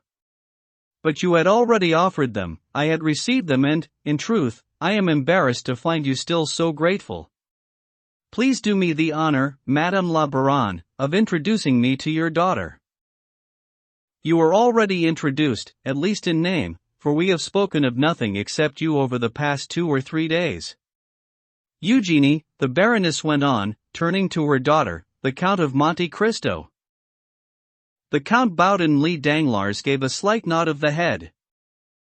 "You are accompanied by a splendid young woman, Monsieur le Comte," said Eugenie. "Is she your daughter?" "No, mademoiselle," Monte Cristo replied, astonished at what was either great naivety or amazing insolence. "She is a poor Greek, I am her guardian." "And her name?" "Haydée," Monte Cristo replied. "A Greek," the Comte de Morcerf muttered. "Yes, Count," said Madame Danglars. "But tell me if you have ever seen in the court of Ali Tebelin, two at which you served with such distinction, as admirable a costume as that." "Ah," said Monte Cristo. "You served in Janina, Count?" "I was Inspector General to the Pasha's troops," Morcerf replied. "I do not disguise the fact that I owe my fortune, such as it is, to the generosity of the illustrious Albanian leader." "Look at that!" Madame Danglars urged. "At what?" muttered Morcerf. Well, said Monte Cristo, wrapping his arm round the Count and leaning out of the box. At that moment Haydée, who had been looking around for the Count, saw his pale features beside those of M. de Morcerf, whom he was clasping. The sight produced the same effect as a Medusa on the girl. She started forward as if to devour both of them with her eyes, then, almost immediately, leapt back with a weak cry, which was, however, heard by those closest to her and by Ali, who at once opened the door. "Well, I never," said Eugenie. "What has just happened to your ward, Monsieur le Comte? She seems to be feeling ill." Yes, she does, said the Count. But don't worry. Haiti is very nervous and consequently very sensitive to smells. A perfume that she does not like is enough to make her faint. However, he added, taking a medicine bottle out of his pocket, I have the remedy here. Then he saluted the Baroness and her daughter with a single bow, shook hands one final time with Morcerf and Debray, and left Madame Danglars' box. When he reached his own, Haiti was still very pale. No sooner did he appear than she grasped his hand and said, To whom were you talking, my lord? The Count de Morcerf, Monte Cristo replied, who served under your illustrious father and admits owing him his fortune. The miserable wretch! Haiti cried. He it was who sold him to the Turks, and the fortune was the price of his treachery. My dear master, did you not know that? I did hear some talk of this story in Epirus, said Monte Cristo, but I am not familiar with the details. Come, child, you will tell me. It must be a curious tale. Oh, yes, come with me, and I shall. I think I shall die if I stay any longer facing that man. Haiti leapt to her feet, wrapped herself in her white cashmere burnous embroidered with pearls and corals, and ran out just as the curtain was rising. Look at that man, he does nothing like anyone else. Countess G. told Albert, who had gone back to her box. He sits religiously all the way through the third act of Robert le Diable, then leaves just as the fourth act is about to begin. Liv. Rise and fall. A few days after this encounter, Albert de Morcerf visited the Count of Monte Cristo in his house on the Champs-Élysées. It had already taken on the palatial appearance that the Count, thanks to his vast fortune, gave to even the most temporary accommodation. Morcerf had come to reiterate Madame Danglars' thanks, already conveyed in a letter signed Baroness Danglars, née Herminie de Servius. Albert was accompanied by Lucien Debray, who added to his friend's words some compliments that were no doubt not official, though, with his sharp instincts, the Count could be quite sure of their source. It even appeared that Lucien had come to see him partly out of a feeling of curiosity, half of which came from the Rue de la Chaussée d'Antin. Indeed, he might safely have guessed that Madame Danglars, being unable to use her own eyes to explore the interior of the home of a man who gave away horses worth 30,000 francs and who went to the opera with a Greek slave wearing 1,000,000 francs worth of diamonds, had instructed the eyes through which she was accustomed to see such things to inform her about this interior. But the Count gave no sign of suspecting that there was any connection between Lucien's visit and the Baroness's curiosity. Are you in almost continual contact with Baron Danglars? He asked Albert de Morcerf. Yes, Monsieur le Comte. You know what I told you. It still applies? More than ever, said Lucien. The matter is settled. Whereupon Lucien, doubtless judging that this word thrown into the conversation gave him the right to retire from it, put his tortoiseshell monocle into one eye, chewed the gold pommel of his cane and began to walk round the room, looking at the shields and the pictures. Ah, said Monte Cristo, listening to you, I should not have believed in such a rapid solution. What do you expect? Things proceed in ways that one does not suspect. While you are not thinking about them, they are thinking about you, and, when you turn round, you are surprised at the distance they have covered. My father and Monsieur Danglars served together in Spain, my father in the army, Monsieur Danglars in supplies. My father was ruined by the Revolution, and Monsieur Danglars had never had any inheritance, so that is where both of them laid the foundations, in my father's case of his fine political and military career, and in Monsieur Danglars of his admirable political and financial one. Yes, indeed, said the Count. I think that, during the visit I paid him, Monsieur Danglars spoke to me of that. And, he continued, glancing at Lucien, who was leafing through an album, Mademoiselle Eugénie is pretty, isn't she? I seem to remember her name is Eugénie. Very pretty, or, rather, very beautiful, Albert replied. But it is a type of beauty that does not appeal to me. I am not worthy of her.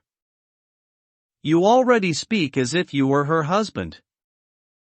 Oh, said Albert, looking around in his turn to see what Lucien was doing. Do you know, Monte Cristo said, lowering his voice, you don't seem to me very enthusiastic about this marriage. Mademoiselle Danglars is too rich for me, Morcerf said. It scares me. Ha! Monte Cristo exclaimed. That's no reason. Aren't you rich yourself? My father has an income of something like 50,000 livres and he might give me 10 or 12, perhaps, when I marry. I admit, that is a modest sum, said the Count, especially in Paris. But money is not everything in this world, and a fine name and good social standing count for something, too.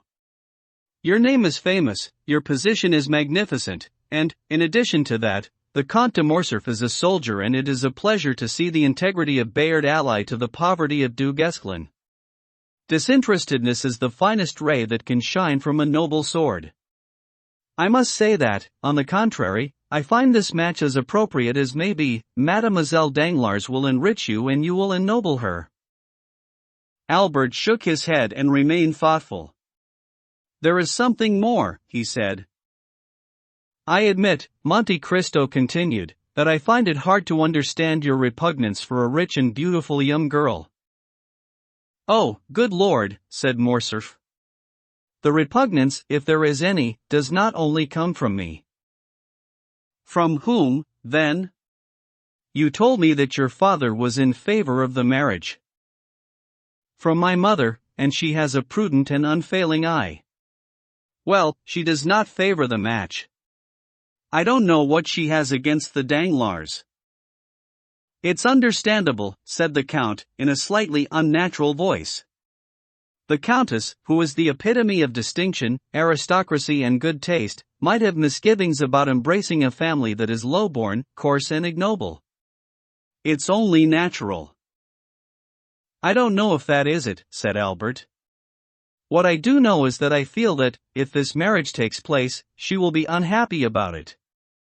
We should have met 6 weeks ago to talk business, but I had such migraines. Real ones? The Count asked, smiling. Oh, quite real, no doubt caused by fear. So the appointment was delayed for 2 months. You understand, there is no hurry. I am not yet 21 and Eugenie is only 17, but the 2 months are over at the end of next week. We shall have to go through with it. You cannot imagine, Count, how much it bothers me. Oh, how lucky you are to be free. Then be free yourself. What is stopping you, I want to know. My father would be too disappointed if I did not marry Mademoiselle Danglars. Then marry her, said the Count, with an odd shrug of the shoulders. Yes, said Morcerf. But for my mother that would not be a disappointment, but a pain. Don't marry her, then, said the Count. I shall see, I shall try. You will advise me, won't you? And, if possible, get me out of this trap. I do believe that, to avoid causing pain to my dear mother, I would fall out with the Count. Monte Cristo turned away. He seemed moved. Well, now, he said to Debray, who was sitting in a deep armchair at the far end of the room, holding a pencil in his right hand and a notebook in the left. What are you doing? A drawing from Poussin? Aye, he answered calmly. A drawing? No, I love painting too much for that. No, I am doing the very opposite of painting, arithmetic. Arithmetic? Yes, I am calculating. It concerns you, indirectly, Viscount. I am calculating what the firm of Danglars made on the last rise in Haitian stock. From 206, the fund rose to 409 in 3 days, and the provident banker bought a lot at 206.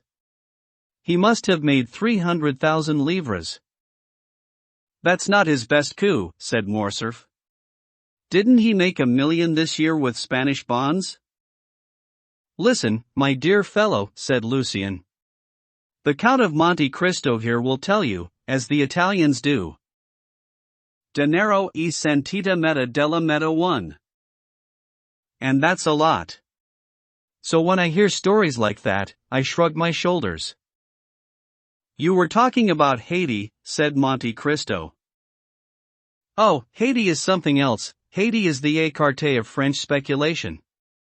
You may like bouillotte, be attached to whist, be mad about Boston, and yet tire of them all, but one always comes back to écarté. It is in a class of its own. So yesterday Monsieur Danglars sold at 406 and pocketed 300,000 francs.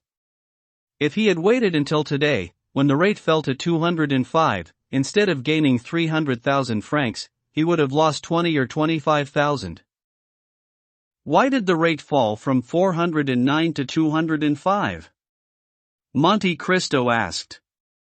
I must apologize, but I am very ignorant when it comes to all these maneuverings on the exchange. Because, Albert said with a laugh, news comes in dribs and drabs, and one piece is unlike another. The devil, said the Count. Monsieur Danglars plays to win or lose 300,000 francs in a day. He must be immensely rich? He's not the one who gambles. Lucien exclaimed. It's Madame Danglars. She is really daring. But you are reasonable, Lucien, and you know how news changes, since you are at the source of it, so you should stop her, said Morcerf. How could I, if her husband can't? Lucien asked. You know what the Baroness is like. No one has any sway over her, she does precisely as she wishes. If I was in your place, Albert said. What? I should cure her, it would be a service to her future son-in-law. How? Damn it, man, it's quite easy. I'd teach her a lesson. A lesson? Yes. Your position as the minister's secretary gives you great authority as a source of news. As soon as you open your mouth, stockbrokers are hurrying to telegraph what you have said. Let her lose 100,000 francs or so straight off, and it will make her more cautious. I don't follow you, Lucien stammered. But it's as clear as daylight, the young man replied with a naivety that was entirely unaffected. Tell her one fine morning about something quite unheard of, news from the telegraph that you alone can know, for example, that Henri IV was seen at Gabriel's yesterday. It will mean that stock prices will go up, she will hazard her money on it and certainly lose when Beecham writes the following day, well-informed people are quite wrong to say that King Henri IV was seen at Gabriel's yesterday. The report is entirely unfounded. King Henri IV has not left the Pont Neuf. Lucien forced a laugh, while Monte Cristo, though apparently not at all interested in the conversation, had not missed a word of it. His penetrating eye even thought it detected a secret behind the private secretary's embarrassment. This embarrassment had altogether escaped Albert, but it resulted in Lucien cutting his visit short. He clearly felt ill at ease. The Count, seeing him to the door, whispered a few words to him, and he replied, "Very well, Count, I agree." The Count came back to young Morcerf. "Don't you think," he said, "on reflection, that you were wrong to speak in that way about your mother-in-law in front of Debray?" "Please, Count," Morcerf said. "I beg you, don't use that word in anticipation." Really, and without exaggerating, is the Countess so strongly opposed to the match? So much so that the Baroness rarely comes to the house, and my mother, I believe, has not been twice in her life to Madame Danglars. "What you say emboldens me to be frank with you," said the Count. Monsieur Danglars is my banker, and Monsieur de Villefort has been showering me with attention and gratitude for a service which a fortunate chance allowed me to perform for him. Behind all this I can anticipate an avalanche of dinners and balls. Well, to avoid all this ostentation and, so to speak, to recapture the advantage, I thought I might invite Monsieur and Madame Danglars, together with Monsieur and Madame de Villefort, to my country house in Auteuil. If I invite you to this dinner, with the Count and Countess de Morcerf, won't it seem rather like a sort of matrimonial gathering, or, at least, might not the Countess de Morcerf see things in that way, especially if Baron Danglars does me the honor of bringing his daughter? So your mother might shun me, which I certainly don't want, on the contrary, and I hope you'll tell her so at every opportunity. I want her to think well of me. My dear Count, said Morcerf, thank you for speaking to me so frankly. I accept your suggested non-invitation. You say that you want my mother to think well of you, and she already does. You think so? Monte Cristo asked, with interest. I'm sure of it. When you left us the other day, we spoke about you for an hour. But, to get back to what we were saying, if my mother could know that you were concerned for her, and I shall tell her about it, I am sure that she would be very grateful to you. It is true that, for his part, my father would be furious. The Count laughed.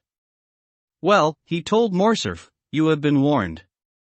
But I think it is not only your father who would be furious. Monsieur and Madame Danglars would consider me a very ill-mannered person. They know that you and I are friends, and even that you are my oldest acquaintance in Paris, and they won't see you at my house. They will ask why I didn't invite you. At least think some prior engagement that will be more or less plausible, and write a little note informing me of it. You know, with bankers, nothing is valid unless it is in writing. I shall do better than that, Count, said Albert. My mother wants to take the sea air. What day is your dinner? Saturday. It is Tuesday today. Very well, we'll leave tomorrow evening and, the day after, we'll be in Le Tréport. Count, do you know how charming it is of you to put people at their ease in this way? No. You imagine me to be something more than I am. I just want to please you, that's all. When did you send out your invitations? Today. Fine. I'll go straight round to Danglars and announce that my mother and I are leaving Paris tomorrow. I have not seen you, so I know nothing about your dinner. Are you crazy? What about Monsieur Debray, who has just seen you here? Oh. You're right. On the contrary, I saw and invited you here, and you quite simply replied that you could not be my guest, because you were leaving for Le Tréport. Well then, that's settled. But will you come and see my mother before tomorrow? It will be difficult so soon, and I would interfere with the preparations for your departure. Well, do better than that. You were only a charming man, but you could be an adorable one. What must I do to achieve that distinction? What must you do? That's what I asked. Well, today you're free as air. Come and dine with me. We shall make an intimate little party, just you, my mother and I. You have hardly glimpsed my mother, you could see her properly. She is a very remarkable woman, and I only regret one thing, which is that there's no one like her who is 20 years younger. If that were so, there would soon be a Viscountess as well as a Countess de Morcerf, I assure you. As far as my father is concerned, he won't be there, he is on duty this evening and will be dining with the public auditor. Come along, we can talk about travel. You have seen the whole world, and you can tell us of your adventures. You can tell us about the beautiful Greek who was with you the other evening at the opera, whom you call your slave and treat like a princess. We can talk Italian or Spanish. Come on, accept. My mother will thank you. 1,000 thanks, said the Count. Your invitation is most gracious and I deeply regret not being able to accept. I am not as free as you think and, on the contrary, I have a very important appointment. Ah, be careful. A moment ago you taught me how one discharges an unpleasant responsibility where dinners are concerned. I need proof. I am fortunately not a banker like Monsieur Danglars, but I warn you that I am as hard to convince as he is. I shall prove it, said the Count, and he rang the bell. Ha, said Morcerf. This is the second time you have refused to dine with my mother. There is some prejudice here, Count. Monte Cristo shuddered. Please don't think such a thing, he said. In any case, here is my proof. Baptistin came in and stood, waiting, at the door. I was not warned of your visit, was I? Damn it. You're such an extraordinary man that I can't be certain of that. Well, at the very least, I could not guess that you would invite me to dinner, could I? That, I must admit, is probable. Well, listen. Baptistin, what did I tell you this morning when I called you into my study? To have Monsieur le Comte's door closed when 5 o'clock struck. Then? Oh, Monsieur le Comte, said Albert. No, no. I am quite determined to get rid of this mysterious reputation that you have given me, my dear Viscount. It is too hard to have to play Manfred the whole time. I want to live in a house of glass. Then. Carry on, Baptistin. Only to admit Major Bartolomeo Cavalcanti and his son. Do you hear, Major Bartolomeo Cavalcanti, a gentleman from the oldest noble family in Italy, for whom Dante acted as D. Hosier III, I don't know if you remember, in the 10th canto of the Inferno. In addition, his son, a charming young man of about your age, Viscount, with the same title as you, who is making his debut in Parisian society with his father's millions.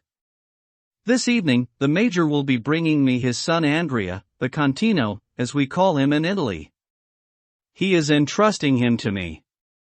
I shall advance him, if he has any merit, and you will help me, won't you? Of course. So is this Major Cavalcanti an old friend of yours? Albert asked.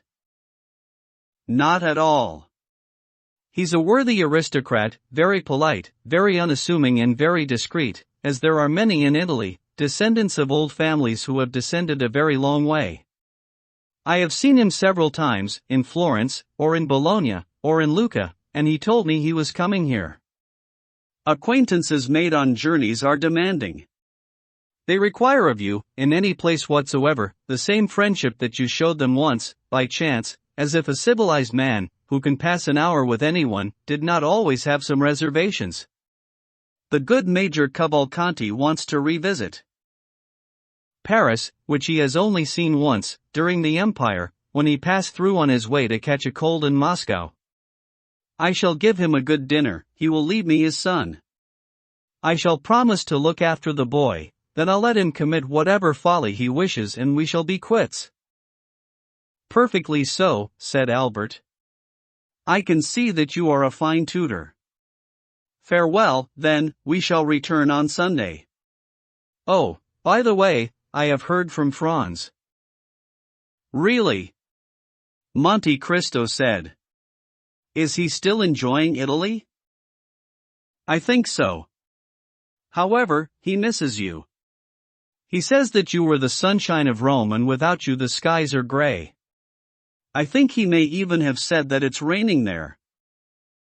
So, he has changed his opinion of me, your friend Franz? On the contrary, he insists on thinking you a highly fantastic creature, that's why he misses you. What a delightful young man, said Monte Cristo.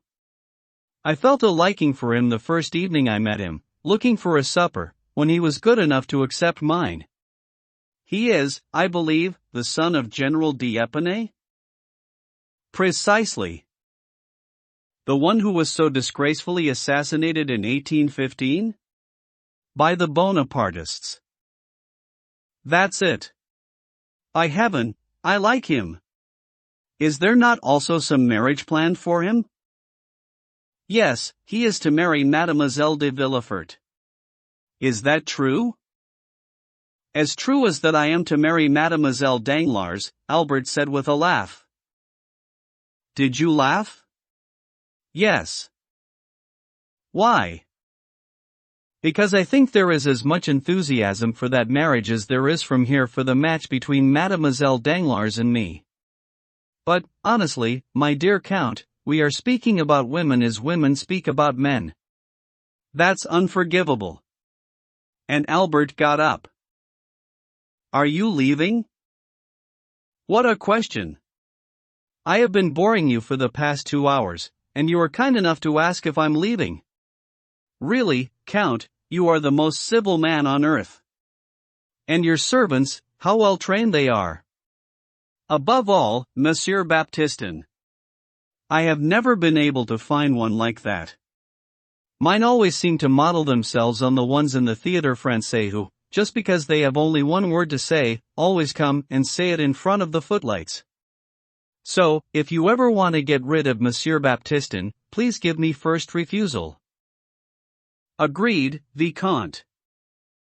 Wait, that's not all. Convey my compliments to your discreet Lucan, Signor Cavalcanti de Cavalcanti, and if by chance he wants to settle his son, find him a woman who is very rich and very noble, at least on her mother's side, and a baroness on her father's. I'll willingly help. Dear, oh dear, the Count replied. Are things really that bad? You can never tell. Oh, Count, Morcerf cried. What a favor you would do me and how I would love you 100 times more if, thanks to you, I were to remain a bachelor, if only for 10 years. Nothing is impossible, Monte Cristo replied gravely. And, having said goodbye to Albert, he came back inside and rang 3 times. Bertuccio appeared. Monsieur Bertuccio, the Count said. You know that on Saturday I am having guests at my house in Auteuil. Bertuccio shuddered slightly. Very well, monsieur, he said. I need you, the Count went on, to get everything ready. The house is very beautiful, or might be so. A lot of changes will have to be made to achieve that, Monsieur le Comte, all the materials are worn. So, change it all, except for one thing, the bedroom with the red damask. That must be left exactly as it is. Bertuccio bowed. And don't touch the garden. But do what you like in the courtyard, and so on. I shall even be glad if it is unrecognizable. I shall do everything I can to please Monsieur le Comte.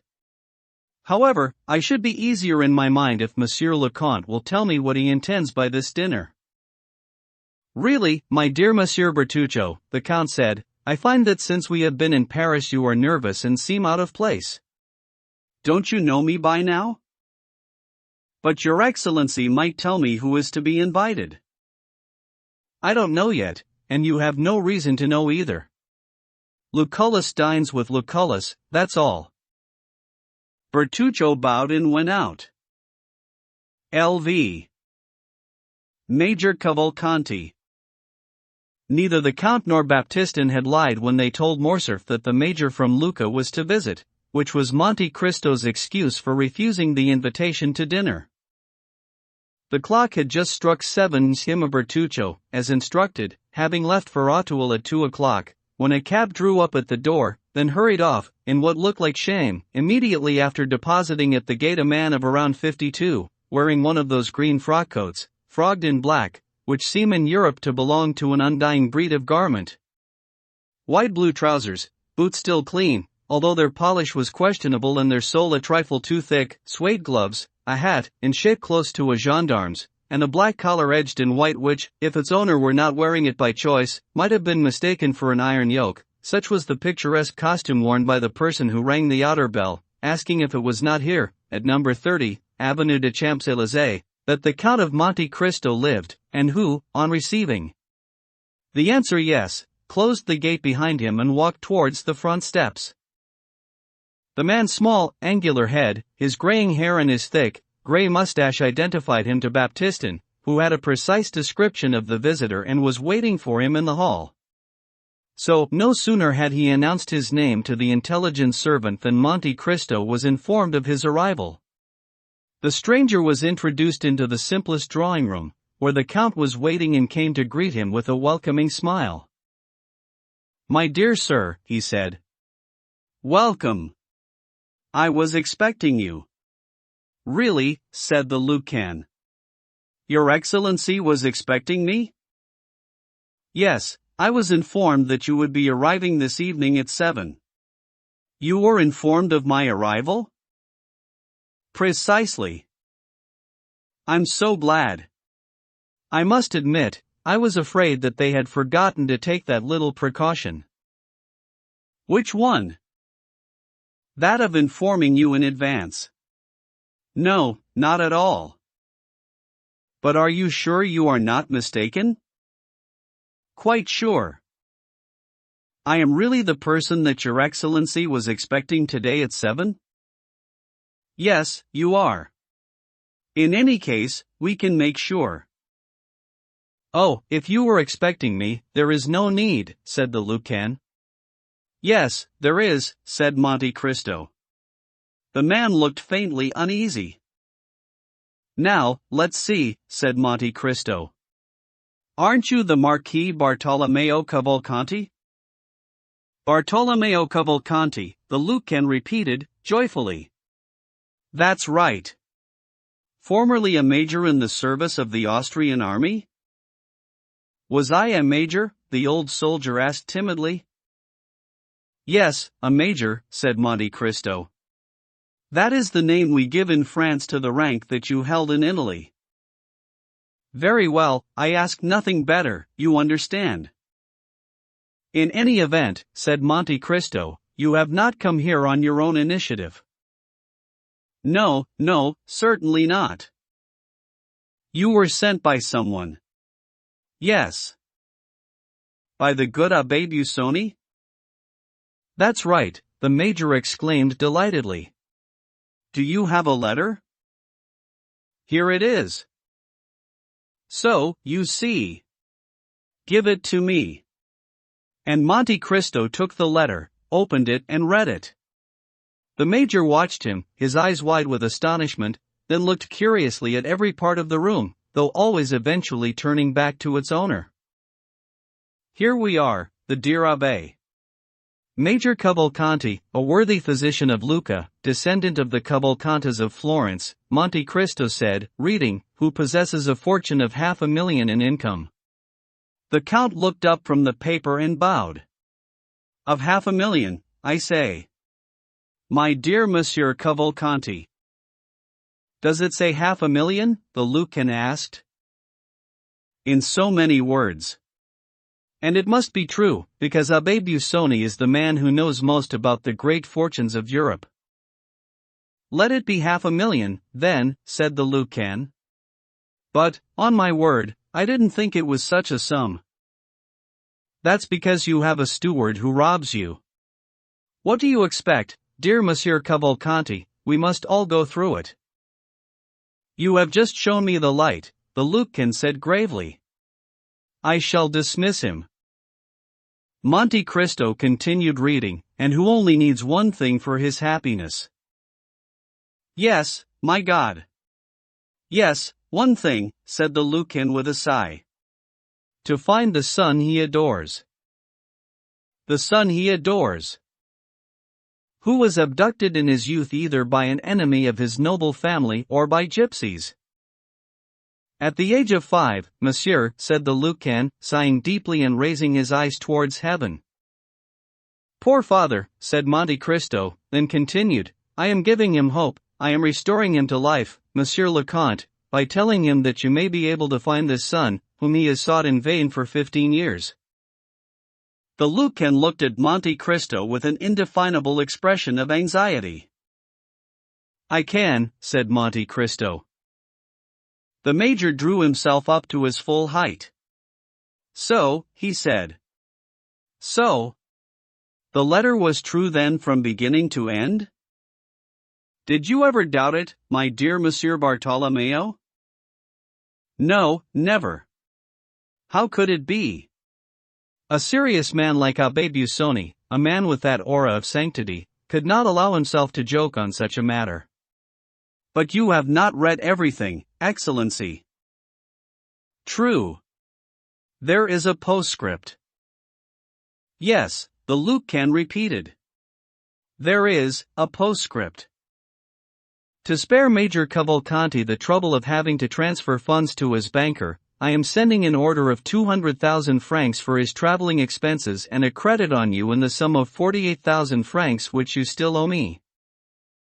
The major followed this postscript anxiously. Good, the Count said. He said good, the Lucan muttered. So, monsieur, so? Monte Cristo asked. The postscript. What about the postscript? You welcome it as favorably as the rest of the letter? Certainly. We have an arrangement, Abbé Busoni and I. I don't know if it is exactly 48,000 livres that I owe him, but we are not going to quarrel about a few banknotes. Come. Did you attach such importance to that postscript, my dear Monsieur Cavalcanti? I must confess, the Lucan replied, that, full of confidence in Abbé Busoni's signature, I did not take any other funds with me so that, if this letter had failed, I should have been greatly embarrassed here in Paris. Is a man like yourself ever embarrassed anywhere? Said Monte Cristo. Come now. Heavens, not knowing anyone, said the Lucan. But you are known. Yes, I am known, so that, carry on, Monsieur Cavalcanti. So that you will give me the 48,000 livres? As soon as you request it. The major's eyes opened wide in astonishment. But sit down, said Monte Cristo. I really don't know what can have come over me. I have kept you standing for a quarter of an hour. Please don't mention it. The major drew up a chair and sat down. Now, said the Count, would you like something to drink, a glass of sherry, port, or Alicante? Alicante, since you offer it. It is my favorite wine. I have some excellent Alicante. With a biscuit, perhaps? With a biscuit, since you insist. Monte Cristo rang and Baptistin appeared. The Count went over to him and whispered, Well? The young man is there, the valet answered, in the same manner. Good. Have you brought him in? In the blue drawing room, as your Excellency ordered. Perfect. Bring some Alicante and biscuits. Baptistin went out. I really am embarrassed at the trouble I am giving you. Oh, come now, said Monte Cristo. Baptistin returned with the glasses, the wine and the biscuits. The Count filled one glass and, into the second, poured only a few drops of the ruby liquid from the bottle, which was covered in cobwebs and all the other signs that indicate the age of a wine more surely than wrinkles do that of a man. The major followed the pouring out of the wine, and took the full glass and a biscuit. The Count ordered Baptistin to put the tray within reach of his guest's hand, and the Lucan began by taking a sip of the Alicante, giving a look of satisfaction, then gently dipping the biscuit into the glass.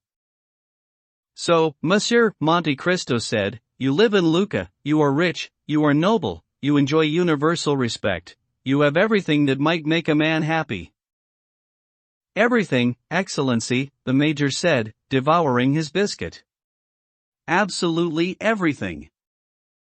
There was only one thing needed to complete your happiness? Only one thing. Which was to recover your child. Ah, said the major, taking another biscuit. But it was a desperate need.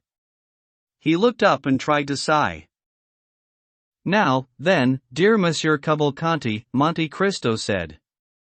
Who was this much-loved son? Because I have been told that you remained a bachelor. So people thought, monsieur, said the major. And I myself. Yes, Monte Cristo continued. You gave credence to that belief. A youthful error that you wanted to hide from everyone.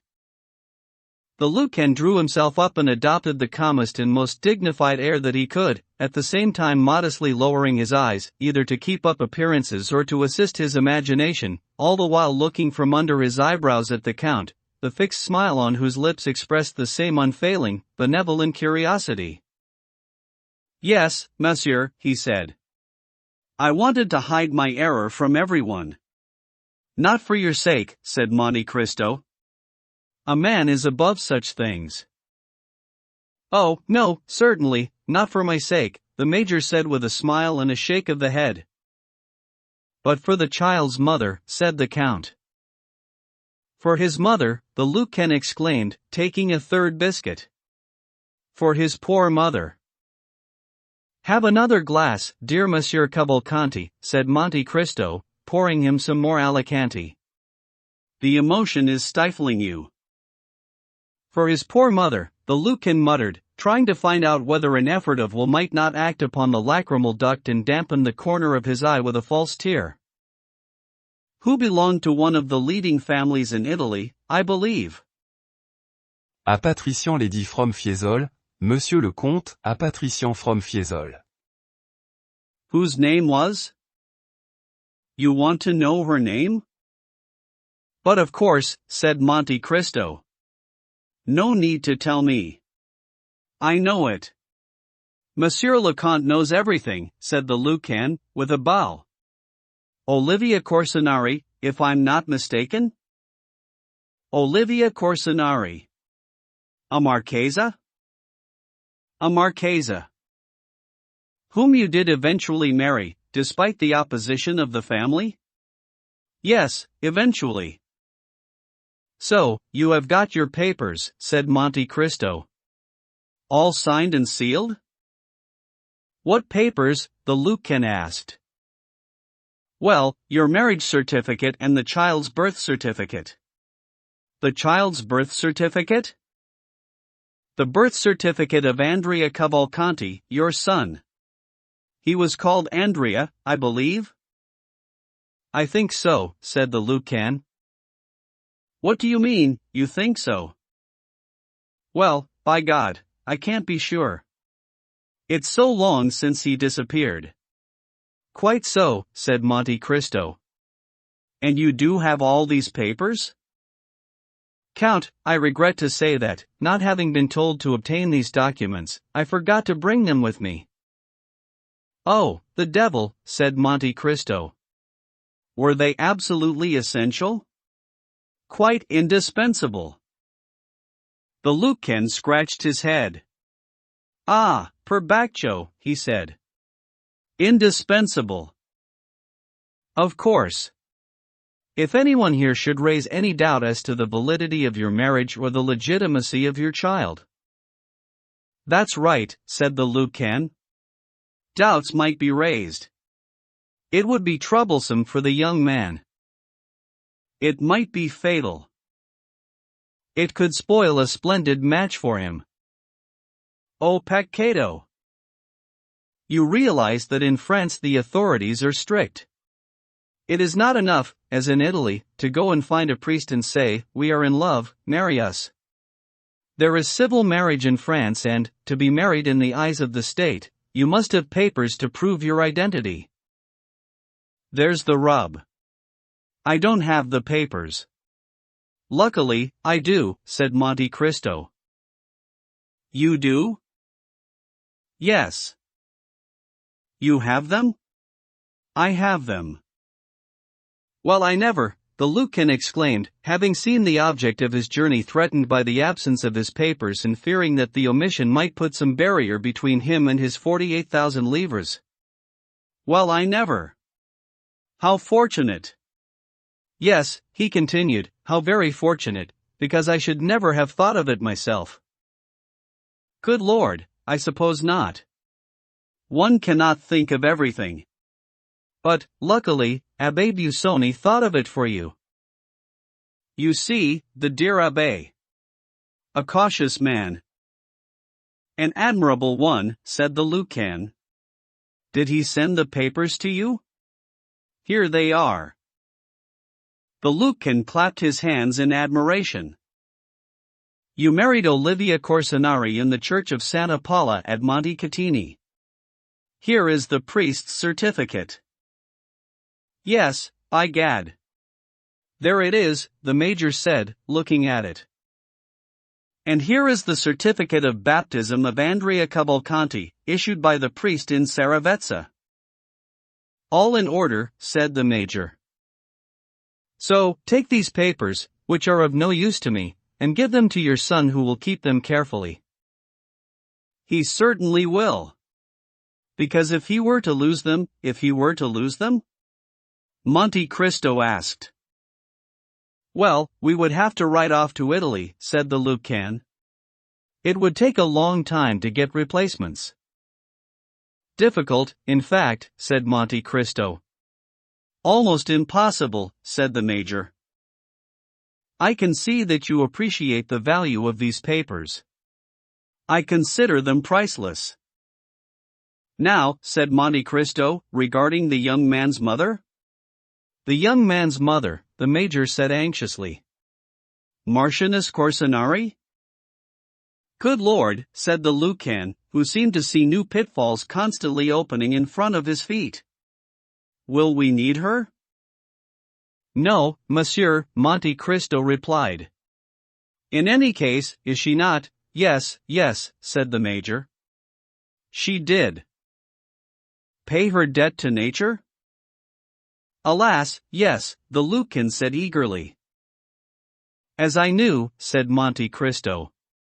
She died 10 years ago. And I mourn her still, monsieur, said the major, taking a check handkerchief from his pocket and dabbing the left eye, then the right. There is nothing to be done about it, said Monte Cristo. We are all mortal. Now, my dear Monsieur Cavalcanti, you understand that it is not necessary for anyone in France to know that you have been separated from your son for 15 years. All those stories of gypsies who steal children are not fashionable here. You sent him to be educated in a provincial college and you want him to finish his education in Parisian society. That is why you left Viareggio, where you have been living since the death of your wife. That's all you need say. You think so? Certainly. Very well, then. If anyone found out about the separation, oh, yes. What should I say then? That a faithless tutor, paid by the enemies of your family, the Corsinari? Yes, certainly, had abducted the child to ensure the death of the name. That is plausible, since he is an only child. Well, now that we have settled everything and your memory has been refreshed, so that it will not let you down, you will no doubt have guessed that I have a surprise for you? A pleasant one, asked the Lucan. Ah, said Monte Cristo. I can see that one cannot deceive either the eye or the heart of a father. Said the major. Someone has revealed something to you indiscreetly, or else you guessed that he was there. Who was there? Your son, your child, your Andrea. I guess so, the Lucan replied, with the greatest coolness imaginable. So, he is here? In this very house, said Monte Cristo. The valet informed me of his arrival when he came in a moment ago. Good. Oh, very good. Very, very good, the major said, grasping the frogging on his coat with each exclamation. My dear sir, said Monte Cristo, I understand your feelings. You must take time to compose yourself. I should also like to prepare the young man for this long-awaited interview, because I should imagine he is as impatient as you are. I imagine so, said Cavalcanti. Well, then, we shall join you in a quarter of an hour. You will bring him to me then? Does your generosity extend to introducing him to me yourself? No, I should not like to stand between a father and his son. You will be alone, Major. But have no fear, even should the call of blood itself be silenced, you cannot be mistaken, he will come through this door. He is a handsome, fair-haired young man, with delightful manners. You will see. By the way, the major said, you know that I only brought with me the 2,000 francs that the good Abbé Busoni gave me. They paid for my journey in. You need money. Of course you do, dear Monsieur Cavalcanti. Here, for a start, are 8,000 franc notes. The Major's eyes shone like emeralds. In that way I still owe you 40,000 francs, said Monte Cristo. Would Your Excellency like a receipt? The Major asked, slipping the notes into the inner pocket of his greatcoat. For what purpose? Said the Count. To settle your debt with Abbé Busoni? Well, then, give me a general receipt when you have the last 40,000 francs. Between honest men such precautions are unnecessary. Of course, said the Major. Between honest men. Now, one last thing, Marquis. What? Would you permit me to make a small suggestion? What is it? Just tell me. It might not be a bad idea to take off your greatcoat. Really, said the Major, looking at the garment with some affection. Yes, though it may still be worn in Viareggio, in Paris that style of dress, elegant though it may be, has long since gone out of fashion. How annoying, said the Lucan. Oh, if you are really attached to it, pick it up on your way out. But what can I put on? You will find something in your luggage.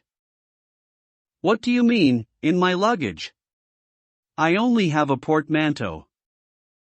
With you, of course. Why weigh oneself down? In any case, an old soldier likes to travel light. Which is precisely why. But you are a careful man, so you sent your trunks on in advance. They arrived yesterday at the Hôtel des Princes, in the Rue Richelieu. That is where you are booked in. And in the trunks?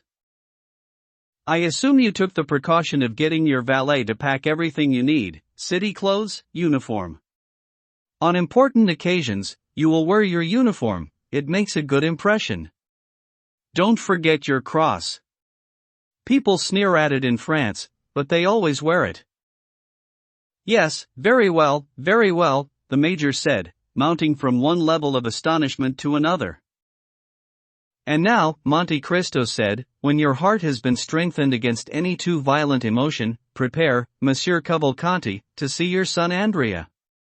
At which, giving a delightful bow to the Lucan, enchanted, ecstatic, Monte Cristo disappeared behind the hangings.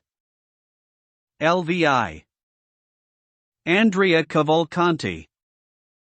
The Count of Monte Cristo went into the neighboring room which Baptistin had dubbed the Blue Drawing Room. He had been preceded there by a young man with a casual air and quite elegantly dressed, whom a cab had set down half an hour before at the door of the house. Baptistin had not had any difficulty in recognizing him. He was the tall young man, with blonde hair and a reddish beard and black eyes, whose rosy coloring and fine white skin had been described to him by his master. When the Count entered the room, the young man was stretched out on a sofa, idly tapping his boot with a slender, gold-topped cane. When he saw Monte Cristo, he leapt to his feet. Is Monsieur the Count of Monte Cristo? He asked. Yes, Monsieur, the latter replied. I think I have the honor of addressing Viscount Andrea Cavalcanti? Viscount Andrea Cavalcanti, at your service, the young man repeated, with an extremely offhand bow. You must have a letter accrediting you to me? I did not mention it to you because of the signature, which seemed strange. Sinbad the Sailor, I believe? Precisely, and as I do not know any Sinbad outside the 1001 Nights. It's one of his descendants, a very rich friend of mine, a most eccentric, almost mad Englishman, whose real name is Lord Wilmore. That explains everything, Andrea said. That's perfect. It is the same Englishman I met in. Yes, very good. Monsieur le Comte, at your service. If what you do me the honor to say is true, the Count replied with a smile, I hope that you will be good enough to let me have some details about yourself and your family. Happily, Monsieur le Comte, the young man said, with a volubility that demonstrated how reliable his memory was. As you said, I am Viscount Andrea Cavalcanti, son of Major Bartolomeo Cavalcanti, a descendant of the Cavalcantis whose name is written in the Golden Book of Florence. Our family, though still very rich, since my father possesses an income of $500,000, has suffered greatly down the years, and even I, monsieur, was carried off at the age of 5 or 6 by a treacherous tutor, so that it is now 15 years since I saw my parents. Since reaching the age of reason, and being free and my own master, I have been looking for him, but in vain. Finally, a letter from your friend Sinbad informed me that he was in Paris, and suggested that I address myself to you for news. Well, monsieur, everything you tell me is most interesting, said the Count, looking with somber satisfaction at the man's relaxed features, which were stamped with a beauty similar to that of the fallen angel. You have done well to follow my friend Sinbad's suggestion precisely, because your father is here and looking for you. Since coming into the room, the Count had not taken his eyes off the young man. He had admired the self-assurance in his look and the firmness of his voice, but at these quite natural words, "Your father is here and looking for you," young Andrea started violently and exclaimed, "My father? My father, here?" Of course, Monte Cristo replied. Your father, Major Bartolomeo Cavalcanti. Almost at once, the look of terror that had spread across the young man's features disappeared. Oh, yes. Of course, he said. Major Bartolomeo Cavalcanti. And, Monsieur le Comte, you tell me he is here, my dear father? Yes, monsieur. I might add that I have just left him, and that the story he told me, about his dear long-lost son, moved me deeply. In truth, there is a most touching poem in his agonies, his fears, and his hopes on the subject. Finally, one day, he received news that his child's abductors had offered to return him, or to state where he was, for a rather large sum of money. But nothing was too much for the good father. The money was dispatched to the frontier of Piedmont, with a passport and visas for Italy. You were in the south of France, I believe? Yes, monsieur, Andrea replied, with a slightly uneasy air. Yes, I was in the south of France. A carriage was to wait for you in Nice? That's right, monsieur. It took me from Nice to Genoa, from Genoa to Turin, from Turin to Chabris, from Chabris to Pont de Beauvoisin, and from Pont de Beauvoisin to Paris. Perfectly. He kept hoping to meet you on the way, because he followed the same route himself. That is why you were given the same itinerary. But if he had met me, said Andrea, this dear father of mine, I doubt whether he would have recognized me. I have changed somewhat since I lost touch with him. Ah, but the call of blood, said Monte Cristo. Yes, that's true. I didn't think of the call of blood. Now, said Monte Cristo, there is just one last thing troubling the Marquis Cavalcanti, which is what you did while you were separated from him, how you were treated by your persecutors, whether they treated you with all the consideration due to your noble birth, and, finally, whether the moral torments to which you have been subjected, torments which are 100 times worse than those caused by physical suffering, have not left you with some weakening of the faculties with which you were so generously endowed by nature, and if you yourself feel ready to take up the rank in society that belongs to you and to maintain it worthily. Monsieur, the young man stammered, stupefied, I hope that no false rumor. I insist that I heard speak of you for the first time by my friend Wilmore, the philanthropist. I learned that he had discovered you in difficult circumstances, I don't know what precisely, and I did not question him about it. I am not curious. Your misfortunes interested him, so you were interesting. He told me that he wanted to restore you to the position in society that you had lost, that he was looking for your father and that he would find him. He looked, and apparently he found, since he is here. Finally, he advised me yesterday of your arrival, giving me some other instructions concerning your fortune. That's all. I know that my friend Wilmore is an eccentric, but at the same time, as he is a reliable man, rich as a gold mine and, consequently, one who had indulged his eccentricities without ruining himself, I promised to follow his instructions. Now, monsieur, please do not be offended if I ask you one question, as I shall be obliged to sponsor you to some extent. I should like to know if the misfortunes you have suffered, misfortunes for which you were not responsible and which in no way diminish my respect for you, have not made you something of an outsider in this world where your fortune and your name should entitle you to shine?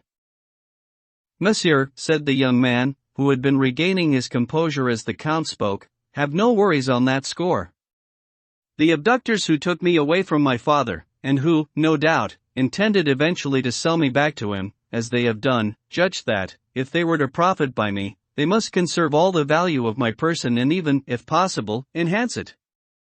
I consequently received quite a good education, and I was treated by the robbers more or less as slaves were in Asia Minor, whose masters turned them into grammarians, doctors and philosophers, so that they might get a better price for them in the market in Rome. Monte Cristo smiled. He had not expected so much, apparently, of Andrea Cavalcanti. In any event, the young man continued, if my education, or, rather, my familiarity with the ways of society, were deficient in some respects, I suppose people would be good enough to forgive it, in view of the misfortunes surrounding my birth and my youth. Ah, now, the Count said casually, you must do as you wish, Viscount, because this is your business and you are in charge, but I must say that in your place I should say nothing of all these adventures.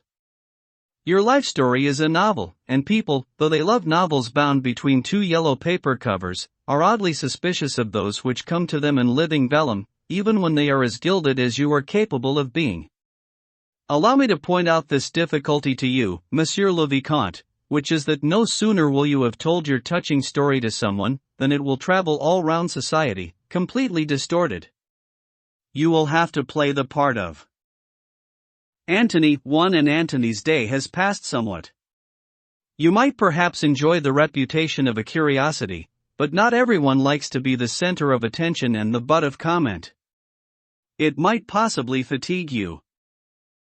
I think you are right, Count, the young man said, going pale in spite of himself under Monte Cristo's unwavering gaze. It would be very inconvenient. Oh, but not to be exaggerated either, said the Count. For, to avoid a folly, one might commit an error. No, there is just a simple plan of conduct to be settled on, and, for a man as intelligent as you are, the plan will be all the easier to follow since it is in your own interests. You must do all you can, through the evidence of witnesses and through cultivating honorable friends, to overcome everything that may seem obscure in your past. Andrea was visibly unsettled by this. I should willingly offer myself as your guarantor, said Monte Cristo, but it is an ingrained habit with me to doubt my best friends and a necessity for me to try to instill doubt in others. So I should be playing a role outside my range, as tragic actors say, and risk being booed, which is pointless. However, Monsieur le Comte, Andrea said boldly, considering that Lord Wilmore recommended me to you. Yes, indeed, said Monte Cristo. But Lord Wilmore did not disguise from me, my dear Monsieur Andrea, that you had had a somewhat tempestuous youth. Oh, he exclaimed, seeing Andrea's reaction to this. I am not asking you for a confession. In any case it was to ensure that you had no need of anyone that we brought your father, the Marquis Cavalcanti, from Lucca. You will see, he is a little formal, a bit starchy, but that is a matter of the uniform, and, when people know that he served in the Austrian army for 18 years, everything will be forgiven. In short, he is a very adequate father, I assure you. You are indeed reassuring me, monsieur. It is so long since I last saw him that I have no memory of him. And, you know, a large fortune excuses a lot of things. Is my father really very rich, monsieur? A millionaire, an income of 500,000 livres. So, the young man asked anxiously, I shall find myself comfortably off? Very comfortably, my dear sir. He will give you an income of 50,000 livres just as long as you stay in Paris. In that case, I shall always stay here. Ah, but who can ever know what may happen, my dear fellow? Man proposes, God disposes. Andrea sighed and said, but as long as I remain in Paris and nothing forces me to leave, this money that you just mentioned is guaranteed? Oh, yes, absolutely. By my father? Andrea asked uneasily. Guaranteed by Lord Wilmore, who, at your father's request, has just opened a credit of 5,000 francs a month for you with Monsieur Danglars, one of the most reliable bankers in Paris.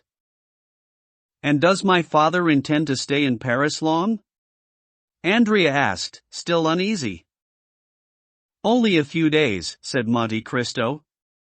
His obligations will not allow him to be absent for more than 2 or 3 weeks. Oh, the dear man, said Andrea, visibly delighted at this early departure.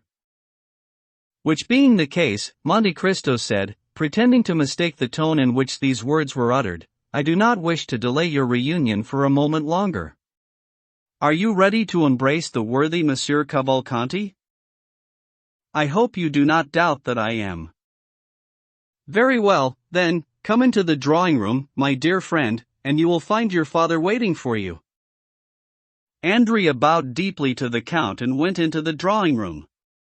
The Count looked after him and, seeing him disappear, pressed a catch next to one of the pictures which, opening away from the frame, allowed one to look through a cleverly designed crack in the paneling, into the drawing room. Andrea had shut the door behind him and was walking over to the Major, who got up immediately he heard the sound of footsteps. Monsieur! My dear father! Andrea said loudly, so that the Count could hear him through the closed door. Is it really you? Greetings, my dear son, the Major said gravely. After so many years' separation, Andrea said, still looking back towards the door, what happiness to meet again. The separation was indeed long. Should we not embrace, monsieur? Andrea asked. As you wish, my son, said the Major. The two men embraced as people embrace in the Théâtre Français, that is to say, each putting his head over the other's shoulder. We are reunited again, said Andrea. Reunited, said the Major. Never again to separate? Indeed so. I think, dear son, that you now consider France a second home? The fact is, the young man said, that I should despair were I to leave Paris. And I, you understand, could not live outside Lucca. So I shall return to Italy as soon as I can. But before you leave, my dearest father, you will no doubt give me the papers I need to prove my origins. Of course, this is the very reason I have come, and I had too much trouble in finding you, in order to give you these papers, for us to start looking for one another again. It would take the last part of my life. So, the papers? Here they are. Andrea avidly grasped his father's marriage certificate and his own baptismal certificate and, after opening the packet with the eagerness natural in a good son, perused the two documents with a speed and facility that suggested both a lively interest and a highly practiced eye. When he had finished, an indefinable expression of joy crossed his face and, looking at the Major with a strange smile, he said, Well, I'll be damned. Are there no galleys in Italy? The Major drew himself up. Why do you ask? He said. Can one manufacture such documents with impunity? For have such an offense in France, my dearest father, they would send us on holiday to Toulon for 5 years. I beg your pardon, the Lucan said, trying to manage a dignified look. My dear Monsieur Cavalcanti, Andrea said, grasping the Major's arm. How much are they giving you to be my father? The Major tried to reply. Hush! Andrea said, lowering his voice. Let me set you an example by showing my trust in you. They are giving me 50,000 francs a year to be your son, so you understand that I am hardly likely to deny that you are my father. The Major looked around anxiously. Have no fear, said Andrea. We are alone. In any case, we are speaking Italian.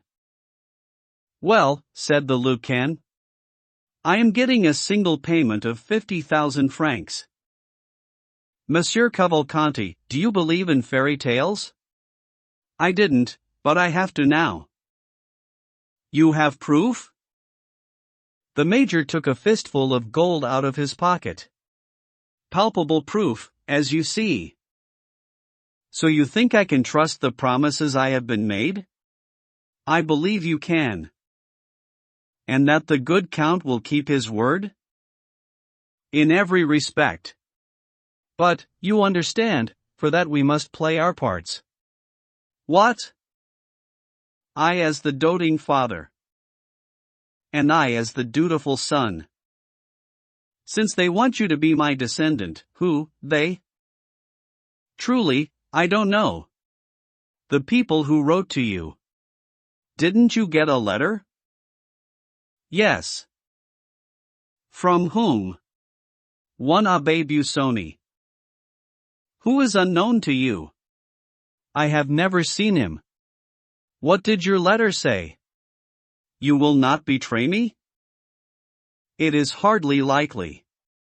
Our interests are identical, then read it. The Major passed a letter to the young man, who read it out in a low voice. You are poor and an unhappy old age awaits you. Would you like to become rich, or at least independent? Leave for Paris immediately, and go to the Count of Monte Cristo at number 30, Avenue de Champs-Élysées to claim the son you had by the Marchioness di Corsinari, who was abducted from you at the age of 5. This son is called Andrea Cavalcanti. To ensure that you entertain no doubt about the undersigned's desire to serve you, you will find herein, 1. An order for 2,400 Tuscan lire, payable at Signor Gozzi's in Florence. 2. A letter of introduction to the Count of Monte Cristo in which I accredit you for the sum of 48,000 francs. Be at the Count's house on May 26 at 7 o'clock in the evening. Signed, A.B.B. Busoni. That's it. What do you mean, that's it? The Major asked. I mean that I had an almost identical letter. You did? Yes, I did. From Abbé Busoni? No. From whom? From an Englishman, a certain Lord Wilmore, who uses the name Sinbad the Sailor. But you are no more acquainted with him than I am with Abbé Busoni? Yes, there I am further ahead than you. You have seen him? Yes, once. Where? Ah, that's just what I cannot tell you. You would know as much as I do and there would be no sense in that. And the letter told you, read it. You are poor and your future looks bleak. Would you like to have a name, to be free and to be rich? Huh, the young man said, rocking back on his heels. What a question! Take the post-chaise which you will find ready harnessed on leaving Nice via the Genoa gate. Go via Turin, Chabris, and Pont de Beauvoisin. Present yourself to the Count of Monte Cristo, in the Avenue de Champs-Élysées, on May 26 at 7 o'clock in the evening and ask to see your father. You are the son of Marquis Bartolomeo Cavalcanti and his wife, Olivia Corsinari. This will be confirmed in the papers that will be handed to you by the Marquis and which will allow you to present yourself under this name in Parisian society. An income of 50,000 francs a year will allow you to live in a style appropriate to your rank. Enclosed is an order for 5,000 livres payable at Monsieur Farias, banker, in Nice, and a letter of introduction to the Count of Monte Cristo, who is instructed by me to supply all your needs. Sinbad the Sailor. Said the Major. Very fine. Isn't it? Have you seen the Count? I have just left him. And he confirmed this? All of it. Do you understand what's going on? Good heavens, no. All this is designed to fool someone. But not you or me, in any case? No, surely not. So, what's to be done? Why worry? Exactly. Let's go through with it and not show our hand. Agreed. You will see that I'm a worthy ally. I never doubted it for a moment, my dear father. I am honored by your trust, my dear son. Monte Cristo chose this moment to come into the room. Hearing his footsteps, the two men threw themselves into each other's arms, and the Count came in to find them enlaced. Well, Marquis, he said, you seem happy with the son you have found? Oh, Monsieur le Comte, I am overcome with joy. And you, young man? Oh, Monsieur le Comte, I am overwhelmed with happiness. Fortunate father. Fortunate child, said the Count. Only one thing makes me sad, said the Major. And that is that I have to leave Paris so soon. Oh, my dear Monsieur Cavalcanti, said Monte Cristo, I hope you will not leave before I have had time to introduce you to a few friends. I am at Monsieur le Comte's disposal, the Major said. Now, young man, make your confession. To whom? To your father, of course. Tell him about the state of your finances. Oh, dear me, said Andrea. That's a sore spot. You hear, Major? Of course I hear. Yes, but do you understand? Perfectly. The dear child says he is in need of money. What can I do about it? Well, give him some, for heaven's sake. Me? Yes, you. Monte Cristo walked between the two men. Here, he told Andrea, slipping a sheaf of banknotes into his hand. What's that? Your father's reply. My father's? Of course. Didn't you just tell him that you needed money? Yes. So? Well, he has asked me to give you this. An advance on my income? No, to cover the cost of settling in. Oh, my dear father. SSH. Monte Cristo said. Can't you see that he doesn't want me to tell you that it comes from him? I appreciate such delicacy, said Andrea, thrusting the banknotes into the pocket of his trousers. Very well, said Monte Cristo. Now, go. When will we have the honor of seeing Monsieur le Comte again? Cavalcanti asked. Yes, indeed, said Andrea. When will we have that honor? On Saturday, if you like. Yes, let's see. Saturday. I have invited several people to dine with me at my house in Auteuil, at number 28 Rue de la Fontaine, including Monsieur Danglars, your banker. I will present you to him. He must know you both if he is to pay you your money. Formal dress, whispered the Major. Formal dress, uniform, medals, breeches. And for me, asked Andrea. Oh, you.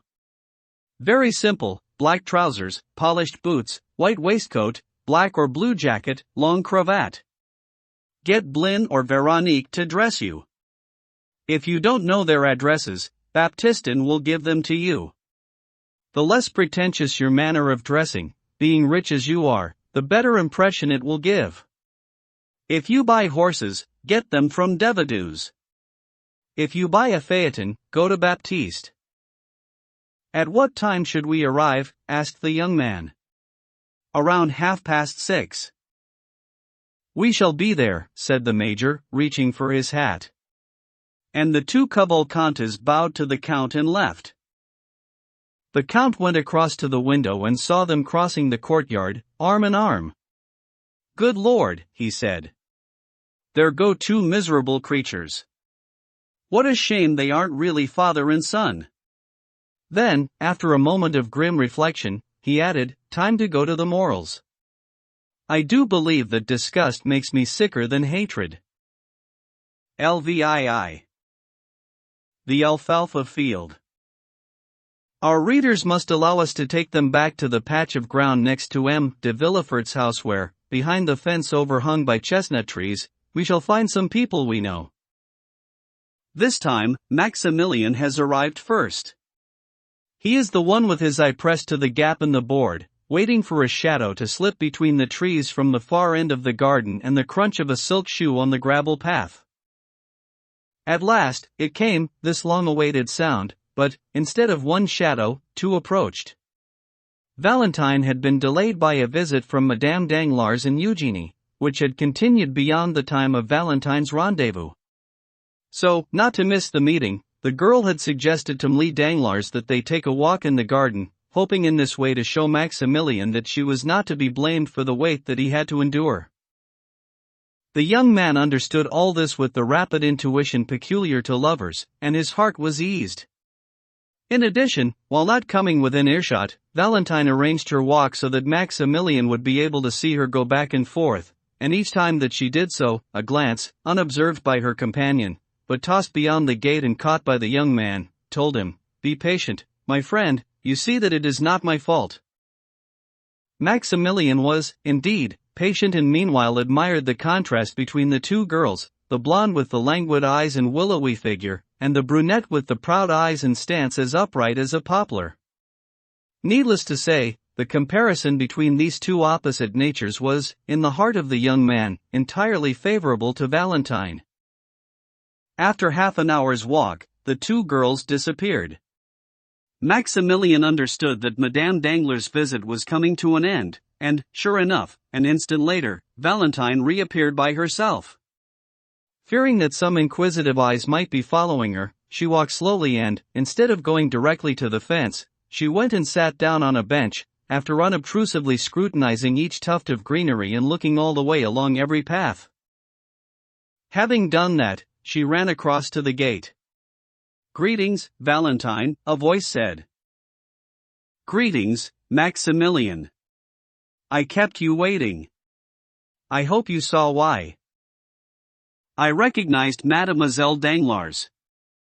"I didn't think you were a friend of hers." "Who said we were friends, Maximilian?" "No one, but that is how I interpreted the way that you were walking, arm in arm, and talking. One would have thought you were two boarding school girls telling each other their secrets." "We did confide in one another, as it happens," Valentine said. "She told me how disgusted she was at the idea of marrying Monsieur de Morcerf, and I admitted how little I want to marry Monsieur d'Épinay."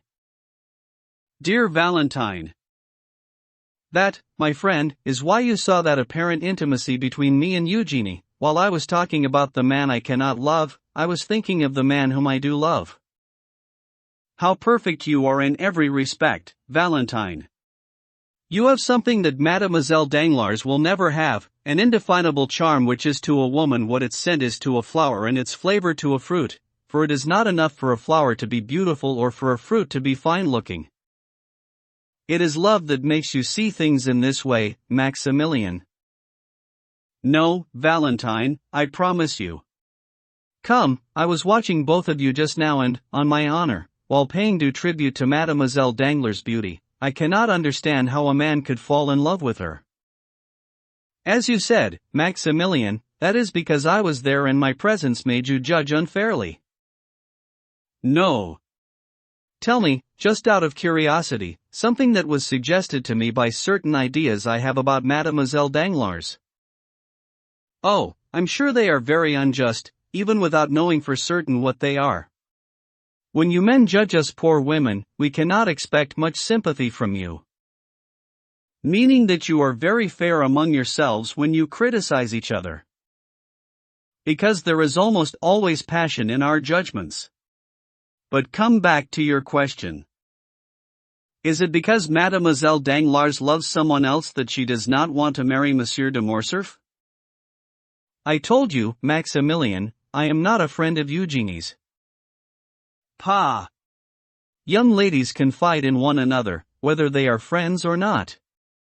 Admit that you did probe her on it. There! I can see a smile. In that case, Maximilian, there's no sense in our having this fence between us. Come, now, what did she tell you? She told me that she was not in love with anyone, said Valentine. That she detested marriage, that her greatest joy would be to lead a free and independent life, and that she almost wished her father would lose his fortune so that she could become an artist like her friend, Mademoiselle Louise d'Armilly. You see. What does that prove? Asked Valentine. Nothing, Maximilian replied, smiling. So why are you smiling now? There, said Maximilian. See? You're looking too, Valentine. Would you like me to go away? Oh, no. No, no. But let's get back to you. Yes, certainly, because we have barely 10 minutes together.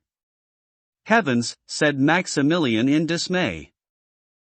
Yes, Maximilian, you are right, Valentine said sadly. What a poor friend you have in me. What a life I lead you, when otherwise you possess everything needed for happiness. Believe me, I do bitterly reproach myself.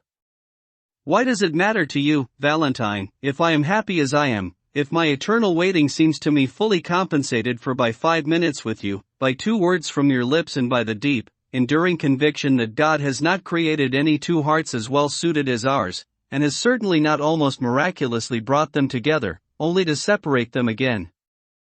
Very well. And thank you, Maximilian. Hope for both of us. I am half happy if you can hope. So what has happened this time, Valentine, to make you hurry away from me again? I don't know. Madame de Villefort sent a message for me to go and see her so that she could tell me something, they said, on which part of my fortune depends. Oh, God! Let them take my fortune. I am too rich. When they have it, then let them leave me in peace and free. You would love me as much if I were poor, wouldn't you, Moreau? I shall always love you. What would riches or poverty matter to me if my Valentine was by my side and I was sure that no one could take her away? But aren't you afraid that this news she has for you may be something to do with your marriage? I don't think so. Listen to me, Valentine, and don't be scared, because as long as I live I shall not belong to anyone else. Do you think that reassures me, Maximilian? Forgive me. You are right, I am too blunt. Well, I meant to tell you that the other day I met Monsieur de Morcerf. So? Monsieur Franz is his friend, as you know. Yes. What of it? So, he has had a letter from Franz, announcing that he will soon be back. Valentine went pale and leant against the gate. Oh, my God, she said. Suppose that were it. But, no, it would not be Madame de Villefort who told me. Why not? Because. I don't know. I just feel that Madame de Villefort, while not openly opposed to the match, does not favor it either. Do you know, Valentine, I think I may like this Madame de Villefort? Don't be in too much of a hurry, Maximilian, said Valentine with a melancholy smile. Well, if she is opposed to this match, if only enough to prevent it going ahead, she might be open to other suggestions. Don't think that, Maximilian. It is not husbands that Madame de Villefort rejects, but marriage itself. What? Marriage. But if she hates marriage so much, why did she herself marry? You don't understand, Maximilian. When, a year ago, I spoke of retiring to a convent, despite some remarks that she felt she should make, she welcomed the proposal. Even my father agreed, though at her insistence, I'm sure. Only my poor grandfather restrained me. You cannot imagine, Maximilian, the expression in the eyes of that poor old man, who loves only me in the world and who, God forgive me if this is blasphemy, is loved only by me. If you knew how he looked at me when he learned what I had decided, how reproachful that look was and how desperate were the tears that coursed down his motionless cheeks, unaccompanied by any moan or sigh. Oh, Maximilian! I felt something close to remorse. I fell at his feet, begging him, my father, forgive me. Let them do what they will to me, I shall never leave you." At that, he raised his eyes to heaven. "Maximilian, I may suffer a great deal, but that look on my grandfather's face has already compensated me for whatever I have to suffer." "Dear Valentine, You are an angel, and I really don't know what I have done to merit your unburdening yourself to me, unless it is by cutting down a few Bedouin whom God considered as infidels. But, Valentine, I ask you, what interest can Madame de Villefort have in your not getting married? Didn't you hear me tell you a moment ago that I am rich, too rich, Maximilian? From my mother, I have an income of nearly 50,000 livres. My grandmother and grandfather, the Marquis and Marquise de Saint-Méran, should leave me the same amount, and Monsieur Noirtier clearly intends to make me his sole heir. The result is that my brother Edouard, who can expect no fortune from Madame de Villefort's side, is poor in comparison with me. Yet Madame de Villefort loves the child to distraction, and if I were to have taken the veil, all my fortune, concentrated on my father who would then inherit from the Marquis, the Marquise, and me, would eventually revert to her son. 1. How strange, such cupidity in a beautiful young woman. You must admit, it is not for herself, but for her son, and what you blame as a defect in her is, from the point of view of maternal love, almost a virtue. But what if you were to cede part of your inheritance to her son, Valentine? How can one suggest such a thing, especially to a woman who is constantly talking about disinterestedness? Valentine, my love has always been sacred to me, and, like anything sacred, I have shrouded it in the veil of respect and locked it in my heart. No one in the world, not even my sister, suspects my feelings, because I haven't confided them to anyone. Valentine, would you allow me to mention them to a friend? Valentine started back. To a friend, she said. Oh, heaven, Maximilian, I shudder to hear you say that. A friend? Who is this friend? Tell me, Valentine, have you ever experienced an irresistible liking for someone, which means that, although you are seeing this person for the very first time, you feel that you have known him for a long time and wonder where and when you may have seen him, so much so that, unable to recall either the place or the time, you come to think that it must have been in a world before our own and that the attraction is a reawakened memory? Yes. Well, that is what I felt the first time I met this extraordinary man. An extraordinary man? Yes. Whom you have known for a long time, then? For barely a week or 10 days. And you call this man your friend, when you have known him for a week? Oh, Maximilian! I thought you less generous in attributing such a title.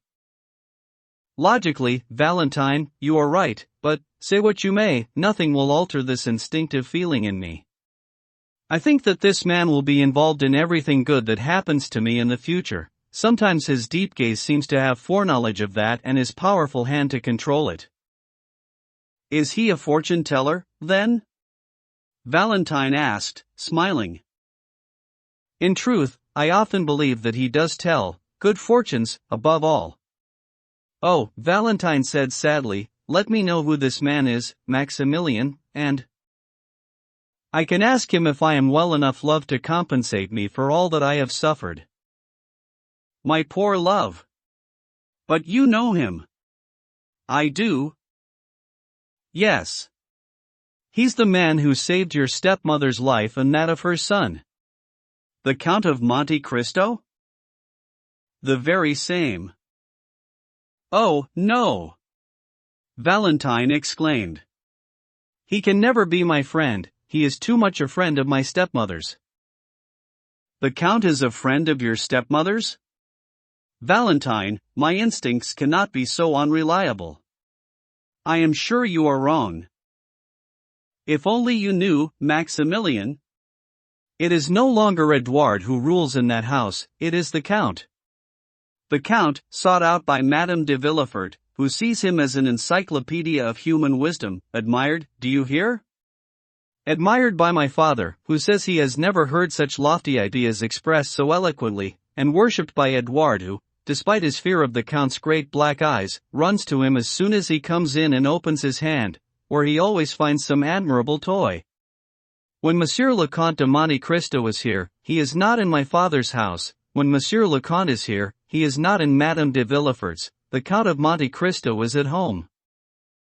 Well, then, dearest Valentine, if what you say is true, then you must already be feeling the effects of his presence, or you soon will feel them. When he met Albert de Morcerf in Italy, he rescued him from brigands. When he saw Madame Danglars for the first time, it was to make a regal gift to her. When your stepmother and your brother came past his door, his Nubian servant saved their lives. The man obviously has the power to influence events. I have never seen such simple tastes allied to such magnificence. His smile is so sweet, when he turns it on me, that I forget how bitter others find it. Tell me, Valentine, has he smiled at you in that way? If he does, you will be happy. Me, the girl said.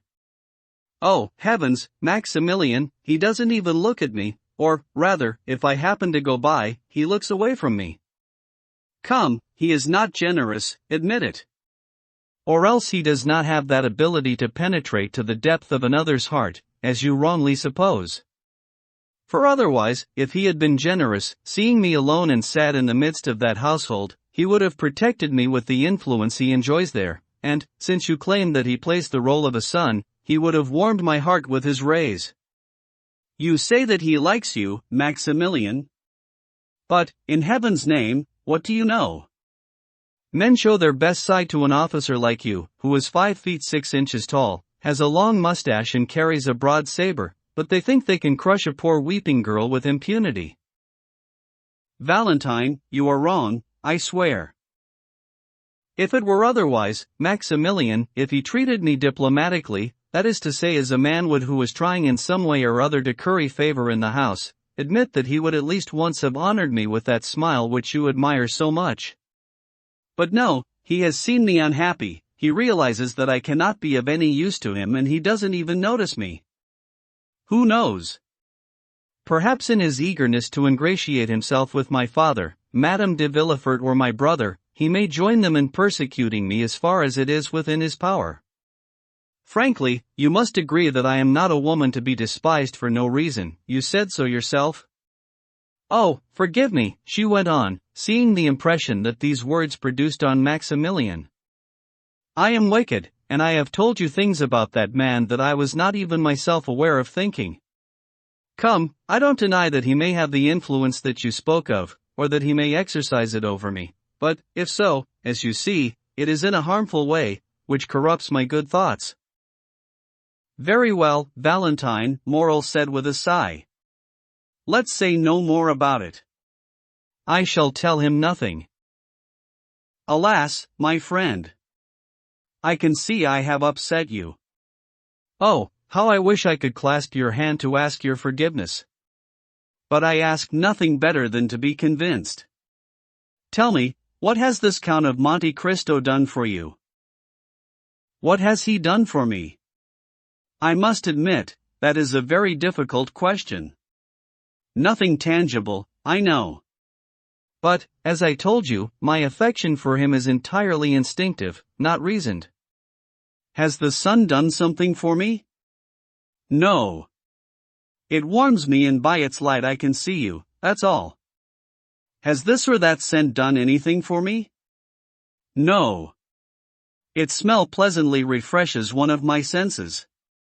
I can't say anything other than that when someone asks me why I praise that perfume, my friendship for him is as strange as his for me. A secret voice tells me that there is more than chance behind this reciprocal and unexpected friendship. I find a correlation between his merest action, or his most secret thought, and my actions, my thoughts. You will laugh at me again, Valentine, but since meeting this man I have the absurd idea that everything good that happens to me emanates from him. However, I lived for 30 years without needing this protector, didn't I? And yet. Let me take an example. He has invited me to dine with him on Saturday, which is natural at this stage in our acquaintance, I think. Well, what have I learned since? Your father has been invited to this dinner and your mother will be coming. I shall meet them, and who knows what might come of that meeting, in the future. The circumstances are apparently very simple, yet I perceive something astonishing in it and it gives me a strange sense of optimism. I feel that the Count, that remarkable man who guesses everything, wanted to bring me together with Monsieur and Madame de Villefort, and sometimes, I promise you, I try to read in his eyes to see whether he has guessed our love. My dear friend, said Valentine, I should take you for a visionary and I should be seriously concerned for your wits, if all I heard from you were ideas of this kind. What? You imagine that this meeting is something other than a coincidence? Seriously, just think about it. My father, who never goes out, was 10 times on the point of refusing to let Madame de Villefort go, while she, on the other hand, could not contain her desire to see this extraordinary nabob in his own home. She had great difficulty in getting him to agree to accompany her. No, believe me, apart from you, Maximilian, I have no one to turn to except my grandfather, who is a corpse, and no other support except my poor mother, who is a ghost. I expect you are right, Valentine, and that reason is on your side. But today your sweet voice, which usually has such power over me, has not convinced me. Any more than yours has convinced me, said Valentine. I must say that if you have no more evidence to offer. I do have some, Maximilian said hesitantly, but I must say, I am forced to admit it myself, this piece of evidence is even more absurd than the last. Too bad, said Valentine, smiling. Yet I find it no less convincing, being a man of inspiration and feeling who has sometimes, in his 10 years' service, owed his life to one of those inner flashes that tell you to move forward or back, so that the bullet that should have struck you flies harmlessly past. Dear Maximilian, why don't you attribute some of the warding off of those bullets to my prayers? When you are over there, I no longer pray to God for myself or my mother, but for you. Yes, since I have known you, Morrel said, smiling in his turn. But what about before, Valentine? Ha! Since you do not wish to be indebted to me for anything, you scoundrel, give me this evidence which you yourself admit to be absurd. Well, then, look through the barrier and you will see the new horse on which I rode here, over there, by the tree. Oh, what a splendid creature! Valentine exclaimed. Why didn't you bring him close up to the gate? I could have spoken to him and he would have heard me. He is indeed, as you can see, quite a valuable animal. And, as you know, my income is limited and I am what is called a reasonable man. Well, I saw this splendid Medea, as I call him, at a place where they sell horses. I asked the price and was told 4,500 francs, so, as you may well imagine, I was obliged to abstain from admiring him much longer, though I must admit that I left with a heavy heart, because he had looked at me tenderly, nuzzled me with his head and pranced about under me in the most captivating and lively way. That same evening, I had some friends at my house, Monsieur de Châteaurenaud, Monsieur de Bray, and 5 or 6 other ne'er-do-wells with whom it is your good fortune to be unacquainted, even by name. Someone suggested bouillotte. I never play, because I am not rich enough to afford to lose or poor enough to want to win. But being the host, you understand, I was obliged to send for some cards, which I did.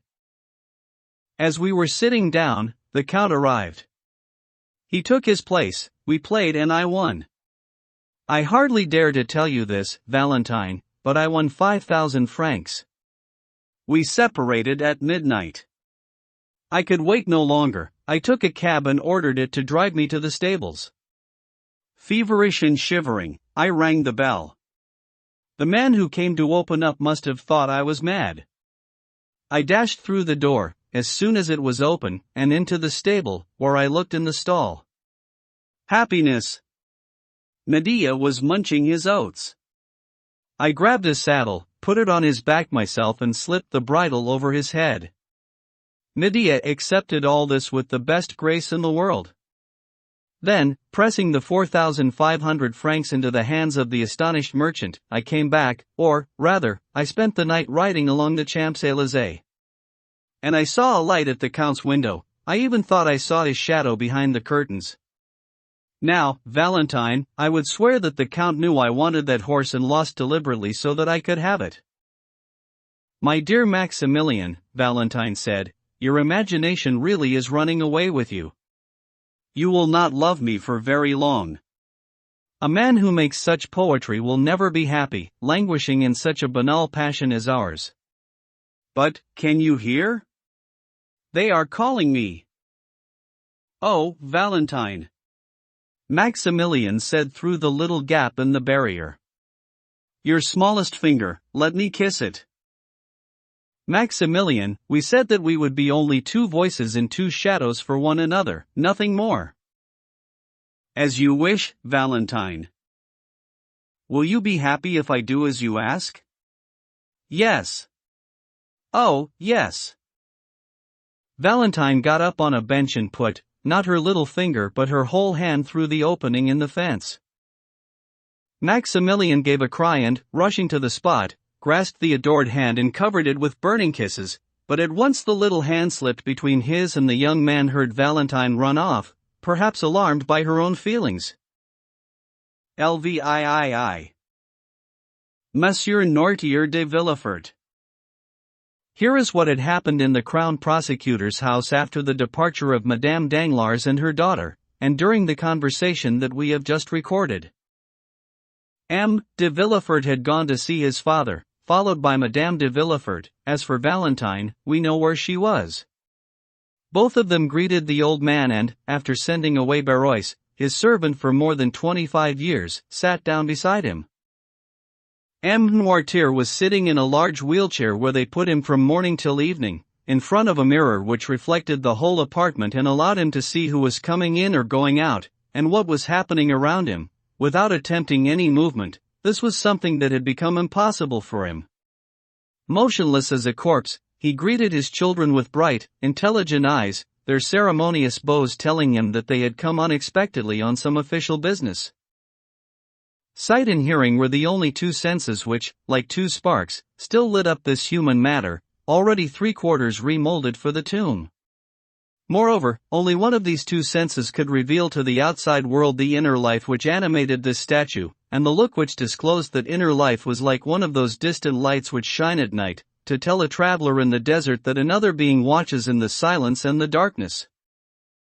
Consequently, in old Noirtier's black eyes, under their black brows, black, while all the rest of the hair, which he wore long and resting on his shoulders, was white, in his black eyes, as usually happens with any human organ which has been exercised at the expense of the others, were concentrated all the activity, all the skill, all the strength and all the intelligence once distributed around this body and this mind. The gesture of the hand, the sound of the voice and the attitude of the body may indeed have gone, but these powerful eyes made up for all. He commanded with them and thanked with them.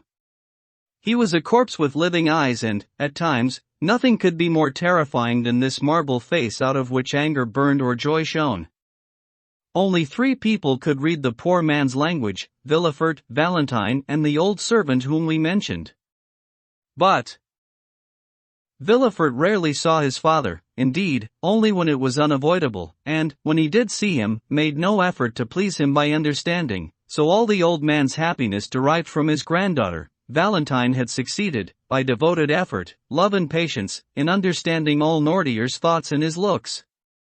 She replied to this language, incomprehensible to anyone else, with all her voice, all her expression and all her soul, setting up lively dialogues between the girl and this apparently dead clay, almost returned to dust, and which, despite that, was still a man of immense learning, unparalleled perception, and a will as powerful as any can be when the soul is trapped in a body that no longer obeys its commands.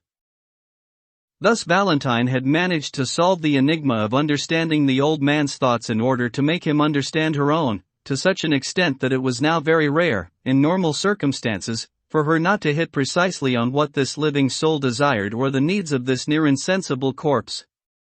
As for the servant, he had, as we mentioned, been serving his master for 25 years and knew all his habits, so it was not often that Noirtier needed to ask him for anything.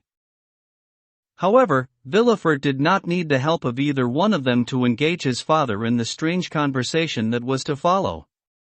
As we said, he was perfectly well acquainted with the old man's vocabulary, only boredom or indifference prevented him from using it more often. So he let Valentine go out into the garden and he sent Barrois away, taking the servant's place on his father's right, while Madame de Villefort sat on his left. "Monsieur," he said, "do not be surprised if Valentine has not come up with us and I have sent Barrois away, because the discussion that we are about to have is one that could not take place in front of a young girl or a servant. Madame de Villefort and I have something to tell you."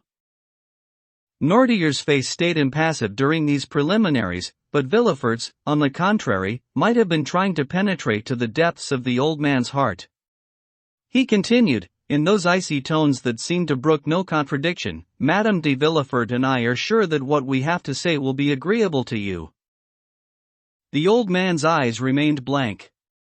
He was listening, nothing more. "Monsieur," Villefort continued, "we are going to have Valentine married."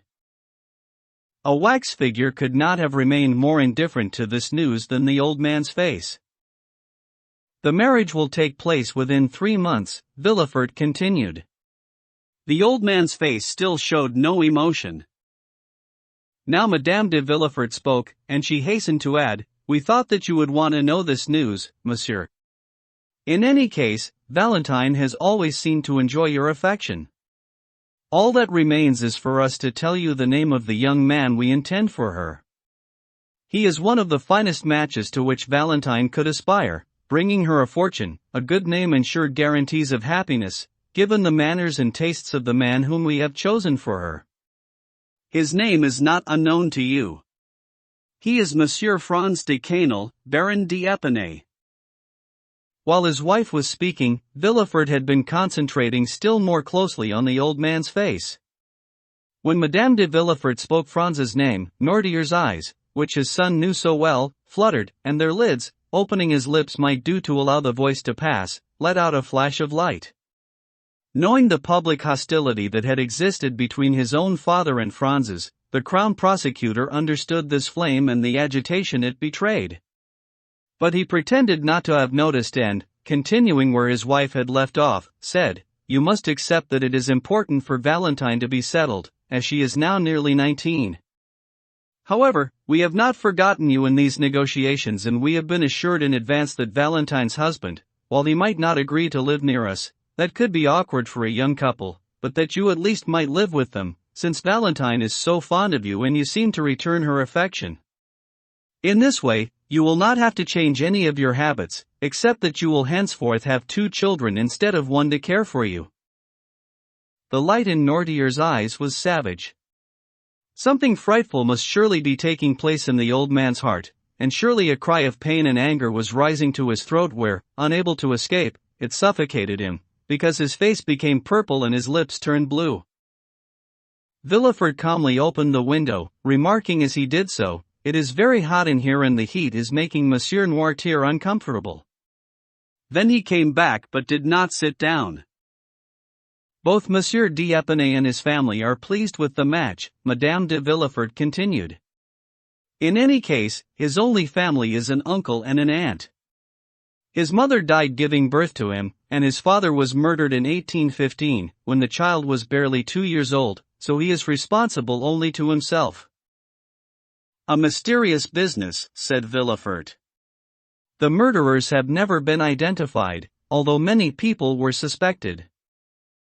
Noirtier made such an effort that his lips almost contracted into a smile. "However," Villefort went on, "the guilty parties, those who know that they committed the crime and who may be subject to human justice in their lives and divine justice when they are dead, would be happy indeed to be in our place, with a daughter whom they could offer to Monsieur Franz d'Épinay, to extinguish even the merest glimmer of suspicion."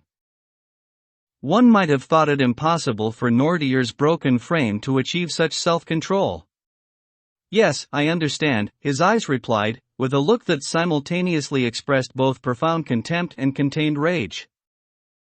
Villefort interpreted the meaning of this look perfectly and answered it with a slight shrug of the shoulders. Then he motioned to his wife to get up. "Now, Monsieur," Madame de Villefort said, "please accept my regards. Would you like Edouard to pay his respects to you?" It was understood that when the old man meant yes, he would close his eyes, when he meant no he would blink them repeatedly and, when he needed something, he would raise them upwards. If he wanted Valentine, he closed only the right eye, if he wanted Barois, he closed the left. At Madame de Villefort's suggestion, he blinked vigorously. At this blatant refusal, Madame de Villefort pursed her lips. "So, shall I send you Valentine?" she asked. "Yes," the old man said, shutting his eyes tightly. And Madame de Villefort took their leave of the old man and went out, giving orders for Valentine to be called. She already knew that she would have to attend Noirtier during the day. She came in behind them, still flushed with emotion. It took only a glance for her to realize how much her grandfather was upset and how much he wanted to speak to her. "Oh, grandfather," she exclaimed. "What is wrong? Someone has upset you, haven't they? You're angry?" "Yes," he said, closing his eyes. "Who has made you angry? My father? No. Madame de Villefort, then? No. Are you angry with me?" The old man indicated, "Yes." "With me?" Valentine said in astonishment. The old man again closed his eyes. "My dearest grandfather, what have I done?" Then, getting no reply, she went on, "I have not seen you all day." "Has someone told you something about me?"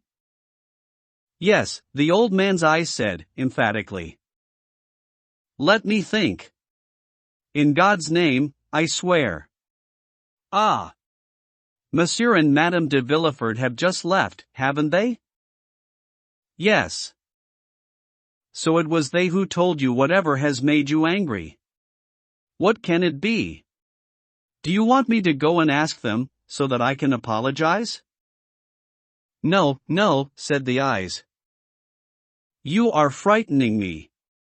Heavens, what can they have said?" She thought for a while, then she exclaimed, "Ah! I've got it," and, lowering her voice and coming close to the old man, "They spoke about my marriage, perhaps?" "Yes," the eyes replied angrily. "I understand. You are cross with me because I did not tell you."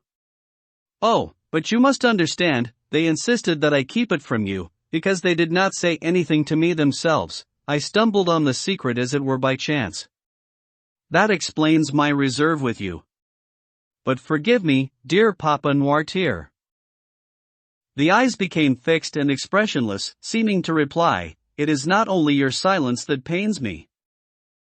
"What, then?" the girl asked. "Do you think I would abandon you, grandfather, and that marriage would make me forgetful?" "No," said the old man. "So they told you that Monsieur d'Épinay agreed that we could still live together?" "Yes."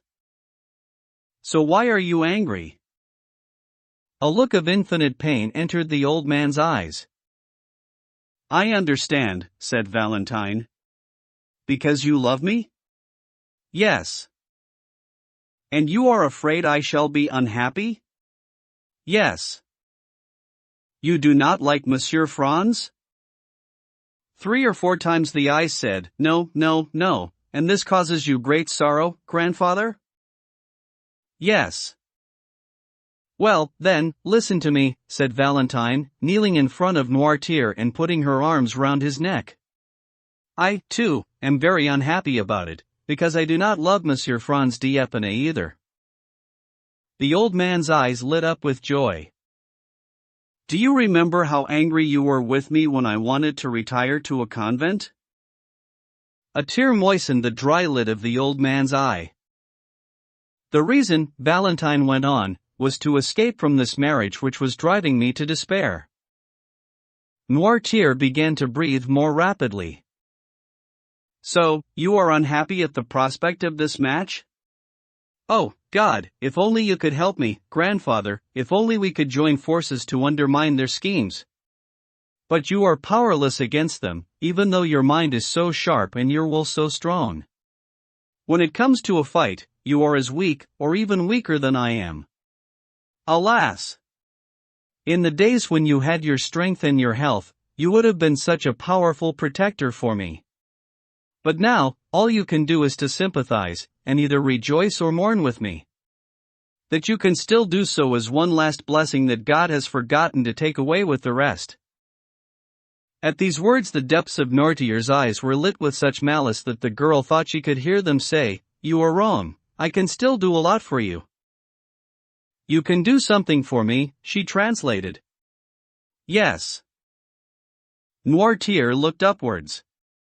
This was the sign that meant he wanted something. "What do you want, grandfather?" "Let's see."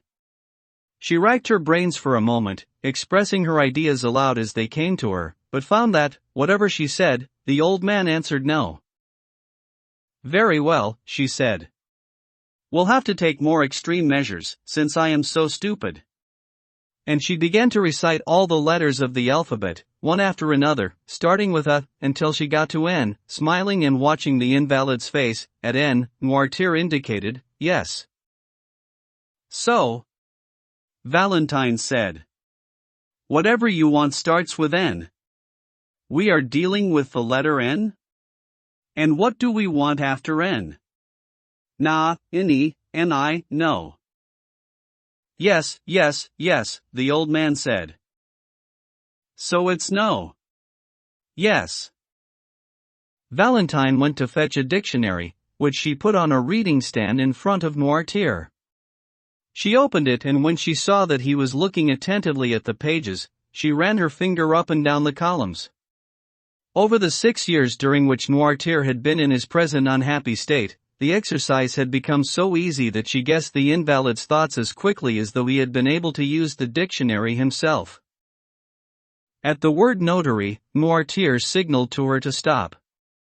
"Notary," she said. "Do you want a notary, grandfather?" The old man indicated that this was the case.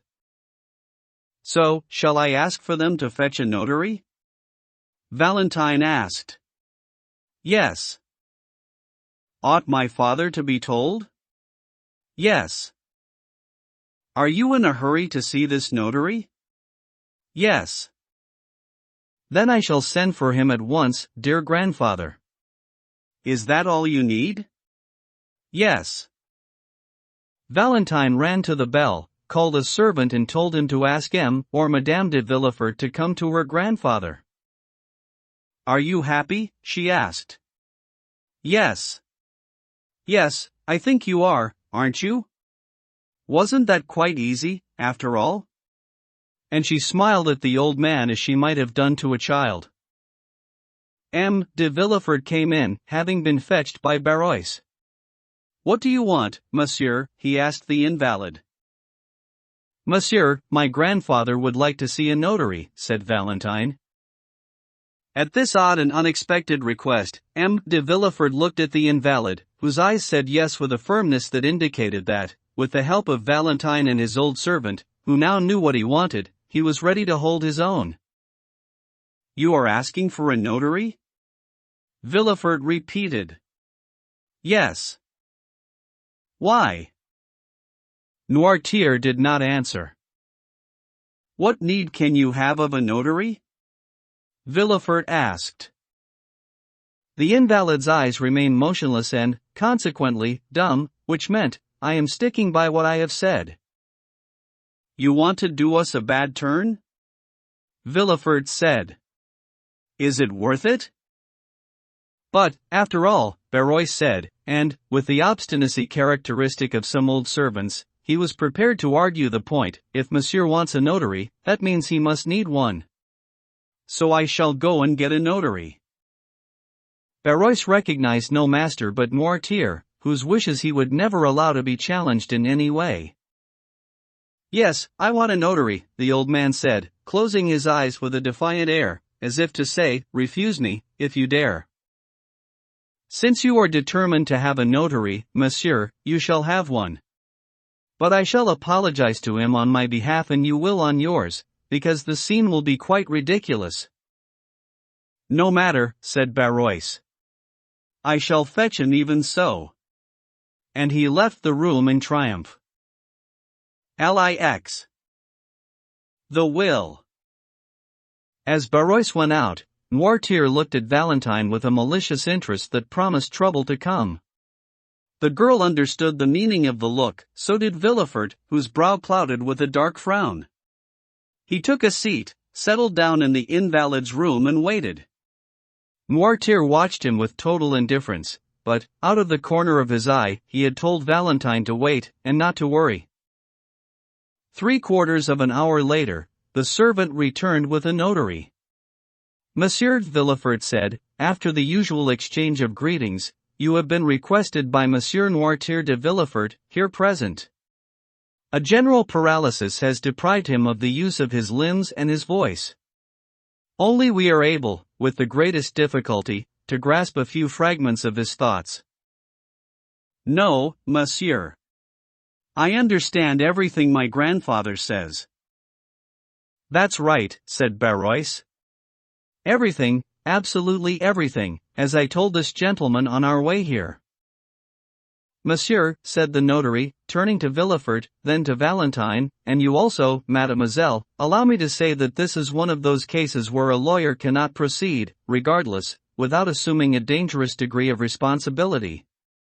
For an act to have legal force, the first requirement is that the notary should be entirely convinced that he has faithfully interpreted the wishes of the person making such an act. Now, I cannot myself be sure of the approval or otherwise of a client who does not speak. And since, in view of his silence, I cannot be clearly persuaded that he wants something or that he does not want it, my functions would be exercised to no avail, indeed, illegally. The notary made to leave, and a faint smile of triumph appeared on the lips of the Crown Prosecutor. But Noirtier was looking at Valentine with such an expression of anguish that she went and placed herself between the notary and the door. Monsieur, she said, the language in which I communicate with my grandfather can easily be learnt and, just as I myself understand it, so in a matter of minutes I can teach you to do so. Tell me, what do you need to satisfy your conscience? Whatever is necessary for our acts to be legally valid, the notary replied. That is to say, certainty of the client's approval or disapproval. A person may attest when physically sick, but he must be mentally healthy. Well, then, monsieur, 2 signs will show you for certain that my grandfather has never been in greater command of his mental faculties than he is at this moment. Being deprived of voice and movement, Monsieur Noirtier closes his eyes when he means yes and blinks them several times when he means no. You now have all you need to converse with Monsieur Noirtier. Try it. The look that the old man gave Valentine was so brimming with tenderness and gratitude that even the notary could follow it. Have you heard and understood what your granddaughter has just said, monsieur? The notary asked. Noirtier gently closed his eyes, reopening them a moment later. And you approve of what she says? That is to say, that the signs mentioned by her are truly those by which you make yourself understood? Yes, the old man repeated. You asked for me to come? Yes. To make your will? Yes. And you do not wish me to leave without making this will? The invalid blinked energetically several times. Very well, monsieur, the girl asked. Do you now understand and will your conscience be clear? Before the notary could reply, Villefort drew him aside. Monsieur, he said, do you think that a man can endure a physical assault as severe as that experienced by Monsieur Noirtier de Villefort, without also suffering some grave mental damage?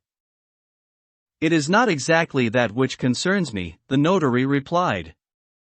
However, I do wonder how we shall be able to guess his thoughts in order to elicit a reply.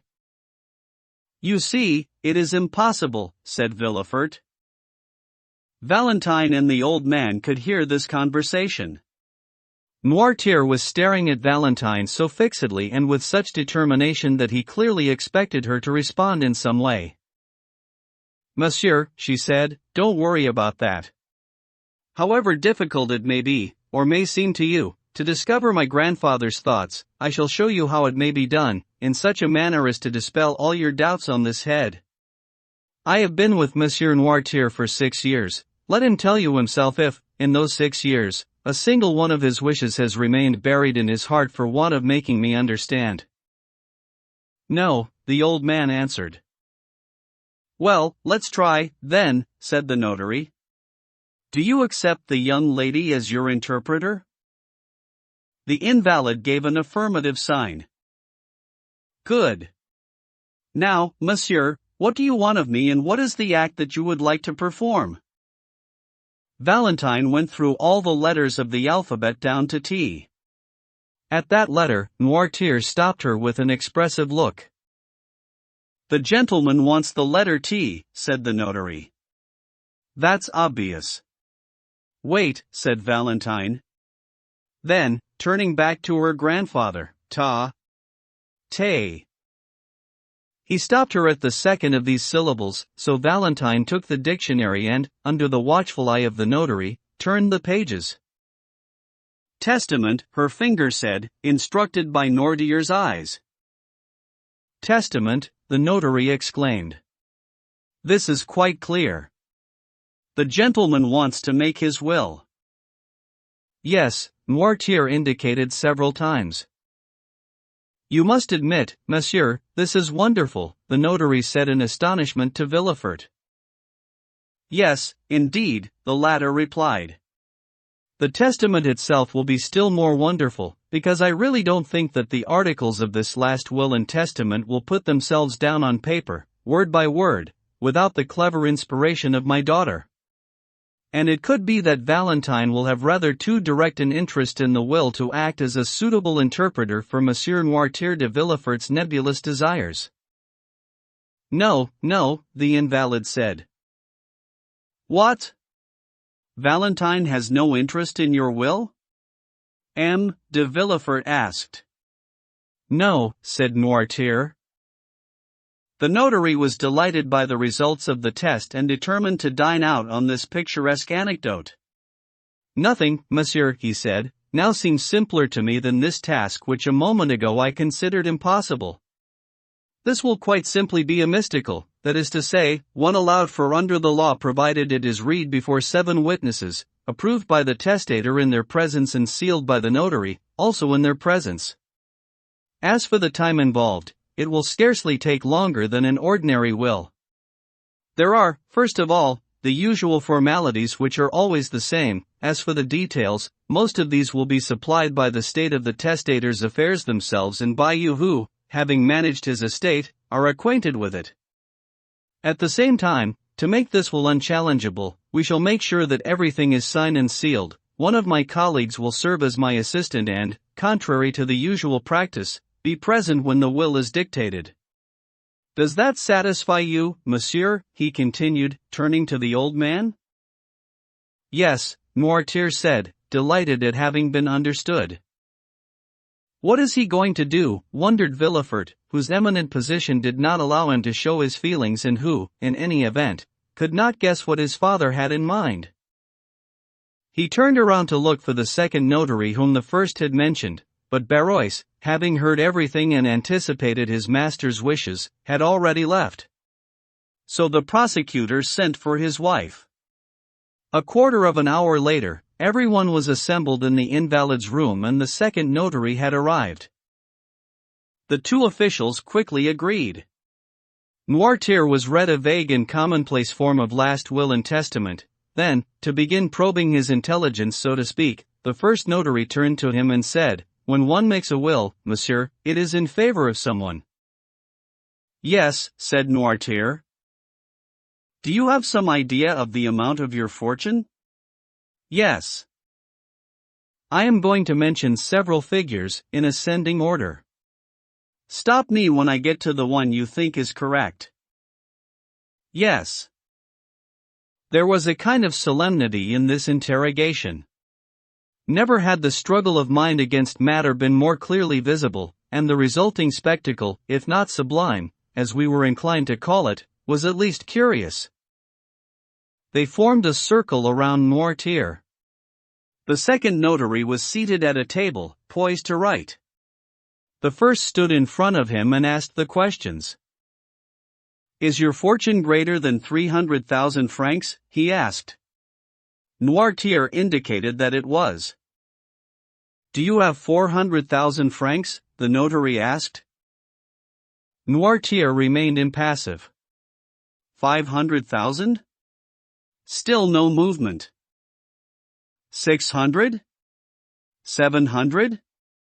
800? 900? Noirtier indicated, yes.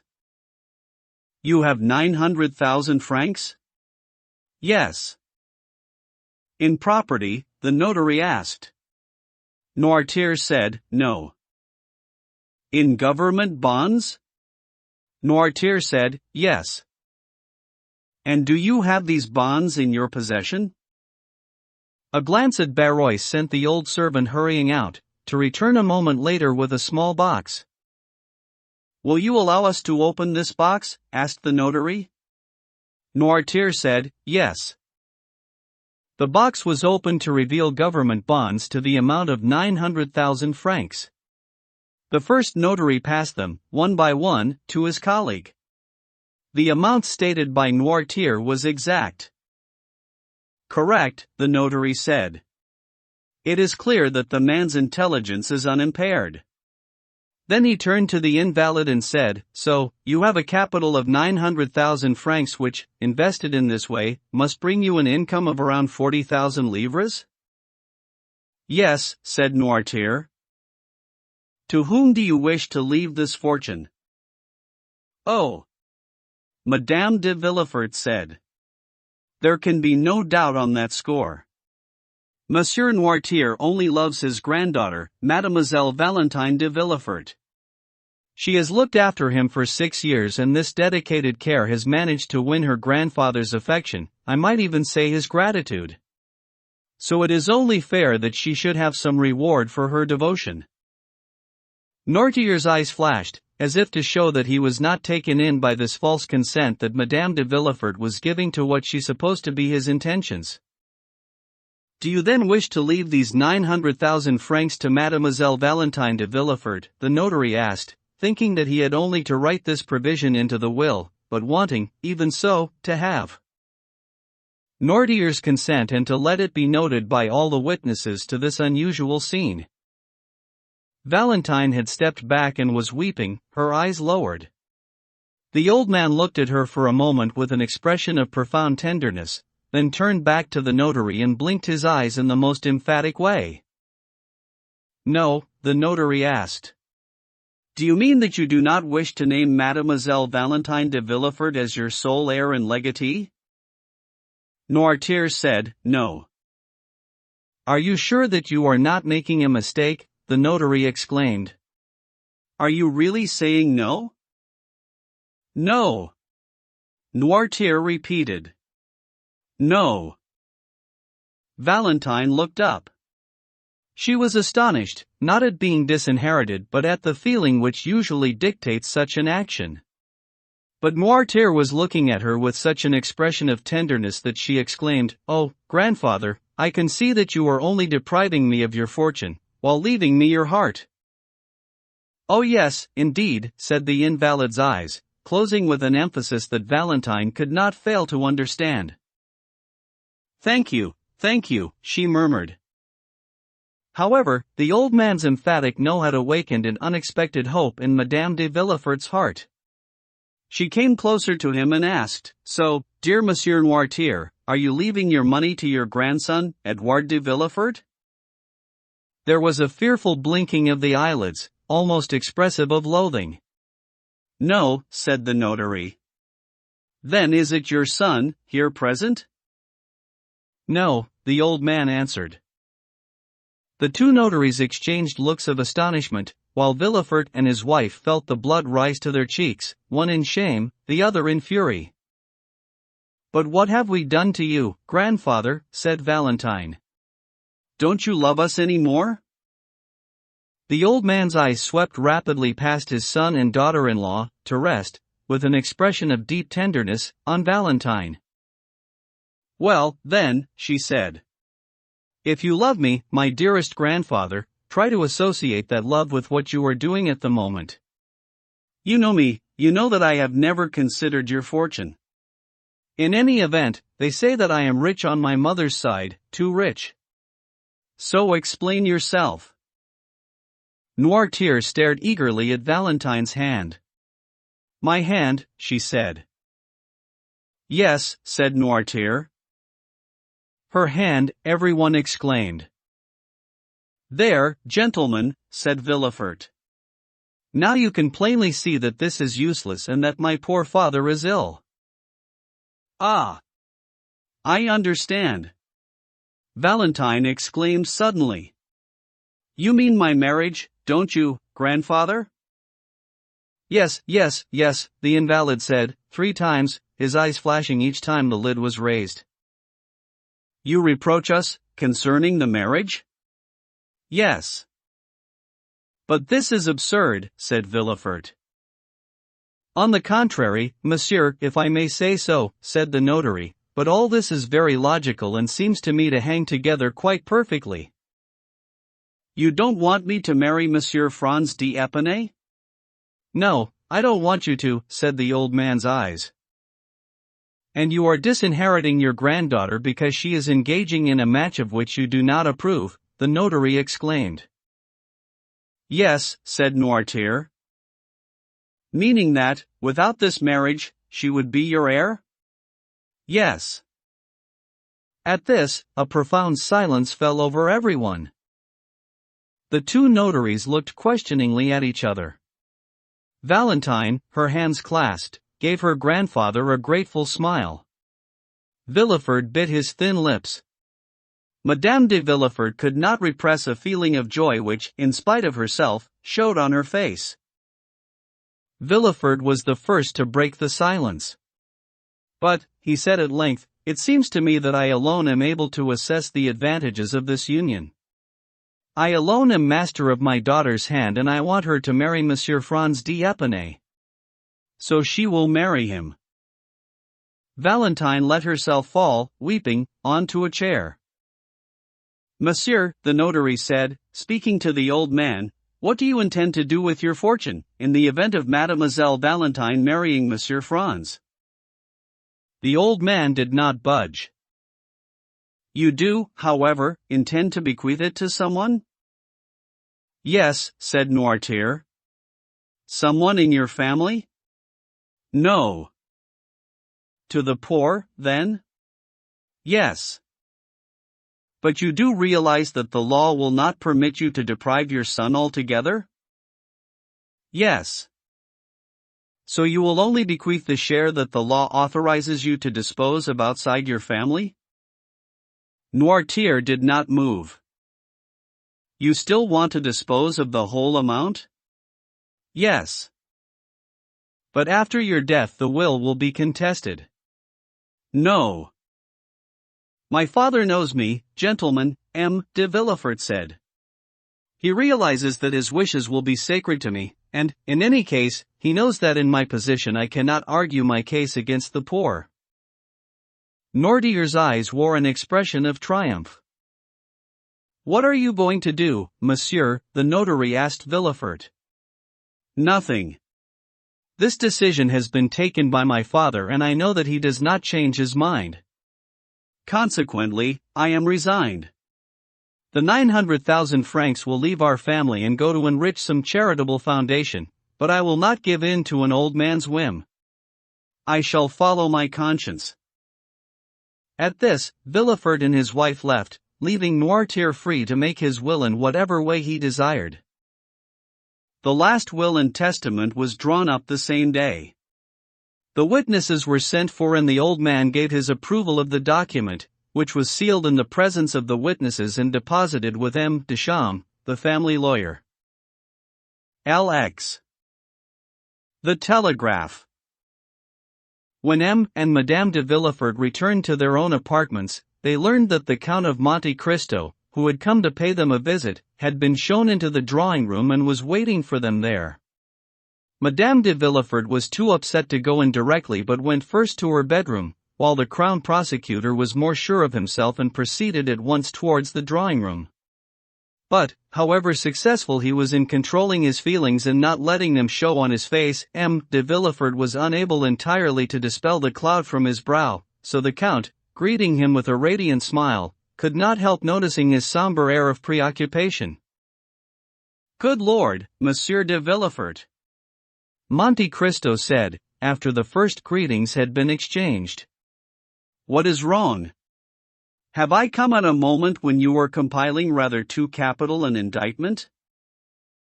Villefort tried to smile. "No, Count," he said. "I am the only victim here. I am losing my own case, and the indictment was drawn up as a result of chance, obstinacy, and folly." "How do you mean?" Monte Cristo asked, with a perfect show of sympathetic curiosity. "Have you really suffered some serious misfortune?" "Oh, Monsieur le Comte," Villefort said, with icy bitterness, "it is not worth mentioning." "It is nothing, simply a financial loss." "Agreed," said Monte Cristo. "A financial loss is a trivial matter to someone who possesses a fortune and a philosophical outlook which are both as broad as yours." "Yes," Villefort replied. "It is not the money that bothers me, though, when all's said and done, 900,000 francs may be worth a sigh, or at least a snort of irritation. But I am chiefly vexed by the turn of fate, of chance, of destiny. I don't know what to call the force behind the blow that has just struck me, destroying my financial expectations and, perhaps, my daughter's future, because of the whim of a senile old man." "My goodness! What is this?" the Count exclaimed. "Did you say 900,000 francs? Even a philosopher might regret the loss of such a sum." "Who has brought this upon you?" "My father, whom I mentioned to you." "Really? Monsieur Noirtier? But I thought you told me that he was totally paralyzed and deprived of all his faculties?" "Yes, his physical faculties, for he cannot move or speak, yet, as you see, despite that, he thinks, wills and acts. I left him 5 minutes ago and at this moment he is dictating his last will to 2 notaries." "So he must have spoken?" "He did better than that, he made himself understood." "How?" "With a look, his eyes still live and, as you see, their look can kill." "My friend," Madame de Villefort said, coming into the room, "perhaps you are exaggerating the situation?" "Madame," the Count said with a bow. In return, Madame de Villefort gave him her most gracious smile. "What is Monsieur de Villefort telling me, then?" Monte Cristo asked. "And what incomprehensible change of heart." "Incomprehensible." "That's the word," the prosecutor repeated with a shrug of the shoulders. "An old man's whim. And there is no way of making him change his mind?" "Yes, there is," said Madame de Villefort. "It is entirely within my husband's power to ensure that the will, instead of being made to Valentine's disadvantage, is in her favor." The Count, seeing that the couple were starting to speak in parables, took on an absent-minded air, and began to give the most profound attention and the most marked approval to Edouard, who was pouring ink into the bird's drinking dish. "Now, dearest," Villefort said, in answer to his wife, "you know that I do not enjoy playing the tyrant in my own home and that I have never thought the fate of the world hung on my nod. However, it is important that my decisions should be respected in my family, and that the folly of an old man and the whim of a child should not be allowed to upset a plan that has been settled in my mind for several years. The Baron d'Épinay was my friend, as you know, and a match with his son is entirely suitable." "Do you think," Madame de Villefort asked, "that Valentine might be in league with him?" "Consider, she has always been opposed to this match and I should not be surprised if all we have just seen and heard were not the result of a plan agreed between the two of them. Believe me, madam, said Villefort, no one gives up a fortune of 900,000 francs just like that. She would have given up the world, since a year ago she wanted to go into a convent. No matter, Villefort persisted. I insist, madam, that this marriage should take place. Despite your father's wishes? Madame de Villefort said, changing to another tack. That is serious. Monte Cristo pretended not to be listening, but he heard every word that was being said. I have to tell you that I have always respected my father because, as well as natural filial feeling, I had an awareness of his moral superiority, and because a father is doubly sacred, both as our creator and as our master. But today I can no longer recognize any intelligence in an old man who is transferring onto the son what is nothing anymore except a memory of hatred for the father. It would be ridiculous for me to subject my behavior to his whims. I shall continue to have the greatest respect for Monsieur Noirtier. I shall accept the financial punishment that he is imposing on me without complaint. But I shall remain inflexible in my resolve, and the world will recognize that common sense is on my side. Consequently, I shall marry my daughter to Baron Franz d'Épinay because, in my view, this marriage is good and honorable, and, when it comes down to it, because I wish to marry my daughter to whomsoever I please. What, said the Count, to whom the prosecutor had constantly been looking for approbation. What? Do I understand that Monsieur Noirtier is disinheriting Mademoiselle Valentine because she is going to marry Baron Franz d'Épinay? Yes, I haven't. Yes, monsieur, that's the reason, Villefort said, shrugging his shoulders. At least, as far as one can see, Madame de Villefort added. The real reason, madame. Believe me, I know my father. Can you imagine such a thing? The young woman replied. I ask you, how can Monsieur Noirtier find Monsieur d'Épinay any less acceptable than anyone else? Indeed, said the Count. I have met Monsieur Franz d'Épinay, the son of General de Canel, I think, who was created Baron d'Épinay under King Charles X. Precisely, Villefort replied. He seems to me to be a charming young man. So it must be an excuse, I am sure of it, said Madame de Villefort. Old men are jealous of their affections. Monsieur Noirtier does not want his granddaughter to marry. But is there some cause for this hatred? Good Lord, who can tell? Perhaps some political antipathy? As it happens, my father and Monsieur d'Épinay did live through those stormy times, of which I only experienced the final days, said Villefort. Wasn't your father a Bonapartist? Monte Cristo asked. I seem to remember you telling me something like that. My father was a Jacobin more than anything else, Villefort said, driven to abandon his usual caution. The senator's cloak that Napoleon threw over his shoulders only served to disguise the man, without changing him. When my father plotted, it was not for the emperor but against the Bourbons, because he had this fearsome quality of not struggling for some unattainable utopia, but only for what was achievable, and, to attain that, he would apply the terrible doctrines of the Montaigne, one which would shrink from nothing. There you are, then, said Monte Cristo. Monsieur Noirtier and Monsieur d'Épinay must have met in the political field. I believe that General d'Épinay, even though he served under Napoleon, remained a royalist at heart. Is he not the same who was assassinated one evening on his way home from a Napoleonic club, which he had been persuaded to visit by some who thought he shared their opinions? Villefort looked at the Count with something akin to terror. Am I mistaken? Monte Cristo asked. Not at all, monsieur, said Madame de Villefort. On the contrary, quite correct. And it is because of what you have just mentioned, and to extinguish this old animosity, that Monsieur de Villefort considered uniting in love two children whose fathers had been divided by hatred.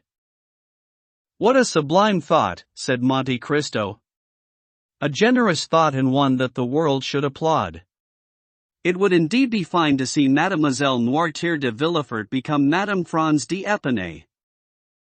Villefort shuddered and looked at Monte Cristo as if trying to read the deeper impulse that had inspired these words. But the Count's face wore only the same benevolent smile fixed on it, and, try as he might, the Crown Prosecutor could not see what lay beyond that. So, Villefort resumed, although it is a great misfortune for Valentine to lose her grandfather's legacy, I do not see this as any reason to annul the marriage. I do not think Monsieur d'Épinay will be discouraged by this financial setback. He may realize that I am worth more than the money, since I am prepared to sacrifice it to keep my word. In any case, he will realize that Valentine has her mother's wealth, which is administered by Monsieur and Madame de Saint-Méran, her maternal grandparents, both of whom love her dearly, and who deserve to be loved and cared for as much as Valentine has done for Monsieur Noirtier, said Madame de Villefort. As it happens, they will be coming to Paris in a month, or less, and after such an affront she will be relieved of any obligation to stay constantly with Monsieur Noirtier, as she did before. The Count listened indulgently to the discordant cries of all these wounded vanities and damaged interests. Then, after a moment's silence, he said, "It seems to me, and I beg you in advance to forgive me for what I am about to say, but it seems to me that while Monsieur Noirtier may be disinheriting Mademoiselle de Villefort because she is marrying a man whose father he hated, he cannot find the same fault with your dear Edouard." "Absolutely, monsieur," Madame de Villefort exclaimed, in a voice that defies description. "Is it not unjust, horribly unjust? Poor Edouard is as much Monsieur Noirtier's grandchild as Valentine, yet if Valentine had not been engaged to Franz, Monsieur Noirtier would have left everything to her. What is more, Edouard bears the family name, but that does not alter the fact that, even supposing her grandfather really does disinherit her, she will still be 3 times as rich as he will." Having turned the knife in this wound, the Count listened in silence. "Come, Count," said Villefort, "come, I pray you, let us say no more about these family troubles. Yes, my fortune will go to enrich the poor, it is they who truly have the wealth nowadays. Yes, my father has denied me my legitimate expectations, and for no good reason. But I shall have acted like a man of sense and a man of heart. I promised Monsieur d'Épinay the income from that money and he shall have it, however much I may have to put up with." "However," said Madame de Villefort, returning to the one idea constantly hovering at the back of her mind, "perhaps it might be better to confide all this in Monsieur d'Épinay, who can release us from the engagement." "Oh, that would be a disaster!" Villefort exclaimed. "A disaster?" Monte Cristo repeated. "Of course," Villefort said, in softer tones. "A broken engagement, even when money is the cause, reflects very badly on a young woman. And then the old rumors, which I have tried to suppress, would become more plausible." "But it won't happen. Monsieur d'Épinay, if he is a gentleman, will feel himself more firmly engaged than before by Valentine's loss of prospects, or else he would seem to be acting out of pure avarice." "No, it's impossible." "I agree with Monsieur de Villefort," said Monte Cristo, looking intently at Madame de Villefort. "And if I were a close enough friend to venture to offer some advice, I would suggest that he reinforces the engagement to the point where it cannot be undone, since Monsieur d'Épinay, as I understand, is about to return to Paris. In short, I should arrange for this marriage, which will do such honor to Monsieur de Villefort, to take place." Villefort got up, visibly overwhelmed with delight, while the color drained from his wife's cheeks. "Very well," he said, offering Monte Cristo his hand. "That is all I was asking for. I shall take advantage of your excellent advice. So, let everyone consider that what has happened here today is irrelevant. Nothing in our plans has changed." "Monsieur," the Count said, "unjust though people are, they will thank you for your resolve, I promise you. Your friends will be proud of you. As for Monsieur d'Épinay, even if he were obliged to accept Mademoiselle de Villefort without any dowry at all, which cannot be the case, he would be delighted to join a family whose members can rise to such a sacrifice to keep their word and do their duty. With this, he got up and prepared to depart. "Are you leaving us, Monsieur le Comte?" asked Madame de Villefort. "Madame, I must. I came only to remind you of your promise for Saturday. Were you afraid that we might forget?" "You are too kind, madame." "But Monsieur de Villefort has such grave and sometimes such pressing obligations." "My husband has given his word, monsieur," said Madame de Villefort. "You have just seen that he will keep it even when he has everything to lose, so how much more when he has everything to gain?" "Are we to meet at your house in the Champs-Élysées?" Villefort asked. "No," said Monte Cristo. "This is what makes your compliance all the more praiseworthy, in the country." "In the country?" "Yes." "But where? Near Paris, I hope?" "Just outside, half an hour from the gates, in Auteuil." "In Auteuil?" Villefort exclaimed. "Of course, I'd forgotten. Madame told me that you lived in Auteuil because she was taken into your house." "Where in Auteuil?"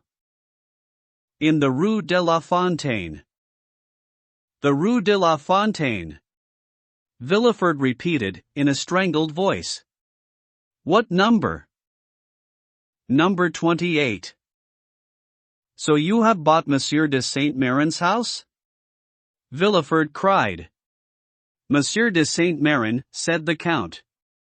"Did that house belong to Monsieur de Saint-Mérin?" "Yes," Madame de Villefort said. "And can you believe this? What? You found it a pretty house, I imagine, Monsieur le Comte?" "Delightful." "Well, my husband has never wanted to live there."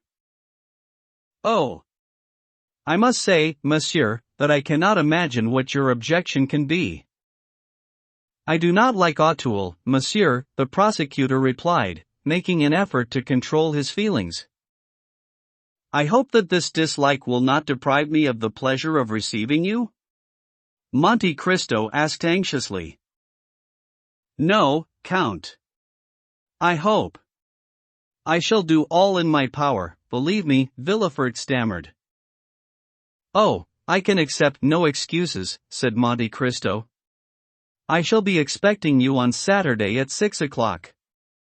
If you don't come, I shall start to imagine that there must be, how shall I say, some dark superstition or some blood-stained tale connected with a house that has been uninhabited for more than 20 years. "I shall be there, Monsieur le Comte, I shall be there," Villefort said, hurriedly. "Thank you," said Monte Cristo. "And you must please permit me to take my leave." Now, you did tell us that you have to leave us, Monsieur le Comte," said Madame de Villefort. "And I think you were even going to tell us why, when your train of thought was interrupted." "In truth, madame," said Monte Cristo, "I am not sure that I dare tell you where I am going." Come. Tell us." "I am an idle fellow, I confess, but I am going to visit a thing that has often made me stop and stare for hours." "And what is that?" "A telegraph point. Too, there you are, I've said it. A telegraph," Madame de Villefort repeated. "Yes, indeed, the very thing, a telegraph.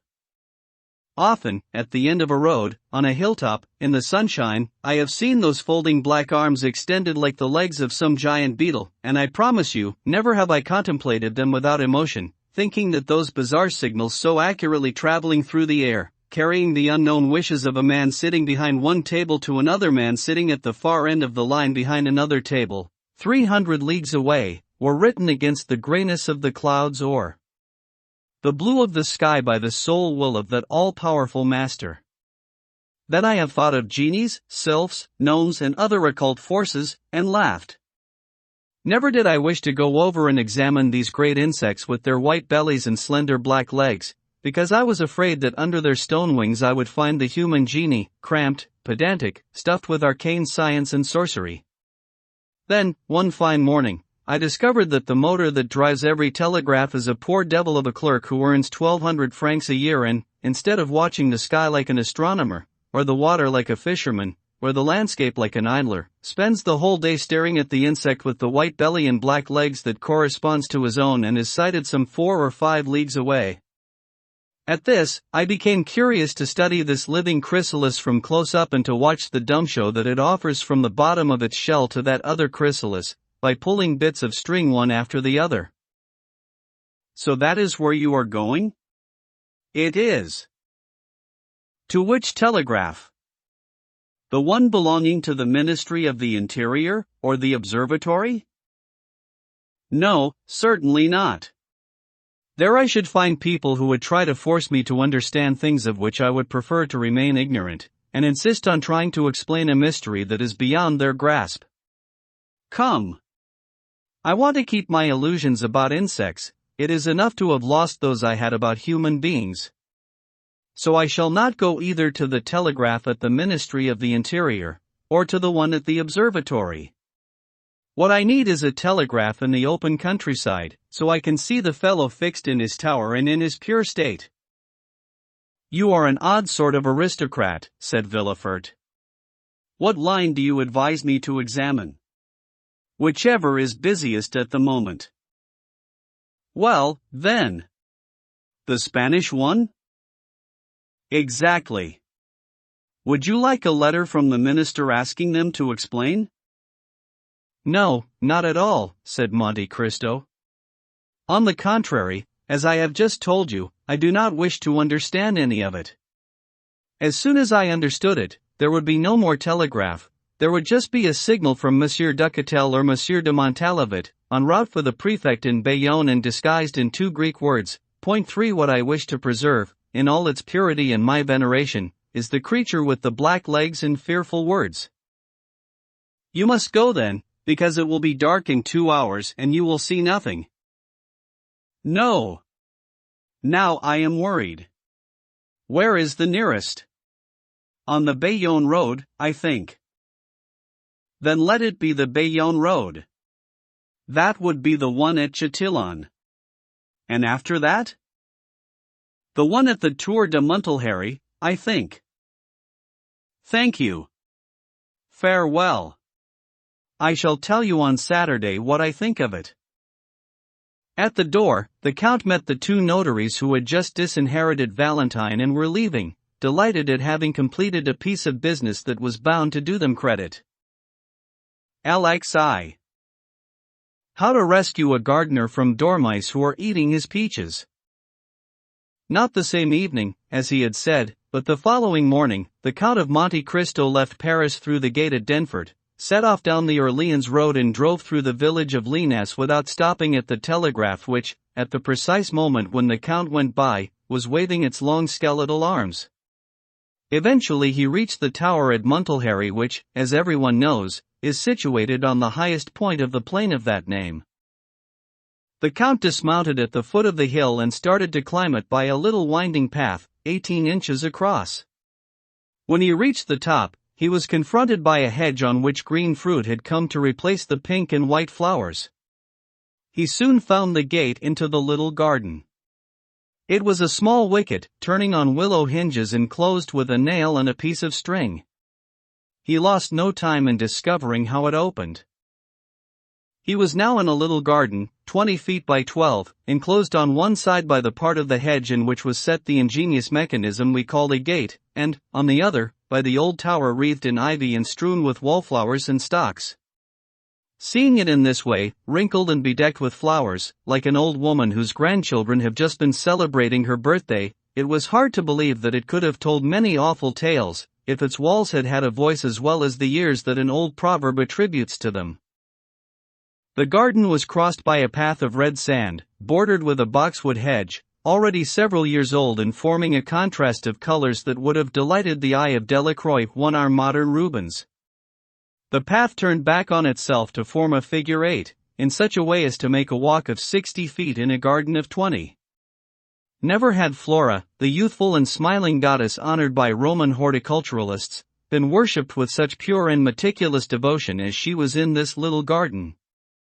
Not one leaf on any of its 20 rosebushes bore a trace of greenfly, and not a twig housed a little cluster of those aphids which gnaw and lay waste plants growing in damp soil. This did not mean, however, that it was dry here. On the contrary, the earth as black as soot and the dense foliage of the trees bore witness to a natural humidity, which could always be supplemented by artificial means from a barrel full of stagnant water at one corner of the garden. Here, on the green surface, a frog and a toad had taken up residence, but always on opposite sides of the circle, with their backs turned to one another, owing no doubt to some incompatibility of temperament.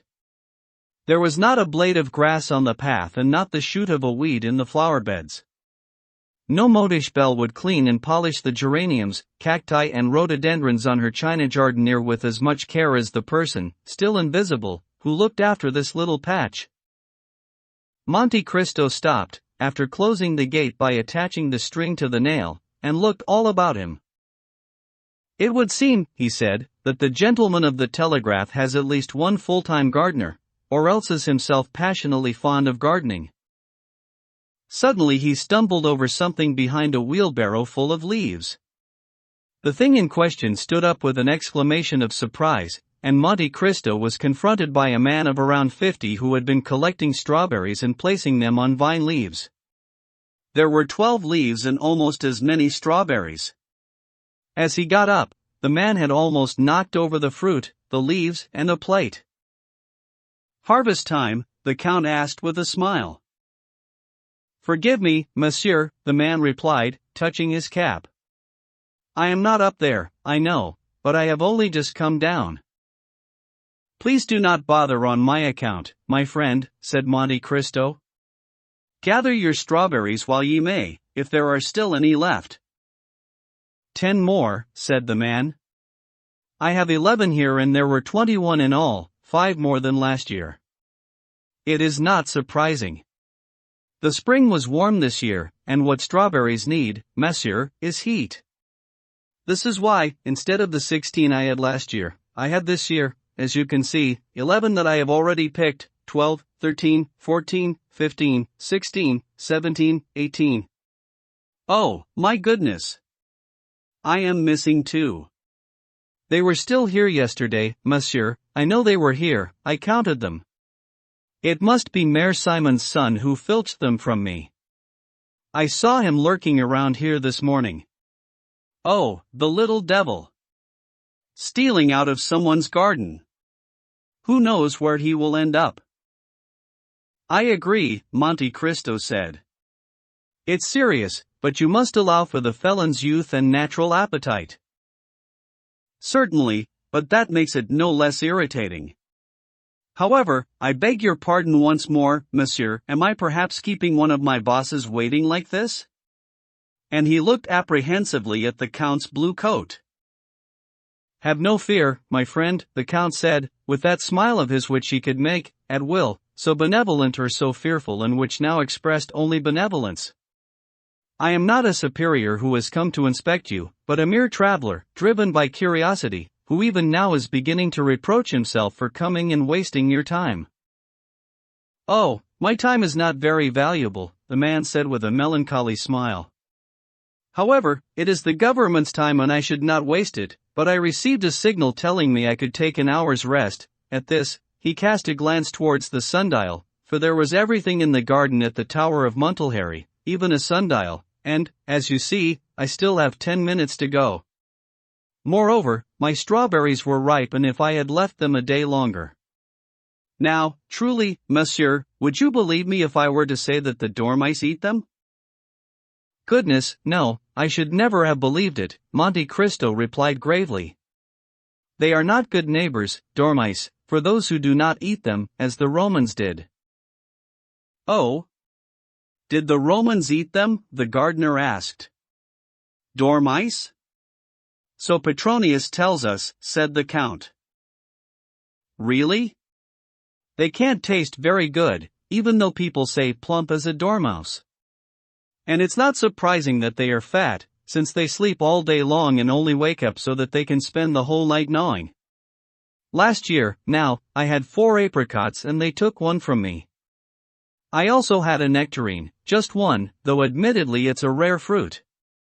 Well, sir, they ate half of it, on the side nearest the wall, a superb nectarine, with an excellent flavor. I have never eaten a better. You did eat it, then?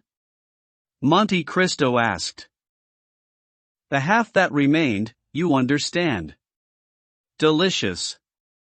Those little robbers don't choose the worst morsels, any more than Marasimhan's son chooses the worst strawberries. Ha! But don't worry, the gardener continued, this is the last time it will happen, even if I have to stay awake all night guarding them when they are nearly ripe. Monte Cristo had seen enough. Every man has a passion gnawing away at the bottom of his heart, just as every fruit has its worm. The passion of the telegraph man was gardening. He began to break off the vine leaves that were hiding the bunches of grapes from the sun and immediately won the gardener's heart. Did Monsieur come to look at the telegraph? Yes, provided the rules do not forbid it. Not at all, said the gardener. There is no danger, because no one knows or can know what we are saying. Yes, indeed, said the Count. I have even been told that you repeat signals that you do not understand yourselves. Indeed we do, monsieur, and I much prefer that, the telegraph man said, laughing. Why do you prefer it? Because in that way I have no responsibility. I am a machine and nothing more. As long as I work, no one asks anything more from me. Confound it! Monte Cristo thought to himself. Can I have fallen by chance on one man who has no ambition? Damnation, that would be too unlucky. Monsieur, the gardener said, glancing at his sundial. The 10 minutes are almost up and I must go back to my post. Would you like to join me? You lead the way. They went into the tower, which was divided into 3 floors. The ground floor was unfurnished except for some gardening tools leaning against the wall, spades, rakes, watering cans and so on. The first floor was the man's usual, or, rather, nocturnal, home. It contained a few miserable household utensils, a bed, a table, 2 chairs, and an earthenware sink, as well as some plants hanging from the ceiling, which the Count understood to be beans and sweet peas, dried in order to preserve the seeds in their pods. They had been labeled with as much care as the work of a master botanist at the Jardin des Plantes. Does it take a long time to learn telegraphy, monsieur? He asked. Not in itself, but the apprenticeship is long. And how much do you earn? 1,000 francs, monsieur. That's hardly anything. But, as you can see, one is housed. Monte Cristo looked around the room and muttered, as long as one doesn't mind where one lives. They went up to the 3rd floor, this was the telegraph room. Monte Cristo studied each of the 2 handles which the man used to operate the machine. Very interesting, he said. But in the long run, doesn't this life become rather dull? Oh, yes. At first you get a stiff neck from looking, but after a year or 2 you get used to that. Then we have rest days and days off. Days off? Yes. When do you have those? When it's foggy. Ah. Of course. Those are my holidays. I go down to the garden and plant, cut, or prune. In short, time goes by. How long have you been here? 10 years, with 5 as an apprentice, making 15 in all. And you are? 55. How long do you have to work to earn a pension? Oh. 25 years. And how much does it amount to? 100 ecus. Poor creatures. Monte Cristo murmured. I beg your pardon, monsieur? I said that it was most curious. What? All this, that you have shown me. But you understand nothing of your signals? Absolutely nothing. And you have never tried to understand? Never, why should I? But there must be some signals addressed to you personally? Those ones are always the same. What do they say? Nothing to report, take an hour off, or good night.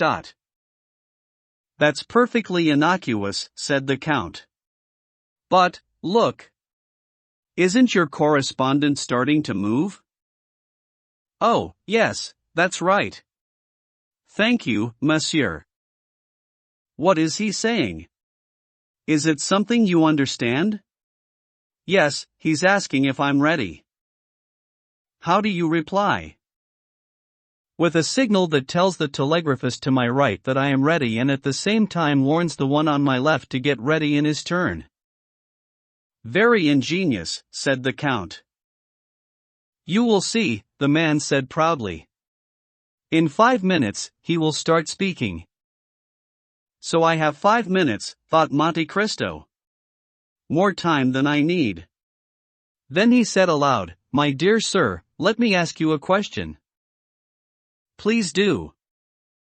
Are you fond of gardening? Passionately. So what if, instead of a patch 20 feet long, you could have a garden of 2 acres? I should make it into an earthly paradise. And you don't live well on your 1,000 francs? Not very well, but I can survive. Yes, but you only have a tiny garden. That's true, the garden is not very large. And it is full of dormice who eat everything. They are the bane of my life. Tell me, suppose you were unfortunate enough to turn your head away when the telegraphist to your right started operating? Then I wouldn't see his signals. What would happen? I couldn't repeat them. And then? What would happen is that, if I neglected to repeat them, I would be fined. How much? 100 francs. 1/10 of your income. That's nice. Ah, well, the telegraphist said. Has that happened to you? Once, monsieur, once, when I was grafting a rosebush. Very well. Now suppose you were to change something in the signal or to send a different one. That's another matter. I should be dismissed and lose my pension. 300 francs? Yes, 100 écus, monsieur. So you understand, I would never do that. Not even for 15 years' salary? Come, it's worth considering, I think. For 15,000 francs? Yes. Monsieur, you are frightening me. Ha! Monsieur, are you trying to tempt me? Exactly.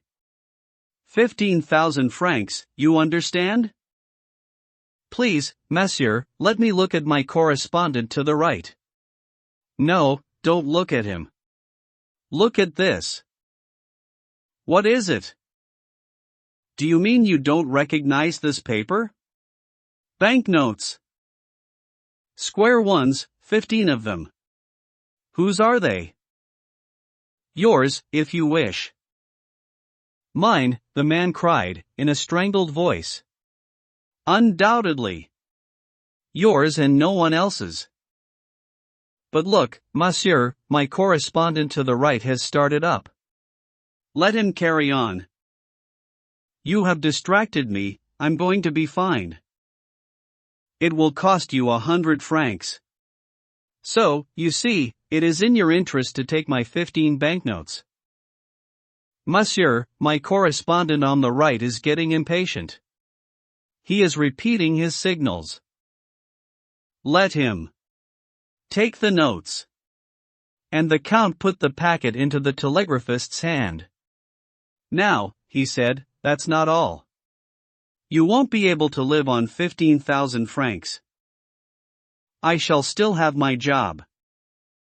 No, you'll lose it, because you are going to send a different signal from the one you receive. But, monsieur, what are you suggesting? Child's play. Monsieur, only if I were forced to. That is precisely what I intend. He took another packet out of his pocket and said, "Here are 10,000 more francs, with the 15,000 you already have, that makes 25,000. 5,000 is enough to buy a pretty little house and 2 acres of land. With the remainder, you can have an income of 1,000 francs.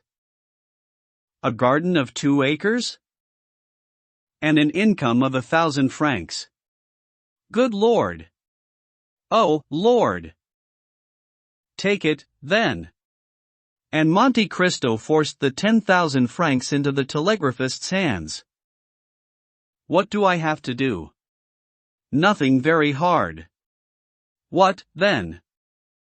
Repeat these signals. Monte Cristo took a sheet of paper out of his pocket on which there were 3 ready-prepared signals and numbers showing the order in which they were to be sent. As you see, it will not take long. Yes, but... And for this, you will have nectarines and to spare. This was the telling blow.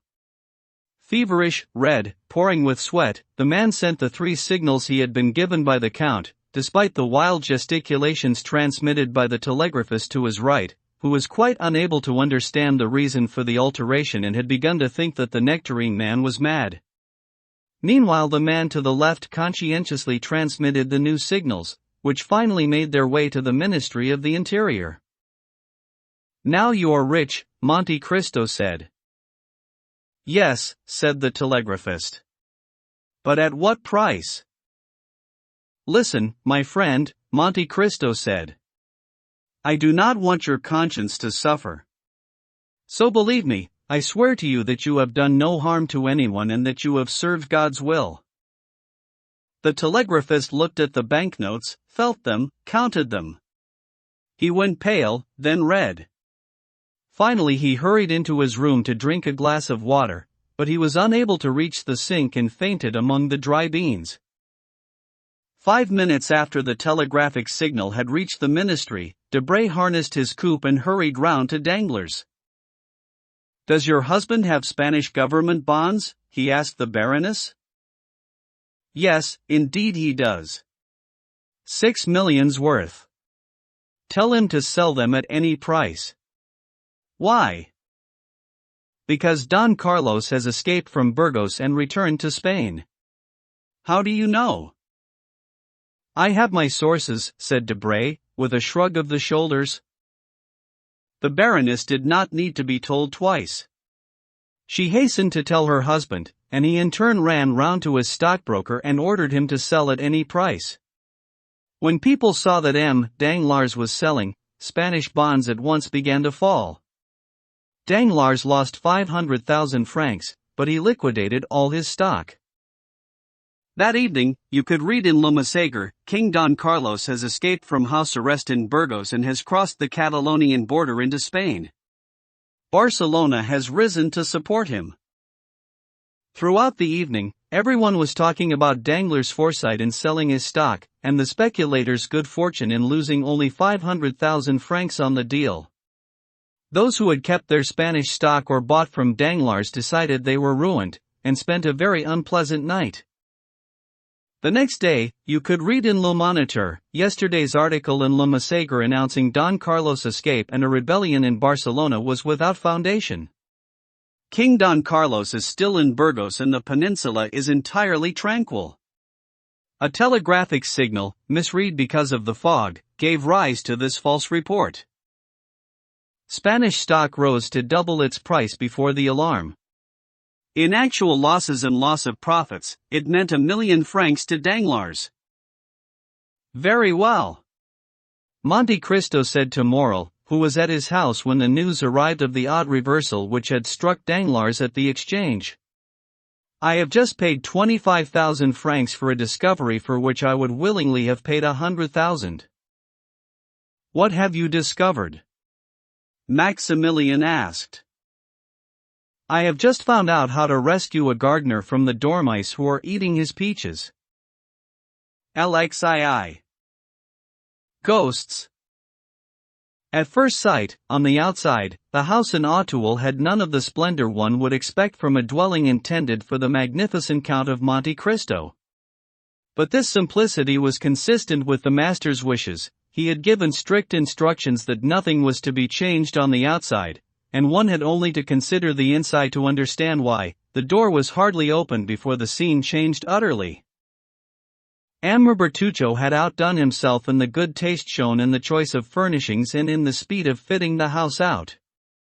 Like the Duc d'Antin, who once had a row of trees cut down overnight because King Louis XIV had complained that they interrupted the view, so in 3 days.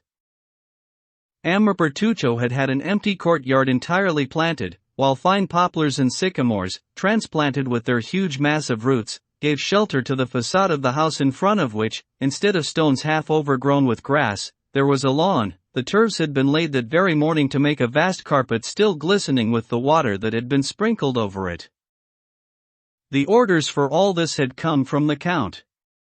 He had given Bertuccio a plan on which he had marked the number and position of the trees that needed planting, and the shape and extent of the lawn that was to take the place of the stoneyard.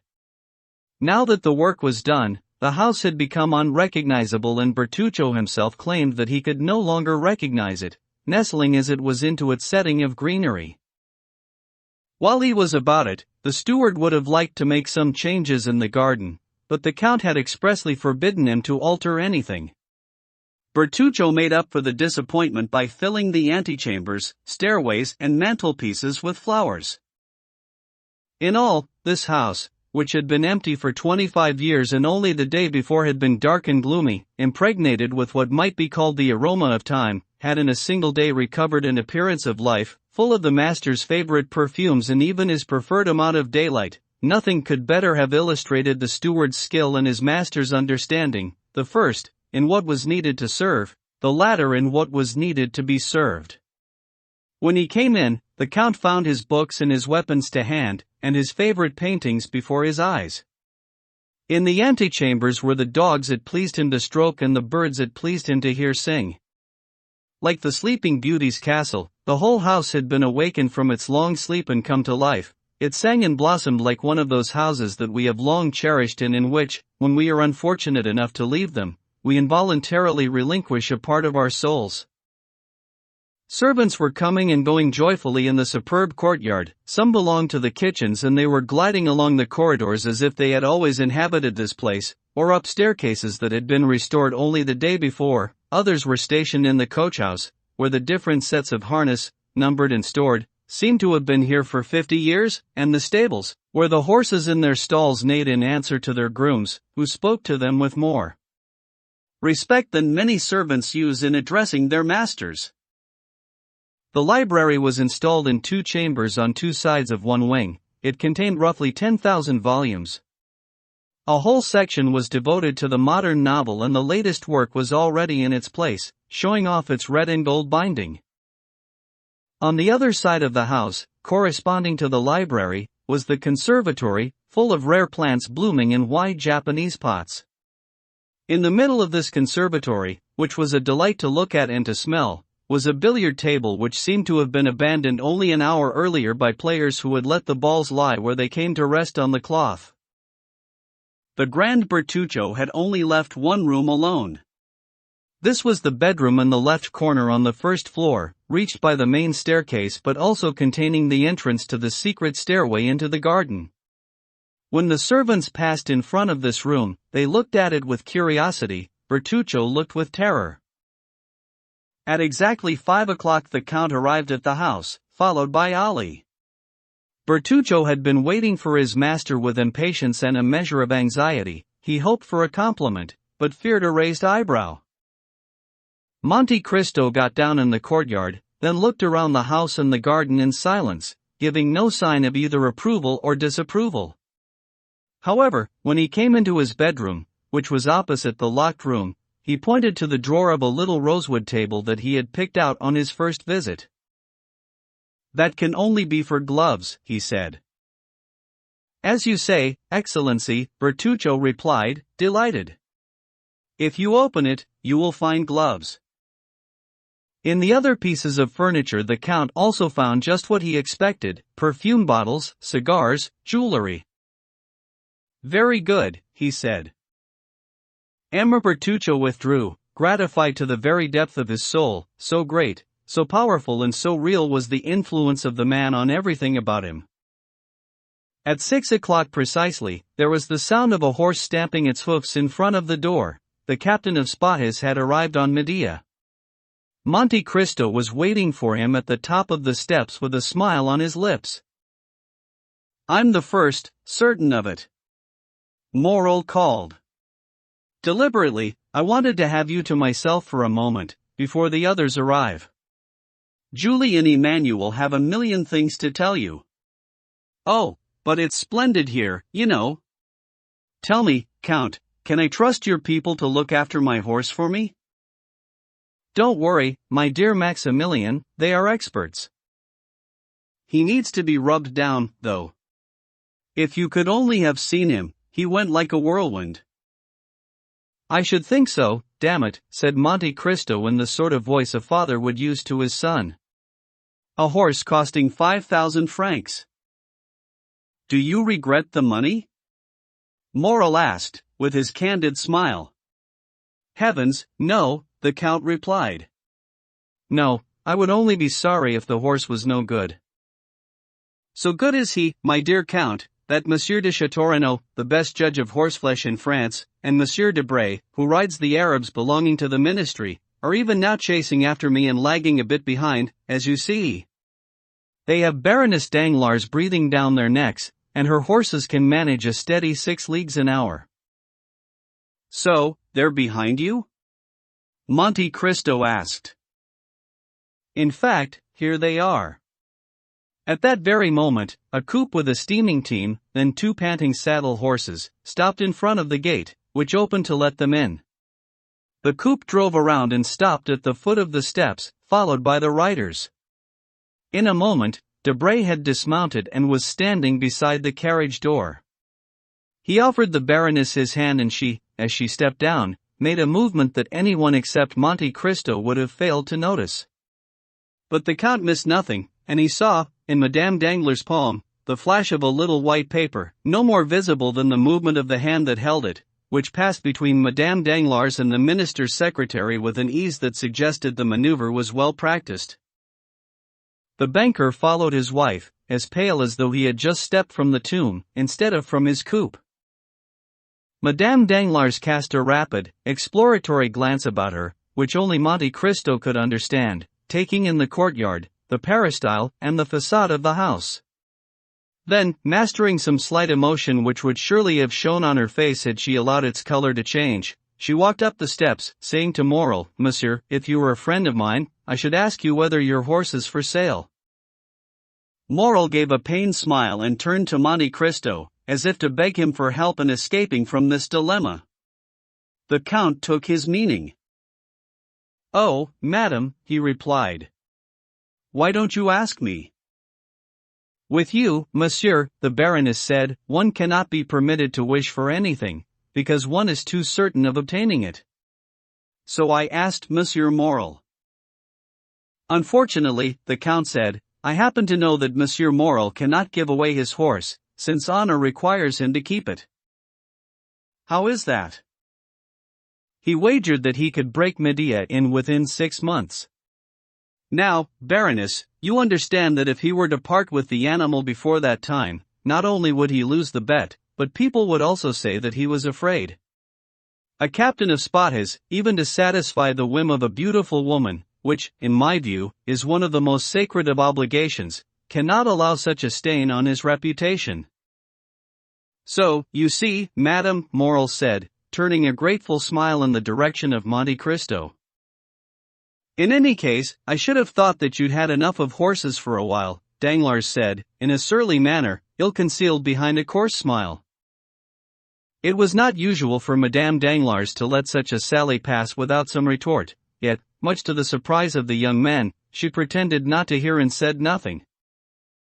Monte Cristo smiled at her silence, a sign of unaccustomed humility, while at the same time showing the Baroness two vast Chinese porcelain pots, wreathed in marine vegetation of such size and craftsmanship that only nature can possess such richness, vigor and ingenuity. The Baroness was amazed. "But you could plant one of the chestnuts from the Tuileries in there," she exclaimed. "How on earth did they ever fire such an enormous object?" "Don't expect our craftsmen to answer that, madam," he said, "with their Sèvres figurines and fine glass. This is the product of another age, the work, as it were, of the genies of earth and sea." "How do you mean? What age?" "I don't know, but I heard that an emperor of China had a kiln specially built in it. One after another, they fired 12 pots like this. 2 broke in the heat of the fire. The 10 remaining ones were sunk 300 fathoms under the sea. The sea knew what was expected of her. She wrapped her weeds around them, built her corals on them and encrusted them with shells. For 200 years this decoration was cemented in place at these unheard of depths, because a revolution overthrew the emperor who thought of the experiment and left only the record of the firing of the pots and their immersion at the bottom of the sea. After 200 years, this document was discovered and a plan made to recover the vases. Divers were sent down, in specially made engines, to search the bay where the pots had been deposited. Out of the 10, only 3 were found, the others having been scattered and broken by the waves. I love these vases. Sometimes I imagine that in their depths shapeless, terrifying, mysterious monsters, like those that only divers see, have fastened their cold, flat, and astonished eyes, and myriads of fish have slept, finding a refuge from their enemies. While the Count was speaking, Danglars, who had little interest in curios, had been automatically tearing the leaves off a splendid orange tree, and, when he had dealt with that, turned to a cactus, which he found less compliant than the orange. It pricked him horribly. He shuddered and rubbed his eyes, like someone awaking from a dream. "Monsieur, Monte Cristo said to him, I know you are a connoisseur of paintings and have magnificent things yourself, so I cannot recommend mine. However, I have here a couple of Havamas, a Paul Potter, a Mieris, 2 Garrett Does, a Raphael, a Van Dyck, a Zurbaran, and 2 or 3 Murillos, which are worth pointing out to you." "Look," said Debray. "There's a Havama I recognize." "Really?" "Yes, they offered it to the museum." "Which doesn't have one, I believe?" Monte Cristo ventured. "No, but they turned it down, even so." "Why?" asked Châteaurenaud. "You're so tactful." "Because the government is not rich enough, that's why." "Oh, I beg your pardon," said Châteaurenaud. "I've been hearing this kind of thing for 8 years now, and I still can't get used to the idea." "You will," said Debray. "I doubt it," said Châteaurenaud. "Major Bartolomeo Cavalcanti, Viscount Andrea Cavalcanti," Baptistin announced. With a black satin collar fresh from the tailor's hands, a newly trimmed beard, grey mustaches, a confident eye and a major's uniform with 3 medals and 5 ribbons, in short, an impeccable veteran's costume, enter Major Bartolomeo Cavalcanti, the loving father we met a short while ago. Beside him, in a brand new outfit and with a smile on his face, walked Viscount Andrea Cavalcanti, that obedient son whom we also know. The 3 young men were talking among themselves and they looked from father to son, naturally subjecting the latter to a longer and more detailed examination. "Cavalcanti," said Debray. "Damn it," said Morel. "That's a fine name." "Yes," said Châteaurenaud. "There's no denying it, these Italians have stylish handles, but no dress sense." "That's a bit hard, Châteaurenaud," said Debray. "Those are well-cut clothes, and brand new." "Precisely what's wrong about them. The fellow looks as though he had dressed up today for the first time in his life." "Who are these gentlemen?" Danglars asked Monte Cristo. "As you heard, the Cavalcantes. All that tells me about them is their name." "Of course. You would not be acquainted with our Italian nobility. Cavalcanti is synonymous with royal blood. Wealthy, the banker asked. Fabulously. What do? They try to spend their money, but are unable to exhaust their fortune. Moreover, they have some credits with your bank, according to what they told me when they came to see me a couple of days ago. I even invited them for that very reason. I'll introduce you. They seem to speak French very well, said Danglars. I understand the son was educated in a college in the south, in Marseille or thereabouts. You will find him a great enthusiast. For what? Asked the Baroness. For French women, madame. He is determined to find a wife in Paris. That's a fine notion, Danglars said, shrugging his shoulders. Madame Danglars gave her husband a look that on any other occasion would have preceded an outburst, but for the second time she kept silent. The Baron seems very gloomy today, Monte Cristo said to Madame Danglars. Are they trying to appoint him minister, by any chance? Not yet, as far as I know. I think he must have been gambling on the stock exchange and lost, and doesn't know who to blame. Monsieur and Madame de Villefort, Baptistin announced. The two people in question came in. Despite his self-control, M. de Villefort was visibly disturbed. Taking his hand, Monte Cristo noticed that it was trembling. Really, only women know how to disguise their feelings, he thought, looking at Madame Danglars, who was smiling at the crown prosecutor and embracing his wife. After these first exchanges, the Count noticed Bertuccio, who up to then had been busy in the kitchens, and was now slipping into a little drawing room next to the one where they had gathered. He went over to him and said, "What do you want, Monsieur Bertuccio?" His Excellency did not tell me the number of his guests. Ah. You're right. How many places should I lay? Count for yourself. Is everyone here now, Excellency? Yes. Monte Cristo did not take his eyes off Bertuccio while he glanced through the half-open door. Oh, my God! Bertuccio cried. What is it? The Count asked. That woman. That woman. Which one? In the white dress, with the diamonds, the blonde. Madame Danglars? I don't know her name. But that's her, monsieur, that's her. Who? The woman in the garden. The one who was pregnant. The one walking backwards and forwards, waiting. Waiting. Bertuccio was pale and open-mouthed, his hair standing on end. Waiting for whom? Without replying, Bertuccio pointed to Villefort, with a gesture like Macbeth pointing to Banquo. Oh! Oh, he murmured at length. Do you see him? Whom? What? Him. Him. The Crown Prosecutor, Monsieur de Villefort? Of course I can see him. You mean, I didn't kill him? Come, come. I think you are losing your wits, my good Bertuccio, said the Count. But he isn't dead? No, he isn't, as you can very well see. Instead of striking him between the sixth and seventh left rib, as your compatriots usually do, you must have struck higher or lower, and these lawyers, you know, are not easy to kill off. Either that or else everything that you told me is untrue, a product of your imagination, a hallucination of the mind. Perhaps you fell asleep while inadequately digesting your revenge.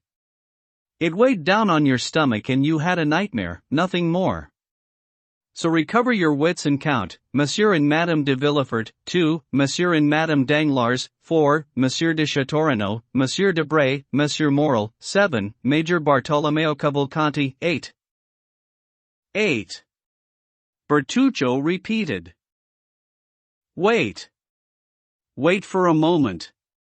You're in a devilish hurry to be gone, and you're forgetting one of my guests, Monsieur Andrea Cavalcanti, the young man in the black coat there, looking at the Virgin by Murillo and just turning around."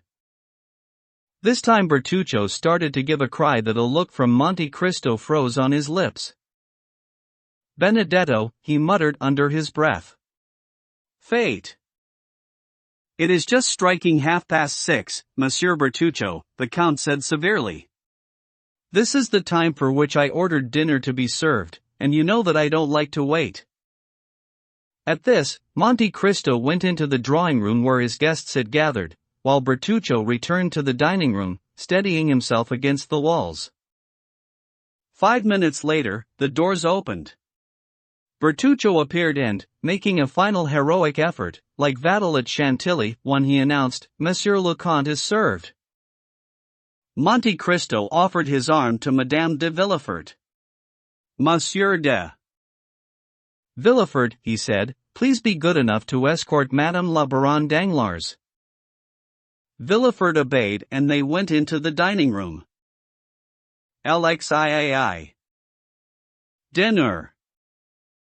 It was clear that all the guests experienced the same feeling as they went into the dining room. They were wondering what strange force had brought them together in this house, and yet, puzzled and even, in some cases, nervous though they would not have wished to be anywhere else. Recent connections, the Count's unusual and isolated situation, and his unknown, almost fabulous fortune, should have required the men to be cautious and have deterred the women from entering a house where there was no one of their own sex to receive them. Yet the men had been prepared to discard caution, and the women, custom, curiosity had pricked them with its irresistible spur and overcome all other feelings. Only the Cavalcantis, the father despite his starchiness and the son despite his casual manners, seemed uncomfortable at finding themselves in the house of this man whose motives they did not understand, with these other people whom they were meeting for the first time. Seeing M. de Villefort approach to offer his arm, as Monte Cristo had instructed him, Madame Danglars started and M. de Villefort felt his own expression change behind his gold-rimmed spectacles when he felt the Baroness's arm touch his. Neither of these two reactions had escaped the Count. There was much to interest an observer of the scene merely in such contact between individuals. M. de Villefort had Madame Danglars on his right and Morel on his left. The Count was sitting between Madame de Villefort and Danglars. The other places were filled by Debray, sitting between the elder Cavalcanti and the younger, and by Châteaurenaud, between Madame de Villefort and Morel. The meal was magnificent. Monte Cristo had determined entirely to discard Parisian symmetry and to supply the desired nourishment more to the curiosity than to the appetite of his guests. They were offered an oriental feast, but more like a repast from the Arabian Nights than anything else. All the fruits that the four corners of the earth can deliver whole and ripe into the European horn of plenty were amassed in pyramids, in Chinese vases and Japanese bowls.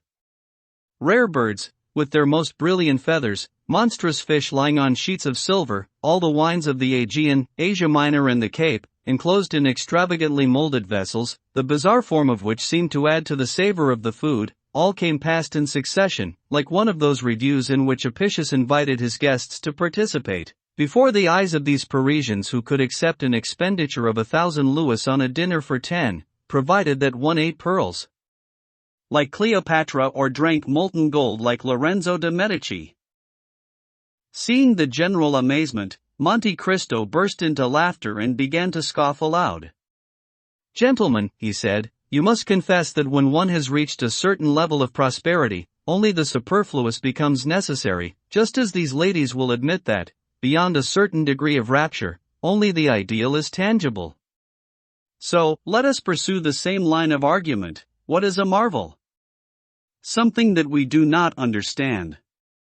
What is truly desirable? A possession that we cannot have. So, my life is devoted to seeing things that I cannot understand and obtaining things that are impossible to have. I succeed by two means, money and will. I am as persevering in the pursuit of my whims as, for example, you are, Monsieur Danglars, in building a railway, or you, Monsieur de Villefort, in condemning a man to death, or you, Monsieur Debray, in pacifying a kingdom, you, Monsieur de Chateaurenaud, in finding favor with a woman, or you, Monsieur Morel, in breaking a horse that no one else can ride. Take these two fish, for example, one of them born 50 leagues from St. Petersburg, the other 5 leagues from Naples. Isn't it amusing to bring them together on the same table? What kind of fish are they? Asked Danglars. Monsieur de Chateaurenaud, who has lived in Russia, will tell you the name of the first, and Major Cavalcanti, who is Italian, can tell you that of the other. I think this one is a sturgeon, said Chateaurenaud. Perfect. And that, if I'm not mistaken, is a lamprey, said Cavalcanti. Just so. Now, Monsieur Danglars, ask these two gentlemen where these fish are caught. You can only catch sturgeon in the Volga, said Chateaurenaud. And I only know of Lake Fusaro where you can find lampreys of this size, said Cavalcanti. Precisely. One comes from the Volga, the other from Lake Fusaro. Impossible, all the guests exclaimed at once. And that is exactly what I find entertaining, said Monte Cristo. I am like Nero, Cupitor impossibilium, one, and this is just what is entertaining you at the moment. That's why this fish, which may not in reality be as good as perch or salmon, will seem delicious to you in a short while, because common sense tells you that it is impossible to obtain, and yet, here it is. But how did you manage to have these two fish brought to Paris? Good Lord! Nothing could be more simple. Each of the two fish was brought in a huge cask, the first padded with weeds and rushes from the river, the other with reeds and plants from the lake.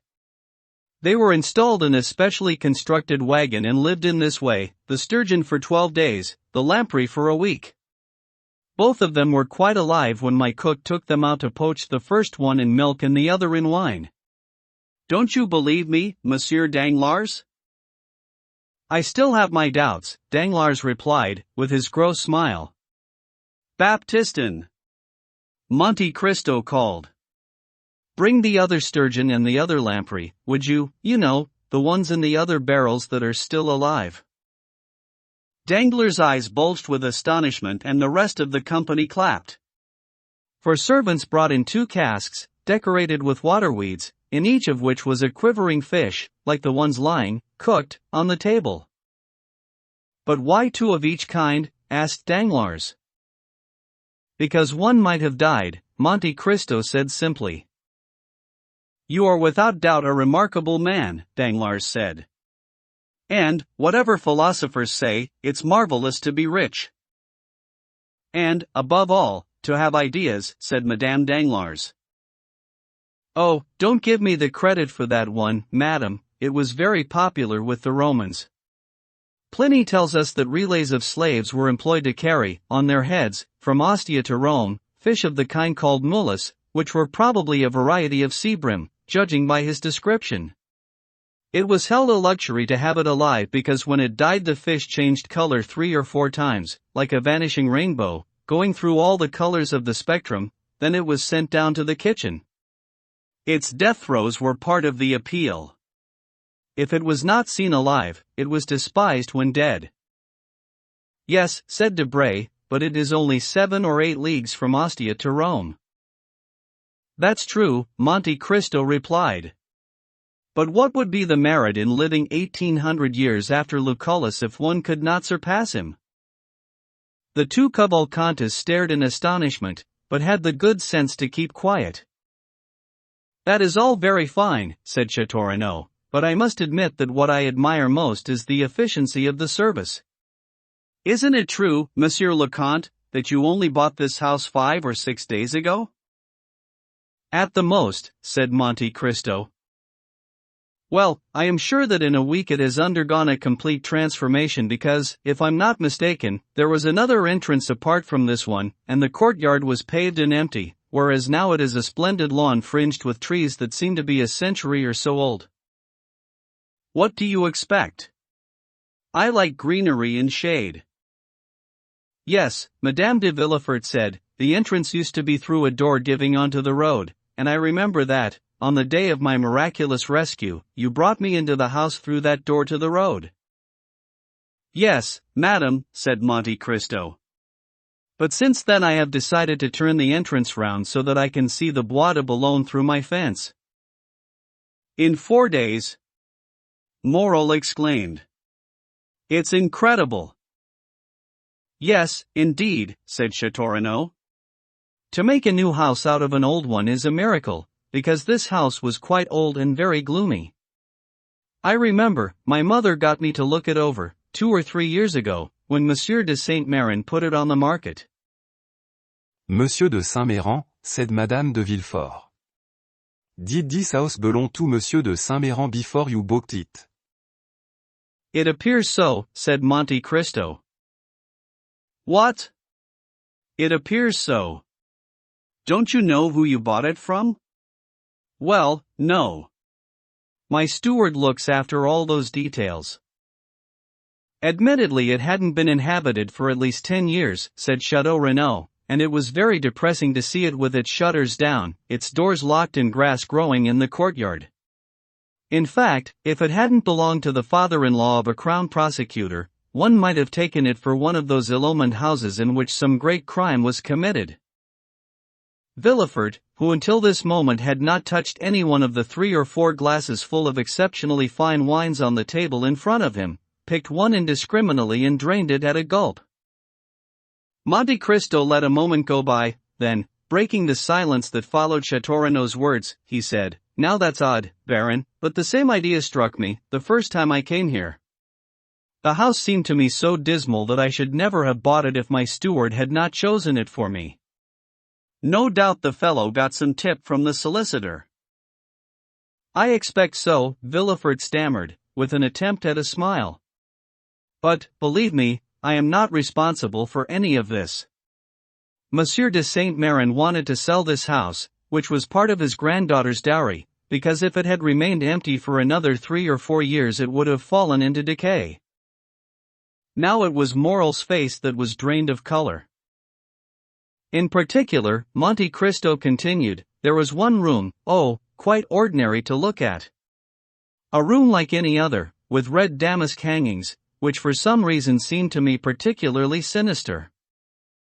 Why? Asked Debray. Why sinister? Can one explain these feelings? Are there not some places where one seems naturally to inhale an odor of sadness? Why? Who can tell? A linking of memories, a chance thought recalling other places and other times, which may perhaps have no connection with the time and place in which we find ourselves. So it was that this room powerfully recalled for me the chamber of the Marquise de Ganges or that of Desdemona. In fact, now that we have finished dinner, I must show it to you. Then we shall come back down and take coffee in the garden, and, after that, the evening's entertainment. Monte Cristo made a sign to invite his guests to go with him. Madame de Villefort got up, he did the same and everyone else followed suit. Villefort and Danglars, however, remained for an instant as if glued to their chairs, exchanging a look that was silent and icy cold. "Did you hear?" said Madame Danglars. "We must go," Villefort replied, getting up and offering her his arm. Everyone was already scattered around the house, driven by curiosity, because they assumed that the visit would not be confined to the single bedroom but would allow them at the same time to wander around the rest of this hovel that Monte Cristo had transformed into a palace. So everyone rushed through one door after another. Monte Cristo waited for the 2 latecomers and, when they had gone through in their turn, took up the rear with a smile which, if they could have understood its meaning, would have terrified the guests much more than the empty room they were about to enter. They began by going through the apartments, the bedrooms, which were done out in the Oriental manner with no beds except divans and cushions and no furniture except pipes and swords, the drawing rooms hung with the finest old master paintings, and the boudoirs in Chinese materials, with fantastical colors, extravagant designs, and marvelous silks. Then, finally, they reached the famous room itself. There was nothing unusual about it except that, although it was growing dark, there were no lights here and, unlike all the other rooms, it had not been refurbished. These two things in themselves were enough to give it a gloomy air. "Brrr," said Madame de Villefort. "It certainly is spooky." Madame Danglars tried to stammer a few words that no one heard, and various remarks were passed, all amounting to the opinion that the room with the red damask was truly sinister. "Isn't it, indeed?" said Monte Cristo. "Look how oddly that bed is placed, with its somber, blood-red awning. And those two portraits, in pastel, which have faded because of the damp, do their pallid lips and staring eyes not seem to say, 'I saw what happened'?" Villefort was ashen. Madame Danglars slumped into a chaise-longue beside the fireplace. "Oh, dear," Madame de Villefort said. "you are brave sitting there, it could be the very place where the crime was committed." Madame Danglars leapt to her feet. "And that," said Monte Cristo, "is not all." "What more is there?" asked Debray, aware of the effect this was having on Madame Danglars. "Yes, how much more?" asked Danglars. "I must confess that so far I can't see a lot in it. How about you, Monsieur Cavalcanti?" "Well, we have Ugolino's Tower 3 in Pisa, Tasso's prison in Ferrara and the bedroom of Francesca and Paolo in Rimini," the Italian replied. "Yes, but you don't have this little staircase," said Monte Cristo, opening a door concealed behind the hangings. "Look at it and tell me what you think." "What a sinister style of stairway," Châteaurenaud said with a laugh. "I don't know if that Chian wine is conducive to melancholy," Debray said, "but the fact is that I am starting to see this house in a grim light." As for Morrel, ever since the mention of Valentine's dowry, he had remained glum and silent. "Can you imagine," Monte Cristo continued, "an Othello or some Abbé de Ganges, going down this staircase step by step, on a dark and stormy night, carrying some grim burden which he is anxious to conceal from the eyes of men, if not from those of God?" Madame Danglars almost fainted in the arms of Villefort, who was obliged to support himself against the wall. "Good Lord, madame!" Debray exclaimed. "What has come over you? How pale you are!" "What's come over her?" said Madame de Villefort. "What's come over her is quite simply that Monsieur de Monte Cristo is telling us these ghastly stories, no doubt hoping to make us die of fright." Yes, yes," said Villefort. "Look, Count, you're terrifying the ladies." "What's wrong?" Debray whispered again to Madame Danglars.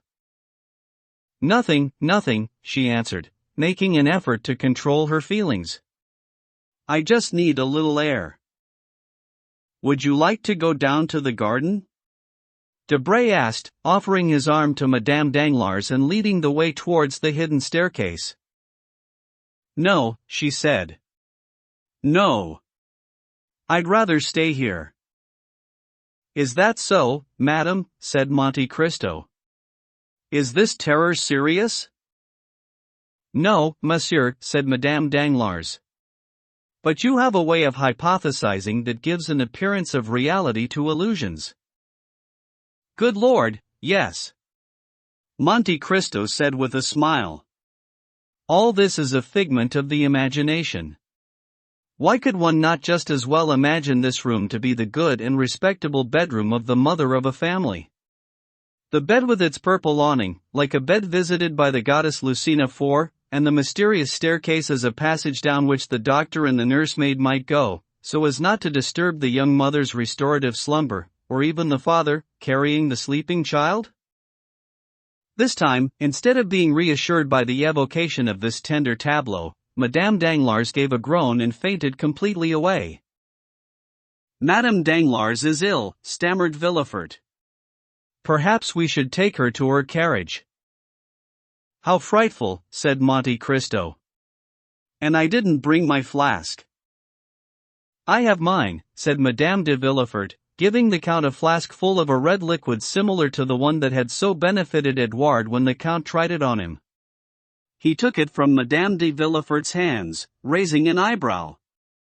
Yes, she said. On your instructions, I tried it. Successfully? I think so. Madame Danglars had been taken into the next room. Monte Cristo let a drop of the red liquid fall on her lips and she revived. Oh, she said, what a terrible dream. Villefort grasped her wrist to let her know that it had not been a dream. They looked for M. Danglars, but he was not in the mood for poetical reverie and had gone down into the garden, where he was talking to the elder Cavalcanti about a scheme to build a railway from Leghorn to Florence. Monte Cristo appeared desperate. He took Madame Danglars' arm and led her down into the garden, where they found M. Danglars taking coffee between the two Cavalcantes. Tell me, madam, Monte Cristo said, did I really terrify you? No, monsieur, but you know our impressions are sometimes amplified by whatever happens to be our state of mind. Villefort forced a laugh and said, so, you understand, a supposition may be enough, or a chimera. Even so, Monte Cristo told them, believe it or not, I am convinced that a crime took place in that room. Beware, said Madame de Villefort. We have the Crown Prosecutor with us. So we do, said Monte Cristo. Very well, since that is the case, I shall take advantage of it to make my statement. Your statement, said Villefort. Precisely, in front of witnesses. All very interesting, this, said Debray. If there really has been a crime, it should help our digestion no end. There was a crime, said Monte Cristo. Come this way, gentlemen. Come, Monsieur de Villefort. For the statement to be valid it must be made before the proper authorities. He took Villefort's arm and, with Madame Danglars' arm beneath the other, led the Crown Prosecutor under the plane tree to where the shadows were deepest. All the other guests followed. Now then, said Monte Cristo. Here, at this very spot, he stamped his foot on the ground, in order to revive these old trees, I got my men to dig in some leaf mold. Well, when they were digging, they uncovered a chest, or the ironwork from a chest, in the midst of which was the skeleton of a newborn child. I hope you don't consider that an illusion? He felt Madame Danglars' arm stiffen and a tremor go through Villefort's wrist. A newborn child? Debray answered. By Jove! This sounds to me as if it's getting serious. Well, I was right, said Château when I said just now that houses had a soul and a face like people and that their innermost beings were reflected in their physiognomy. This house was sad because it was full of remorse. It was full of remorse because it was concealing a crime. Who says it was a crime? Villefort asked, making one final effort. What? A child buried alive in a garden. Is that not a crime? Monte Cristo exclaimed. What other name do you have for such an action, Crown Prosecutor? Who says that he was buried alive? Why bury him there if he was dead? This garden has never been a cemetery. What do they do to infanticides in this country? Major Cavalcanti asked innocently. Ha! They simply cut off their heads, Danglars replied. Oh! They cut off their heads, said Cavalcanti. I think so. That's right, isn't it, Monsieur de Villefort? Monte Cristo asked. Yes, Count, he answered, in a voice that was hardly human. Monte Cristo could see that the two people for whose benefit he had devised the scene could not bear any more of it, so, not wishing to push them too far, he said, but, gentlemen, I think we are forgetting the coffee. And he led his guests over to the table which had been set in the middle of the lawn. The truth is, Monsieur le Comte, said Madame Danglars, I am ashamed to admit my weakness, but all those frightful stories have been too much for me. I beg you, let me sit down. She slumped into a chair. Monte Cristo bowed and went over to Madame de Villefort. I think Madame Danglars needs your flask again, he said. But before Madame de Villefort could go over to her friend, the Crown Prosecutor had already whispered in Madame Danglars' ear, "I must speak to you." "When?" "Tomorrow." "Where?" "In my office." "At the law courts, if you prefer." "That could be the safest place." "I shall be there." At that moment Madame de Villefort came up. "Thank you, my dear," said Madame Danglars, trying to smile. "It's nothing. I'm quite better." Lexiv. The beggar. The evening went on. Madame de Villefort expressed a desire to return to Paris, which Madame Danglars had not yet dared to do, despite the obvious discomfort that she felt. So, at his wife's request, M. de Villefort was the first to make a move to depart. He offered Madame Danglars a place in his landau, so that his wife could look after her. As for M. Danglars, he paid no attention to what was going on, being engrossed in a most absorbing conversation about industrial matters with M. Cavalcanti. While Monte Cristo was asking Madame de Villefort for her flask, he had noticed M. de Villefort go over to Madame Danglars and, judging by the situation, also guessed what was said between them, even though Villefort had spoken so softly that Madame Danglars herself could hardly hear him. He made no objection, but let Morel, Debray and Châteaurenaud leave on horseback, while the two ladies got into M. de Villefort's landau. Danglars, for his part, was increasingly delighted with the elder Cavalcanti, whom he invited to join him in his coupe. As for Andrea Cavalcanti, he took his tilbury, which was waiting at the door with a groom, dressed in an extravagant version of the English fashion, holding the enormous iron-gray horse and standing on tiptoe.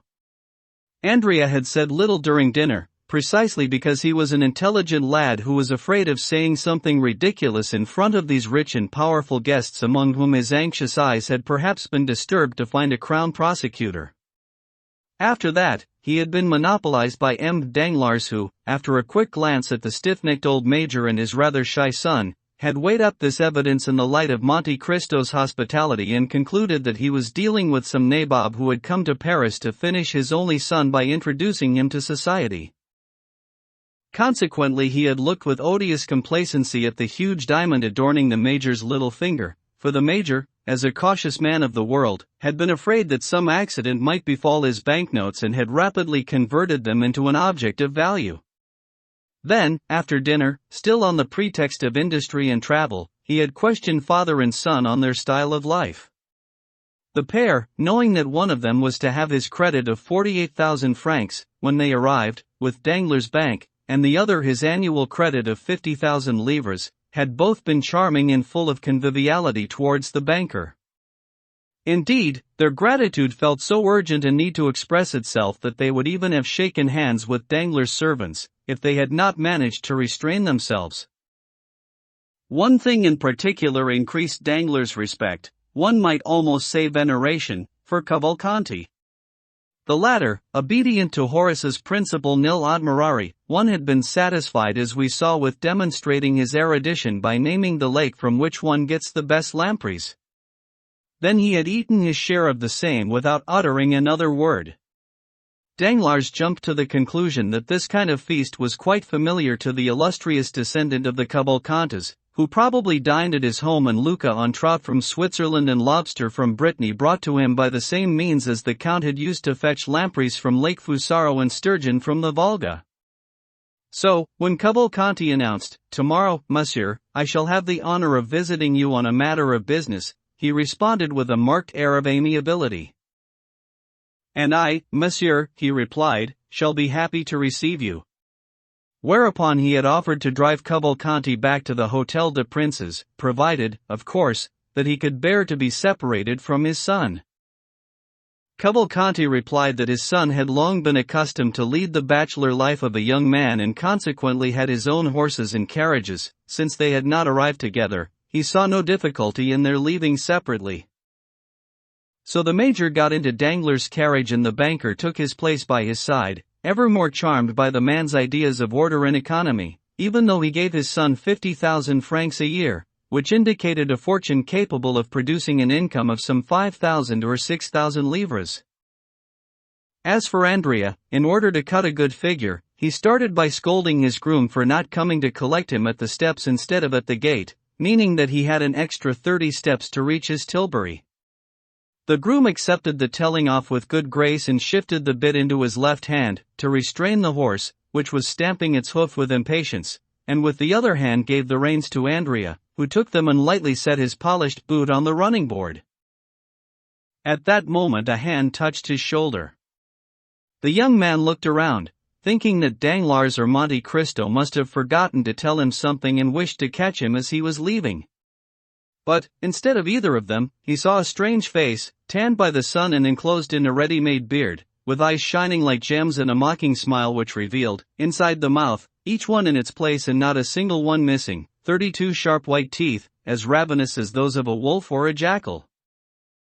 The head, with its dirty graying hair, was covered in a red check handkerchief, and the dirtiest, most ragged workman's smock hung around a frame so fleshless and bony that you half expected the bones to clink like those of a skeleton as it walked.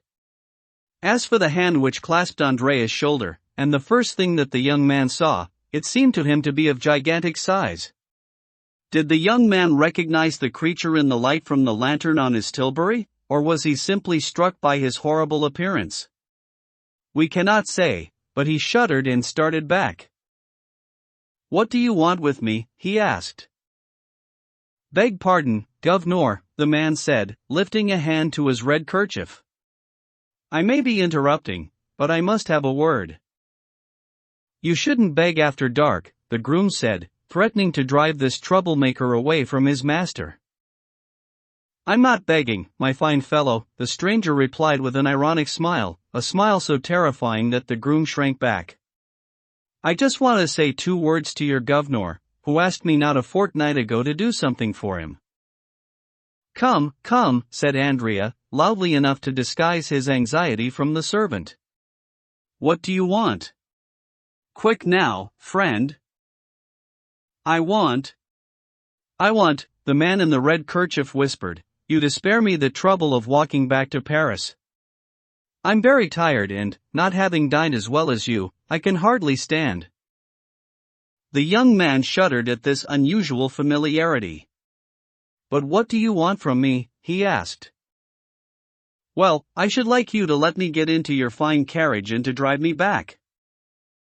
Andrea's face paled, but he said nothing.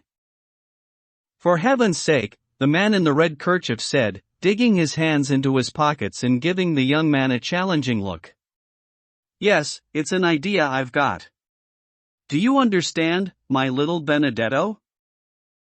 At that name, the young man no doubt thought again, with the result that he went over to his groom and said, "I did indeed give this man a job to do for me and he is going to tell me the outcome.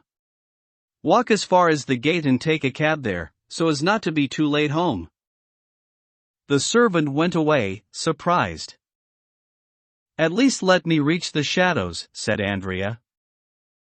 "As far as that's concerned, I'll find you the perfect spot," the man said, taking the horse by the bit and leading the tilbury to a place where it was impossible for anyone to see the honor Andrea was according him. "It's not because I want the glory of getting into your fine carriage," he continued, "but simply that I am tired, and also, a bit, because I have business to discuss with you." "Come, get in," said the young man. It is a great shame that it was not daylight, because the spectacle must have been odd indeed, with the tramp plainly seated on the upholstered seat of the tilbury beside its elegant young driver.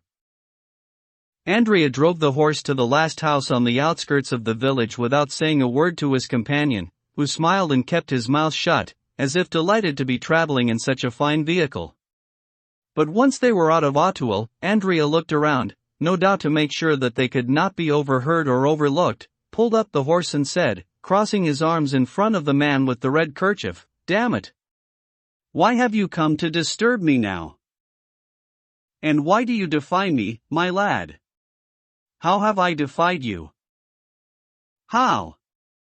You are asking me